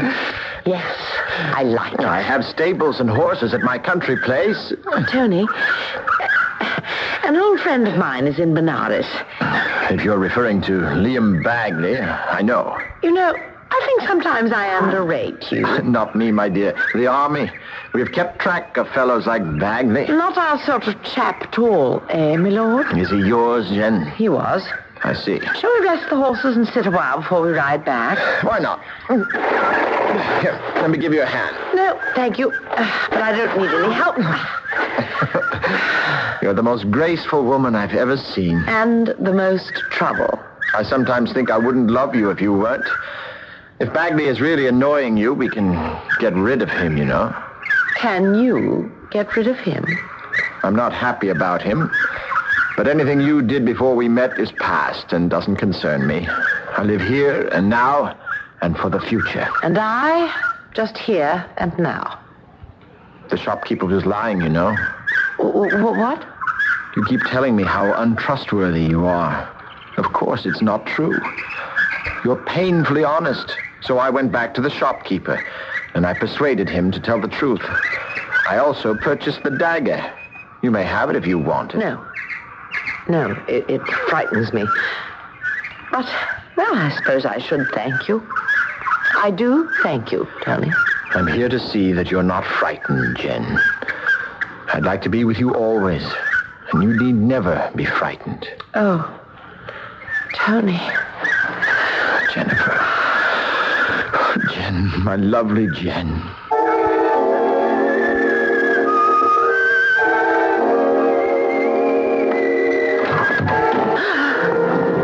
Who's that? Is there someone there? I'm coming down with the light, so there's no sense in trying to hide. Darn it. So it's you, Liam. Oh, what are you doing here? Now, that's a pretty cold reception for a man who took a wax impression in order to get a key to let me in to see it. You wouldn't have thought of walking up and ringing the bell. You know me, love. Extra keys always come in handy. Liam, it is over between us. Not on your life. When I shot and killed Williams and torpedoed my army career, we were bound together forever. Only in your mind. And in my heart and soul. Keep away from me. I'll call for help. I know your uncle's away at a meeting, and I also know the servants are gone. So I'll give you a choice. I have horses and a carriage waiting. You can either pack your things and get dressed, or come with me the way you are. I'm warning you, Liam. Keep your distance. Remember the last time you warned me to keep my hands off, do you? Liam, it's no use. Oh, I like it when you fight and scratch. What's this? A pistol? My beautiful Jen has taken to carrying a pistol. Let her go, Bagley. Now. Why, of course. Well, but isn't the very model of a model Major General? Or is it Lord Andreas you prefer? Get out. Oh, you disappoint me, sir. I was given to understand work would keep you... You were misinformed. I thought it best to follow you. I was right. Well, we'll see about that. No, we won't. Go. Get up. If I get up, Major General, my lord, sir, you'll be sorry. Because I learned my fighting in the back streets of Dublin. On your feet. Watch yourself, my lord. I'm no gentleman. Neither am I. Very good, sir. But this time I'll go for the king. Oh, Jennifer. I should have known. From the day I met you, I was looking at my own death.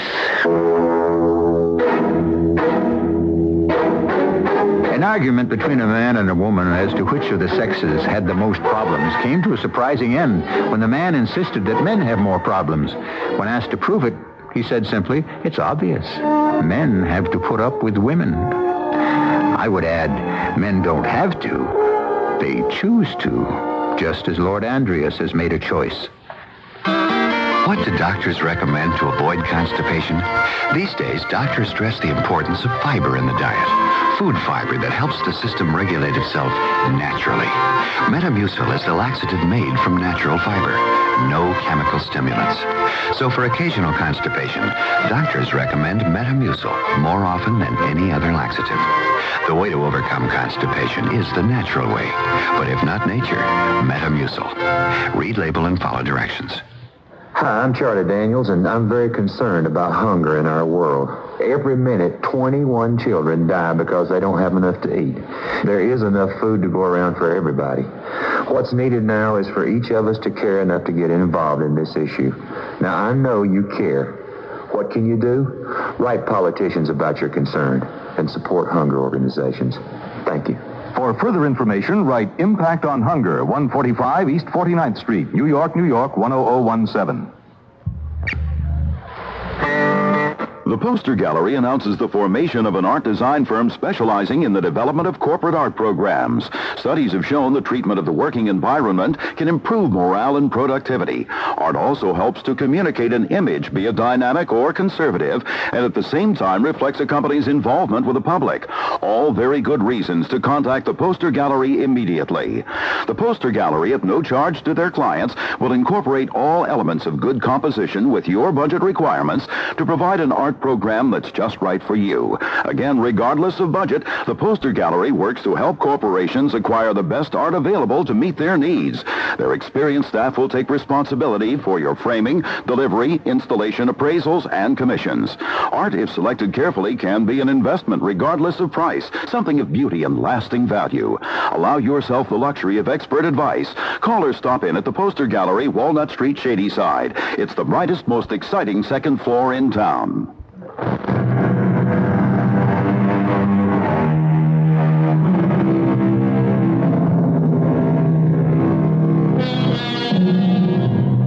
Sir Arthur Conan Doyle was not noted for his female characters, perhaps because his two men, Holmes and Watson, were so overpoweringly real. However, he did create two memorable women, Irene Adler in A Scandal in Bohemia and Jennifer Wilson in Today's Story. There is an interesting difference. Although Irene Adler was Holmes' worthy opponent, she was essentially moral, whereas Jennifer Wilson is one of fiction's most amoral women. He's dead. Liam is dead. Yes, Jennifer. You're an excellent shot. But was it really necessary? Well, Tony, I wasn't sure you would win. You shot him to protect me? Partly. That won't do. What? There will be an inquiry. Once again, you're involved. Luckily, I can testify that Bagley was attacking you. You should be acquitted. And you? You're concerned about me. You were protecting me. You fought for me. I had intended to resign my commission anyway. Go back to London. And there I had hoped to be married. And so, in a glittering wedding that was a great social event, Jennifer Wilson and Lord Anthony Andreas were married. The beauteous Lady Andreas was the sensation of London society, and for a short time things went well for the handsome new couple. But events took an ugly turn when Lady Andreas met Sir Gerald Stone, the most brilliant surgeon in London. They met at a charity ball.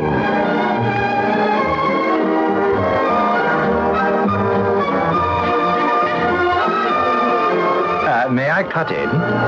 Why, of course. Sir, I don't even know you, but I'm aware that you've been staring at me most of the evening. Yes, feasting my eyes. I now regret that I took my vacation abroad. Allow me to introduce myself. Sir Gerald Stone. Lady Andreas. Yes, I know. I intend to call you Jennifer. Really? Yes, and that's not all I intend either. You're aware, of course, that I'm recently married. It's unimportant. To you or to me? To both of us. You're very sure of yourself. Well, why not? I'm not in need of surgery, Sir Gerald. Oh, no, of course not. You're in need of entertainment. Meet me at Dunstan's in half an hour. And that was how it started. A liaison that had all London talking. The most famous surgeon in London, handsome, debonair, and society's most glamorous beauty. Neither of them made any attempt at secrecy, and their behavior was brazen, to say the least. Of course, Lord Andreas could not help but see what was happening. Going out again, Jen? Yes. I can't say you didn't warn me. About what, love? About marriage not being your dish of tea. Oh, you're disturbed about Sir Gerald. The devil with Sir Gerald. It's you who scares me, Jen. You ought to know by now, Tony, I'm like a cat. I always land on my feet. You have a lot of feline qualities, Jen. But even a cat has only 9 lives. How many escapes have you had? I haven't kept track. You should, Jennifer. You're walking very close to the line. Ah, threat, Tony, my dear. I should think if you're contemplating any action, you should deal with Sir Gerald. You'd like that, wouldn't you? 2 more men fighting over you. You know, Tony, I'd really like to see someone go up against Gerald. He's terribly conceited and terribly strong. I don't intend to oblige you. That's a pity. Meanwhile, I have to run. Oh, don't wait up for me. I shan't. But, Jen, remember, you've been warned. The scandal grew to such proportions that I felt constrained to speak to Sir Gerald Stone about it. I was no longer in the army and was practicing medicine in London. My practice had brought me in close contact with Stone. We were associated with the same hospital. Well, good to see you, Lytton. I assume you want to talk to me about my relationship with Andreas' wife. Well, I must say you take it coolly. Well, what other way is there to take it? Jennifer knows exactly what she's doing, and so do I. If Andreas can't hold his wife, well, don't blame me. Well, she isn't thinking of leaving, Tony, is she? Oh, I should hope not. I'm not looking for marriage. And if I were, Jennifer would be my last choice. She's too restless. She's a marvelous companion, but... have you heard from Andreas? No, not a word. Not that it would make any difference. Were you going to ask me to give her up, Lytton? Was that what you had in mind? I really don't know. I was hoping that perhaps I could persuade you. Well, put it out of your mind. Well, I admit I can't see the end of this affair yet. But it will end. And then a new scandal will be on everyone's tongue, and it will be forgotten. Yes, perhaps. Who the devil would that be calling at this hour? Well, if you'd care to go to the door... No need to. My housekeeper will answer.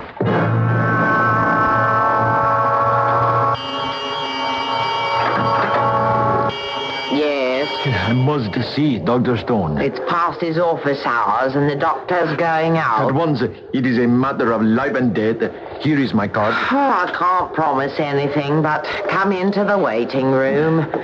I'll go into the doctor's study and tell him you're here. Thank you, but please do it quickly. And there is so little time. Yes, what is it? A patient who insists on seeing you, Doctor. A foreign gentleman. Well, didn't you tell him it was after hours? Please, doctor, I assure you this is a matter of life and death, a matter that cannot wait and needs your immediate attention. Come in, but make it fast. Now, what's the problem? You look healthy enough to me. It is not I, sir. It is my wife.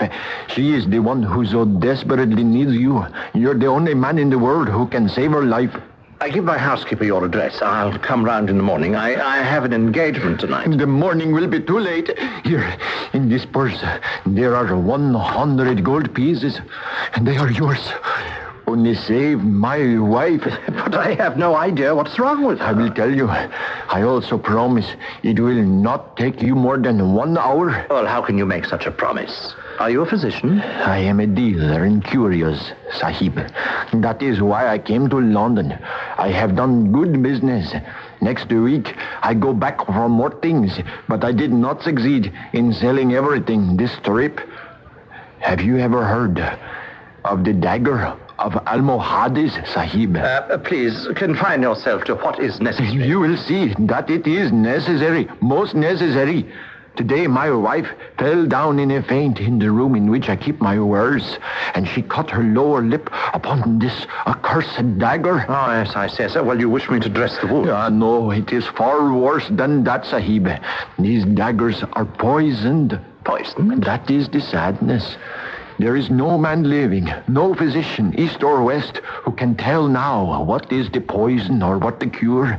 I know this because my father was in his trade before me, and we had much business with these poisoned weapons. What are the symptoms? Deep sleep and death in 30 hours. But if, as you say, there is no cure, why should you pay me this enormous fee? No drug can cure. But the knife may. How? The poison is slow of absorption. It remains for some hours in the wound. Well, then it might be cleansed by washing. No, it is too subtle and too deadly. Excision of the wound, then? Yes, Sahib. If it be the finger, take the finger off. So said my father always. But when I think of where this wound is, and that it is my wife, it is a dreadful thing to think upon. Well, if what you say is correct, it is better to lose a lip than life. I fear the Sahib speaks the truth. Let us go. I have a cab waiting. Well, it's rather dark in here. It's the room where I keep my wares. I thought it best not to move her. We can light more candles. Yes, well, please do so. And boil some water. We'll need sterilization. At once? Is that the patient on the couch over there? That is my wife. I pray to Allah you may help her. Yes, as I see, she's already in the sleep you described. Now I shall have to lift the veil. No, it is forbidden. For men of our faith, the yashmak must stay on. You can see the wound on the lower lip below the veil. Well, I don't like it, but, if you insist... It is not I, but my faith that makes the rules. Yes, well, very well. Would you open my bag and hand me the green bottle you'll find there? What is in the bottle? Chloroform. Alas, that is also forbidden to us. It is a spirit, and we make no use of such things. You don't mean to tell me that you're going to have your wife undergo an operation without an anesthetic? She will feel nothing, Sahib. Already the deep sleep of the poison has come on. Also, I have given her of our Smyrna opium. This wound, it shows no signs of irritation. I beg you do not trifle. You do not know. It is deadly, this poison. Only the knife can save her. Yes, well, nevertheless, I am inclined to wait. Sahib, forgive me if I speak sharply. I know too well that you are the greatest surgeon in England, but that is why I have paid you a small fortune. But I cannot stand here and allow my wife to sink into the death coma. But the disfigurement will be frightful. It is kismet. Her mouth will not be a pretty one to kiss.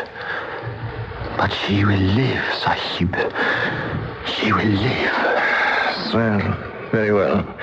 If you feel that strongly, bring the water. I'll sterilize my instruments. Oh, now I'll need some assistance. Will you be able to help me? Anything to save her life. I am yours to command.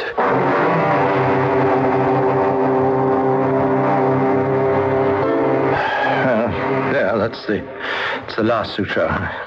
She should be all right now. Except, of course, for the disfigurement. You are truly a remarkable surgeon, Sahib. Your hands are swift and sure. Well, thank you. I'll just pack my bag and be on my way to my appointment. I don't think you'll have far to go, Sir Gerald. What? Well, you're talking like an Englishman now. What's happened to your accent? No longer necessary, Sir Gerald. Permit me to introduce myself. Under this beard and this ridiculous tarbush and robes, I'm Tony Andreas. Andreas?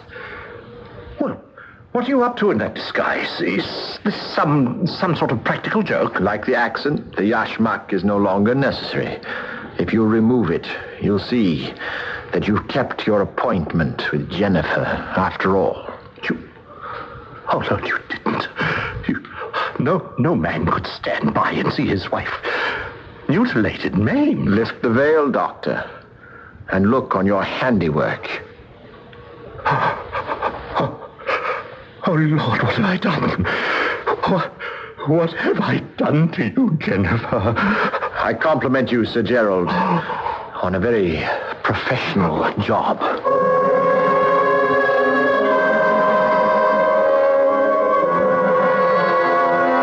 That night, I received a telephone call from Sir Gerald Stone's housekeeper. She told me that Lord Andreas had brought him home in a pitiable condition and begged me to come at once. When I arrived at his house, I found a babbling wreck of what had once been a man who'd completely lost his senses. As for Lady Andreas, all London wondered why she entered a convent and was never seen again.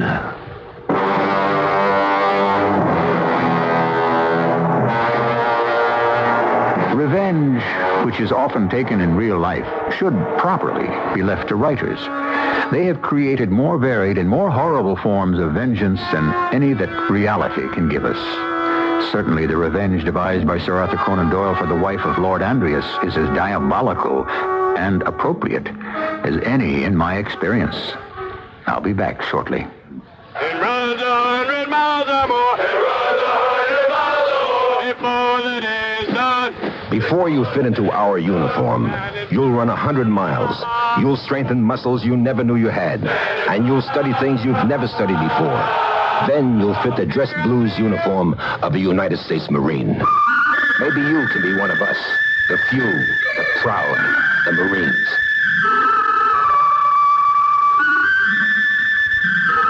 If you're a retailer, you need customer traffic now.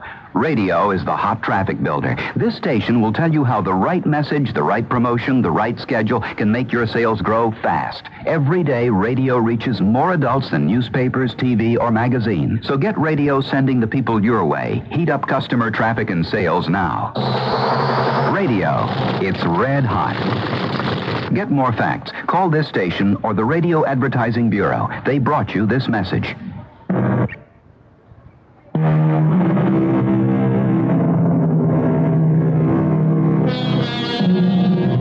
I do not know whether the Dagger of Almohades actually exists. I doubt whether Conan Doyle himself could tell us. But remember, the old merchant who insisted that the dagger was bound up with the life of Jennifer Wilson? I think that Conan Doyle believed, along with Robert Herrick, that there is no armor against fate.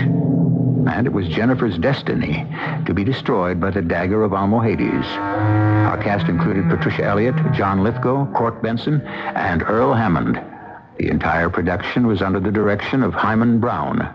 And now, a preview of our next tale. So that's why you decided to give up the game, huh? Yes, Lieutenant. I had no choice. I guess you could say it gave me up. Just like that? Yeah. Just like that. And you never regretted it? The lieutenant is an idiot. But I had to talk to him. Of course I regretted it. A moment hasn't gone by that I haven't regretted it. But how can I tell that to him or anyone else?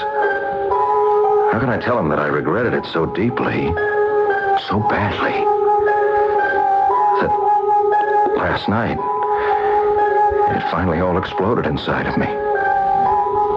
And I killed her. This is E.G. Marshall inviting you to return to our Mystery Theater for another adventure in the macabre. Until next time, pleasant dreams.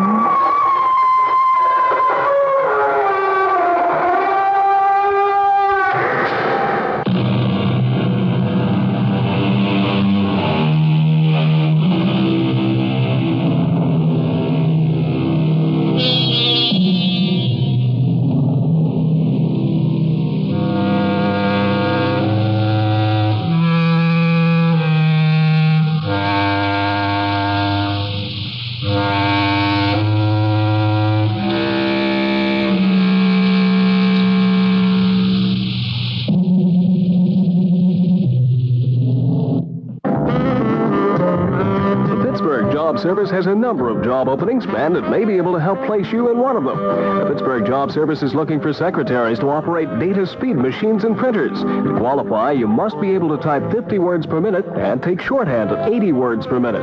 There's work in the North Hills area for a pizza baker. This job requires 3 months' experience and that you have your own transportation to work. Applications for these jobs are being taken by the Pittsburgh Job Service office located at 921 Penn Avenue, downtown. A clerk stenographer with good typing skills is needed for a job in the South Hills area, and a machine operator with 4 years' experience is needed to operate horizontal and vertical lathes, boring machines, grinders, and other machines. Applications for these 2 jobs are being taken at the South Office of the Job Service. It's located at 918 Park Avenue in Castle Shannon.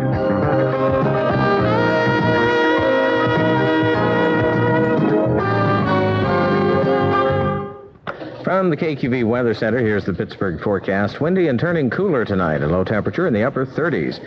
Breezy tomorrow with a chance of snow flurries tomorrow afternoon, tomorrow night, and it'll be cold again, variably cloudy and cold on Wednesday. Temperature steady to slowly falling into the 30s on Tuesday. Lows tomorrow night in the low 20s. Wednesday's high expected to be in the upper 20s. Extended outlook, partly cloudy Thursday, colder with a chance of snow Friday and Saturday. Right now in Pittsburgh, skies are partly cloudy. The temperature reading downtown, 40 degrees. KQV News Time, 11 o'clock. The news service continues now from CBS. This is KQV Pittsburgh. CBS News. One of the former hostages tried to commit suicide during the 444-day ordeal in Iran. So says career diplomat Moorhead Kennedy. I'm Alan Shaw, reporting on the CBS radio network. Kennedy, an economic officer at the U.S. Embassy in Tehran, told CBS News correspondent Chris Kelly at West Point that on the night of February 3rd, his door was flung open and he was dragged out into the cold, stripped to his underwear with 17 other hostages, and spread-eagled against a wall. The militants, wearing masks, shouted and pulled the elastic of their underwear. Twang, twang, says Kennedy, adding, it was the night of the mock firing squad, and we prayed to be shot in the head, not in the spine. Then Kennedy tells CBS News' Chris Kelly, we wrongly thought the terror was over. We found that our room was shambles. They had given us a shakedown. My razor, which I had fought for hard and long, because the Iranians didn't believe in shaving, and I like to shave, that was taken. My necktie, which I had been captured in and was kind of become a lucky charm for me, that was gone. Anything that somebody could commit suicide with, in short, was taken away. And I learned afterwards that there had been a suicide attempt, and therefore the shakedown. Do you know who tried to commit suicide? Yes. I think we all did. But can you tell us? I would think I would really rather not. Former hostage Kennedy says despite the ordeal, he has developed a certain serenity he did not have before. We survived pretty darn well, he says. Kennedy also praised former President Carter's handling of the crisis, saying it shamed the Iranians. If we had responded militarily, says Kennedy, they would have been martyred and would have won their point. More CBS News after this. If you'd like to take advantage of the current high interest rates in today's money market, but want your money available when you need it, take a moment now to call this toll-free number, 800-228-5000. Ask the operator to send you information on Dreyfus Liquid Assets. Find out just how much income growth you can get from one of the world's largest money market mutual funds. With Dreyfus Liquid Assets, you have the advantage of making withdrawals by phone or paying larger bills with free redemption checks and continue earning high yields, compounded daily till your check clears. You can put money in or take it out anytime with never a sales charge or a penalty. But call now, 800-228-5000 for free information and a prospectus, including management fee, charges, and expenses. 800-228-5000. Study the prospectus carefully before you invest and learn how Dreyfus Liquid Assets can help you get the lion's share from today's high interest rates. 800-228-5000. Toll free, 800-228-5000. Also at West Point, former hostage Jerry Plotkin talked with Patty Ecker of CBS News affiliate KNXT-TV, Los Angeles.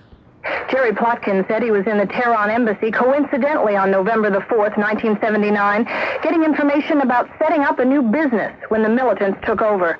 At West Point tonight, the 44-year-old Los Angeles businessman rejected the idea that his captors were students. I think perhaps they had attended the university, but when a student takes a gun in his hand, I don't think he's a student any longer. I think he's a terrorist. I think the treatment was horrible from the first moment we were taken. I saw no improvements as we went along, except in the sense that after several months we were given a deck of cards to play, Tomorrow, Jerry Plotkin and the rest of the hostages will meet President Reagan. Plotkin says he plans to say to the president, "Thank you, Mr. President. It's great to be home." Patty Ecker for CBS News, West Point. When President Reagan greets the returnees at the White House Tuesday, he's expected to give a general view on how the U.S. will handle future attacks on U.S. embassies. Mr. Reagan signed a proclamation making Thursday a day of thanksgiving for the return of the former hostages and said that the declaration salutes the unity of the nation. Mr. Reagan says the hostages show that the spirit of our country can never be broken. War continues between Iran and Iraq, with fierce battles reported in the oil-rich Khuzestan province of Iran. Peace talks with Iraq have again been ruled out by Tehran. As usual, both sides claiming military gains and great losses for the other side. And now this. The CBS Radio Mystery Theater presents...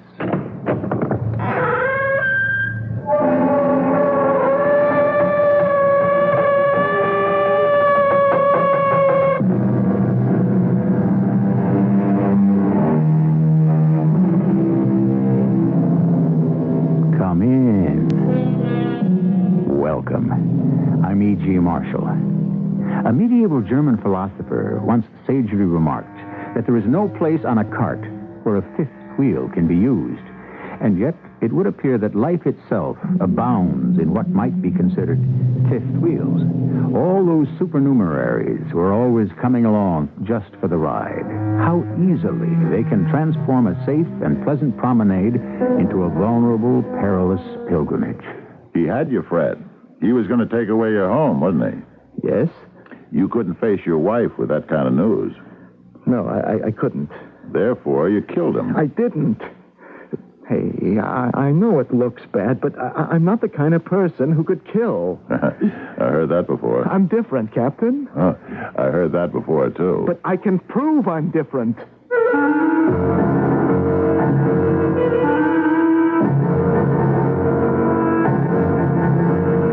Our mystery drama, Natural Sugar, was written especially for the Mystery Theater by Sam Dan and stars Fred Gwynne. I'll be back shortly with Act One. I've never fancied myself as much of a cook, but I can bake a wonderful homemade pie. And my secret is Pet Ritz frozen pie shells. I found them one day in my grocer's freezer, and I've been baking pies ever since. I just fill a pie shell with fruit and pop it in the oven. My friends can't figure out how I can be such an average cook and bake such wonderful pies. But Pet Ritz pie shells make it easy. All you do is fill and bake with Pet Ritz frozen pie shells. I pledge allegiance to the flag. They were nice, clean-cut American kids who grew up to be Soviet spies. The Falcon and the Snowman. They masterminded a spy network that stretched from the CIA to the KGB to one of America's most powerful corporations. The Falcon and the Snowman is the true story of two kids who had everything going for them and sold it all to the Russians. The Falcon and the Snowman, a thriller, now from Pocketbooks. The sleek jet sets down at the Oslo airport. Robert Martin steps off the plane and quickly walks over to the customs counter. His luggage in order, he hails a cab and begins his search. A search that will take him halfway around the world.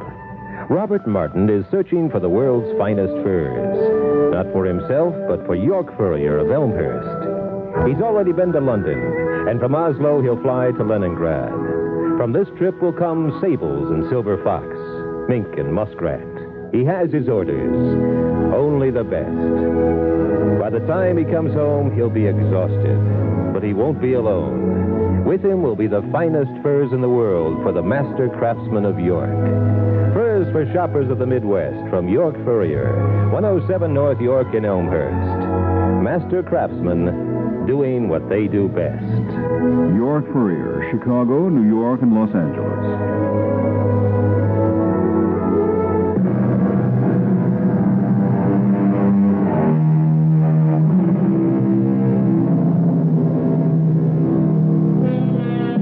For 3 years, the theater has been packed. The play could probably run forever. It's a pretty good mystery story. But it happens to star Emmett and Louise Brundage. And it doesn't matter what they do. They could even, as the saying goes, read the telephone directory to standing room only. We are watching their play approach its climax.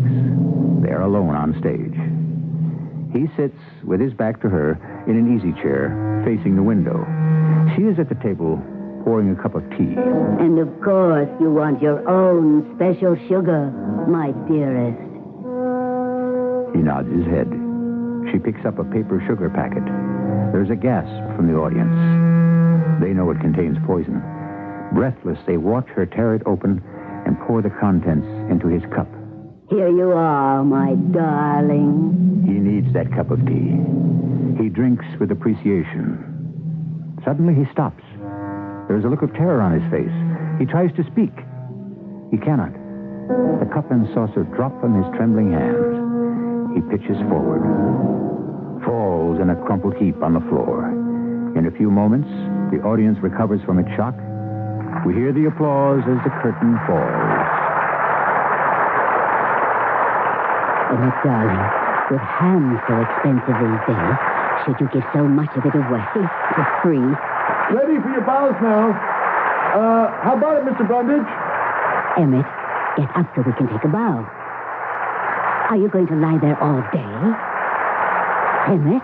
Hey, what's wrong? Fred, don't raise the curtain. Hey, what's the matter? Get a doctor.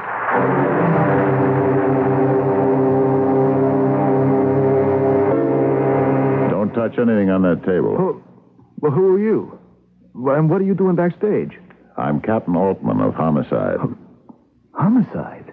And, who are you? I'm Fred Bantam. I'm the stage manager. I see. Just exactly what are you doing? Well, I'm getting ready for tonight's performance. Even if Mr. Brundage can't go on, his understudies are... Mr. Brundage is never going on again. What do you mean? He's dead? He's been poisoned, which is why I'm here. Poisoned? Are you sure? Well, I suppose you must be. What did you think had happened to him? Well, I thought he might have just collapsed, a heart attack or something. That's what you thought? Oh, yes, sir. I've seen it happen before on the stage. A performer just collapses. Yeah, well, now you know. It wasn't a heart attack. Yeah. Now that you tell me he was poisoned. Funny. Funny? What's funny about a man being poisoned? Oh, nothing. It's just that every night he's supposed to be poisoned in the play, and here he... Well, go figure it. That's exactly what I'm trying to do. It so happens that I saw this play. Oh, did you like it? My wife dragged me. $17 a piece. It wasn't worth... But anyhow, she poisons him in the play, right? Yeah, you could say she acts as the instrument. What do you mean? Well, the audience isn't supposed to be quite sure. About what? Whether she meant to poison him or whether his clever plot to poison her simply backfired. Seemed to me that for $17 we ought to know. Now, she poisoned the tea out of that pot on the table? Yes, Captain. I see. Has anybody touched that pot since the curtain went down on the matinee? Oh, no. So there's still some tea in here. Say, Ernie, run this down to the lab, will you? I assure you, Captain, there's nothing wrong with it. How do you know? Well, because I brewed that tea myself. Nobody said you were in the clear either. It was real tea, huh? Yeah, a special herb tea that Mr. Brundage was fond of. See, all his props had to be realistic, and the sugar, it had to be that particular kind, the only kind he would take. It's a natural sugar. You can see the packets in the bowl. So she picks one up, tears it open, and she pours it into the teacup. Yeah. And that's the one that had the aconite. The what, Captain? It's a type of strychnine. Does the work like the bite of a cobra. Now, what happened to the... To the what, sir? Here we are. The empty packet. Yeah. Hey, Ernie, you want to come back here a minute? There's still some grains of sugar, plus whatever else in this little package here. Now, will you have the lab go through it also? Okay, Fred. So, you brewed the tea. Yeah, I'd heat it up and give it to Arlette to bring on stage. Wait a minute. She plays the maid, right? Yeah, Arlette Jackson. Fred, I want everybody in the cast, everybody in the crew, everybody who was here on this side of the footlights to be ready for questions.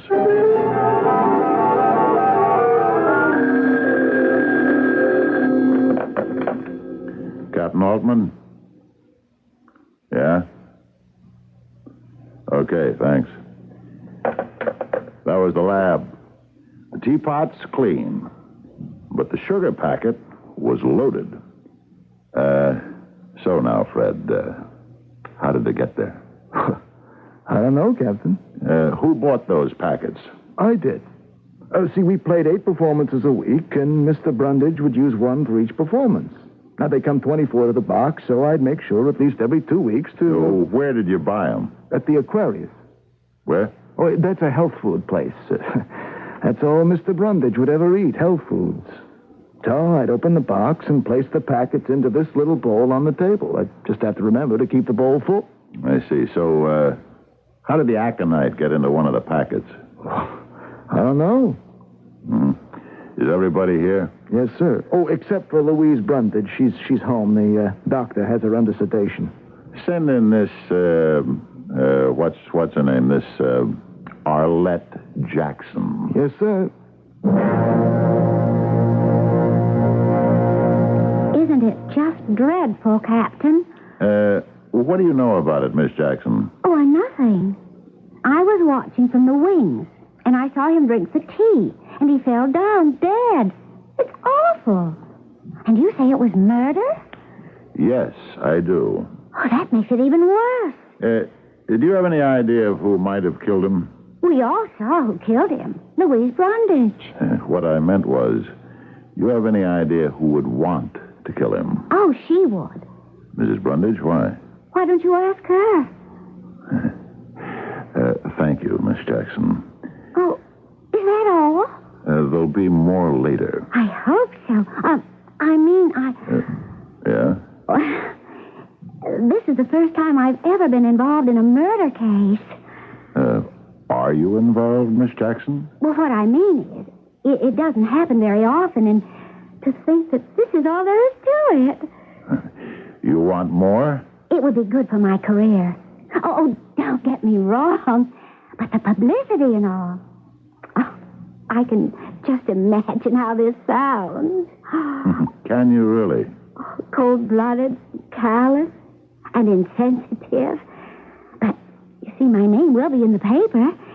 And I'll be interviewed on all the TV news shows. Uh-huh. It's the publicity break I need. Mm-hmm. The break I've waited for all these years. Getting back to Mrs. Brundage, why do you say she might want to kill him? Because he was going to leave her. He was. Why? Because he'd found another woman. Who? Me.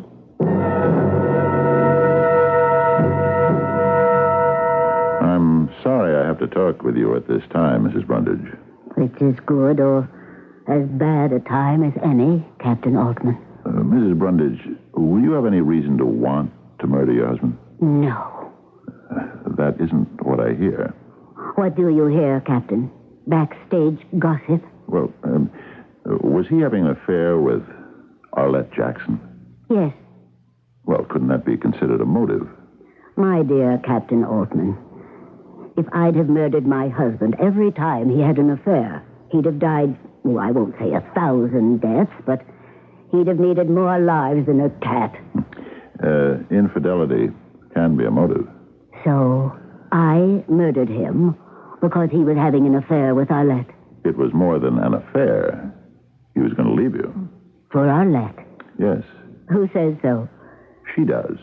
I'm afraid Miss Jackson has her facts slightly awry. In what way? In every way. I may have been a bit too liberal with Emmett. You see, he was 55. Oh, he didn't look it. I'm 60. You certainly don't look it. Thank you, Captain. Well, we'd been married for almost 30 years. For most of them, he'd been an average, faithful husband. But something happened to him just after his 50th birthday. He suddenly had this terrible fear of growing old. But I don't think you could understand that.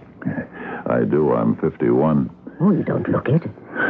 And so he became, a health food nut. Natural foods, organically grown foods, all sorts of exotic roots and juices. And then, of course, there was the matter of his virility. Was he still desirable to young ladies? Well, you never know until you try. Wouldn't you say, Captain? Yeah, I guess that's right. But you held still for it. My dear Captain, one is faced with a choice of evils, and sometimes one can only select the lesser. If I divorced him, he would lose the anchor that held him to the world of reality. Was there another reason? Such as? Such as self-interest. Of course, Captain. One must never overlook self-interest. If he had died, it would be the end of the Brundages. Perhaps the world's most famous theatrical couple.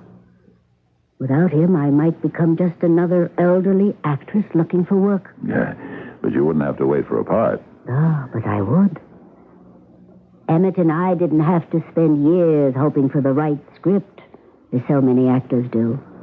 Whenever we needed something, Emmett would sit down and write it himself. Let's get back to little Miss Arlette. Well, as I said, I tolerated Emmett's little liaisons as long as they did no harm to our professional careers. But Arlette Jackson was another breed of cat. You see, he had to give her something. What was that? A part in the play. Something for which she is absolutely unqualified. So I said to Emmett, "Darling, your extracurricular affair cannot be given stage center. She is ruining the play. She is out." Yes, and... Whatever else he is, or was, Emmett Brundage was first and foremost an actor. So therefore he said, "Darling, you're right. She must be given notice." You mean he had her fired? Yes, Captain Altman. And so now, how can it be said that Emmett Brundage was about to leave his wife for Miss Arlette Jackson? I don't know. I need a little more to go on. What do we know so far? We know we have a man who has what appears to be quite a formidable wife. He has quite an appetite for extramarital affairs. These would appear to be mutually exclusive, as indeed they were. Now, what we must do in Act 2 is try to discover who did the excluding. Hey, what's a neat ravioli you can eat with a spoon? Oh, ravioli-os. What's a neat ravioli? The kids love it too. Oh, ravioli-os. Serve them raviolios for lunch today with plump beefy or cheesy middles and a tangy tomato sauce. Raviolios from the makers of SpaghettiOs in the new bright red can. Franco-American. Oh, raviolios. O's make lunchtime terrific. Do you believe that America is the land of opportunity? Paulo Creed does. And he's going to prove it to the whole world by giving an unknown a shot at the title. Thursday, Rocky, the motion picture that propelled Sylvester Stallone to stardom. Rocky, a CBS special movie presentation. The story of a fighter with the chance to reach out for a dream. Rocky on CBS television. Thursday at 8, 7 Central and Mountain. Followed by a special showing of MASH. Attention registered nurses. Loyola University of Chicago offers you an opportunity to upgrade your position by earning a Bachelor of Science degree in nursing. More and more nurses are returning to school to enhance their personal and professional careers. Loyola's RN completion program is unique and flexible. For example, evening and weekend classes are available, and you may study full or part-time. You may transfer 64 semester hours of academic credit and challenge exams for 24 hours of nursing education. A variety of clinical experiences is also offered. You can enroll at Loyola's Lakeshore, Water Tower, or Maywood campuses. Loyola School of Nursing is fully accredited by the National League of Nursing. Free program planning and registration information are available to you. Just call the Loyola University School of Nursing at 670-2727. Don't delay. That number again is 670-2727. Loyola is an equal opportunity educator and employer.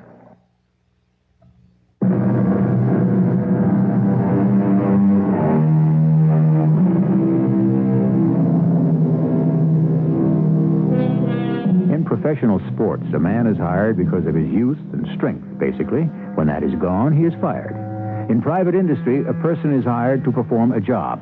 When that person's ability declines, for whatever reason, that person is fired. Yes? Now, a man marries a girl because she's beautiful and sexy. I know this has the most violent overtones of male chauvinism, but I'm merely reporting the world we live in. After some time, she's no longer beautiful. It's not so easy to get rid of her. So, what do a great many men do? They start looking for greener pastures. Fred. Yes, Captain. Is it true that Arlette Jackson was going to be fired? Yes, but we were sitting on it till we could get a replacement. Why? I guess it was pretty common knowledge. She and Emmett Brundage were having a thing. I see. And Mrs. Brundage didn't like it? Well, it was partially that. What was the rest of it? Well, he was getting tired of her. I see. If it hadn't been for the relationship she was having with Emmett Brundage, would she have gotten the part? Are you kidding? Maybe she's got the legs to be a showgirl in Vegas, but she doesn't belong on a Broadway stage. So, we have a three-character play on the stage. Mr. Brundage, his wife, and the maid. It's one set, a library. Yeah, everything happens right here? Yes, sir. You never change anything on the set, right? It just remains in position. Here's the table. It has the bowl with the sugar packets. It's here all the time, right? Yes, sir. Yes, sir. Everything you need for the play is also here all the time. The only thing that gets brought on is the teapot and the tray with the cups and saucers. That's right. But the poison, it doesn't come from the teapot. It's in one of the packets on the table. And Mrs. Brundage is the one who pours it into the cup. Now, how does Arlette manage to get her to use the right packet? Are you saying that Arlette murdered Mr. Brundage? I'm saying we should discuss it further.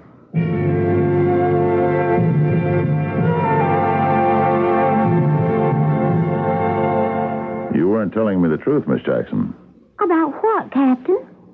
First of all, you implied that Louise Brundage poisoned her husband because he was going to throw her over for you. It's true. I'm not too sure about that. I understand he got you fired from the play. Who told you that? Well, it doesn't mean anything. I see it doesn't, huh? No. You see, it was all kind of a cover-up. For what? He was crazy about me. There wasn't anything he wouldn't do for me. That doesn't seem to square with the facts. What facts? The cold, cruel facts of life, Miss Jackson. A, he fired you from the play because his wife ordered him to. B, according to the best available information around here, he was getting tired of you anyhow. Do you want to hear what was really going on? What? Well, to begin with, you're a man. Who'd you rather come home to, me or an old bag like Louise? Miss Jackson, Louise Brundage has certain charms. Oh, yes, but she's had him too long. He wasn't in any position to cross her. Oh, not yet. And why is that? Well, they had this kind of magic. You know what I mean. It was worth $1 million a year. He wanted to do one more play. Yeah? Well, he was writing it. Uh-huh. It would be a play in which the wife would commit suicide, and the guy would fall in love with this beautiful young girl. You get it? Go on. And in the end of the play, he would have such a great scene with the young girl that the public would want to see the two of them together again. We would be perfect foils for each other. Mm-hmm. All this he told you? Yes? Stick around. I'm going to want to talk to you again.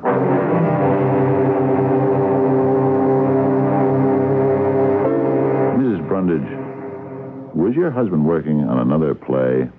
What do you mean, Captain? Was he? Well, he was always putting down ideas, but as far as a definite new play, no. If he were working on another play, would you know about it? Well, I think so. As a matter of fact, I would have to. How could I be unaware of it? So he was not, to the best of your knowledge, working on a play in which a man kills his wife because he wants to marry a young girl? No. I can say he was not. Mrs. Brundage, it's been established that your husband died because of the sugar packet that you emptied into the teacup. Yes, you've told me. Well, certainly there are enough witnesses to what happened. You reached into that small silver bowl, took a packet, opened it, poured it, and that did the job. My question, was there anything about that particular packet that would make you pick it up? No. What were you conscious of when you selected it? You say selected, but I didn't select it. I just reached in. Were you conscious of picking one rather than another? No. Were you conscious of anything? No. I just took the first one that came to hand. That would be the one on top. Captain Altman, am I a suspect? Mrs. Brundage, when I'm on a murder case, everybody's a suspect. Would it make sense for me to kill my husband in front of 800 witnesses? No, it wouldn't make sense, but maybe you're counting on us to believe that. You don't do much for a person's ego, Captain. I'm not in that business. Let's go through motives. You had one, the betrayed wife. Arlette Jackson had one, the spurned girlfriend. What other motives do we have? Oh, there were a great many people who disliked Emmett. Yes? Mostly because he was successful. Did any of them dislike him enough to kill him? What is enough? Beside you, who would gain by Emmett's death? There's always that, isn't there? Money. No matter what you hear about love, money and what it can buy is still the number one cause for homicide. You might continue your discussions with Fred Bantam. The stage manager? Yes. He's been a stage manager for a long time. And he has dreamed that stage manager's dream, to become a producer. Some time ago, he needed some front money. What's that? Money to get started on a production, to option a play and get various things in motion. Mm-hmm. He needed about $10,000. He asked Emmett to invest, but Emmett said no. He'd lend him the money. 10,000, huh? At a pretty good rate of interest. Emmett was quite shrewd about his dollars. Lately, I understand Fred's been having trouble keeping up with his payments. Yeah, I see. Thank you.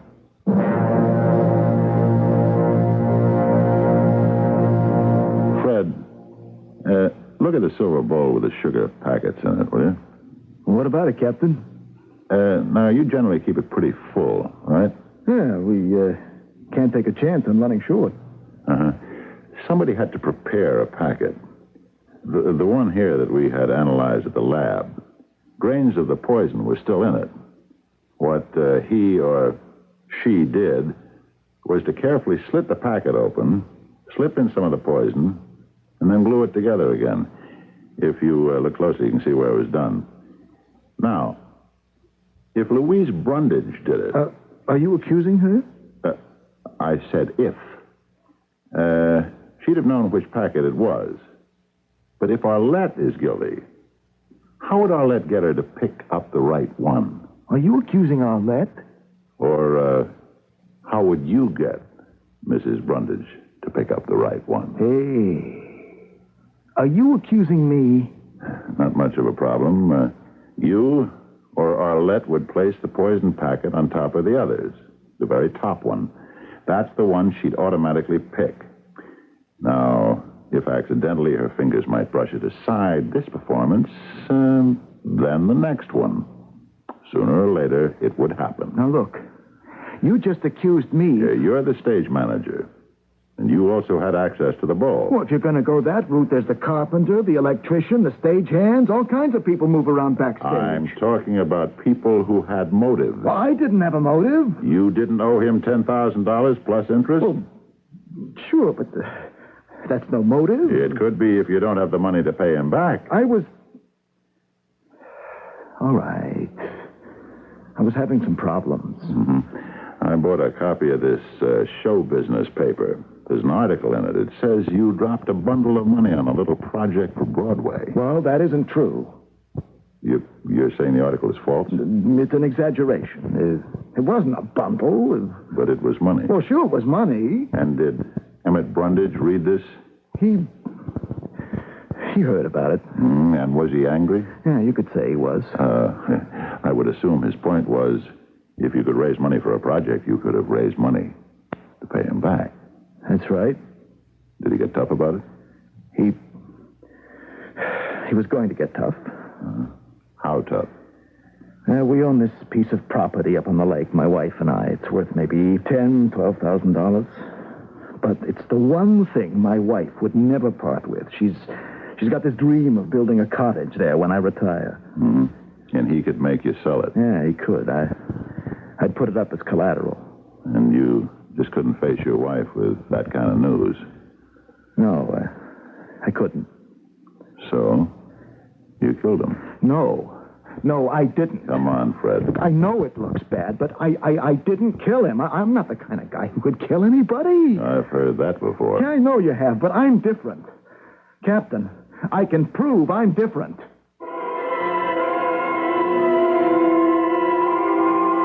And we're going to give Fred every chance to do that in Act 3. You must admit, we have a fair share of suspects, and each of them has adequate motivation. Is it the wife, the girlfriend, or the stage manager? One of the above? None of the above? Or perhaps all of the above? We shall compare notes shortly in Act 3. Wherever the big news is made this fall, Sports Illustrated will be there to capture it. We've been there for baseball surprises from Kansas City to Philadelphia. We'll be there for the college and pro football battles from Pasadena to Pittsburgh. We'll be there as the Islanders and the Lakers defend their crowns. And as Duran and Leonard square off in a super middleweight rematch, there'll be big news this fall. Sports Illustrated will be there each week to capture it for 16 million readers. That's what makes it a great place to advertise. Sports Illustrated, America's Sports News Weekly. Brainwashed, get out what America gets into. Don't worry, America. Spray and Wash has gotten out more food, grease, and dirt than any other stain remover. Because year after year, more Americans buy Spray and Wash. So let Spray and Wash get out what you get into.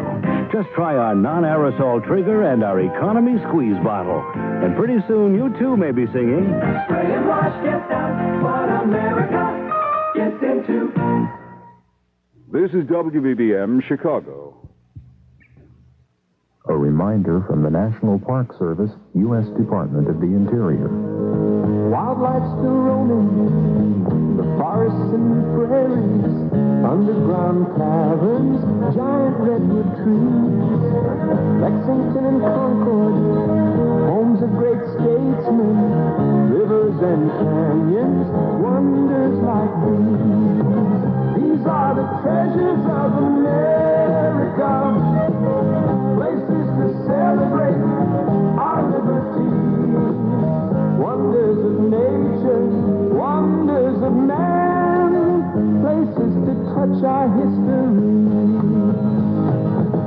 Wonders of nature, wonders of man, places to touch our history. Your national parks to use, preserve, and enjoy.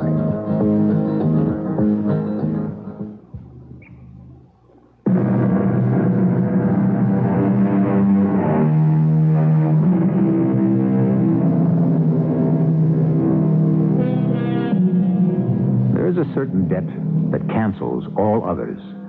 It may be a debt of honor or a debt of money. It may be a debt of love or a debt of hate. But given the time and the place and the temper, it becomes the debt that must be paid in blood. Only life itself can satisfy the claim. It happens because the debtor forgets that a man or a woman can be pushed just so far and no further. I couldn't kill anybody, Captain. I swear to you, I'm not a killer. Sure. You gotta believe me. It's a fact. Look at me. What am I?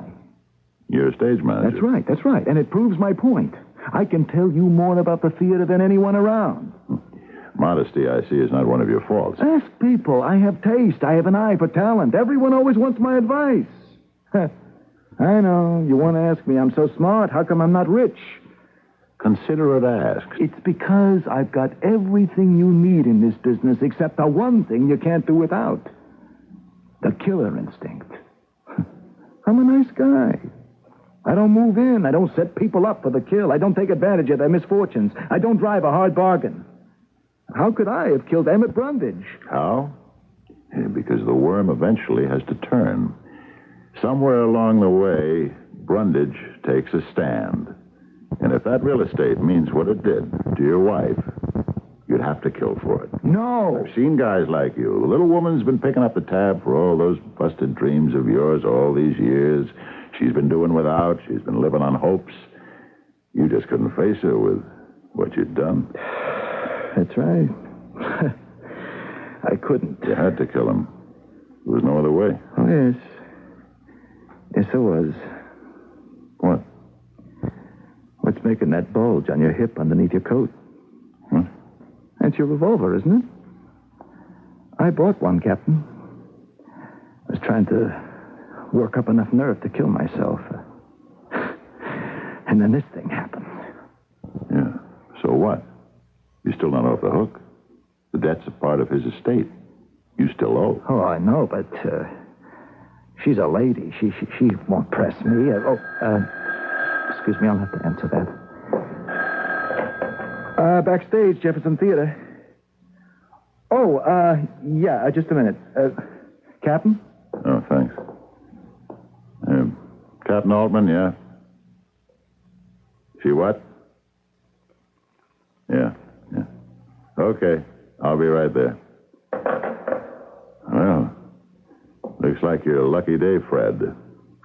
Arlette Jackson just confessed to the murder of Emmett Brundage.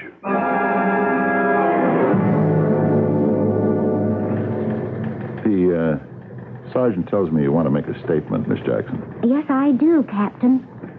Why did you kill Emmett Brundage? You know why? I do. Well, you even told me. Because he used me. how did you kill him? You know how. With the poison sugar packet in the bowl. But you're not the one who had to pick it up and open it and pour it into his tea. That's right. So how could you make sure Mrs. Brundage picked up the right one? Any of them could have been the right one. Just how is that? I got hold of enough of that stuff to make up about half a dozen packets. Just before the show began, I emptied the bowl of the real sugar packets and put the poison ones in. So, whichever she picked. I see. After the show, I was able to sneak the poison ones out and put the other ones back. Oh, but weren't you afraid you might be arrested later? No. I thought she'd be blamed. You know, the jealous wife angle. Just why do you want to confess? Why? Because I'm guilty, that's why. I thought I could get away with it. But I've got a conscience. It would bother me too much. All right, Miss Jackson. Ernie, get a typist in here, will you?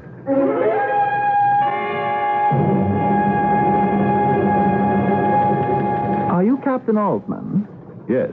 They said to see you. About what? About Arlette Jackson. What about Arlette Jackson? Excuse me, my name is Leon Dupre. I was Miss Jackson's agent. Strictly speaking, Mr. Dupre, that is, my department is all through with Miss Arlette Jackson. You may be and you may not be. It all depends. On just what? She did not kill Emmett Brundage. She says she did. Miss Jackson is a young lady who says a great many things. Why do you say she didn't kill Brundage? I think you have to know something about Arlette Jackson. She's one of those very beautiful girls, and she thinks that her beauty is a substitute for talent. It may be in many forms of show business, but not in the legitimate theater.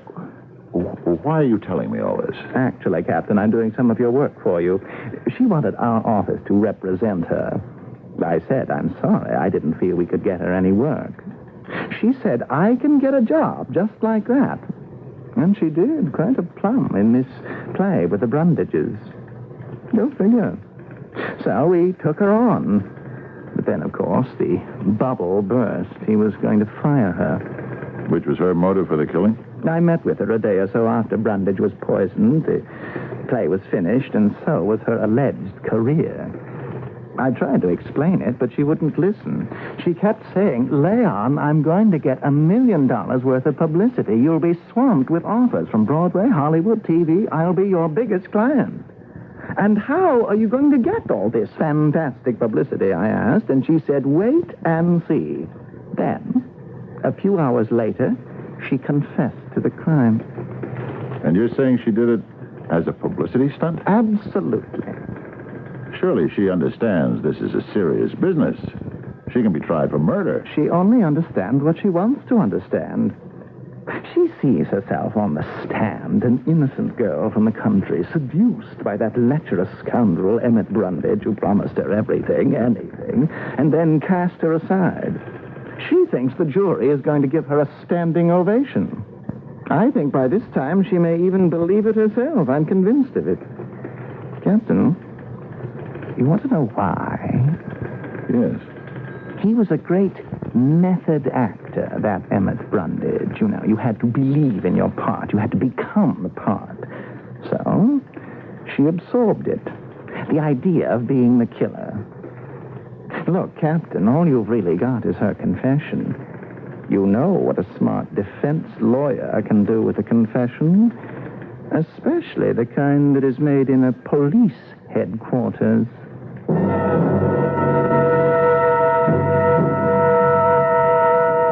And so, Rex, if you think I'll put up with your insufferable patronizing just for the hope, the remote possibility that you'll favor me with a smile, an occasional kiss, permit me to tell you in no uncertain terms that the answer is yes. Yes, my darling.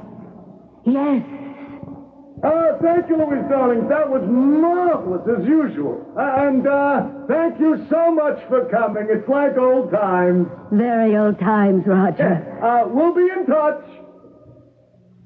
Oh, Hello. They'd said I'd find you at this theater, auditioning. We better move back to the stage door. Oh, I haven't had to do this in 30 years. How about a cup of coffee? I noticed a place next door here. Oh, thank you. I can use one.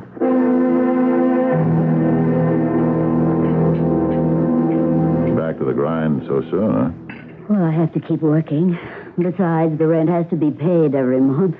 Oh, I thought you and Emmett were pretty well fixed. Don't believe everything you read about show business salaries. You were looking for me, Captain. Yes. I wanted to ask you a question. May I? Of course. When did you decide to kill your husband? How neatly you phrased that, Captain. Not did I, but when did I? Would you like to answer it? I don't have to, unless I'm formally charged. And even then, I wouldn't be required to. I have a feeling you want to answer. Do you? Why? Fred Bantam said it, but he didn't have to. It's obvious. You're a lady. Thank you. Ladies may be a disappearing breed. That's why when you encounter one, she stands out. What is the purpose of this flattery? It isn't flattery, Mrs. Brundage, if it's the truth. You are going to confess to Emmett's murder. But Arlette Jackson has already confessed. You and I know that Arlette Jackson is a kook. Why do you insist that I killed him? Murder is always a matter of motive. Fred Bantam had one. But being Fred Bantam, he was willing to be stepped on again. How well you know him, and on such short acquaintance. Mm-hmm. Arlette, there's always another guy somewhere for her. Oh, yes. She has a long way to go before age catches up with her. It caught up with you. Finally. Yes? Your husband was a fool.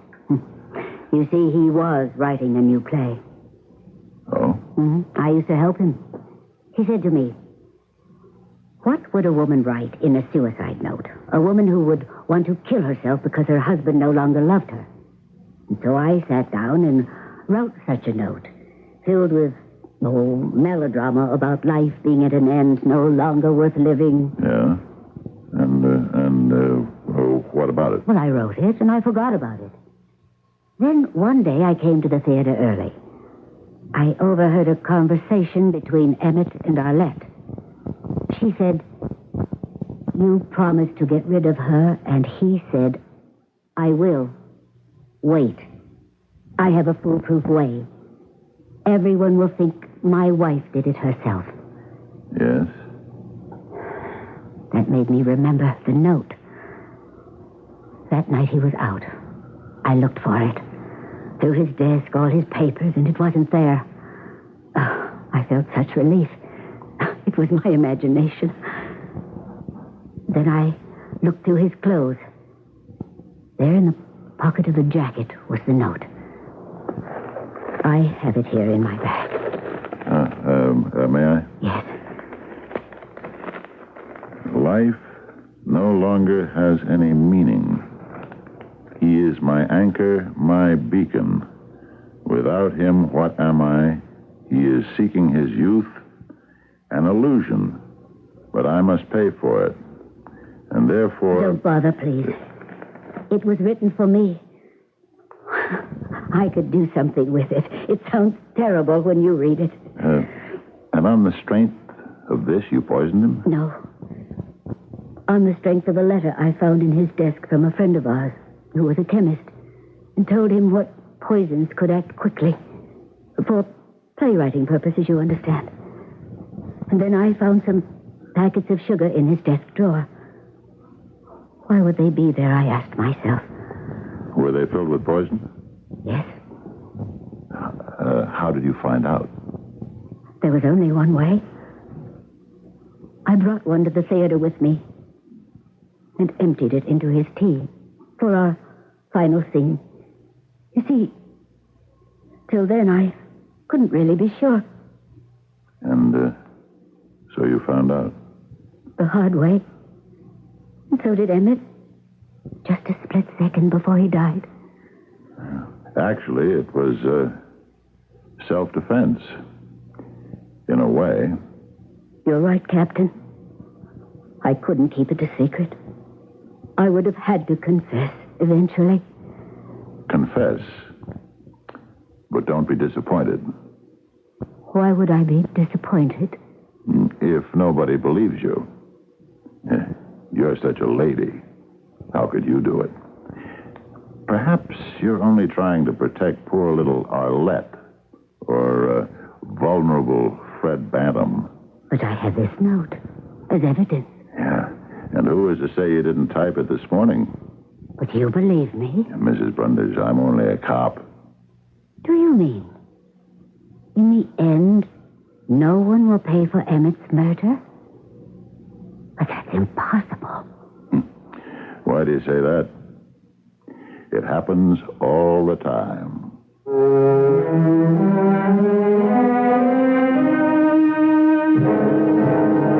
It does happen often enough. We have all sorts of unsolved crimes for which no one ever seems to pay a price. And one way or another, they find their way back into the rear of the files, where they gather dust until someone needs the space. Then they are put somewhere else, where eventually they are lost or destroyed, and life goes on. I shall return shortly. A message from CBS Television. Hello, I'm Charles Kuralt.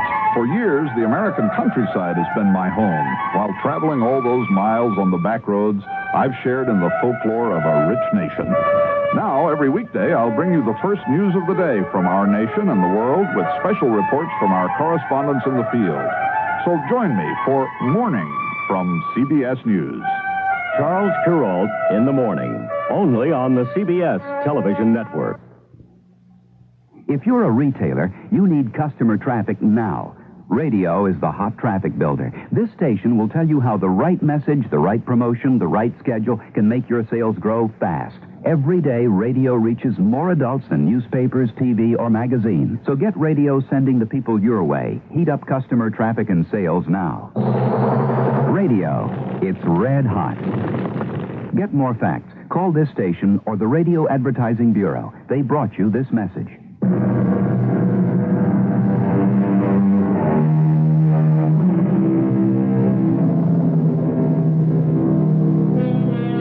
Thou shalt not covet thy neighbor's wife, or her husband, as the case might be. But what is there in some men and women that somehow can never be satisfied? It's a question that's fascinated writers throughout the centuries. If you took away all the works that dealt with adultery, the library shelves would be half empty. There would be almost no theater, and your movie and TV screens would hardly ever be lit. One thing you have to say for sin, it has inspired some of the great stories. Our cast included Fred Gwynne, Evie Juster, and Russell Horton. The entire production was under the direction of Hyman Brown. And now, a preview of our next tale. This seems to be the whole point of contention, Elwood. Did I do something? Well, did she? Well, yes. Obviously. But I'm not aware of having done anything. It doesn't alter the fact. Even if it were an unconscious act, it would still disqualify her for the position. Mr. Townsend, I wish you would tell me. I would rather not. I was willing to let the entire episode be forgotten, and you would have been well advised to do the same. Elwood, what are you trying to say? As you know, Paul, I always try to avoid an unpleasantness. I was willing to let it go. Take my loss quietly and forget the entire affair. Your loss? You saying that Miss Pruitt took something? Yes. Miss Pruitt stole something. It's a lie. It is true. Miss Pruitt is a thief. This is E.G. Marshall inviting you to return to our Mystery Theater for another adventure in the macabre. Until next time, pleasant dreams.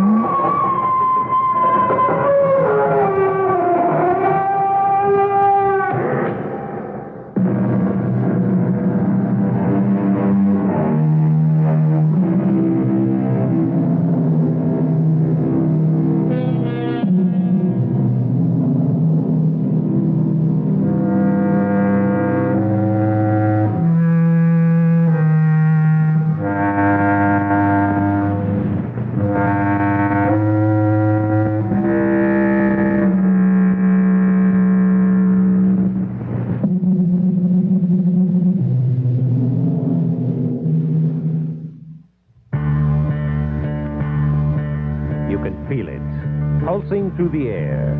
That sense of excitement that puts a keen edge on your day. The new 1981 Oldsmobiles are in at Jack Thompson Oldsmobile. Sleek and sassy and fuel efficient.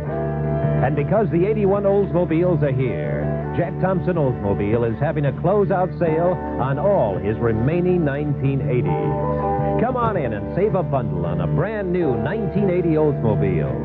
You'll not only save lots and lots of money, but you'll enjoy the same new car warranty Oldsmobile is famous for. And you'll still find a tremendous selection, including the amazing Oldsmobile Cutlass, America's best-selling car. So come on in to Jack Thompson Oldsmobile and pick up your dream car during the 1980 closeout sale. Jack Thompson Oldsmobile, 95th and Pulaski. Attaboy, Jack.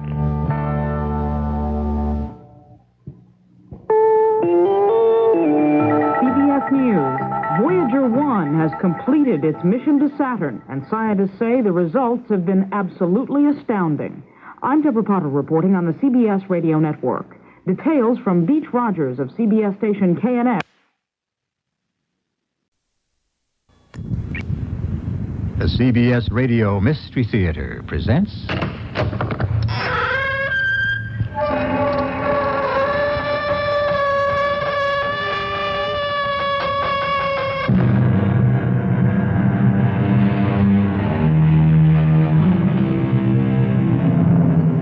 Come in. Welcome. I'm E.G. Marshall. The world you're about to visit isn't the world you know. It's an alien planet, so distant, so remote, so anonymous, that it bears a number instead of a name. It's a world called A15. And while it may be light years away in distance and many years away in time, we're going to take you there right now. You'll travel with 4 others, young but seasoned veterans of spaceflight, the kind of tough, resilient young men the rigors of space will demand. Ready for anything?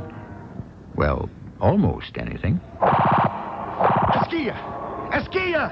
What are you shooting at? Look, Captain! It is a frog! A giant frog! You're out of your mind, Esquia. There isn't any animal life on this planet. Look! Behind the hill! What do you call that thing? It's impossible. Captain, this whole planet is impossible.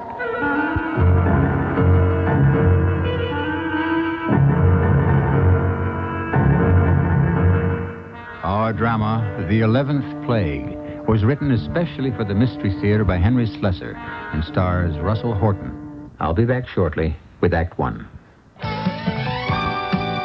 Hi, I'm Susan Anton. Fitness that feels good by day needs firmness that feels good by night. That's why you'll love the CertaPerfect Sleeper. Luxurious top comfort plus deep inner support. You get both with every perfect sleeper. So remember, be a perfect sleeper. Buy a perfect sleeper, perfect sleeper. Buy Certa. It's a healthy investment in yourself.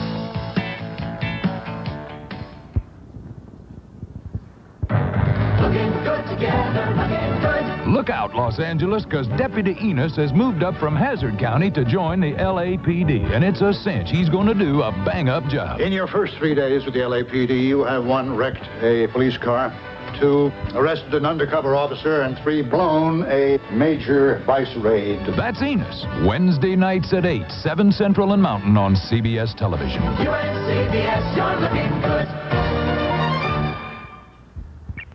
This is Gene King for your Better Business Bureau. Is there something you'd really like to have, but you think you can't afford it?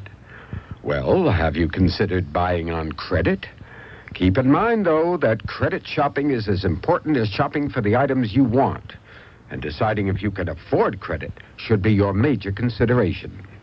Now, here are a few tips. The basis for wise credit buying is wise budget planning. It's important to know exactly how much you can afford to pay each month for your credit purchases and to balance that against your regular bills. Keep in mind that credit does cost money, and a good budget plan should include all your expenses for a full year. Also, some money should be budgeted for emergencies. And what's left, you see, will be the deciding factor in whether or not you can afford credit. A tip from your Better Business Bureau.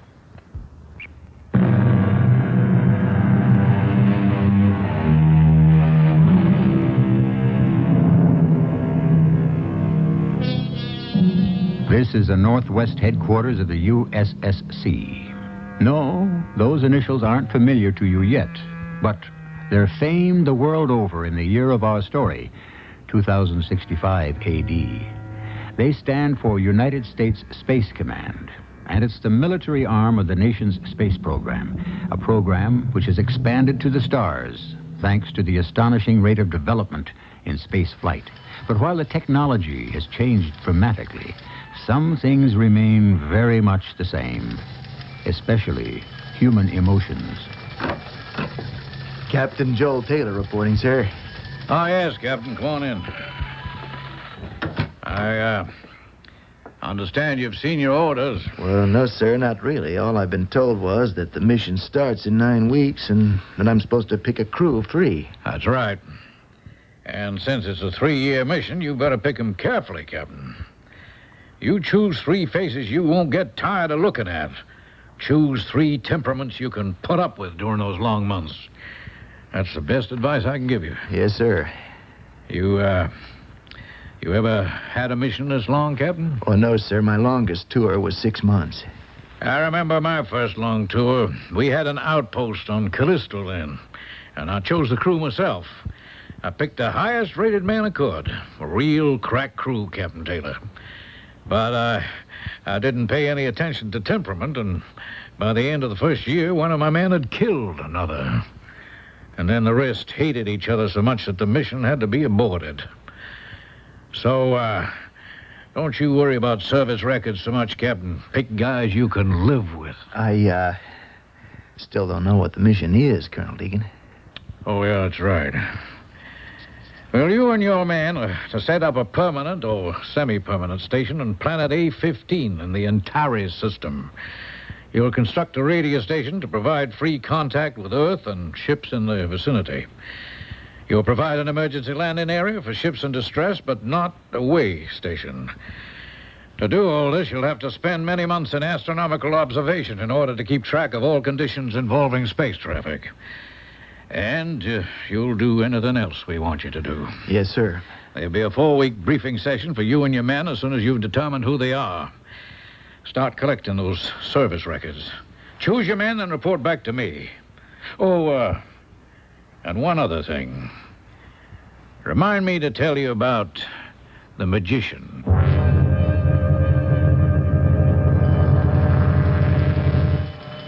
So these are your choices, Captain Taylor. Yes, sir. Let me see now.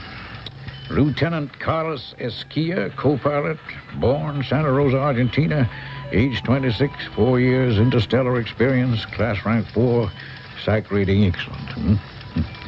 Esquia. Speak English? Oh, yes, sir. Also French, Spanish, Italian, and Russian. Sounds like salad dressing. Lieutenant Gary Flack, navigator, born Birmingham, Alabama, age 26, 3 years, interstellar, class rank 7, psych rating excellent. And the third man, Sergeant William Bart, general crewman, born New York City, age 27, interstellar 5, psych rating good. Yeah, that's it, sir. Do you think you might tell me about it now? You mentioned a magician? Oh, yes, that's right, Captain. Well, it's not a difficult problem, just a bit unusual. In what way? Well, when you arrive on A15, you'll have to dispossess someone.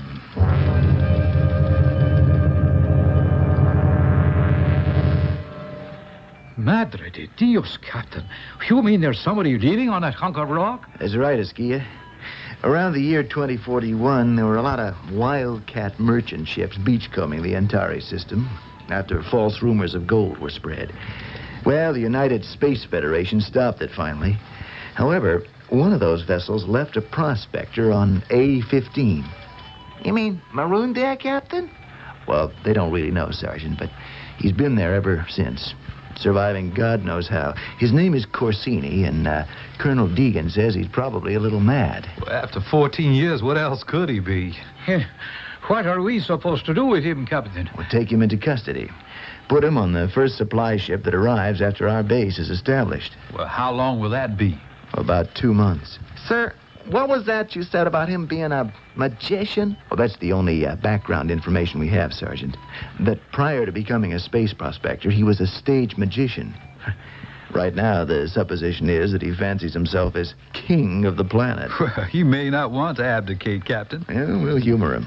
Tell him the Earth government wants to give him an official welcome as ruler of another sovereign state. All right. Now, briefing begins at 1400 hours today. From now on, all sessions will be at 0800 every morning, excluding Sundays, until blastoff.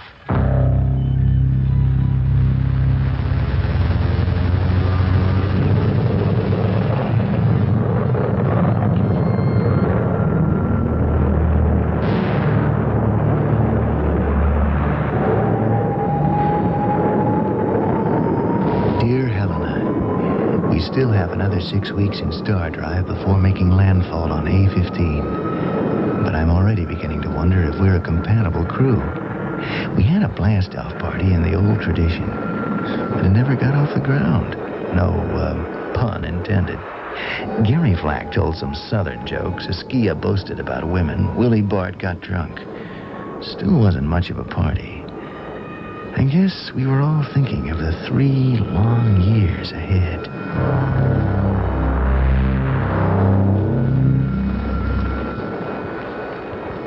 Dear Helena, I'm happy to report that we made an uneventful landing on A-15. The only word I can think of to describe this place is eerie. It's small, hardly bigger than an asteroid, and just as rocky. But there are queer little patches of green vegetation. The worst thing about it is the wind. It's warm, and it never stops.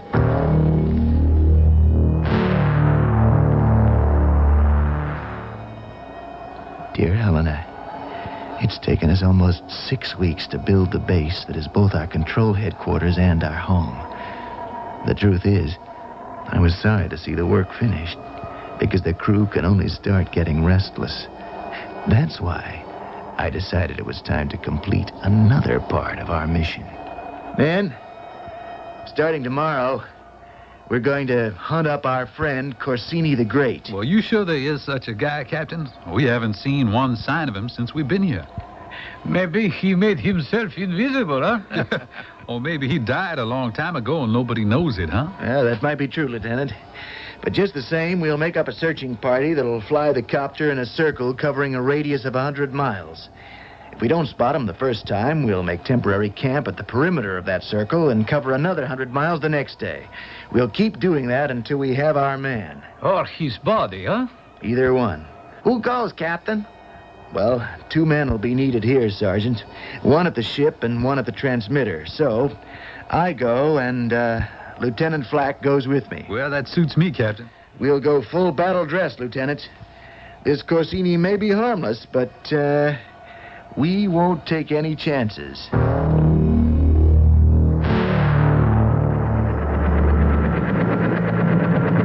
Captain! Look! There he is! Hey! That's what I call luck. We haven't been out more than 2 hours. Well, he's afraid of us. Look at him run. How the heck does he live out here? You suppose he's eating that green stuff? Remember what they said at the briefing. It's edible. Tastes like boiled lettuce, only not as good. Hey, Corsini looks fat. So it must be nourishing. Yeah. Set her down, Lieutenant. We'll catch up to him on foot.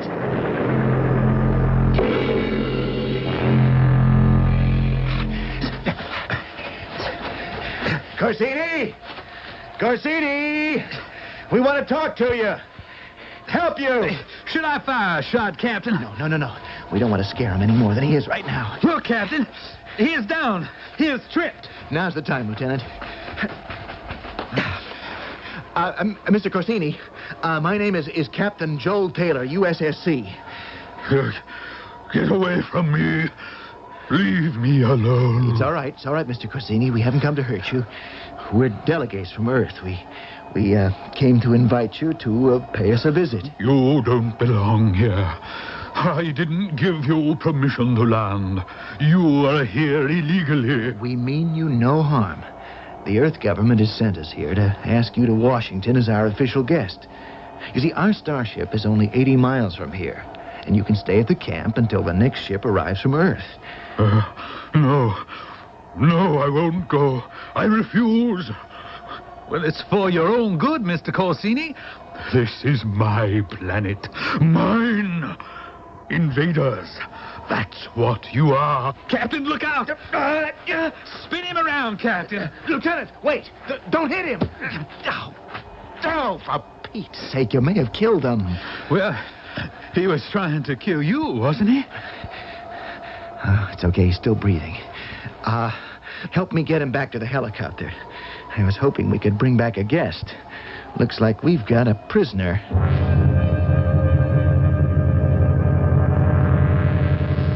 Mr. Corsini?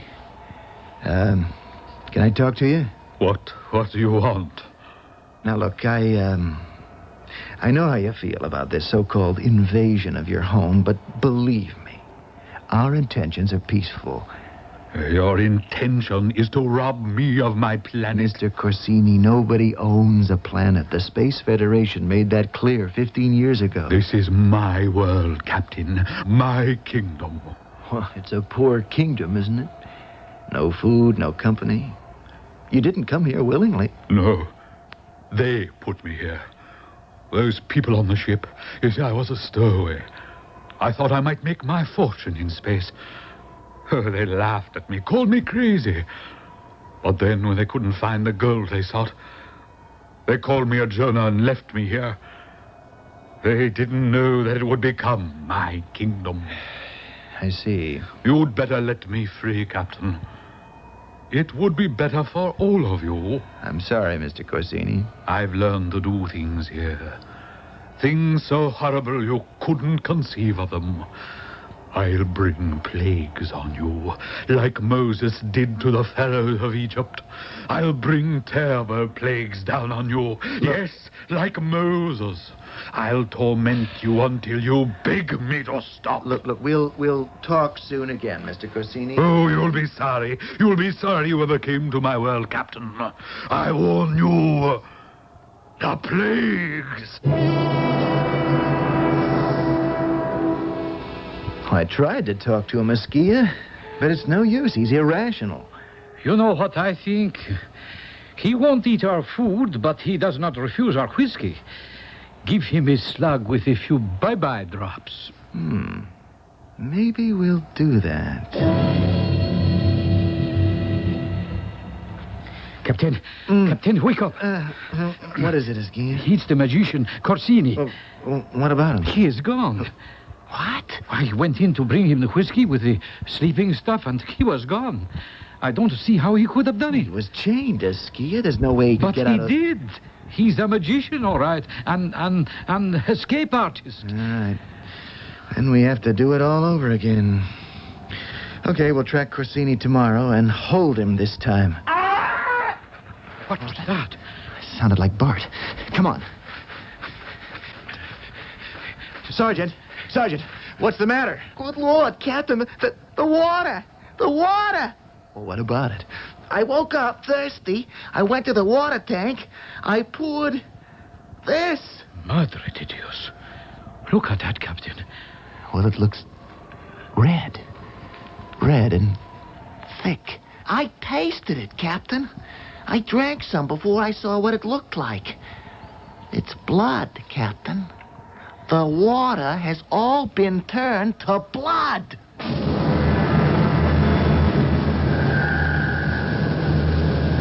Thus saith the Lord, in this thou shalt know that I am the Lord. Behold, I will smite with the rod that is in mine hand upon the waters which are in the river, and they shall be turned to blood, and thou shalt loathe to drink of the water.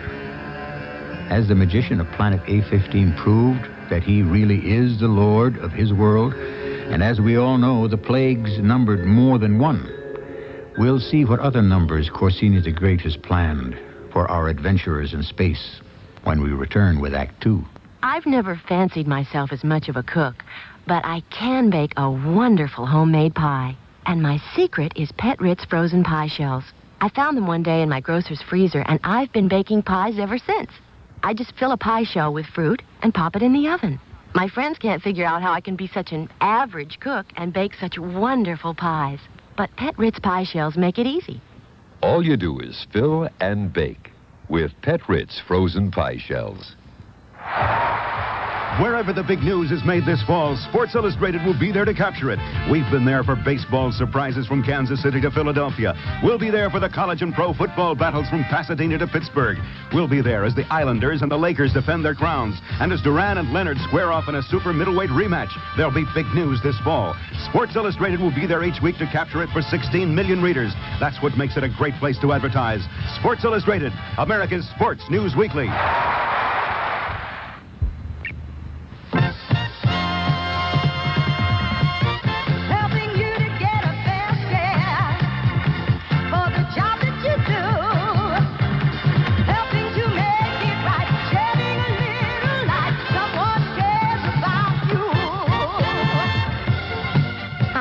This is Lola Falana. You know, the federal minimum wage is $3.10 an hour for most workers. That's right, $3.10 an hour. If you're not being paid the $3.10 and you think you should be, call the nearest wage and hour office today.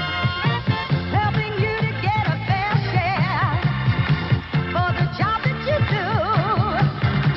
Helping to make it right, shedding a little light. Someone cares about you. This message from the U.S. Department of Labor, this station, and me, Lola Falana.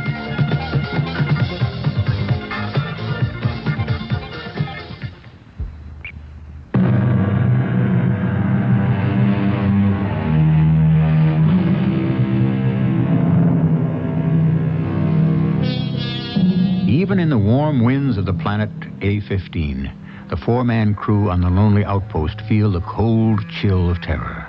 Corsini the Great, the marooned magician, had seemed like comic relief when they contemplated their assignment of capture and containment. But now, with his chains dangling free, the magician gone, and their precious drinking water turned to blood, the dread they feel is almost supernatural. Let's stop all this speculating. Now, I think it's obvious what happened here. Corsini slipped out of his bond somehow and contaminated the tank. Well, how, Captain? Where did he get whole blood on this nothing planet? The thing we have to do is find a new source of water. Well, we better. Our supply ship won't be here for another 2 weeks. There ain't any water holes on this planet. No lakes, no rivers. We'll just have to dig for it, Sergeant, that's all. You mean underground wells? Well, it rains on A-15, doesn't it? There's vegetation. That means there's water somewhere, and we'll find it. Either that or die. So, we will dig and pray for rain.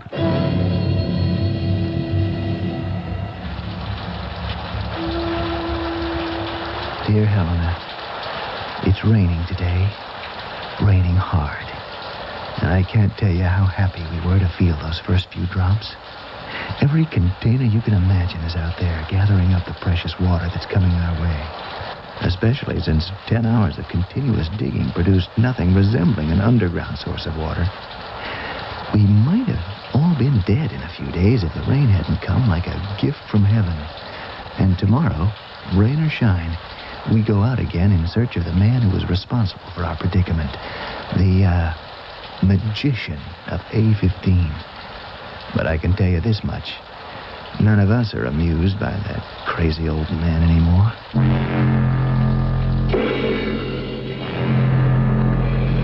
There he is, Captain. Right out in the open. Yeah. Not running this time. You know what I think? I think he's not afraid of us anymore.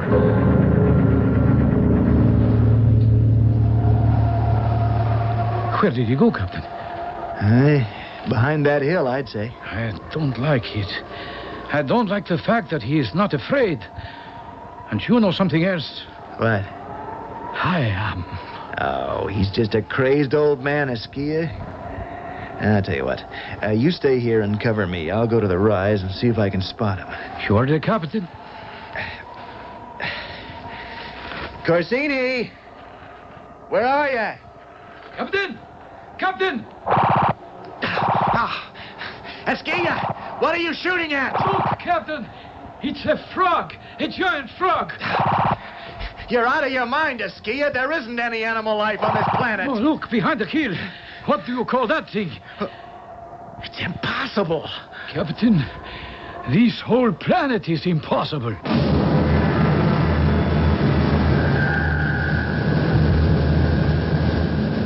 So you didn't catch up with Corsini, huh? We caught up with him, all right.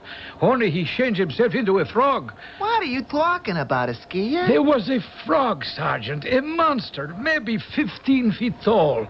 So there goes Colonel Deegan's theory about the planet not supporting life. Well, now, we don't know if the thing was indigenous. Maybe it was brought here. By who, Captain? Corsini the Great? This is crazy. First the water turns to blood, and now you see big... Hey, you hear something? Well, sounds like an aircraft or something. Wait. Look at the stars. Over there. They're usually bright as diamonds. Something's coming from over there. Maybe it's some planet phenomenon. The sky's getting dark. That's what's happening. Listen to that sound. It sounds like insects. Hey, that's what it is. Insects, flies, gnats, billions of them. Look out, they're coming for us. No! Take cover. Back to the shelter. We're being eaten alive. Hurry! Hurry!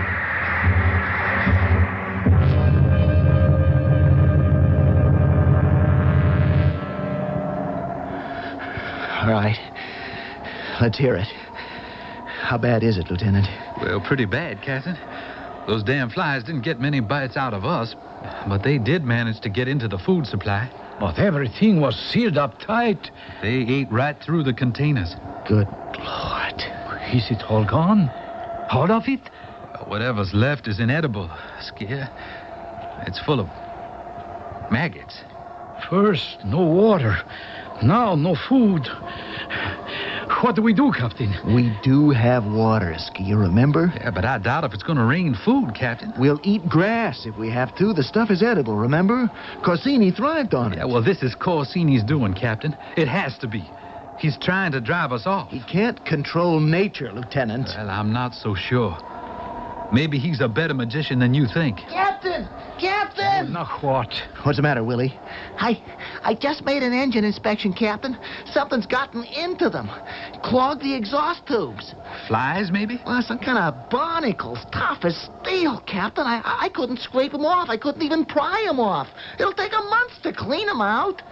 Well, then, maybe we better start cleaning right now. What is the matter with you, Taylor? You think you can solve every problem just by giving an order? It's my job to give orders, Esquilla, and my title is Captain. Well, let me tell you the facts of life, Captain.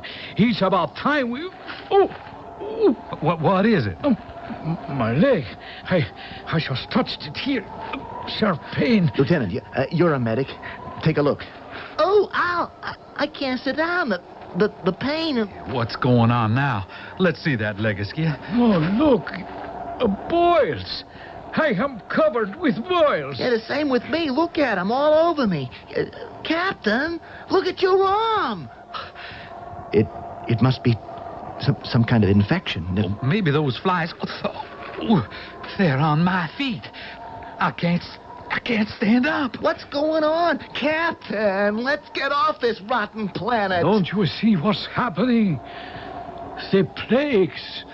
The plagues of Egypt. Now, Esquilla, let's not get carried away. Think about it. Blood, frogs, flies, gnats. What next? What did they call the next one? Oh, wait, I remember. A murrain of cattle, whatever that means. And we don't have any cattle, Lieutenant. Yeah, but we have a ship, Captain. That's as precious as cattle were in biblical days. And a murrain might be the same as barnacles. And boils. The plague of boils. Are you telling me that is a coincidence? No, I'm not saying that. The truth is, Corsini the magician, he said something about bringing down the plagues of Egypt. And that's what he's doing. Captain, we can't beat somebody with powers like that. I'm not ready to admit he has any powers. Hey, where are you going, Captain? I'm taking the copter out. Alone? Yes, alone. I'm going to find Corsini. I don't know if he does have anything to do with what's happening, but I intend to find out.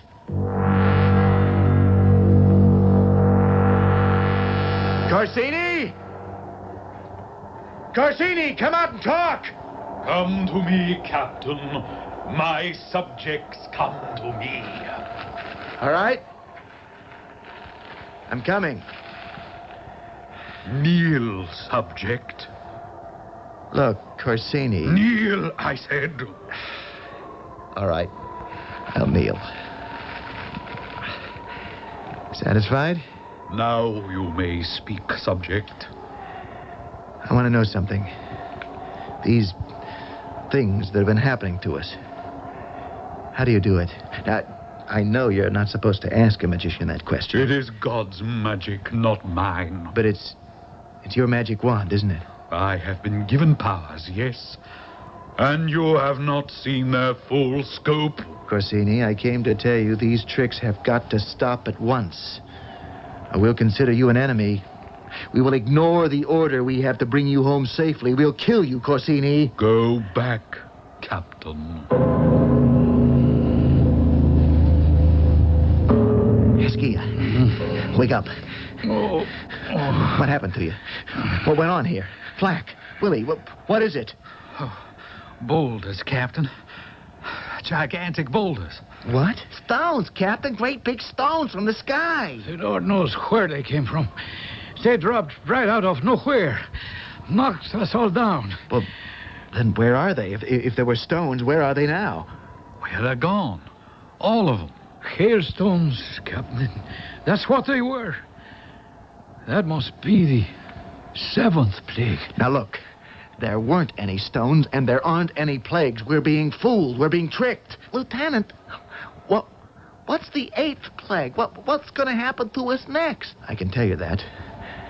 If Corsini sticks to the script, it'll be locusts. Oh, no. There will probably be another swarm like the flies in the gnats. I can't take too much more of this, Captain. But we'll be prepared this time. We'll make sure we get inside the ship at the first sign of things. We'll use the heat guns to blast them. And if they get too troublesome, we'll blast off and burn them with our rocket fire. Now, is that understood? We are not going to have to wait long, Captain. They are coming now. We won't have time to get to the ship. Get those heat guns ready. Look, there are millions of them, Captain. Pick up your weapons. Start firing. Captain, look. They are not just locusts. What are they? They're some kind of insect. Look at the size of them. They got faces. All of them. Faces. Mama. They look like my mother. My poor dead mom. Dorothy. They look like my Dorothy. It's just a trick. Another rotten trick. Fire! Fire those guns! I can't, Captain. It's Louise. Oh, Helena. It's Helena's face.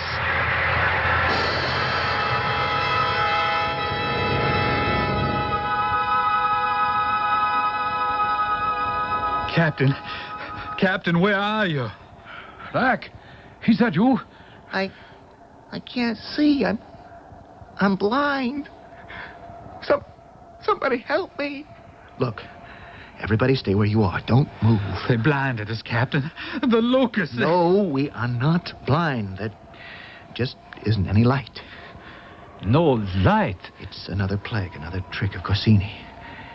Darkness. The plague of darkness. Well, how do you know? How can you be sure? Just stay calm. It'll pass, Lieutenant, like all the rest. When, Captain? I don't know. Captain! Corsini! Where are you? I'm here, Captain. I can see you, but you can't see me. Turn the lights on, Corsini. I know you can do it. Yes, Captain, you're right. I can do it. I can give you back the light. But I will not. Unless you and your men make me a solemn promise. We can't make deals, Corsini. We're acting on orders. Very well. if you wish the plague of darkness to remain with you forever. Listen to him, Captain. Give us back our eyes, Corsini. We will do what you ask. Tell him, Captain. Please, Captain. What are your demands, Corsini? That you leave, Captain. That you get back into your ship and leave my planet at once. It can't be that immediate. There are preparations. The ship has to be thoroughly checked, refueled. Do what must be done, but be off my planet by the next 3 suns. Is that understood? All right, Corsini. I agree. Your solemn word. My word, Corsini. Now, give us back the light. It's yours, Captain. You leave by the next 3 suns. We're not leaving. We'll radio headquarters and tell them the situation, but we won't leave unless they order it.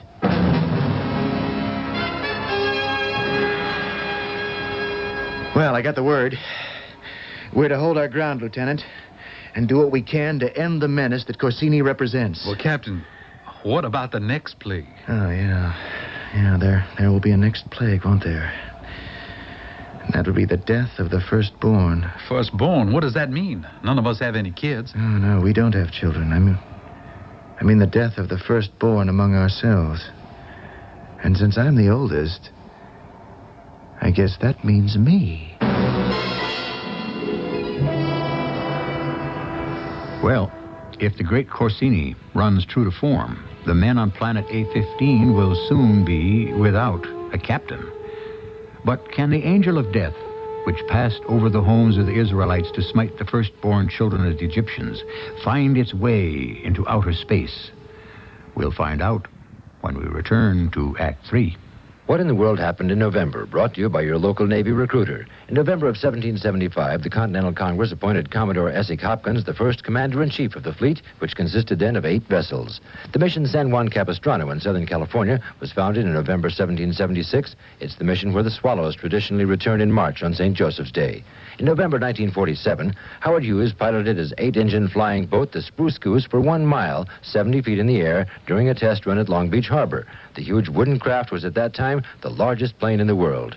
The Soviet Union launched Sputnik 2 in November of 1957, carrying the world's first space passenger, a dog named Laika. 2 years ago, in November 1978, the U.S. Navy assigned 8 women to Navy ships in Virginia and California. They were the first women in the Navy to report for sea duty. That's what happened in November. To find out what's happening in the Navy today, call toll-free 800-841-8000. In Georgia, 800-342-5855. Navy, it's not just a job, it's an adventure. This is Catherine Morgan Ryan. My husband, Cornelius Ryan, and I collaborated on 3 World War II histories. The Longest Day, A Bridge Too Far, and The Last Battle. Let me read you something Cornelius wrote back in 1970. He wrote, "This battle I'm about to research didn't take place 25 years ago. This battle is immediate." My husband was referring to his battle with cancer. When he was told he had the disease, he researched it with the same thoroughness as he did his books. He wanted personally to make sure he was receiving the best that medical science could offer. He did receive the best, but it was not enough. He fought a valiant fight, and in his memory, I want to help continue that fight against cancer. I ask you to join me by giving generously to your American Cancer Society. Remember, it's your American Cancer Society.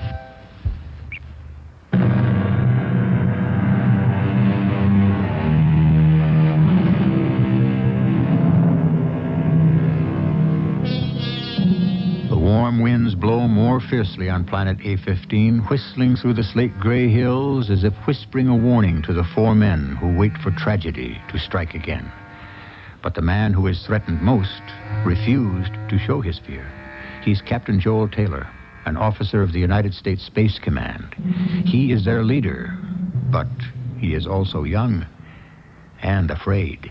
Nothing's going to happen. It can't. Now, take my word for it. How do you know?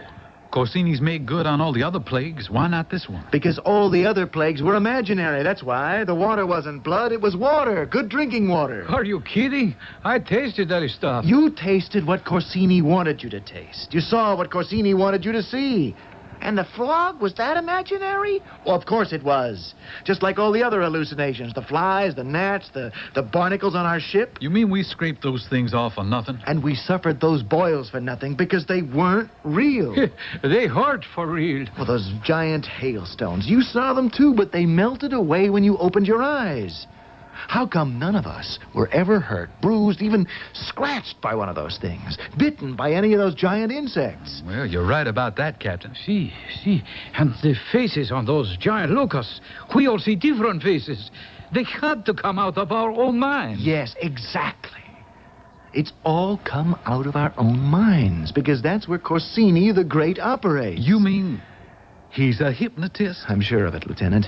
He was a stage magician, probably a professional hypnotist in his career on Earth. But something happened to him on this planet. In the 14 years he was marooned, his powers increased in some way, and increased 100 times. But he can't really hurt us. Is that what you mean? He can't cause us any physical harm. And that's why I'm not worried about the 10th plague. Well, I'm glad you're not, Captain, since you're the firstborn. And I'm also the captain of this expedition. So, let's get some sleep, and let's go look for our hypnotist in the morning, armed.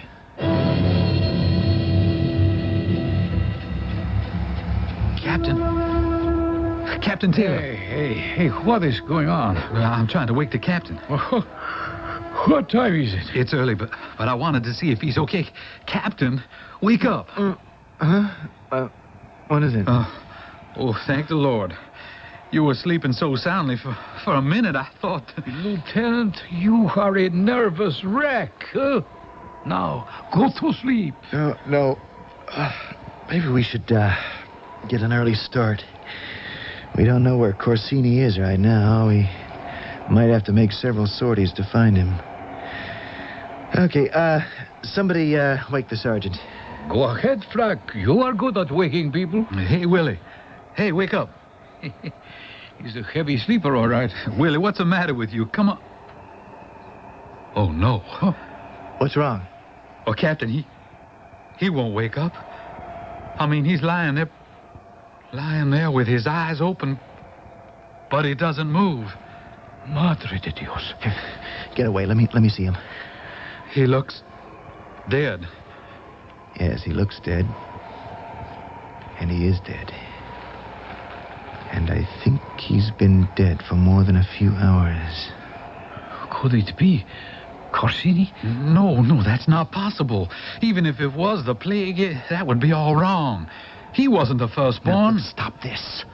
I told you the plagues are imaginary. Corsini can't harm us. He harmed Willie. He killed him, Captain. But he isn't the oldest. It's wrong. He is the oldest. What? He is. I know it. And Corsini knew it, too. Lord knows how. It is magic, Captain. It is really magic. Esquia, you don't know what you're talking about. Willie must have had a heart attack. And he wasn't the oldest. He was 27. The captain's 28. No, that is not true. Willie, he got drunk the night of the blast-off party, and he told me about it. He's been lying about his age for years. He didn't want to wash out of space service.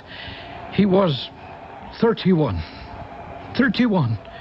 And now, he's dead. Esquia, wait a minute. Say you don't believe it now, Captain. Go ahead. Call it hypnotism. No, Esquia, that's what it wasn't. What do you mean, Captain? Everything else that happened to us was an illusion, but death is real. Willie's death is real. Look. This pinpoint of blood on the back of his head. You think that caused it? Somebody was here last night, Lieutenant. Somebody was here while we all slept. Corsini must have crept into the place and slipped a needle into poor Willie's brain. It's no illusion, Lieutenant. It's cold-blooded murder. That filthy coward. It's also something else. It's the last trick up his sleeve. Then let's get him right now. We'll get him, all right. Get the ship ready for blastoff. What? You heard me. I want to leave A-15 within the hour, just as he expects us to do. I want us to blast off this godforsaken planet as soon as we can. And let him get away with it? Oh, we won't be gone long. Only long enough to make that madman think we're gone. Then we're coming back. Well, what's the strategy, Captain? We'll make a shallow orbit around the planet and then head back for the original campsite. Unless I miss my guess, our magician friend will be in the vicinity, celebrating his great victory. And then what? We bring the ship down, Askia. Rockets, full blast to break for landing. You understand? Yes, sir, Captain. I understand.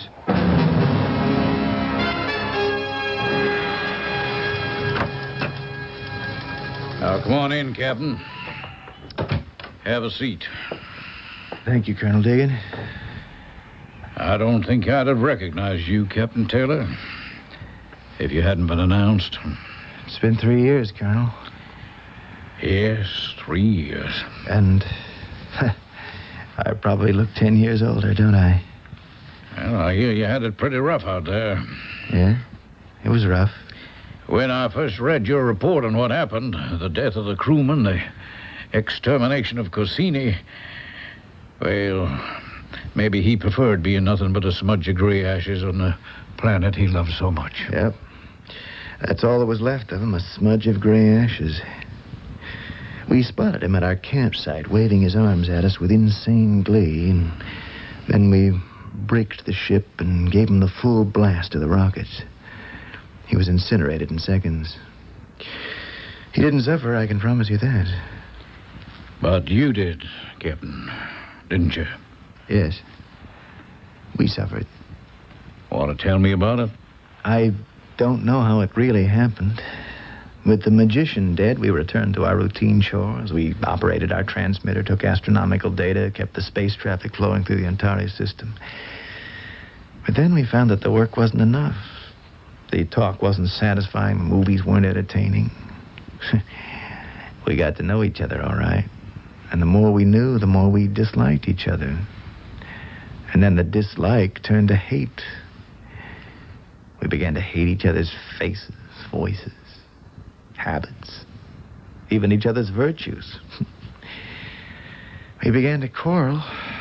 We began to fight. And finally, we began to kill. Askia. Yeah. I don't know what started the argument. I don't think Lieutenant Flack meant to fire that heat gun, but he did. I had to lock him up, Colonel. I had to keep him in restraints until the supply ship arrived, almost a month later. And I had to bury Askia's body in that gray sand, dear God Almighty. All right, easy, Captain. We didn't know how well off we were when Corsini was alive. When he was after us, his plagues drew us together, Colonel. They united us against a common enemy, made us a unit. For months, he gave us something to occupy our minds, something to fight for, to live for. But when the magician died, there was nothing else. Only space. Only that half-dead planet. And boredom. And each other. Yes, Captain. I understand. That was the worst plague of all, Colonel.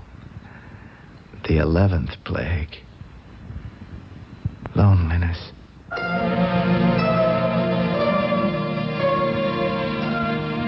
Loneliness, one of the saddest words in the English language. Who can imagine the terrible sense of detachment that our future spacemen will feel when separated, not just from the people and the society they know, but the Earth on which the human race was born? But they'll go anyway, won't they?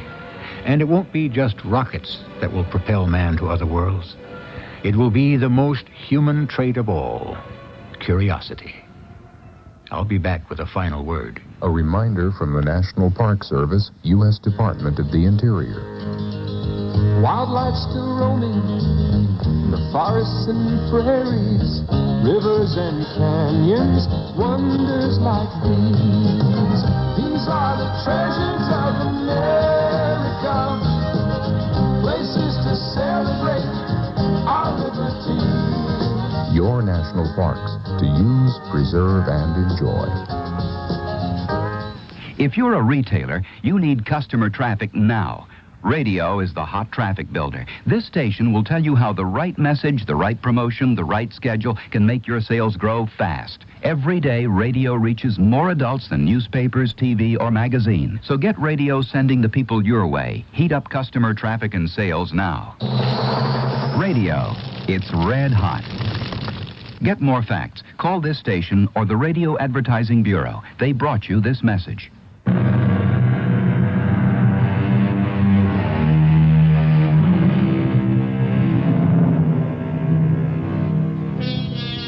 We don't know how long it'll be before man and woman begin to colonize the planets, but when they do, can you imagine how many new mysteries will unfold?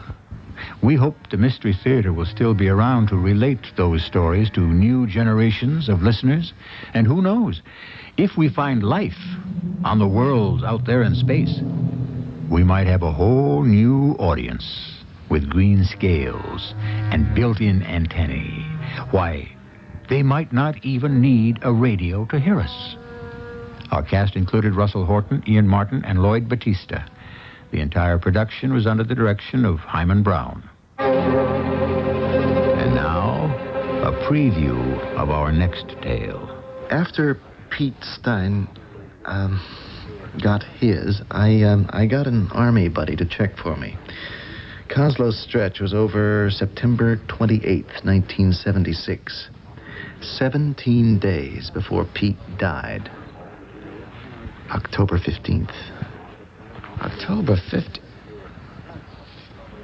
That's the same day that Phil Fowler... Yeah. Oh, are you suggesting that the killer had anything to do with Pete's death? Well, that's what I got to talk to you about.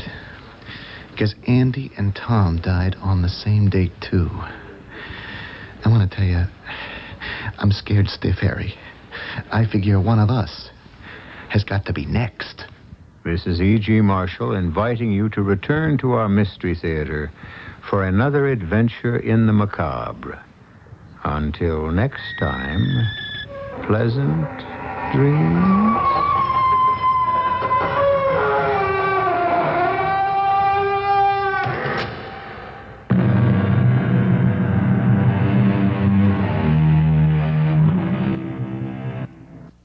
You're tuned to WHCU FM 97 in Ithaca, New York.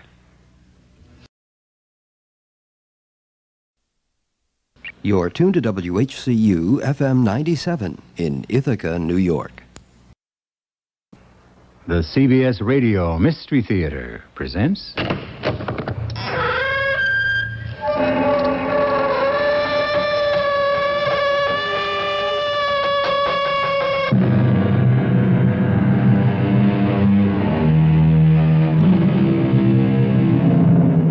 Come in. Welcome. I'm E.G. Marshall. A famous historian once said, all the historical books which contain no lies are extremely tedious indeed. This is because a little lie here and there is supposed to add interest and excitement. Well, never mind what the historians say. We disagree. The little history you're about to hear is the truth, the whole truth, and nothing but. Don't move. Well, that's a pistol. Your money or your life? What did you say? I said your money or your life. Go ahead, take it. Take what? My life.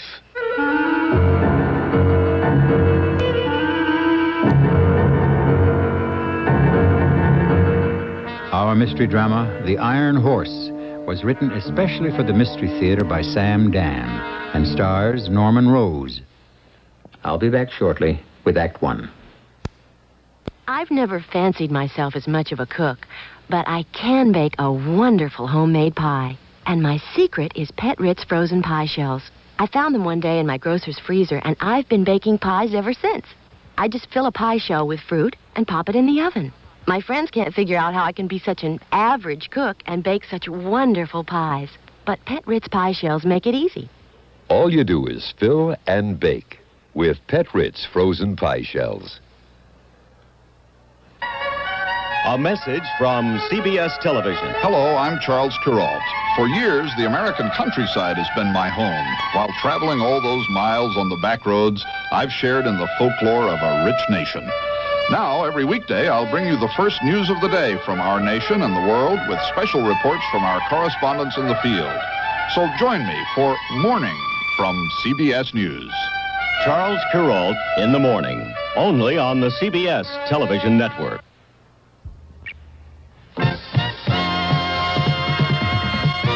Helping you to get a fair share for the job that you do. Helping to make it right, shedding a little light. Someone cares about you. Hi, this is Lola Falana. You know, the federal minimum wage is $3.10 an hour for most workers. That's right, $3.10 an hour. If you're not being paid the $3.10 and you think you should be, call the nearest wage and hour office today. Helping you to get a fair share for the job that you do. Helping to make it right, shedding a little light. Someone cares about you. This message from the U.S. Department of Labor, this station, and me, Lola Falana.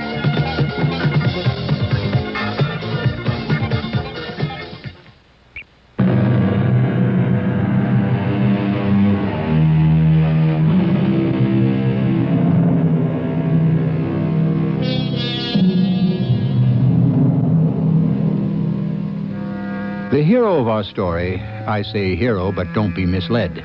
A slayer of dragons he never was, but he's the best available hero we've got for this particular story. He lived maybe 150 years ago in a little village somewhere in Central Europe. A village the rest of the world knew nothing about, but that's all right.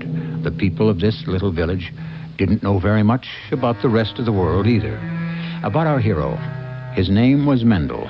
And one day, he had been summoned to appear before the local landholder, the Count, the imperial representative of the Emperor Franz Joseph himself. Well, Mendel, you're here. Yes, Your Highness. Do you know why I sent for you? Oh, yes, Your Highness. Speak. Obviously, because Your Highness wishes to buy more horses. And that's why you believe you're here? Yes. That is not why you were summoned, Mendel. It isn't? No. Why should I buy more horses from you when the ones you sold me last month died? They died? All 10 of them. All 10? Yes, Mendel. But I don't know what to say, Your Highness. You don't, but I do. I paid you 250 kroner for those horses, did I not? Oh, yes, Your Highness. Therefore, I expect you to give me back my money. Oh, but Your Highness... Yes? Horses die. Not the ones I purchase in good faith. But Your Highness, Are you telling me you've already spent the money? Well, there were debts, and these are hard times. No, you don't have to pay me right away. Oh, thank you, Your Highness. I'll give you a week. Reb Mendel, my dear, dear friend. Good afternoon, Sura. Oh, please, sit down. Have some wine, some cakes. Oh, thank you. You're looking splendid these days. I think we had better get to business. Yes, of course. No doubt you're prepared to discuss the dowry. The dowry? Your daughter Malka's dowry. After all, we have arranged for her to marry my son Avram. Oh, the dowry. Yes, certainly. Why not? Now, about the dowry. What about the dowry? Sura, you are the most perceptive and intelligent of women. What about the dowry? Well... Does that well mean what I think it means? Please, listen. The match is off. Let me explain. There is absolutely no need for explanation. All that is required is the agreed-upon dowry. The dowry will be forthcoming. But. There is a but, isn't there? Asura. Nice to have seen you, Mendel. Drop in again sometime and we can have a more tangible discussion. Asura, you must help me. Of course. I'll help you to the door. I have nowhere to go. You must lend me 250 kroner. If you expect me to lend you 250 kroner, you do have somewhere else to go. The lunatic asylum. But the Count, if I don't pay him the money, he'll throw me in jail. Good afternoon, Mendel. I'll pay you back. You will. How? But you'll see. Goodbye, Mendel. Sura. Listen, Sura, I was born under a lucky star. I am the seventh son of a seventh son. I am destined to be rich. The seventh son of a seventh son. According to all the legends... Mendel, I said goodbye.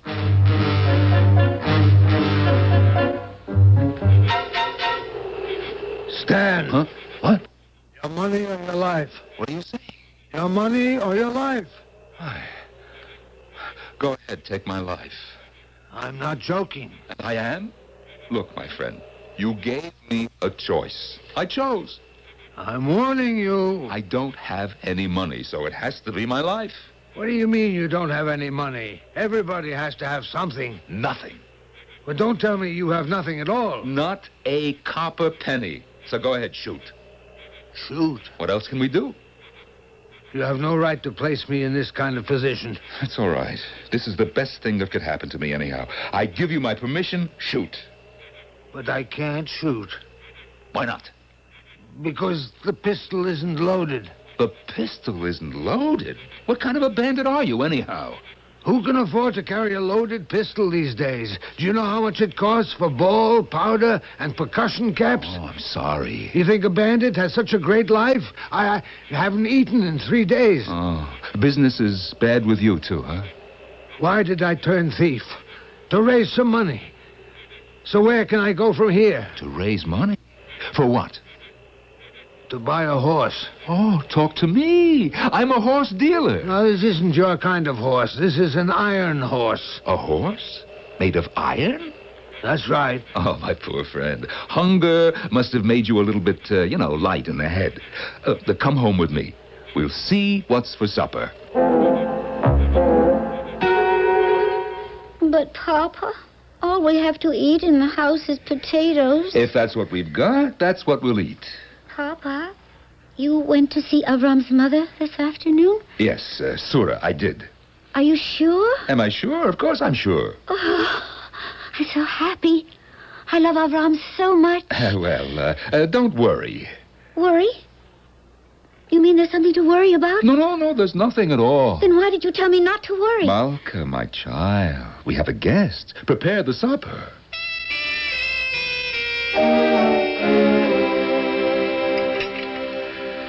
I ask you, sir, was that a meal or was that a meal? It was delicious. True, it was mostly potatoes, but so artistically prepared, no? My compliments, Miss Malka. Yes, Malka will soon marry the son of the richest woman in the village. I'm sure she shall make him even richer in happiness. Very well put. Now, Malka, my dearest daughter, you may leave us. We are about to discuss business. Yes, Father? Charming. And now, sir, about this iron horse. Yes. If only I had 250 kroner. 250 kroner. You too? Go ahead with the story. The Iron Horse is a name that we give to a locomotive. Mm-hmm. And what, if I may inquire, is a locomotive? Something new, invented by an Englishman, George Stephenson. It's a steam engine with wheels, and it pulls carriages. Oh, that's impossible. It runs on tracks. It's called a railway. They want to build one from Vienna to Graz. The world has gone mad. They need money, which is why they're trying to sell shares. For 250 kroner, I could buy, in a year, less.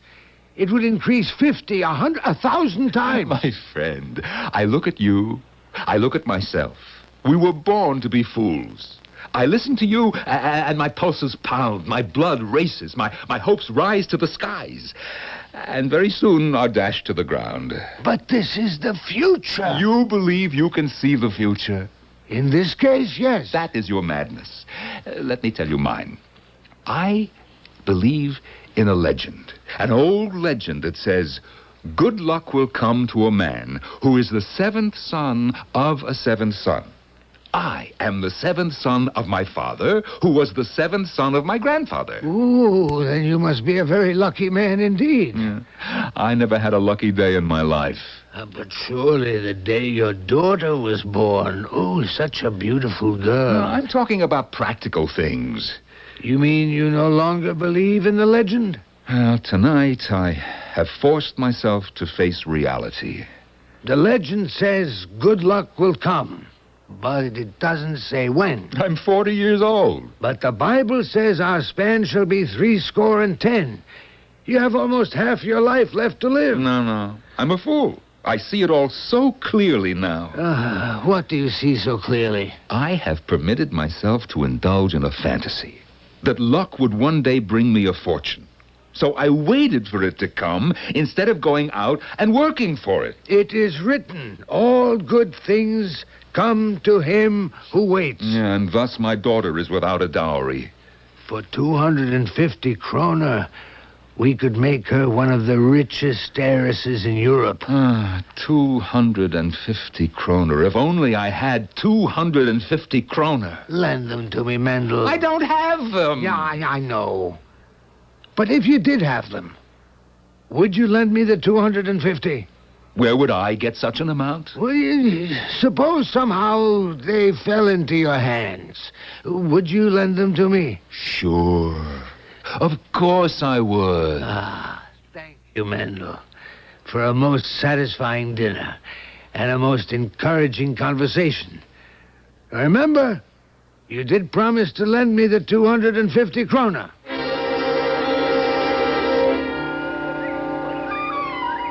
Hello, Avram? Oh, it's Malka. Yes, it's Malka. Have you forgotten what I look like? How can you say that? I haven't seen you in such a long time. Well, I've been busy. Doing what? Is it true we aren't engaged anymore? Oh, how can you say that? Is it true?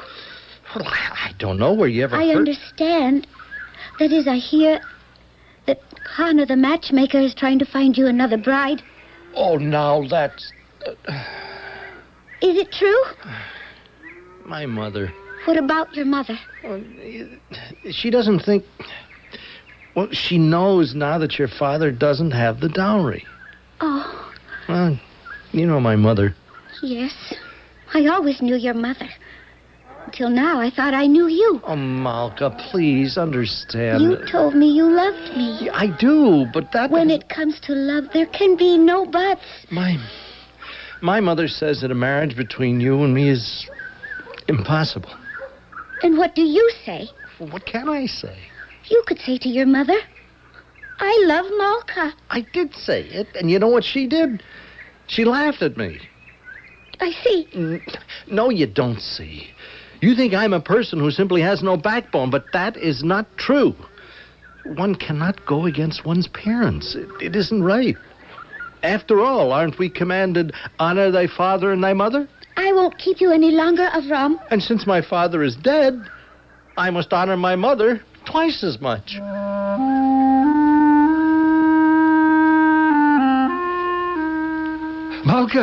Malka, are you home? Yes, Father. I'm home. I have the most fantastic news.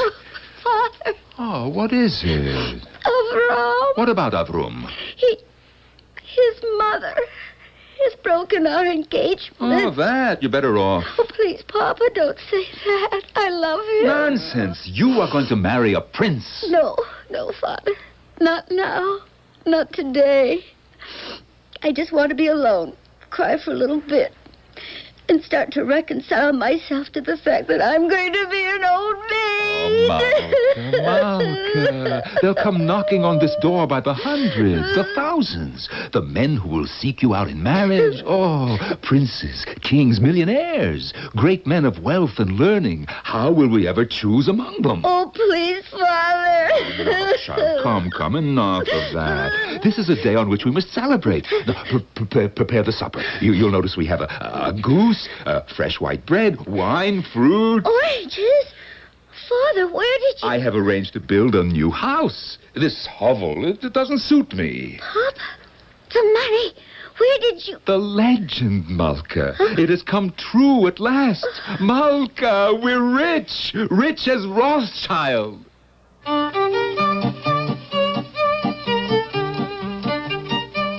Which is certainly rich enough. Legends do come true. Sometimes. And evidently our hero has come into some money, as all the delicious and expensive items on the table will testify. But what happened? And how did it happen? And what does it mean? For that, we must await the second act. Slide! Californians get into natural things. Natural dirt and mud stains. Spray and wash gets out what America gets into. In Texas, we get into big things. Yeah! Big barbecue stains. Spray and wash gets out what America gets into. Mississippi mud. New England chowder. Kentucky bluegrass. Spray and wash gets out what America gets into. Spray and wash even showed Missouri. On the air.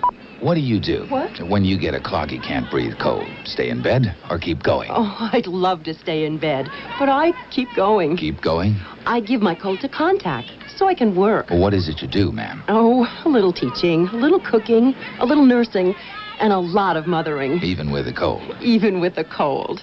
No cold tablet or liquid keeps congestion relief going up to 12 hours per dose like Contact. That keeps you going cold medicine. Take only as directed. This is Gene King for your Better Business Bureau. Is there something you'd really like to have, but you think you can't afford it? Well, have you considered buying on credit? Keep in mind, though, that credit shopping is as important as shopping for the items you want.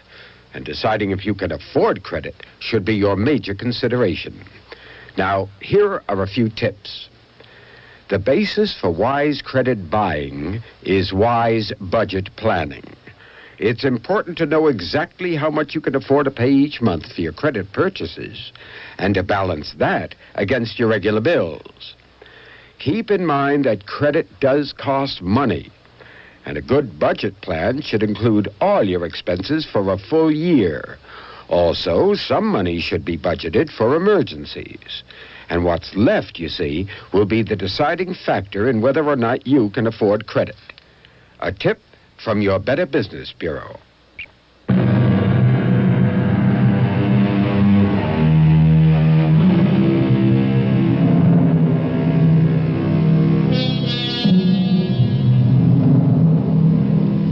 What is the old saying?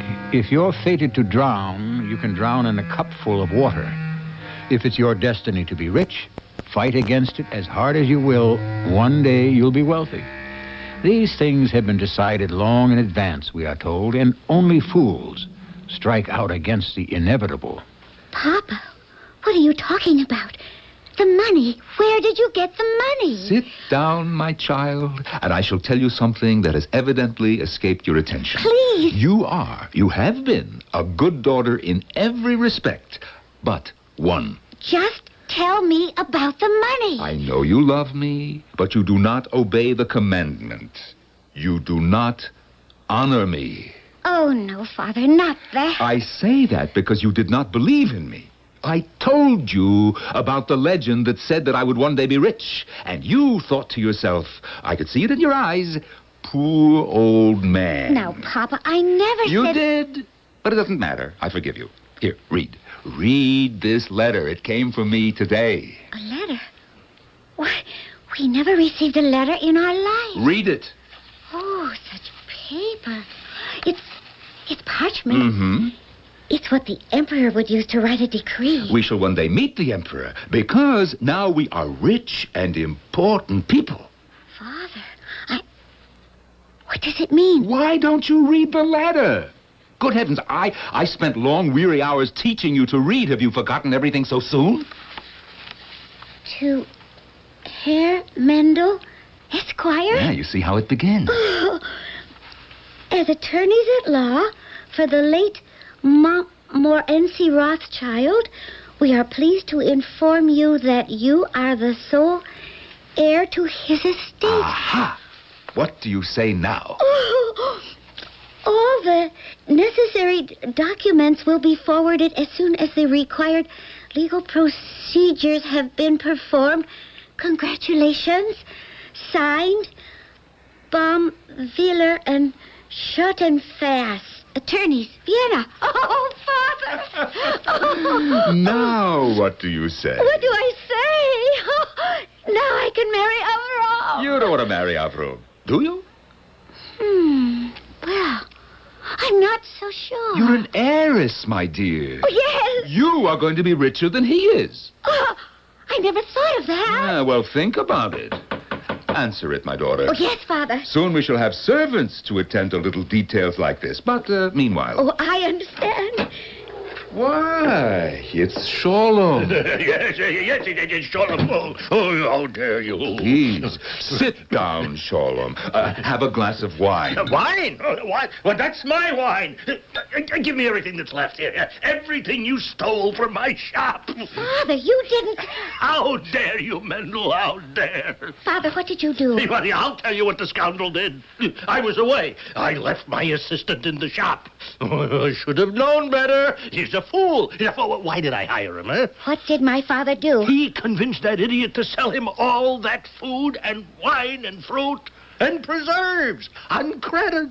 Father! Mendel, you took advantage of me. You told that young fool that you'd come into an inheritance. I have. Don't try that with me. We know each other too long. It's true. Don't lie to my face and make it right. Read this. What? Go ahead, read. This is to inform you. Hey, Mendel. Yes? Oh, Mendel. What can I say? You can say you're sorry. Mendel, we've been friends since we were boys. Please feel entirely at home in my shop. Oh, it's an honor to be of service to an old friend. Credit? What's credit? Mendel, the word comes from credibility, which means belief. You understand? I understand. And I always believed in you, Mendel. You can ask my wife. I always would say to her, Leah, that Mendel, he was born under a lucky star. One day he's going to be as rich as his Midas. Credit Mendel. Well, my dear friend, anytime for anything you choose, your credit is unlimited. Oh, thank you, Sholem. You know, you always were a trusting soul. Oh, Mendel, my friend, if we cannot trust our fellow men, of what use is life itself, huh? Oh, the goose. It was tender enough? Oh, it was excellent. Shall I send another, huh? And the fruit? Oh, I have oranges from Spain and preserves. Well, whatever you think, Sholem, whatever you think. Well, then I must be off. Good day to you, my very best friend. And good day to you, Mr. Smalka. Mistress Smalka, what a fine ring that has. Father. Oh, Father. I just remembered. What is it? The week is out. What week? You were supposed to give the Count his money, 250 krona. Don't worry about it, my darling little one. Don't trouble your pretty head.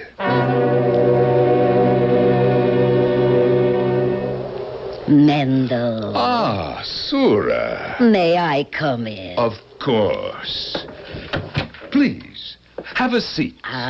Thank you. A glass of wine, perhaps. Mendel, I'll come to the point. About a week ago, we had a little discussion. We did? Yes. Or perhaps we did. I speak to so many people these days, you know, I no longer can keep track. Let us say we had a misunderstanding. Refresh my memory. About what? About the marriage. The marriage? The marriage. between Avram and Malka. Oh, that marriage. Mendel, they love each other very much. Surah, as I recall, you are the one who broke the engagement. I was feeling under the weather. You know how it is sometimes. You feel miserable, you just lash out. Yes. How is she, the darling girl? Oh, what a treasure. This match was made in heaven. That's what I said to myself. How can anyone come between them? Shall I tell you something, Surah? Frankly? Please. Why, between us, there should be no secrets. Surah, I felt that you never liked me. How can you say such a thing like that? You always felt that I was a silly, impractical dreamer who would never amount to anything. Mendel. I'm sorry. That's how it appeared. But it isn't true. Why, I admire you above all men. And there is nothing I wouldn't do for you. Yet a week ago you ordered me out of your house. Oh, Mendel, that's a bad dream. Let's dismiss it completely from our memory. And why? Why? What did I do? Oh, Mendel, I'm sorry. I was temporarily embarrassed, financially. It's the kind of thing that can happen to any of us. Of course. Yet you chose to make an issue of it. Mendel, as I told you, I was out of sorts. I have a fault. I'll confess it. I have an abominable temper. I try to control it, but at times it gets the better of me. What can I do? I'm only a human being. Forgive me. You ordered me out of your house. If I recall, you suggested that I repair to a lunatic asylum. Mendel, do you know what I would give if only I could call those words back? And what did I do to earn this anger, huh? I only asked you for a tiny favor. You remember? Do you remember, Surah, what that tiny, insignificant favor was? I asked you for a loan of 250 kroner. Yes, Mendel. That's all. 250 measly little kroner. And I don't know, the roof fell in. I haven't slept in a week. If only I could relive that day. No. Once the act has been committed, it is gone. It falls into the vast empty space of eternity. Please, Mendel, don't let 250 kroner come between us. Well, what do you suggest?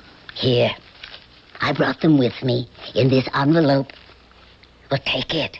Count it. Oh, but the situation is different. I no longer need to borrow this money. You told me the count must be repaid. Of course. Well, you have come into a fortune, but it will take a little time before the money is in your hands. Now, that's true, isn't it? I suppose. But I can explain the situation to the Count. He'll be willing to wait. No, Mendel. It's better not to keep people like that waiting. Pay them. Be rid of them. Keep me waiting. Oh, Surah, you have such a good heart. Let me make amends for the way I treated you. It was a sin. Let me atone for it. And what does it amount to, after all? 250 kroner? Ah, Surah, what can I say? Don't say anything. Just take the money. Stand. Look who's here. How are you, my friend? Up to your old tricks again, huh? No, I had to abandon that line. I was terrible at it. But I've come back to see you. It's a pleasure. Walk a little way with me, huh? Where are you going? My friend, I am bound for the palace of the Count himself. Oh, is that a fact? The most marvelous thing has happened. I have come into an inheritance. No. Yes, and now I have plenty of money. I'm going to repay the Count. Good. If you have plenty of money, then you can lend me 250 kroner. Oh, but 250 kroner is all I have. They belong to me. What? Ah, you don't remember. We were in your kitchen, eating those delicious potatoes cooked by your most beautiful daughter. And I asked you to lend me 250 kroner. What did you say? I said I didn't have them. Yes, and what did I say? I said if you did have them, would you lend them? And you said yes. Is it a promise, I asked? Yes, you promised. Oh, I didn't think that I would ever have... Isn't it a sin to make a promise one has no intention of keeping? I would like to. The money has been pledged to me. But I owe it to the Count. Who can make better use of it? That is not the question. By now, everyone knows of your good fortune. Everyone knows the legend has come true. The Count will not press you. He'll be willing to wait. Even so. But I can't. The Iron Horse can't. Now listen to me, Mendel. It's a new world. A new way to travel. Oh, please. A few men, a handful, will make their fortune. A few men with vision. The rest will sit by and let opportunity escape, and they will spend the rest of their lives being sorry. Don't you be one of those people. But the money, it isn't mine. What money is ever yours? Do you take the money to paradise with you when your time comes, do you? No, you leave it here. Now, that's a fact, isn't it? Well, yes. All you ever have here below is the use of the money, an opportunity to make it grow. Mendel, I tell you, your 250 kroner are nothing but a little acorn. Watch it grow into a mighty oak. Oh, my friend, please, don't tempt me. Mendel, place 250 kroner in my hand right now, and I give you my solemn oath that before too long, I shall place 250,000 in yours. What do you say, Mendel? Huh? What do you say? Mendel? Let me think. No, don't think. Thinking is not for men who have luck. And you are the seventh son of a seventh son. Fate has already done your thinking for you. Fate wants to make you the richest man in the world. Now, just hand over the money.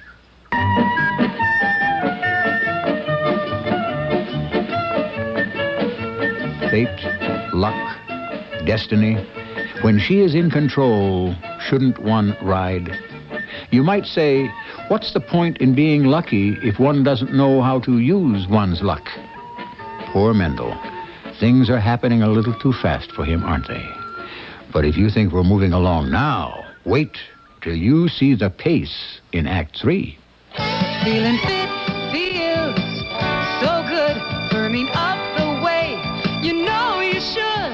I'm Susan Anton. The ultimate in feeling fit is sleeping on a Perfect Sleeper Pillow Soft. Extra thick comfort on top and ultra firm support inside. Perfect Sleeper Pillow Soft.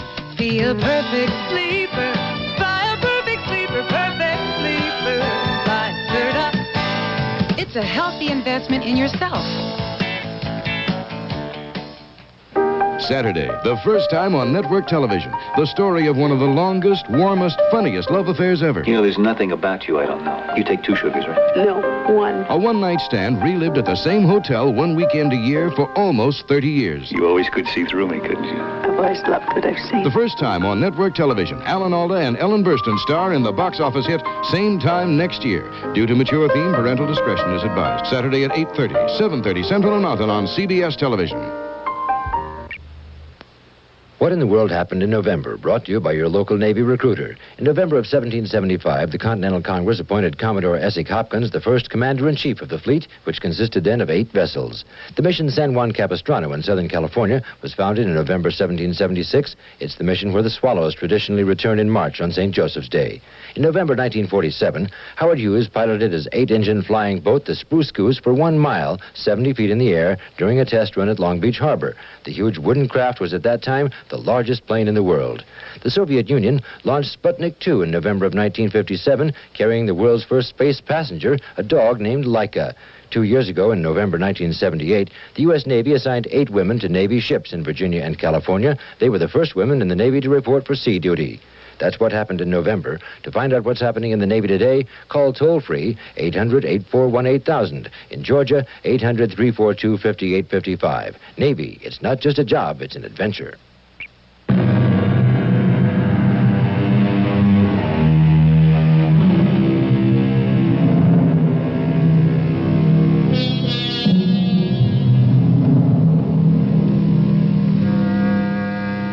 There's a saying, don't sell the skin of the bear that's still in the woods.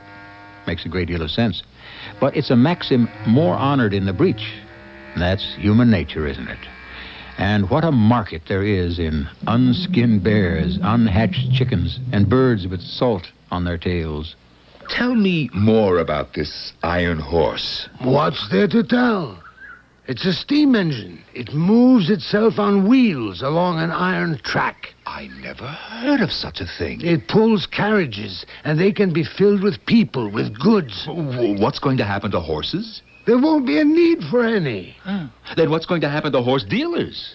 They'll starve, which is why you need a new profession. I don't need any kind of profession anymore. I have come into an inheritance. I'm a rich man. Well, then behave like one. What do you mean? Rich men must always do something with their money. They just can't sit there all day and look at it. Listen, Mendel, unless you invest your money, no one will believe you're rich. An iron horse? Believe me, Mendel, for you, it will be a golden horse.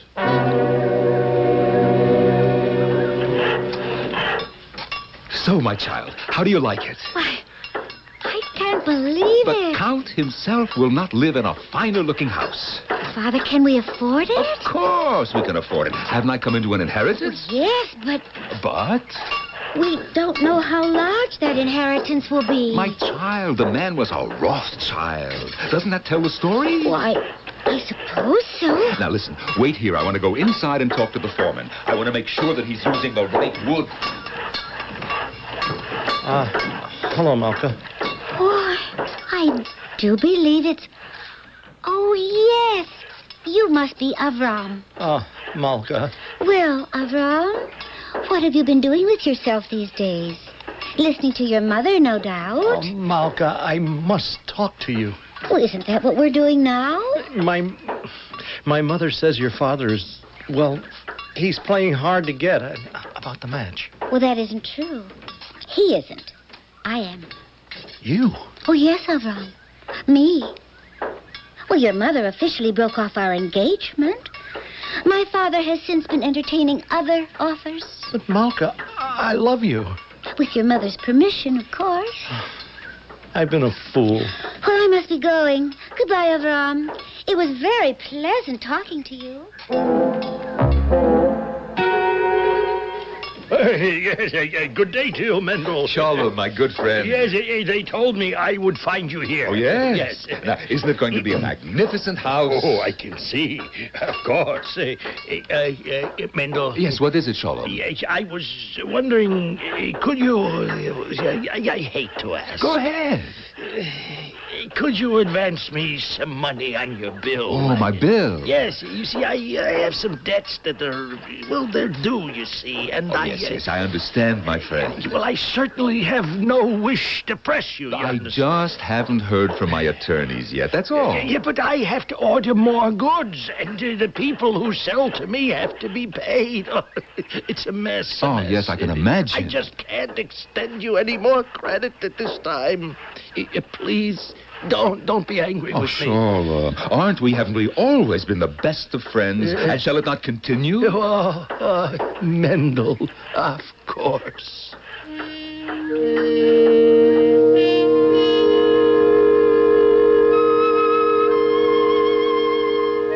Father, What is it, my dear? I was out to the house. Yes? It's quiet. Quiet? Well, nobody's there. I saw one of the workmen. He'd come back for one of his tools. Well, I asked him what was wrong, and he said they weren't going to hammer in another nail till they got paid. Father, Well, everyone will just have to wait, I suppose. but surely it's going to be all right. Of course, my child. Should I answer it? Of course, why not? Oh, Your Highness. Your Highness. Please, come in. Welcome, Your Highness. I believe you owe me 250 kroner, Mendel. Of course I do, Your Highness, but we spoke about it, I remember. Yes, I remember, too. I told you that I had come into an inheritance, and so you very graciously said that you would wait. Yes, I did say that. You, even as I recall, showed me the letter from the attorneys in Vienna. Yes, Your Excellency. I was pleased. I was happy for you. Thank you, Your Excellency. Until I made inquiries in Vienna. Inquiries, Your Excellency? No one ever heard of a Montmorency Rothschild. Oh, perhaps he was a distant relative of the family. But the firm of attorneys that had signed the letter, no one ever heard of them either. Oh, Your Excellency. They do not exist in Vienna. The address? No such street exists in Vienna. I don't understand. The thing is a hoax. But why should... I mean... Well, I don't know what I mean. At any rate, the debt is still 250 krona. You have a week. I expect to be paid at that time. Or else. Good day, Mendel. Miss? Father, what are we going to do? My child, we must hope and pray that somehow this thing will work its way out. Father, listen. What is it? Voices. People outside the door. Father, I'm afraid. Don't open it. Well, we have to face it sooner or later, my child. Thief! Swindler. My friends. Don't you call me your friend. My friends, what is it? Yes, as if you didn't know. You cheated us. But what did I do? I'll tell you what you did. You wrote yourself that letter. That is not true. There is no such law firm. The Count informed us. He didn't want to see his honest subjects being cheated any longer. Good people, I assure you. You knew. We would all give you credit, you knew. All of us. We're going to petition the Count. He's going to put you in prison. You and that daughter of yours. She's in it, too. No. You be quiet, Avram. No. No, she's good and she's kind and she's honest, and I don't care if she doesn't have a penny. I'm going to marry her anyway. I forbid it. What are you going to do? Disinherit me? So I'll be poor. It's not so terrible. Don't say that, Avram. I don't care. Malka, you're going to marry me and nobody else. Do you understand? She can't marry you if she's going to be in jail. Who's going to be in jail? Who are you? Why, I happen to be Mendel's business partner. Well, then you'll go to jail, too. I believe my partner owes you 250 krona, madame. Here you are. What's this? Count it. You'll find it correct.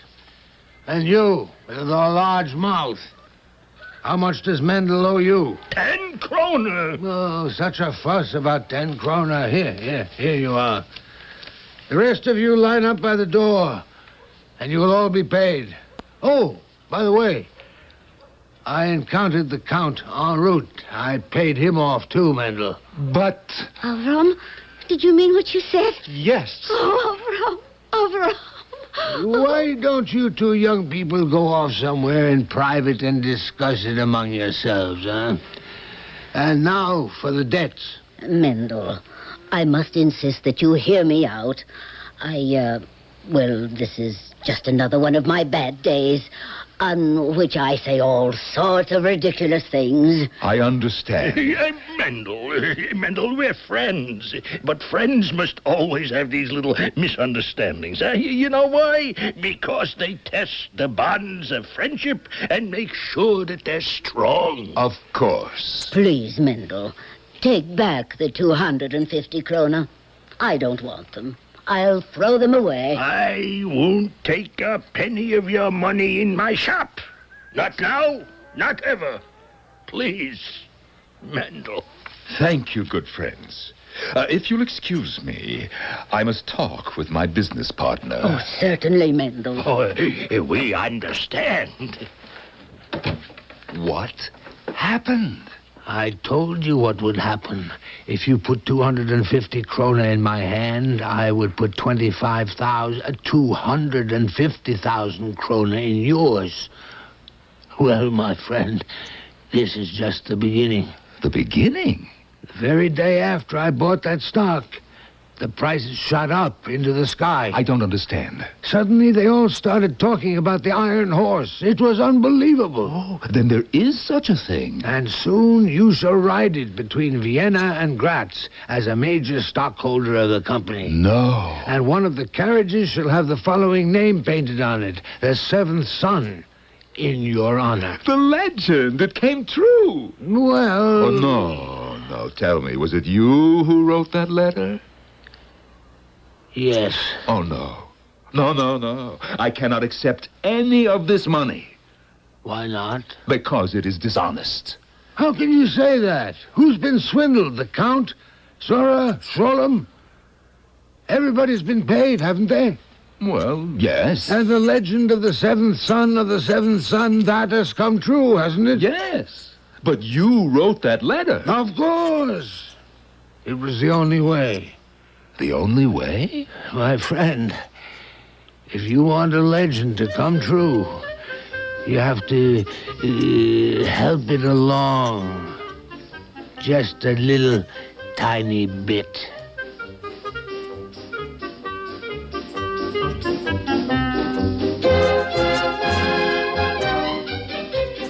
Yes, just a wee small amount.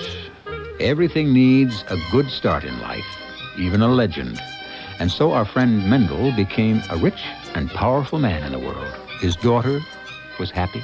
His son-in-law was happy. Actually, every character in this story was made happy. Now, that's some sort of record for us, isn't it?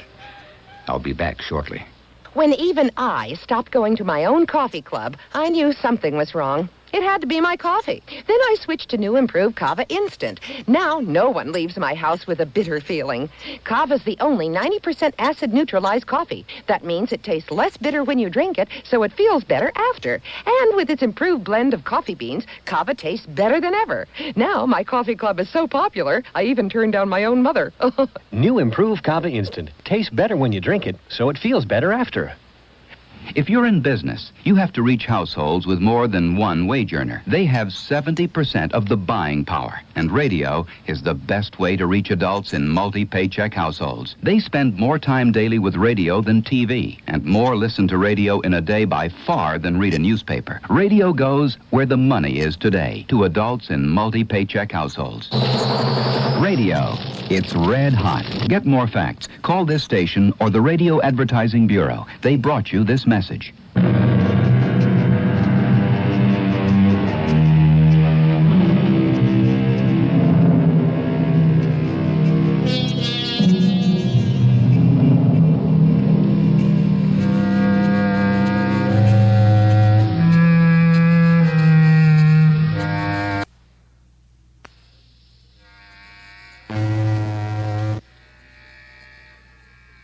Legends, miracles, great works of faith. They seem to happen all at once, out of nowhere. And I shouldn't be surprised if in many cases it isn't true. But, of course, there are many things that are carefully prepared. Spontaneity is always most spectacular when it has been painstakingly rehearsed. Ask the average comedian. He'll admit that his best ad-libs are the ones in the script. Our cast included Norman Rose, Bryna Rayburn, Evie Juster, and Robert Dryden.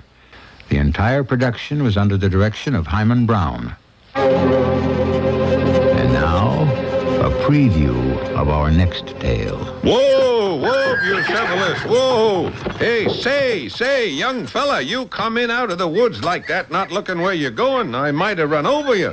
Sorry, I didn't see you. Oh, frightened my horse half to death. Dominicus? Oh, all right. My name's Dominicus Pike. This is my wife, Sarah. How do you do? You come from far? Pretty far. What's the latest news up to Boston way? Well, I don't know what's going on in Boston. I've come down from East Hartford. Well, what's the latest news from there, then? I'm not particular. Well, there is one trifle of news I remember. A man up in one of those towns up there, Kimbleton, I think it was murdered in his orchard at 8 o'clock last night by an Irishman and a German. They strung him up to a branch of a St. Michael's pear tree where nobody would find him till morning. This is E.G. Marshall inviting you to return to our Mystery Theater for another adventure in the macabre. Until next time, pleasant dreams.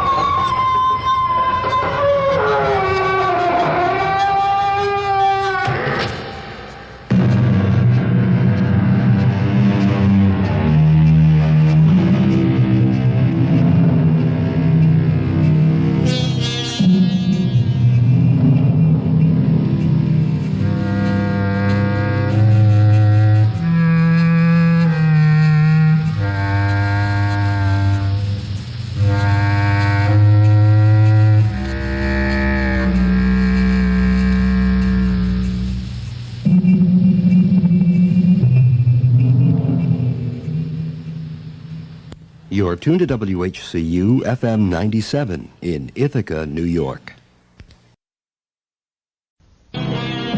Welcome.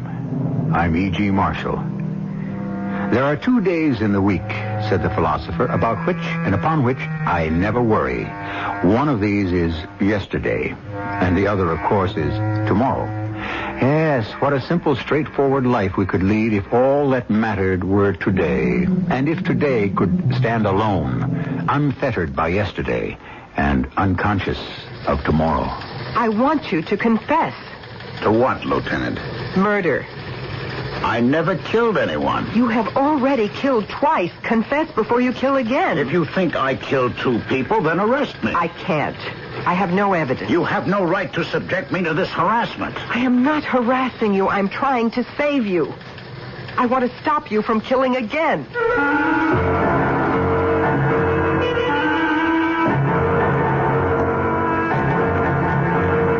Our mystery drama, The Killer Instinct, was written especially for the Mystery Theater by Sam Dan and stars Terry Keane and Ralph Bell. I'll be back shortly with Act 1.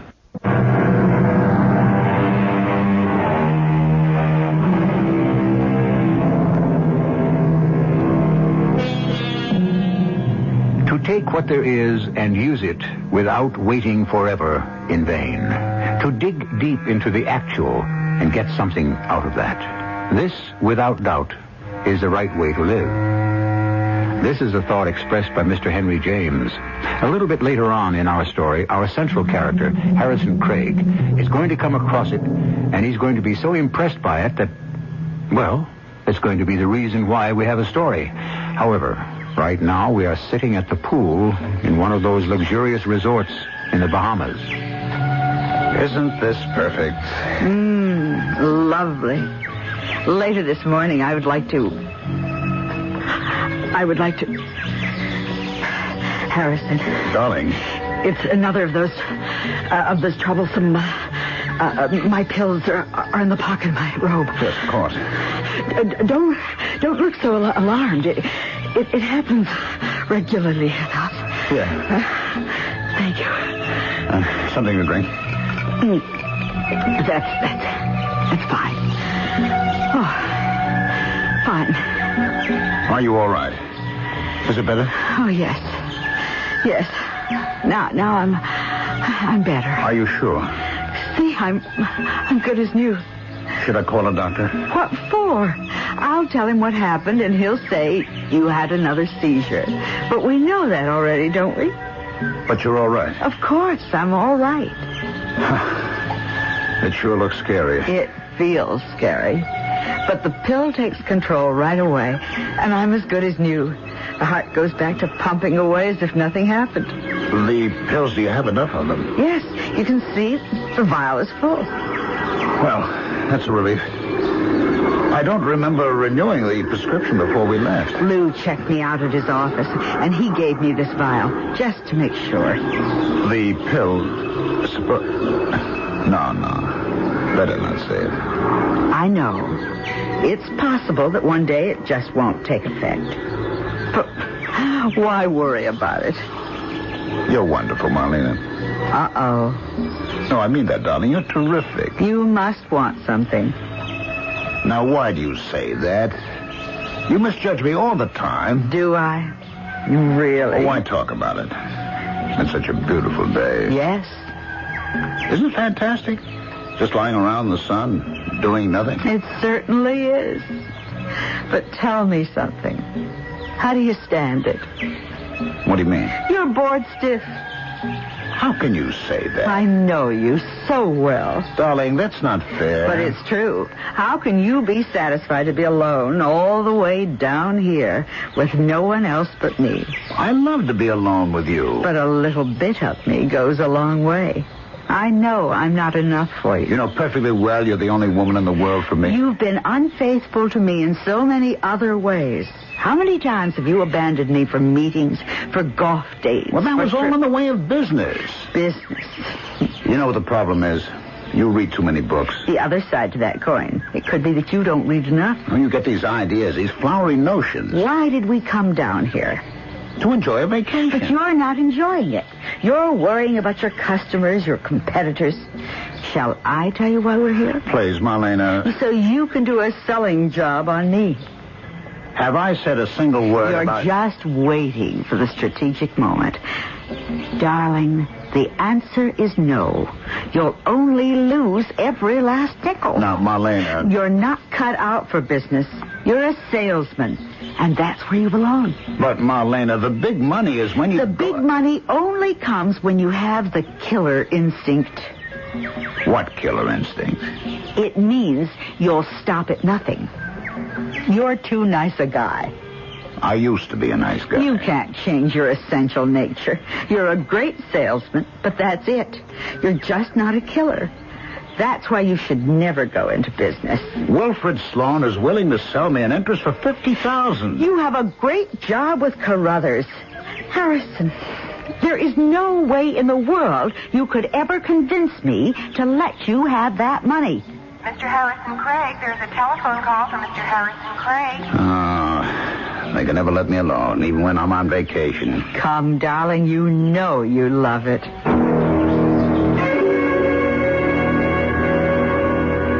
This is Harrison Craig. Harry. Oh, hello, Wilfred. How's the weather down there? That's not what you called to find out, is it? No. How are you doing? Great. I mean with Marlena. There won't be any trouble there, Wilfred. I don't have to tell you. There are a few other people interested. Yes, I know. But I'd rather have you in with me. You'd be bringing in more than just the money. Yeah.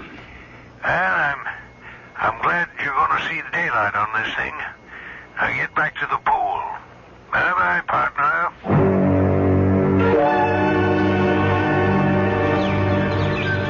That, I assume, was Wilfred Sloan, who wanted to know if you'd softened the old bag up yet. Marlena, Wilfred Sloan is a gentleman. Wilfred Sloan is also a thief.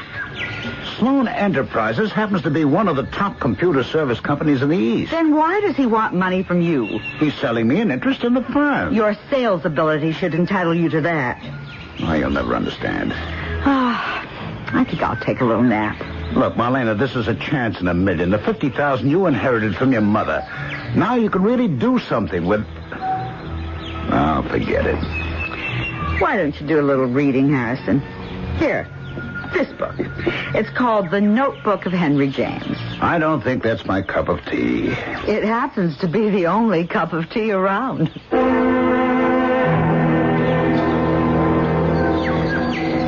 Harrison?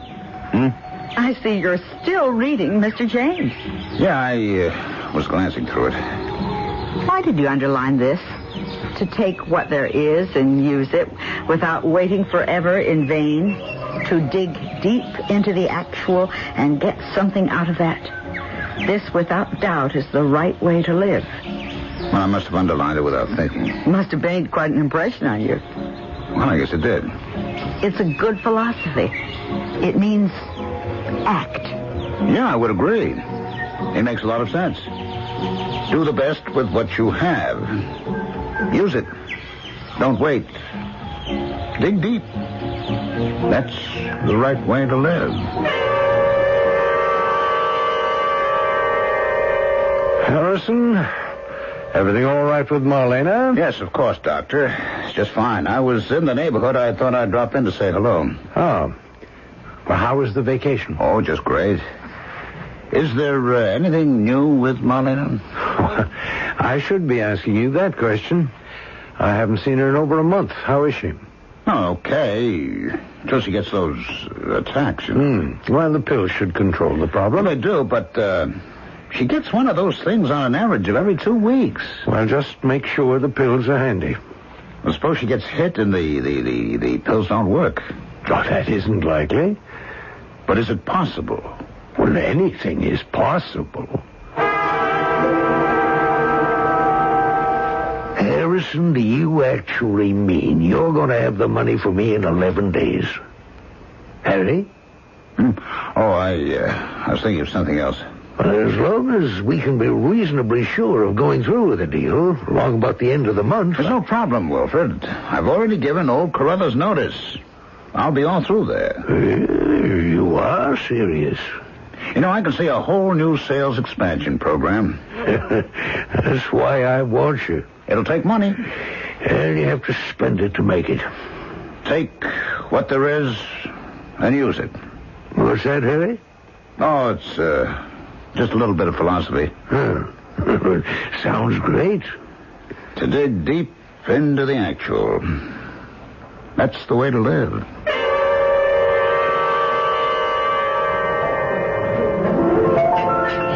Darling, can we afford this place? Oh, don't worry, Marlene. It's on the expense account. What expense account? The one with the company, remember? I understand you're not with the company any longer. Old Carruthers called me this afternoon, said you'd given notice. Asked me if I couldn't try to drill some sense into you. I was suffocating in that place. Was it wise to quit before you had something else lined up? Well, I thought I could force the issue. What issue? Well, Wilfred Sloan is pressing me. I can't put him off any longer. So I thought if I quit my job, you might change your mind about the money. It would show you I mean business. I see. Marlena, I was suffocating in that place. Were you? You should have consulted me before you quit. I knew what you would say. And I still say it. You'll have to get another job. But with your ability, you shouldn't have any trouble. Even Carruthers wants you back. Marlena. You don't have the killer instinct. It's that simple. Oh. What is it? I'm not sure. It's not another... My handbag. Yes, here it is. Here's the vial with the pills. Good. Let me... No, I can manage. It's all right. There. Oh, that should do it. Thank goodness. Those pills. What a miraculous... Harrison. What is it? I don't understand. The pressure isn't going away. But it's supposed to. Maybe you should take another one. I never had to do that before. I'm scared. Waiter. Somebody, get an ambulance quickly. Harrison, hold me. I can't seem to... I can't seem to... Darling. I'm afraid. This is the one time... The pill just didn't work.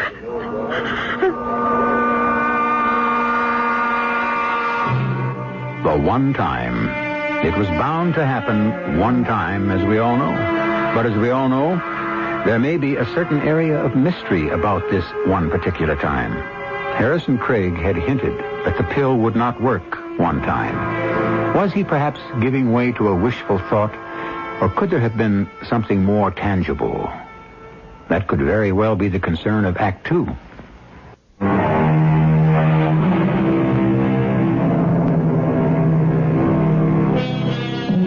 These things happen. People have illnesses that could be quite serious, even fatal. But they manage to keep things under control with certain medications. Until that one time when suddenly nothing works anymore. We are dealing here not with the manufactured mysteries of fiction, but with the greatest of all mysteries, the human body. Lieutenant Barry? Oh, please, come in. Sit down. Thank you. My name is Bardell, Dr. Louis Bardell. I'm a cardiologist. Oh, what can I do for you, Doctor? Well, A patient of mine died of what might be called a massive heart attack. Yes? I performed a post-mortem, and that's how I know. And besides, it was something that could have been expected. Well, what is there that could involve the police? The attack could be controlled by a pill. And? Well, let me tell it this way. She was in a restaurant having dinner with her husband. She had a sudden seizure. She took the pill. I know she took the pill because people there saw it. But this time, it simply didn't work. She died. Yes, Doctor? I'm not satisfied. With what? I think her husband murdered her. That's a serious charge. He'd been after her for money, and she'd been refusing him. On her death, he came into it. He's already invested it. Doctor, none of this constitutes evidence. I'm convinced he caused her death. But how? Well, he could have tampered with the pills. You see, he'd come to my office about a week before. He made sure to ask me if the pills were 100% reliable. I say that he placed a sugar pill or some other harmless, untraceable substance into the vial she carried with her. Did you find anything of that nature in the vial? No, but he could have removed them or used another vial or almost anything. Dr. Bardell, why are you making these charges? The truth? I never liked Harrison Craig. I know he married Marlena for her money. I know in my heart he killed her. And I also know in my heart that I could never prove it. Proof is always what we need. Well, I've come here because I felt I just had to tell this to somebody. And I have. Thank you for your time and your patience, Lieutenant Barry. Wilfred, I have some things to go over with you. Well, now, couldn't it wait till after lunch? It's important, Wilfred. It won't take a minute. There's a sales promotion kit I've put together. We can distribute these But to... That's going to cost money. Well, of course it is. I don't know. Wilfred, when I bought into this outfit, it was with the understanding that we would go ahead with a fully realized sales plan. Well, we've had some recent reverses. We have to pull in our horse. Oh, no. This is the time to go all out. All right. We'll talk about it after lunch.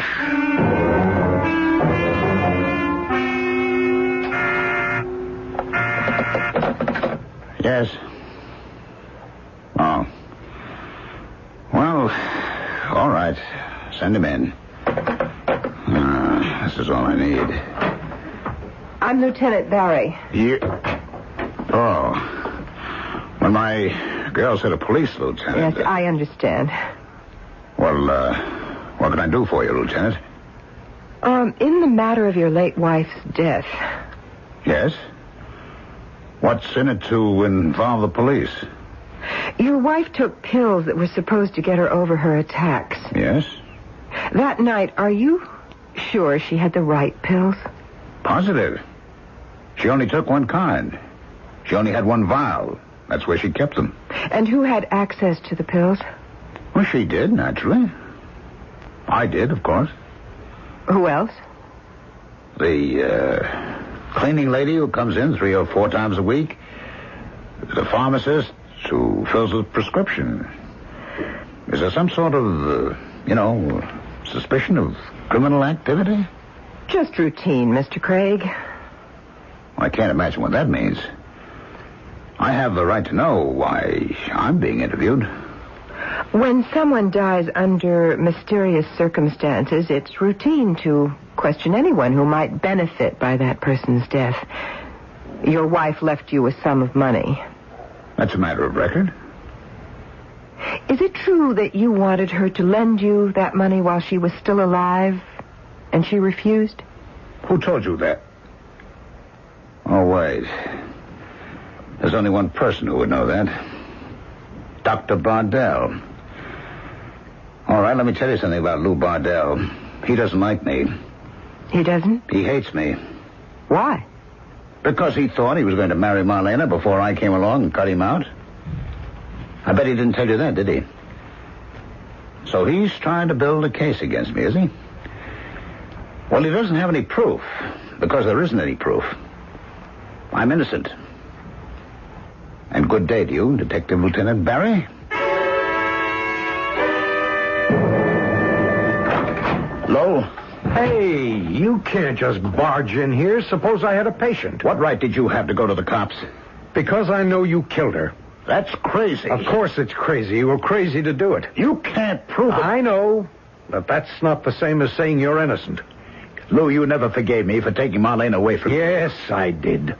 As long as I felt that the better man had won. But you're not the better man anymore. You're a murderer. I can sue you for slander. And if that stupid lieutenant goes along, I can have her badge.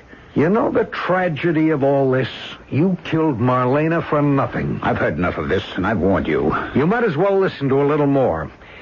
We talked a lot over the last year, Marlena and I, and she told me about that phony offer you got from Wilfred Sloan. Well, what did Marlena ever know about business? Nothing. But she knew people. And she spotted Sloan. He took you for that $50,000. What would you know about it? I've made it my business to find out. Just to prove something to you. I made some discreet inquiries. Wilfred Sloan is going to declare bankruptcy. Well, I don't believe that. His company is a hollow shell. He's drained it dry. That's a lie. I have a patient who's an attorney for some of your creditors. What? Say, you better sit down. It's a good thing you're in a doctor's office. You could very well have a... Hey, where are you going? Wilfred? Hello, Harry. You caught me just as I was leaving. You're not going anywhere. What's this about bankruptcy?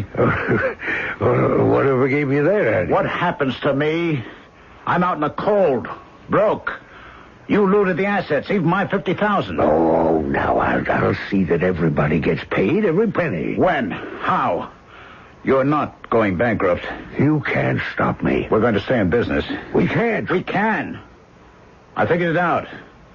We can get the Clovis account. Well, that's impossible. It belongs to Carruthers. Jim has it all sewed up. I can unstitch it. Don't forget, I'm the best salesman in the world. You'll never do it. I have to go bankrupt. I won't let you. I don't care what you do. You can't stop me.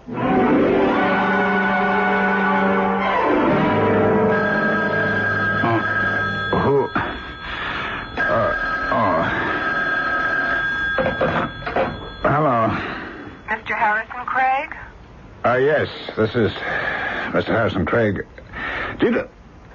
It's 3 a.m. I'm sorry. This is Detective Lieutenant Barry. Could you come down to police headquarters?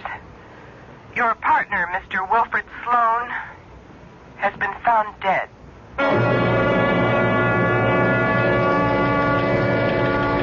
Offhand, Mr. Craig, it appears to be suicide. He was found inside his car, in his garage. The doors were closed. The motor was running. Oh. Why should he commit suicide? Business was pretty bad. Well, it was worse than that. He was about to declare bankruptcy.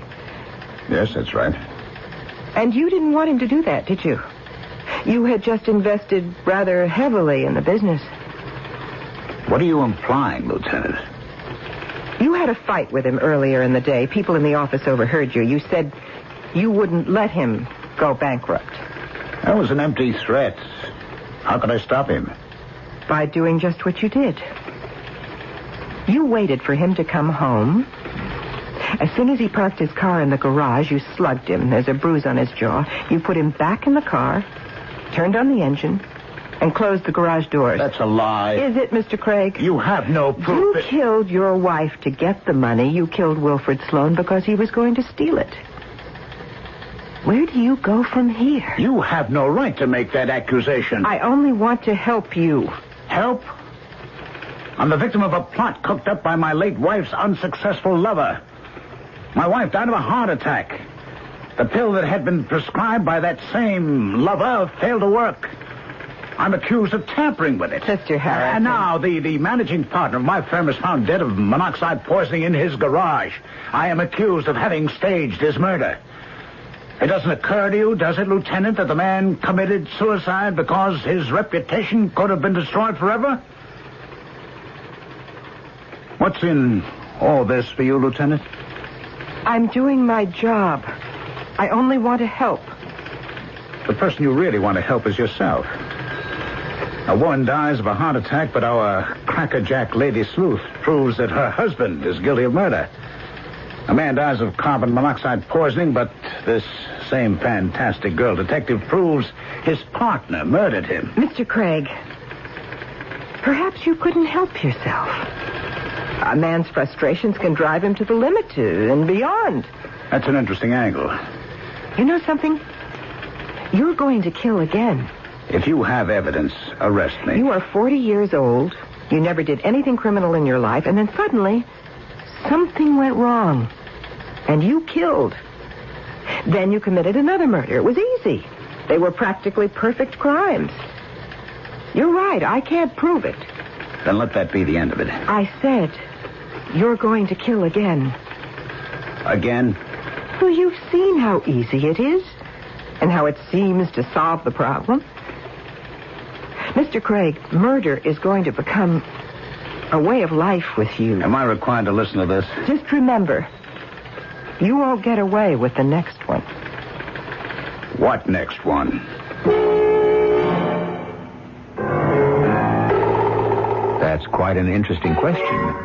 Is there going to be a next one? Who could the victim be?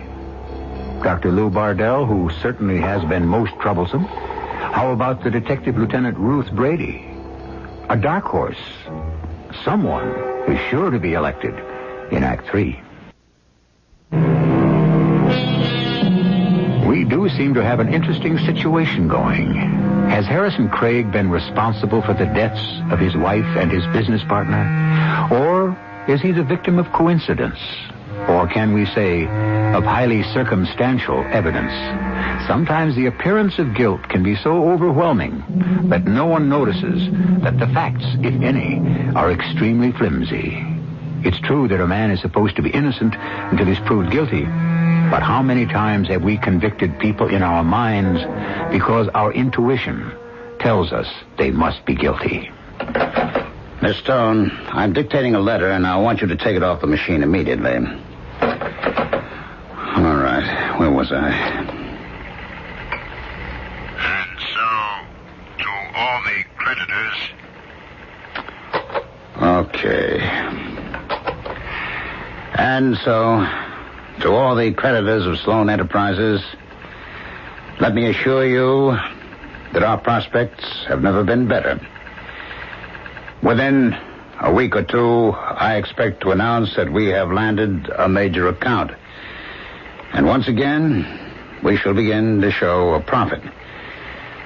Confidently yours, and my signature. Come in.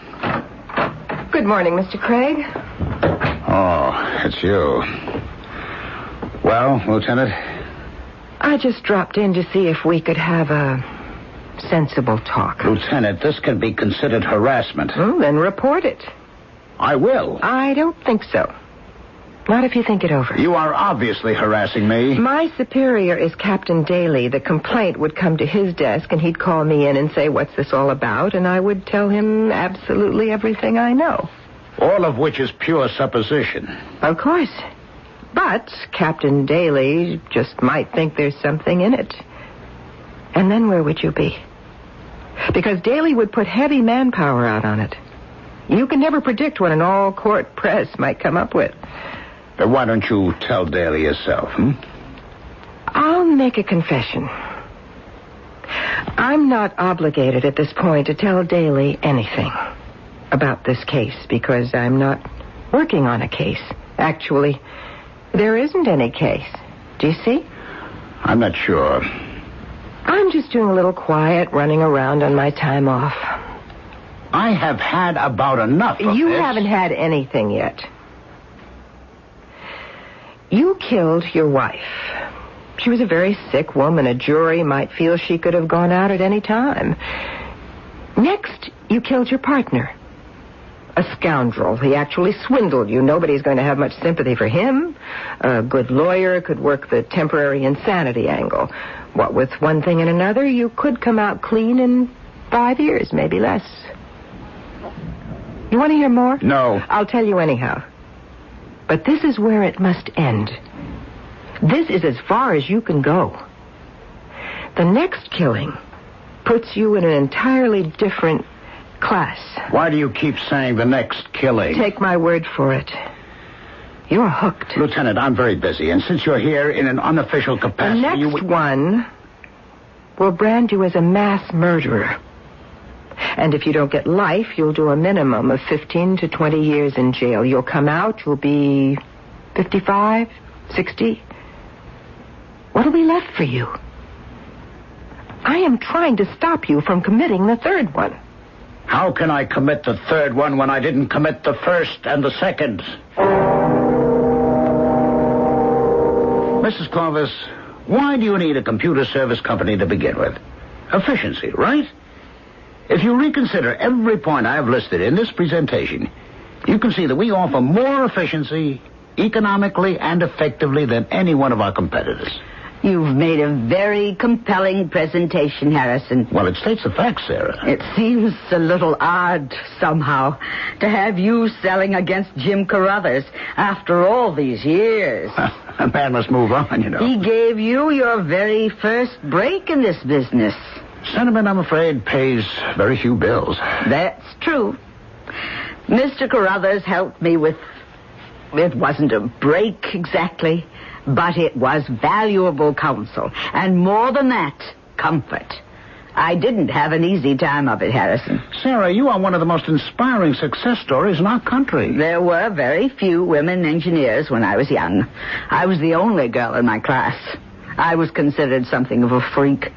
But Jim Carruthers recommended me for a job at National Automated Machinery. And today, National Automated is the Sarah Clovis Company. It's certainly a fantastic accomplishment. Harrison, I know you're in a position to do a better all-around job for us.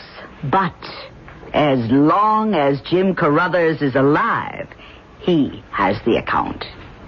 Sarah, that isn't the kind of thinking that got you to the top. True. But now that I've arrived there, I can allow myself to think differently. But you can't afford to run a business on sentiment. I agree.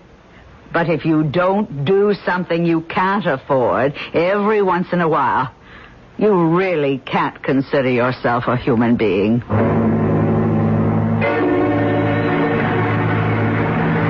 Good morning, Mr. Craig.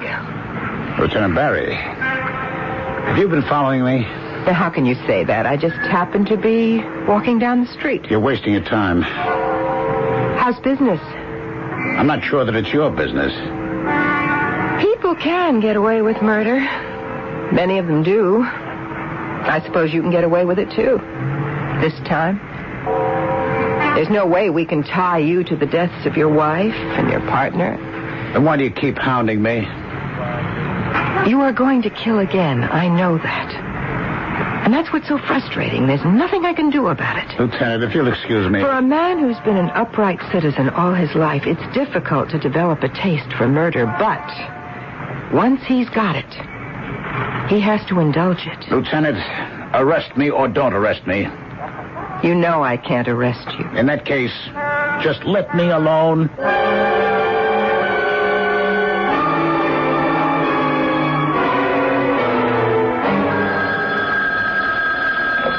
Hello? Hello, Harrison. Oh, Mrs. Clovis. I suppose you've heard the news. Yes, it was on the radio. Isn't it just awful? I don't know what to say.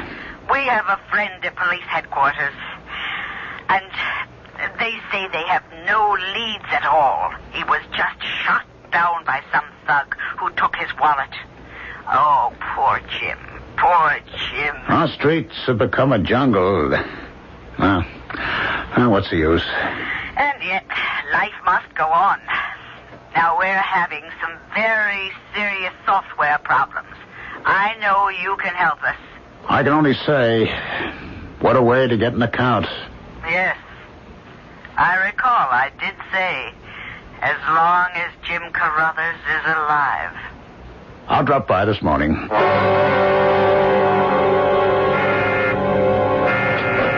Yes.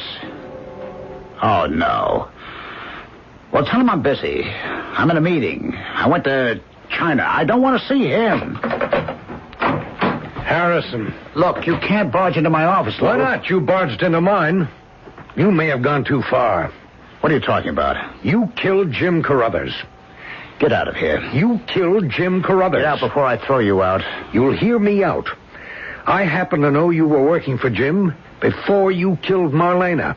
Carruthers was a very close friend of Sarah Clovis. She was your biggest account when you worked for Carruthers. You thought you could take her account with you when you joined Wilfred Sloan, but you couldn't. How do I know all these things?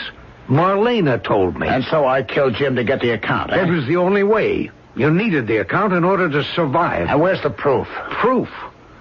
Well, that'll come in time. Now, question. Is Lieutenant Barry, homicide, aware of the motive you might have? Will she be able to connect you with the murder as an interested party? One who stands to profit tremendously? I don't think so. Not yet. And so I shall tell her. But not yet.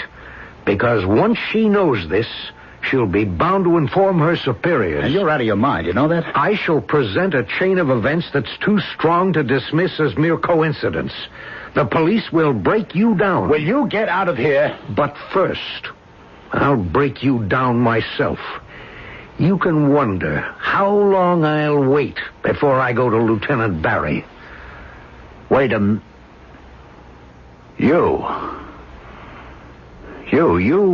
You killed Marlena. Me? Come on now.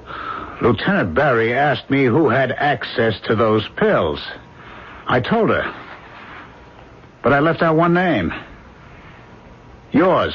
I merely prescribed them. But the last time I asked her if she had enough, she said, I told Lou I was running low. And he said, here, take these. I don't remember that at all. You gave her a vial that had one different pill from those she was taking. Sooner or later, she'd have to take that one and she'd be dead. And why would I do that? Revenge. Revenge. You'd kill her for having chosen me. And then you could work up a chain of circumstantial evidence to implicate me. So it was I who slugged Wilfred Sloan and put him in a closed garage and turned on the automobile engine. Absolutely. And I murdered Jim Carruthers, too. Why not? By this time, you developed a taste for it. And you were nailing my coffin shut. It won't work. Why not? The chain of evidence could just as easily point to you. My lawyer could spin the same fantasy about you as the district attorney could weave about me. At this point, 2 more murders are necessary. 2 more? Killing gets out of hand. The only police officer who has insight into the situation is Lieutenant Barry. She's freelancing. Once she's out of the way, there's no reason for the police to make any connection at all. I find this fascinating. And the other murder? To tie it up. To close the book. You would have to kill me. Oh, you've got that wrong, my friend. You'd have to kill me.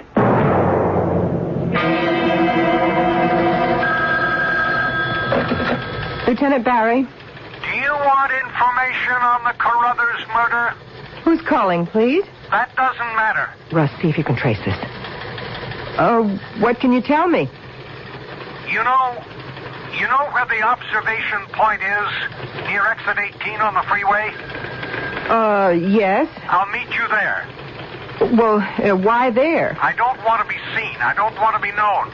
11 o'clock tonight. And you have to be alone, or it's no deal. Understand? Yes, I understand. Now tell me who... Yeah. Russ, didn't get anything, did you? I couldn't hold him on the line long enough.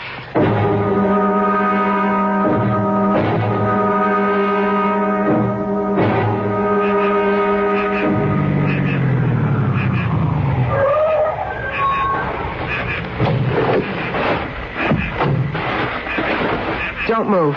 Don't turn around. Very slowly. Put up your hands. What? It's you. Dr. Bardell. Yes. I wanted to give you some information. You were also going to shoot me the minute I drove up. You arrived early, but I got here earlier. That isn't true. I was going to tell you about the connection between Jim Carruthers and Harrison Craig. You have to believe that. I'll have absolutely no trouble at all believing it, provided there isn't a gun in your pocket. Of course there's a gun in my pocket, and I have a license for it, too. But the question, Dr. Bardell, is, will ballistics be able to prove that it's the same gun that fired the bullet that killed Jim Carruthers? Russ, Eddie, search him, and bring him in. Mr. Craig, I didn't believe you at first. Harrison, you... Yes, though. I guess you just developed that killer appetite. We'll see you downtown, Doctor. Take him away, boys. Mr. Craig, you told me Dr. Bardell would try to kill me. It turns out that you were right. I was wrong about you. I want to apologize.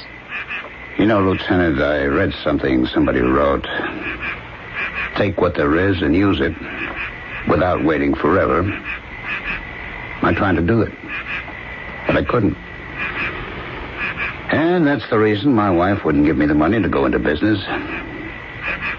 She was right when she said, "Darling, you don't have the killer instinct."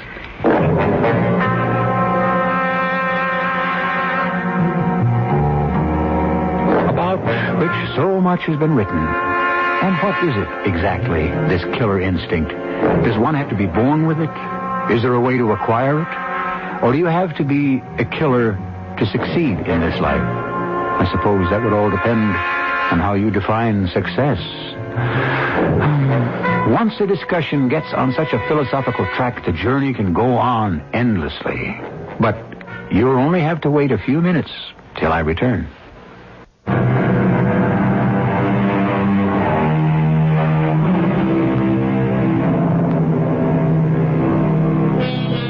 We began our story with a quote from Henry James, which seemed to start our hero off in a certain direction. Actually, he never went there. But had he possessed a certain psyche, he might have gone all the way. Therefore, novelists, philosophers, essayists, dramatists, be advised. The profound words of advice that you give to the world in such profusion are actually read by people who understand them, or misunderstand them, and may be driven to courses of action you never even dreamed of. Our cast included Ralph Bell, Terry Keane, Martha Greenhouse, and Court Benson. The entire production was under the direction of Hyman Brown. This is E.G. Marshall inviting you to return to our Mystery Theater for another adventure in the macabre. Until next time, pleasant dreams.